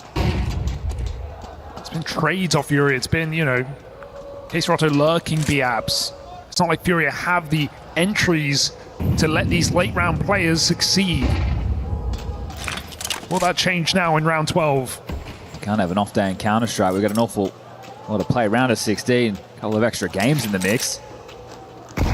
Off day in playoffs means a one-way ticket home. So window smoke to be deployed. Woxic has repositioned towards ticket. Moldoy given nothing. Pressure up middle. Woxic won't commit here. He's going to go behind triple. My goodness, that's audacious.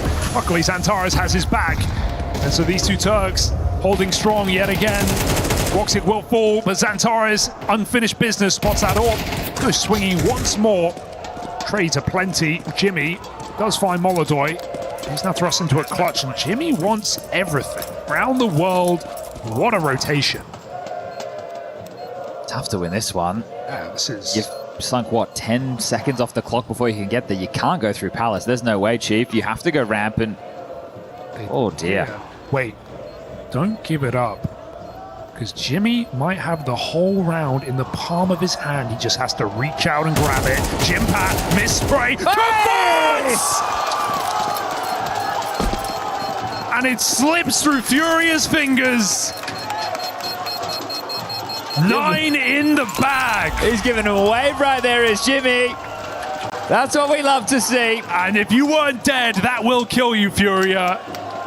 An absolute knockout. It's a 9-3 half with the pistol. Xantares opening kill, puts his body on the line. They're trading back and forth. You're thinking, okay, Fallen doing it again and not ready for this. X-Ray off in the building.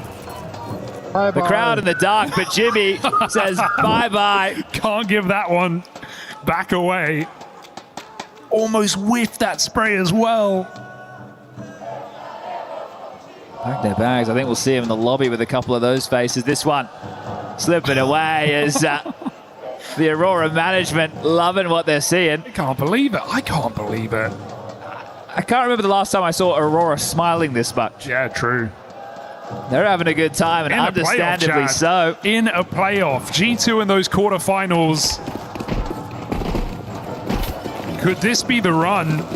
Keep in mind, grand finals last year for at least the core of Aurora.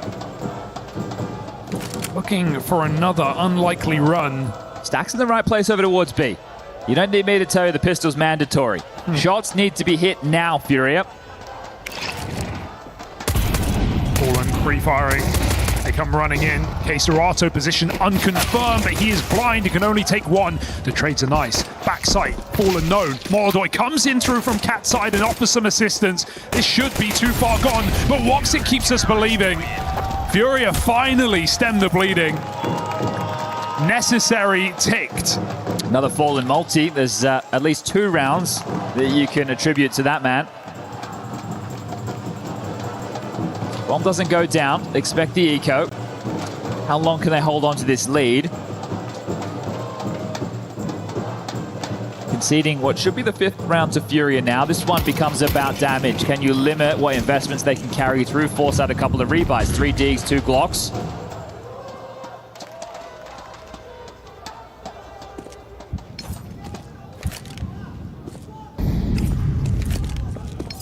A great time to talk about the CT setup that you'd hope to see a whole lot more of if you're a Brazilian Counter-Strike fan. You got Fallen anchoring B.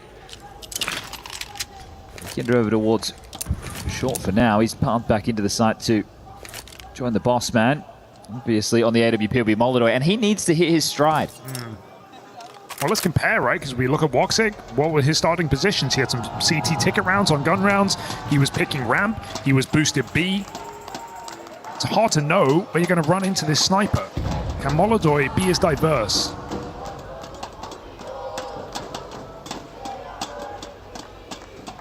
Cardi up close with the Deagle, but Fallen in this position. give it a clear. Now Ram, nade, nice. Big bang, Yuri. Not giving over a plant. Well, so you'd like to think, but there it is. Swings to stop it. Eagles connect. Why count them out with a game that Aurora are having? Xantares, not the line you're expecting. Molodoi does stabilize. This one's too far gone. Furia do find 5. All right. Well, that's going to give them a bit more cash to splash in the buy in pursuit of those double digits.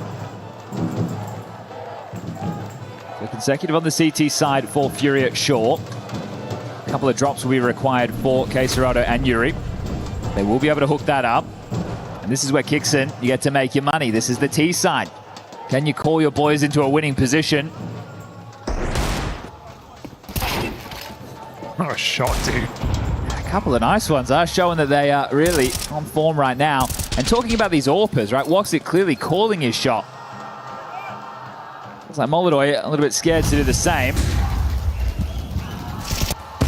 Sometimes you have days where you're feeling it, sometimes you aren't, and that's where you need to turn to your in-game leaders, and it gets so much tougher for the likes of Fallen to be able to call your boys out when they're not performing how they normally would.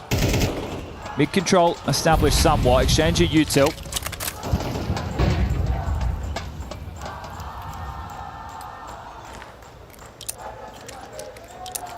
Just selling, eh? Nobody home. Closest being jungle for Yuri, so...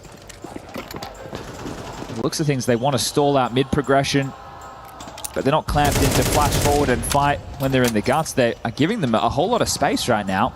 Right now, Fury have no info. Sure, it feels like a limp fake, but that smoke came down, and Fury can't see what's going on A. Meanwhile, Aurora come back for it late. You wonder if the B stack is because in the early stages of Nuke, Steve side for Aurora, they tried to hammer on Fallen at ramp. Yeah. Well, it's fine, I think, still for Fury. They can retake this site, but it's about to get taken. Chicken would love to slime one from short.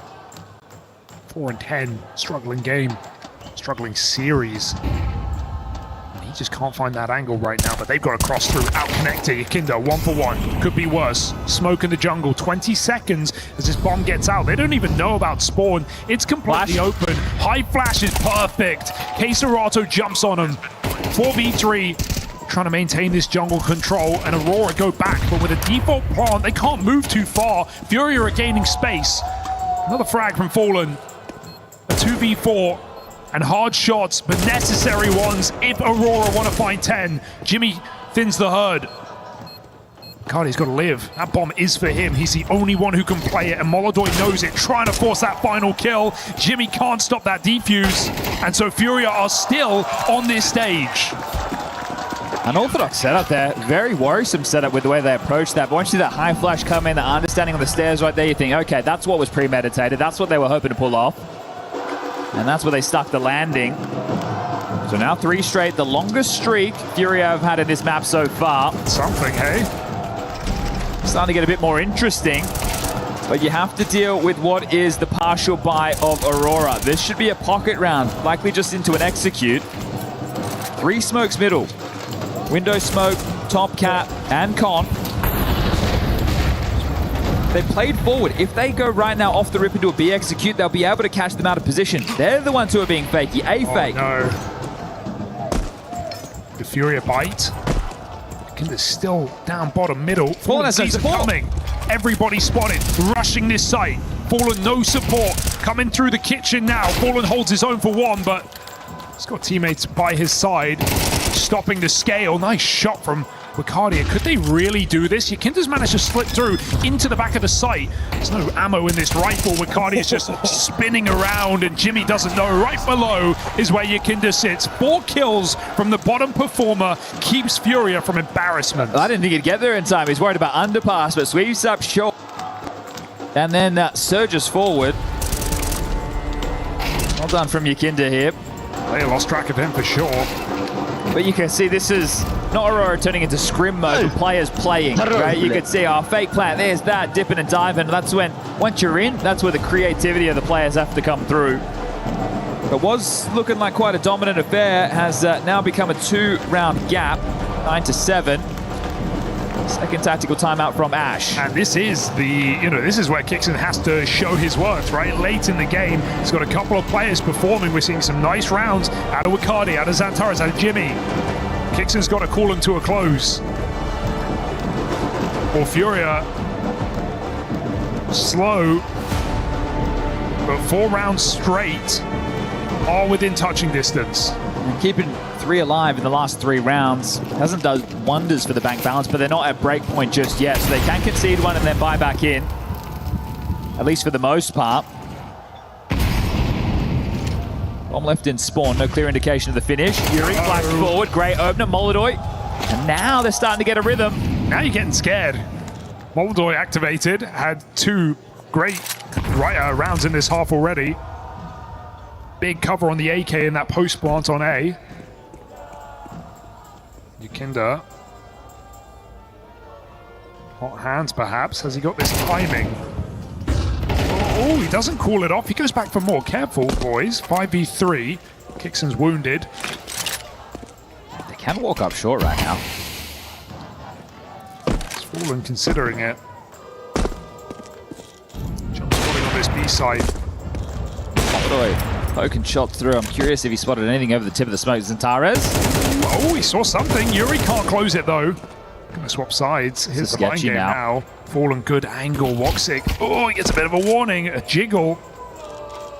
A chance to disengage. Yukinda's even rotated in backside B. I wonder if they noted 2 pieces of utility there. You can change your mind, but it means you're going into the orb. And Yuri just clotheslines Xantares. There is not a second player in sight. Gonna get backstabbed. Yeah, you could argue a save here, but it's just too threatening, too dangerous. So Kixon tries to shoot his way back in. Molodoy, does he play alone? That molly makes a decision for him. He has the cross covered. Yukinda can stop this bomb from bench. Swing out on short, nice shots. Bomb going down. Fallen and Molodoy trying to survive. Hello, he doesn't see him. There's a wallbang right there. Molodoy won't take it. A guaranteed kill. Wasted. Fallen patience pays off from Woxic. It's an open plant. He's got a shot. Fallen rotations. He walking this. Do we really have the time to walk this rotation? Molodoy's looking desperately for info. Just got to run in. They've got to get it going. Someone's got to get on that bomb. Fallen will try. Woxic. 1 shot to decide this round. They are full sticking and he can't find it. Furia with another retake.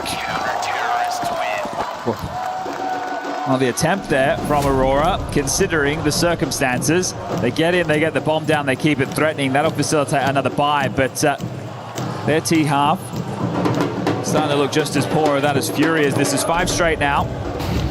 It's rough because that was a 2v4 into a very viable position. And Molodoy misses an absolute sitter.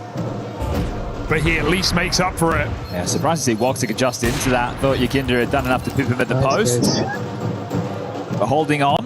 There's a 1-round gap, and we have a tech timeout, so give us a moment. 2 very different feelings, I think, going on in the sub. You've got Aurora, who are coming off of a high, dominating this game, now realizing they're choking on this T side. That's 5 rounds in a row, not found a round in the second half, versus Furia, who probably sort of mentally let go, maybe accepted their fate, now starting to get re-inspired, winning some very tricky rounds in this comeback. Every round, it feels a bit more like relief.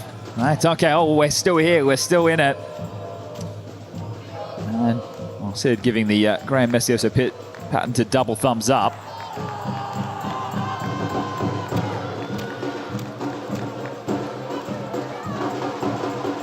Mission needs to be to get into the site at a minimum for Aurora again. Get that bomb down, add that 600 to the loss bonus of the 34, the kills on top, the plant bonus. Keep the money flowing so at least you can keep it somewhat threatening. Don't just get shut out.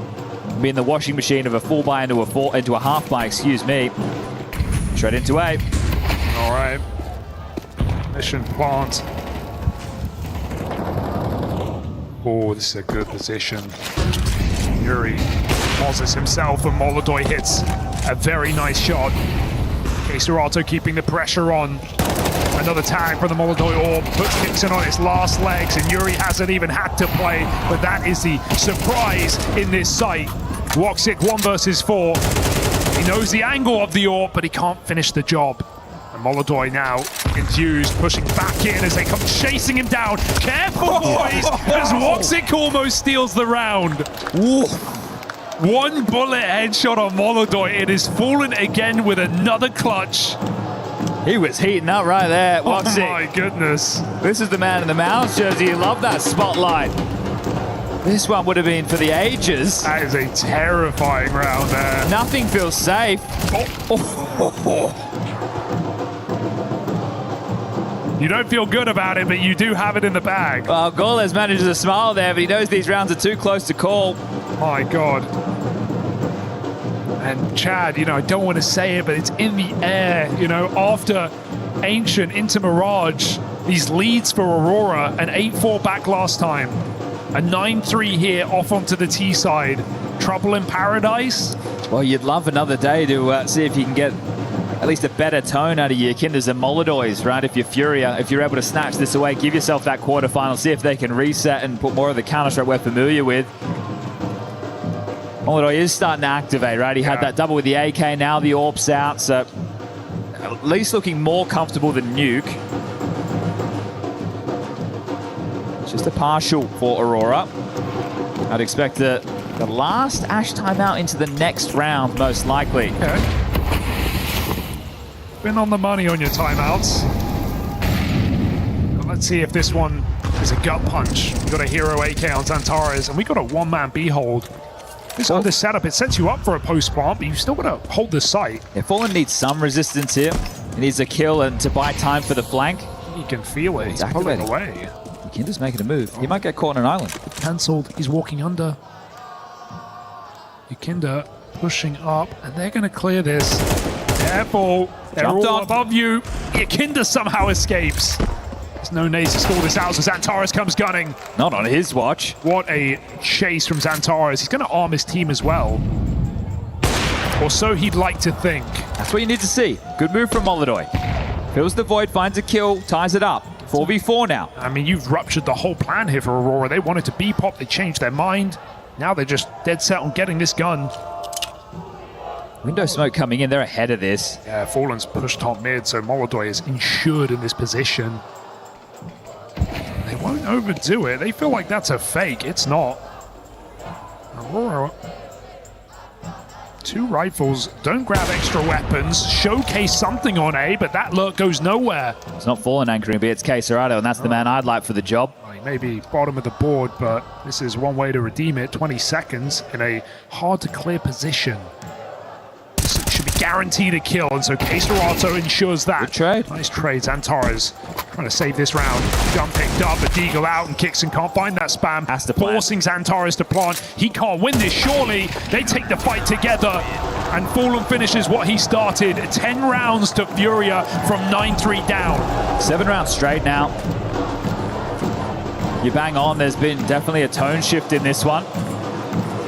A 9-3 half on Mirage. You tell that every day of the week.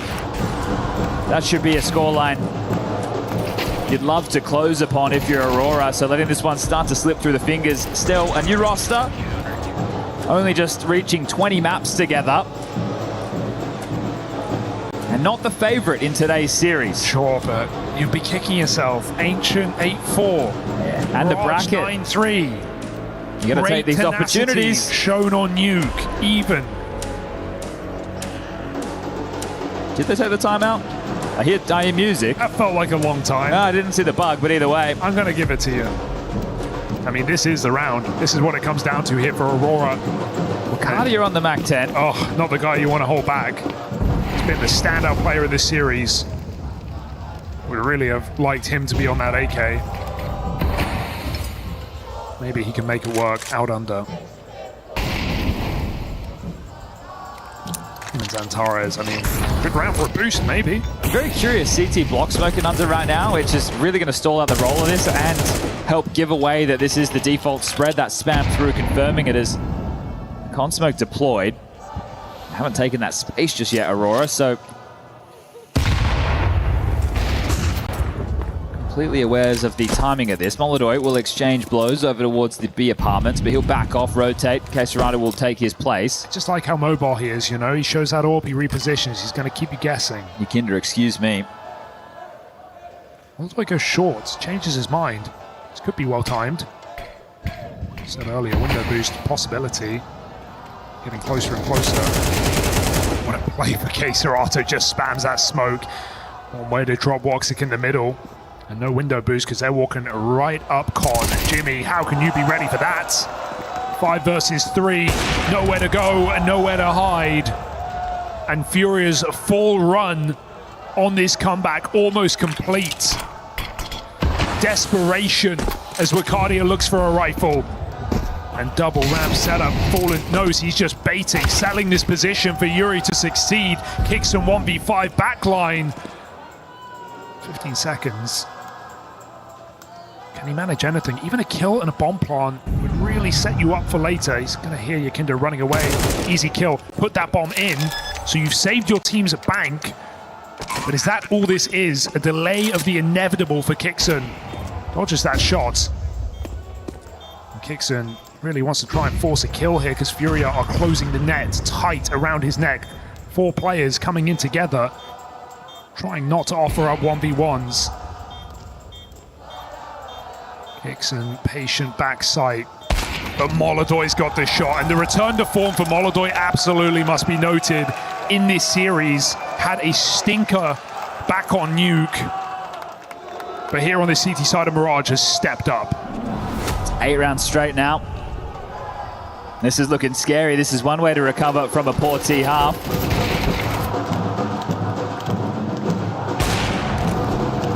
But looking more dynamic, starting to flow, individuals making moves that count. As it's just 2 more. You mentioned that bomb plant. They get on another buy, but being blanked right now is Kixon. Just no close rounds either. Came down to 1v1 in this half. That was all they've got to talk about. Those drums getting louder now. Furia getting feistier up the top of middle. Xantares trade. Oh, they got a ramp. Molodoj saw something. He doesn't like it. Okay. Not today. The witching hour now. He's hit that flow stay. He's looking comfortable. The opposite of Nuke, and this has completely stunted anything Aurora could have hoped for. What are you meant to do? Yuri's even getting put into this site as well. Might not clear Tetris. Even if he just sits default, it's such a power position with no one in Palace. Oh, he does walk in. He called it. So Molodoj's got to make up for it, and he is good for the job right now, isn't he? Just falling back off that smoke. Get the bomb down again. Get yourself a buy for what could be the final round, sure. That's if they'll allow it. Not today. Molodoj sky high from bottom to the top. And Aurora get dropped here in this T side. They have not found a single round in this half. What a hollow way for this one to go. Woxy was letting out the battle roars. They were absolutely running away with this. And okay, they lose the pistol, that's fine. Plenty of rounds to work with. Right now left with absolutely nothing. This series was a hard watch for Furia for a lot of the game. But looking like the best half yet, right when they needed it. 10 straight rounds to close on the table. Doesn't that taste great? Feeling good, feeling fine. 5v4 as Aurora run the gauntlet up Cat. Yakinda caught off guard. A chance on this B site, only fallen in position. Spam does not connect. But again, Aurora, slow down, uncertain. Torres from high. He's got to get that reload in, giving Keserato an escape in the window. Oh, no way out of that. That Molly's locked him in place, and so Xantares is going to wait it. Keserato still has a chance to leave. Does he want to take it? Here's that jump up, takes the spam, puts Xantares down. 3v3. Aurora are getting a little crazy here, and it might be too late. 2 players cemented in middle. Trusting nothing. Scared of the flank. Time's getting away from them now. 40 seconds, they're not doing a thing. Hurry up and wait. And Keserato has just had enough with this game. Puts another one down. 30 seconds. A side is open. Molodoj moving in through the window is going to hear this, but they walked through that con smoke. Penny should drop now. It's not under, it's A. Smoke contained as Molodoy hits a blinder. And this game, this tournament run, looking to get cut down for Aurora. A chance, multiple in this third map. But Furia don't give up and don't go down without a fight. What a return to form from Molodoy here to get them across the line. That is 10 straight rounds to close, and Yuri likes the way that one feels. This was a tough game. Ancient in the mix, and they're able to take it home and set up a match against G2 in the quarterfinals. The first time G2 and Furia will face since the Budapest Major, the closeout 2025. Called it the easy side of the bracket, while Aurora certainly put that in question. Furia, no free lunch here on their run for another final. But a win's a win. Ugly or pretty, they still make it happen. Looking to level up later in this tournament. Safe to say, G2 might be licking their lips at the opportunity to face this team on a bad day. And we'll see if that carries through. Quarterfinals, we'll have one tomorrow. The rest will be taking place on Friday. And the crowd support will be here for sure. For Aurora, you can definitely see the key pieces. They've got the bite. They just need a little bit more time. We've got Fallen standing by on the stage for a post-game interview. Yeah, let's see if we can hear each other first. This crowd has been phenomenal throughout the entire series. The legendary Fallen standing by. I mean, the key word has got to be relief right now, right? Yeah, I would say so. Resilience as well was a difficult match. I think this Aurora has a big future ahead. They have great players. And of course, it's only the early beginnings for them. They played good. It was a very good match. Yeah, I mean, it was a very different Aurora than the one you beat 2-0 back in Cologne. How different did it feel playing against this new lineup? When you have a new IGL, of course, it can feel different. I think they play very good. Tisai Nuke, for example, a little bit different than they played in the past. So there is good change on their side. And I'm happy that our team also played what else was necessary. We kept believing. Happy with the team performance for sure. You made the grand final at that major. You're now top 8 here at the Esports World Cup. How much belief do you have in yourself and this roster that you could potentially go all the way here in Paris? Every tournament we go, we believe we can win. But we know that there are like 5, 6, 7 teams with the same conditions, not to mention all the other underdogs that can actually have a dark run and do like things like that. So we believe that we can win, but we have to take step by step. We still have to play G2, I think, tomorrow. So yeah, we're going to probably chill a little bit and prepare for the game. It'd be rude of me not to talk about your retirement tour here. I mean, every event that comes up as the calendar year rolls on, do you feel more pressure to get that silverware before you hang it up? No, there's definitely no more pressure on my shoulders. Maybe more desire. I actually want to make sure that I'm having fun, want to make sure that I'm trying my best, and making sure that I live doing what I did best for the last 23 years. Amazing. Would you like to come and crush a key at the Esports World Cup? Yeah, let's do it. Let's go, Fallen. Right. Another key will be crushed by a Brazilian legend here. If you just join our key master, he will show you exactly what you need to do here. It's the harsh brutality of the Esports World Cup, but it's what makes it so good. A new look Aurora came into Paris. They were trying to take this org back to an Esports World Cup final. Furia stopped them in their tracks.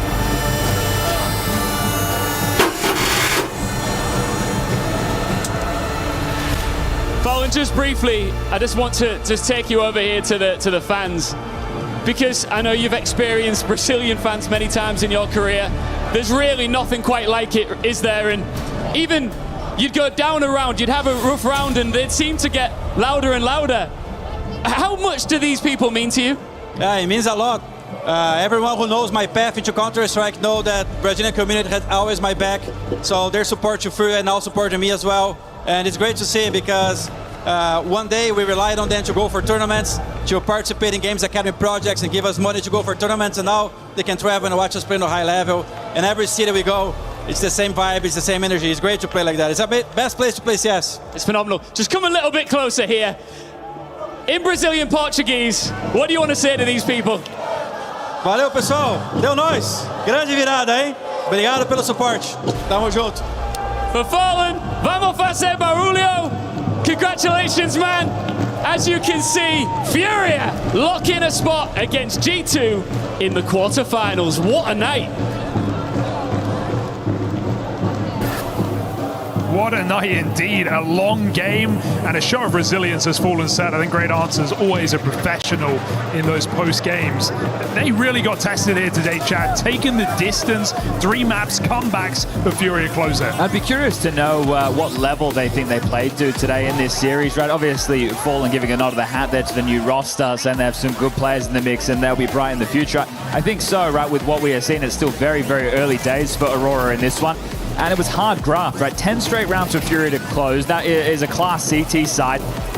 It's going to probably be haunting Kixon tonight, but still, it's a new roster, it's a new project. These things can happen, but a tough one to swallow when it's the T side to call you on the way out. Yeah, right for Aurora, it's hard to look at T sides where you get 0 rounds. Still, I think there's some positives to take away. I'm glad we still have great performances from some of these individuals, but you know, for a team that we kind of branded with the choke moniker for a while, it's not a great look to be coming into your first tournament and losing, you know, both those significant leads across this series, 8-4 on H and 9-3 on Mirage. Just doesn't really leave a nice taste in your mouth. I think it's a tough one there, but I think we are getting an interview lined up here. Let's see who we found. That will be in just a minute, I think. Okay, First, sorry.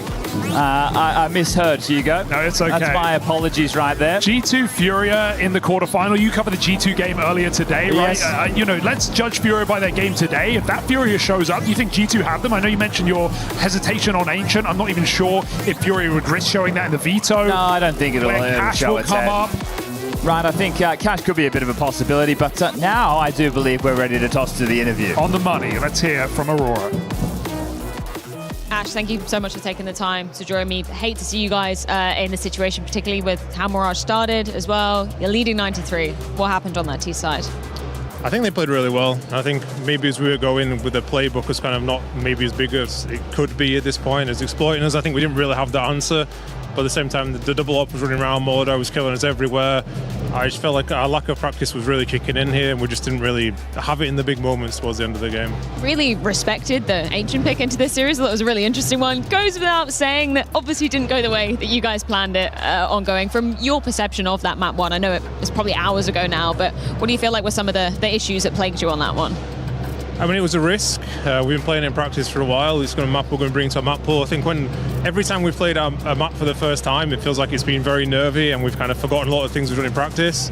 And this was exactly the same again. So it's happened with all of our maps so far.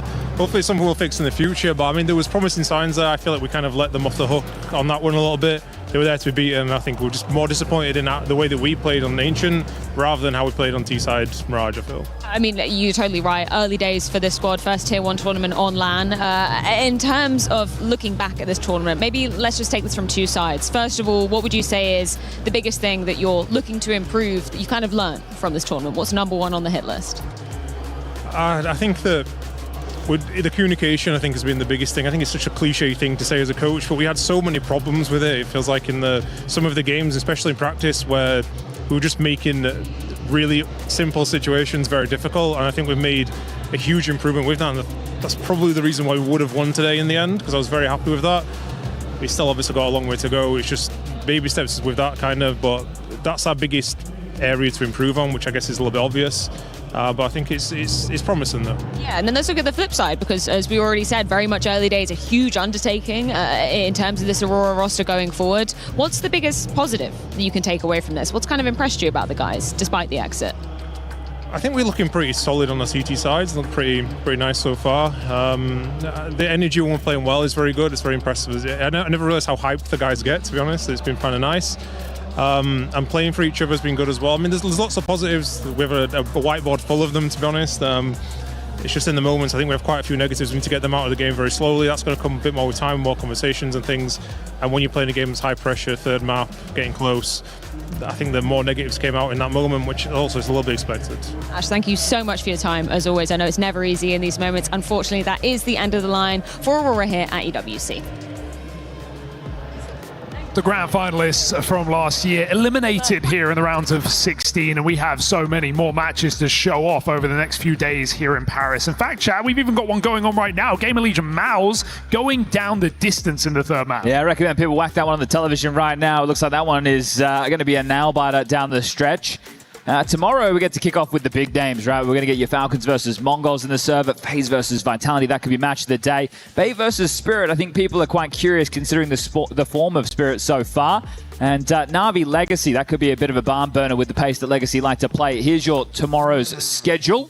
What's your game of the day, Chad? Is it Falcons or is it FaZe Vitality? You got two names in great form. FaZe on an uptick. Are you out on the Mongols right now? Are you uncertain they're the reigning champions? The only reason that Vitality FaZe is my match of the day is because I think Cash is going to come in the mix and we get to see Vitality play, and I think the audience will be packed out tomorrow, right? Vitality, we just saw earlier today, Apex and Zywoo with contract extensions till 2028.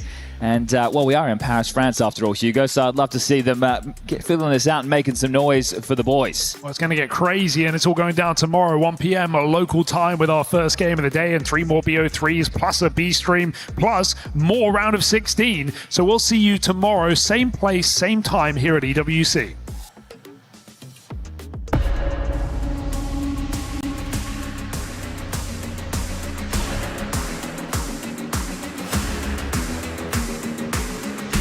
This is Counter-Strike.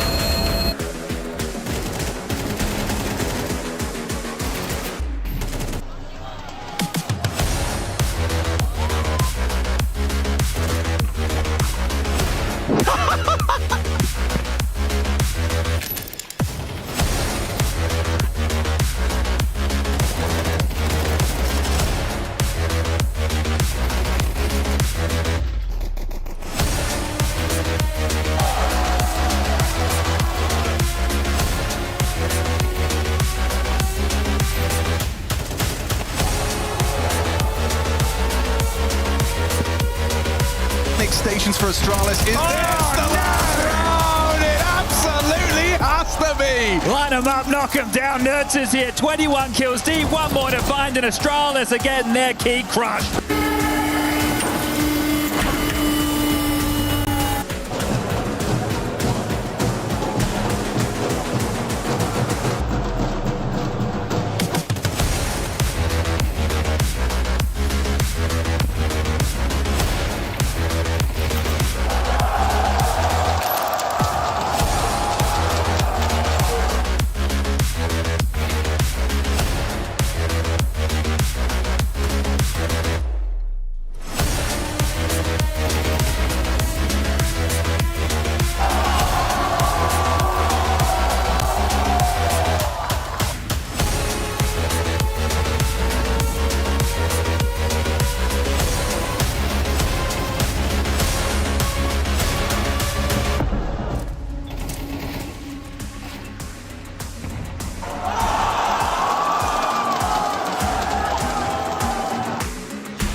and welcome to the EWC Spotlight. We're here on the Boulevard of Broken Keys, and with me, I've got Banks, Danny, and Glitter. Explosion! Was that a good enough explosion? Oh. That was really impressive. Right? You could go and do the stage hosting right now. I know. I should kick Ian out, right? You can replace him anytime. Do you think I could beat him in a fist fight?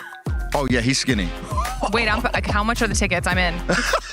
Okay, we could sell tickets. It's going to be on stage 5. Yep. Sponsored by.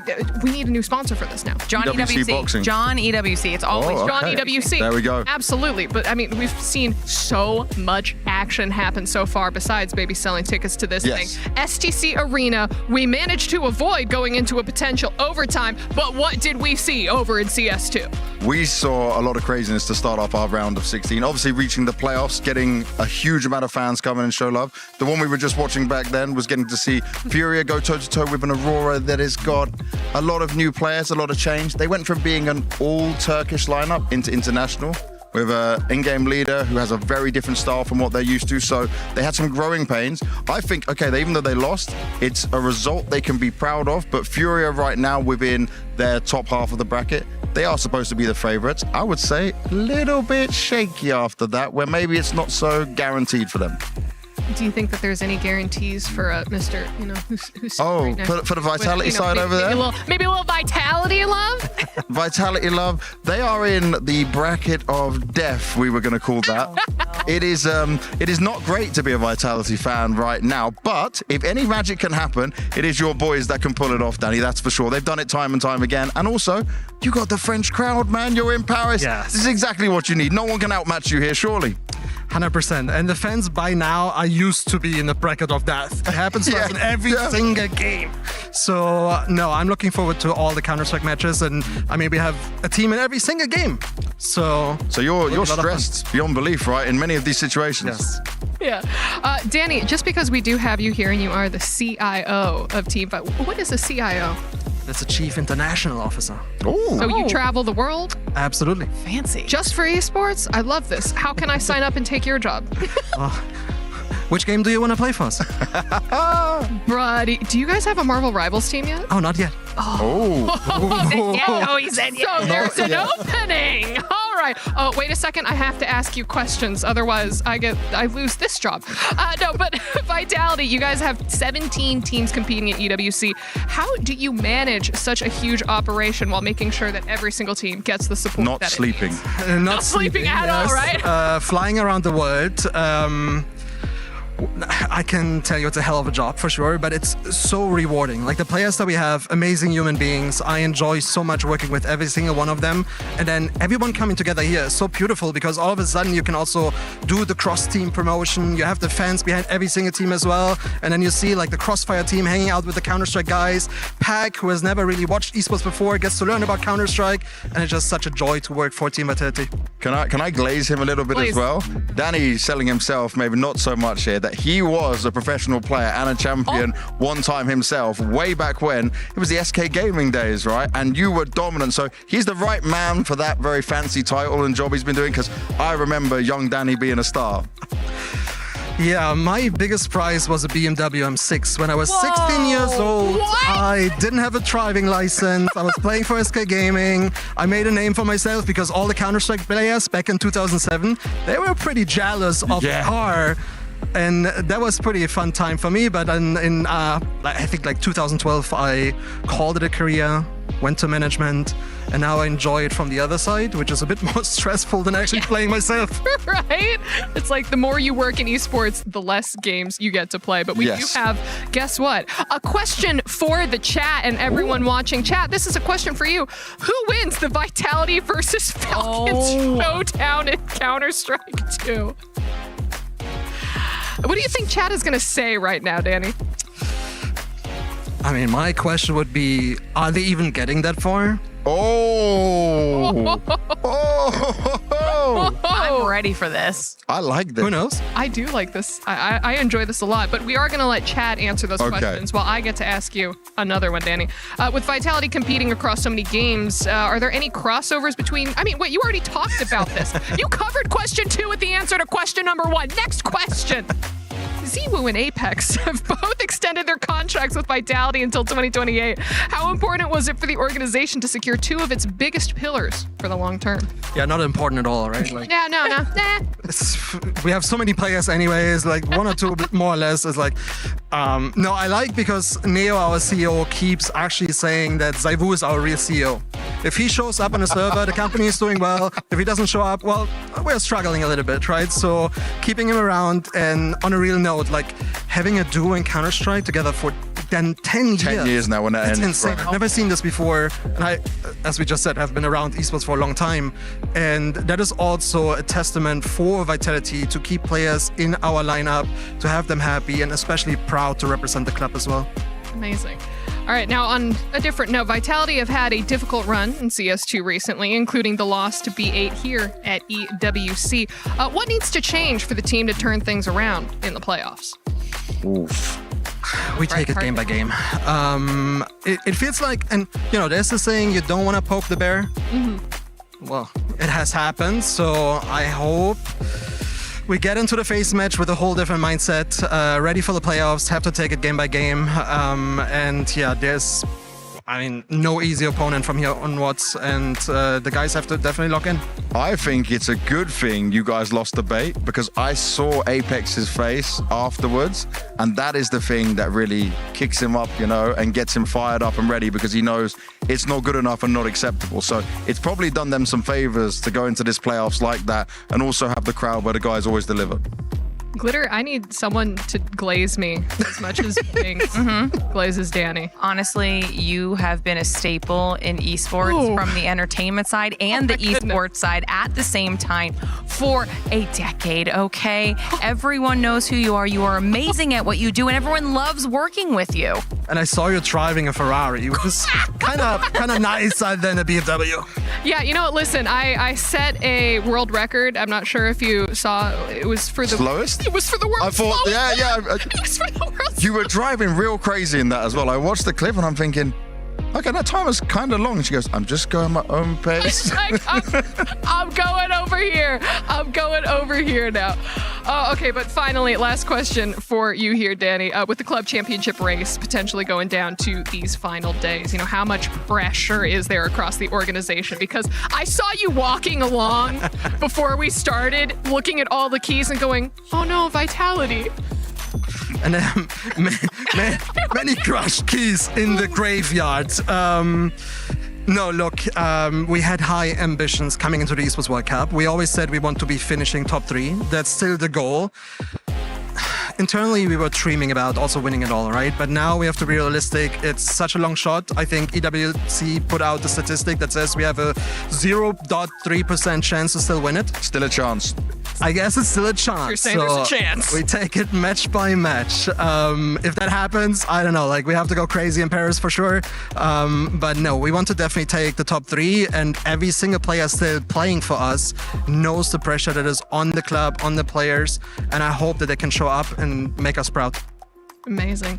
Well, we do have some other games that we need to talk about. So, Glitter, you know that I'm coming to you next. Sure. Over on the Lenovo Legion Gauntlet stage, we saw some other cars go racing by in Trackmania. What did we see? Listen, we're going to start kind of tying Vitality into a lot of these storylines. Okay, this is how it's just going to play out when it comes to the CC side of things. If we're talking about Trackmania, we are keeping our eyes on Falcons with Carl Jr., 7-time champion in the game. So already, I think, some pretty high expectations of Carl for Falcons. I think they're going to be looking to get some points on the board for that. However, both Gwen and Binks have made their way through for AGAL.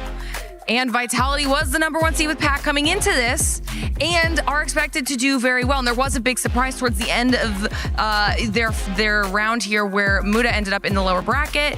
And I think when we start to see further matches into the competition, those surprises actually completely shake up the expectations for the top side of the bracket. I think it's not going to be as easy as people thought originally for Falcons and Trackmania. Well, we're going to move straight on over to the Kadia City grid because we had some Fortnite. I know that you're always over there for all the battle royales. Me and Barney were taking a look at some of the POIs around Paris. Barney kept trying to jump off of things. Crazy. And then he kept trying to say, oh, look at the Eiffel Tower. Look at the mats on that. Did you trust that? I should I not have? You might have needed to pick a better duo. Okay. Will you be my duo? I don't know if I'm an upgrade from Barney, but I would do it for you. Will you be my duo Yes. in telling us what we've seen in Fortnite so far? I absolutely will. Group A. All right, Group A is how everything kicked off. And this was actually a big one. We've got 4 CC clubs that we're paying big attention to when it comes to Fortnite. 3 of them are in Group A. And when Group A wrapped up, Aurora at the top make their way through, followed by Falcons in 4th, Vitality in 6th, which means it wasn't about the points, it was about getting into that top 7 because that guaranteed them the spots in the finals. So those 3 CC orgs have done what they needed to do. They just get to lie and wait now and see what happens with Group B, see what happens in the survival stage as well. But when we get to Group B, that's where AGAL are. We're going to have to see how they're able to perform as well. Okay, well, finally, our final game over at the Allianz Vault. We have some Crossfire. And shots were fired, Glitter. They absolutely were. And Crossfire is actually quite a far ways into the competition. Top 8 already has been secured by AGAL and Liquid.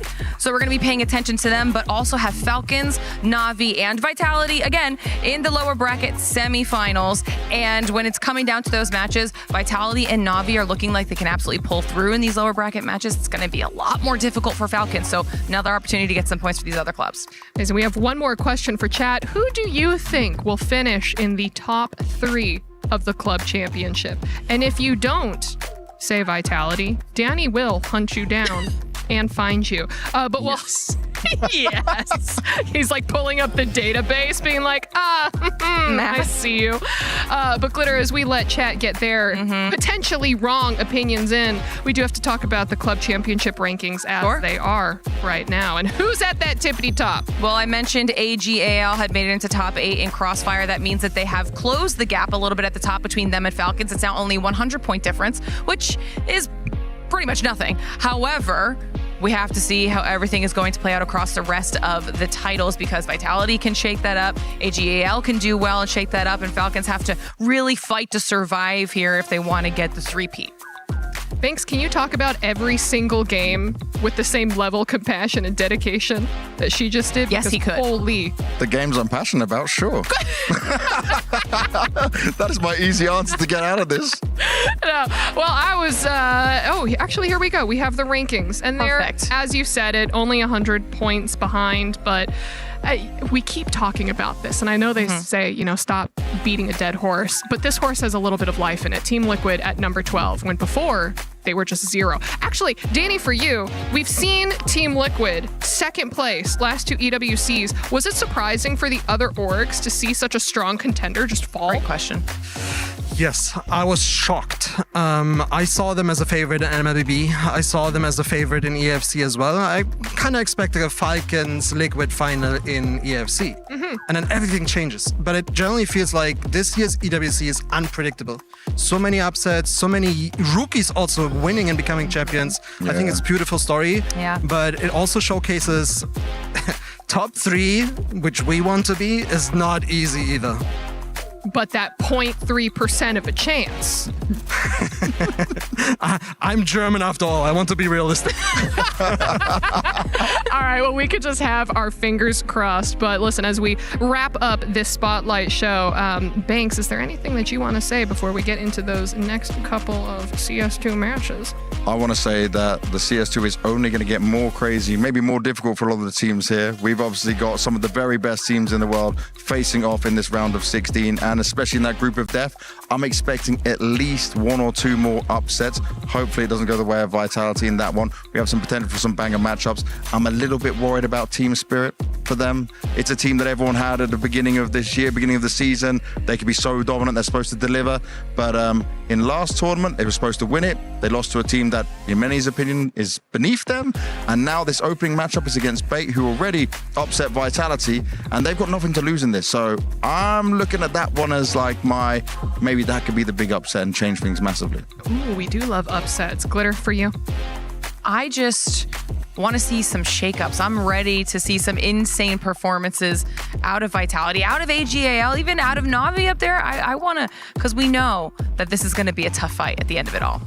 Danny, finally, for you, anything that you want to say to all the Vitality fans who believe in that 0.3%, who want to see the squads come out on top in all of these different games? I finally, after 3 years, want to win this lovely silver plate at EWC. Because so far we have only won MLBB Women, which has a lovely trophy, but it's not the EWC trophy. So this week, it has to be the week. I love that. Oh, I love that. And yes, everyone wants to bring home that beautiful dinner plate. But everyone, thank you so much for joining me. For everyone else, this was the EWC Spotlight. We're a little crazy, but we will see you next time. Bye.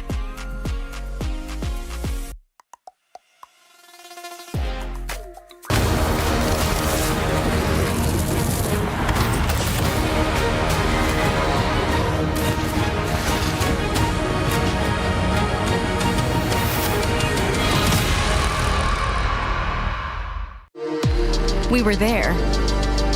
For every click, every clutch, every respawn. We were there for the years of grind. And we're here. Now. The proud founding partner of EWC. Powering the biggest event in gaming. Shoulder to shoulder with the world's best. Making history. Greatness deserves a stage. Lenovo Legion. Reach your impossible.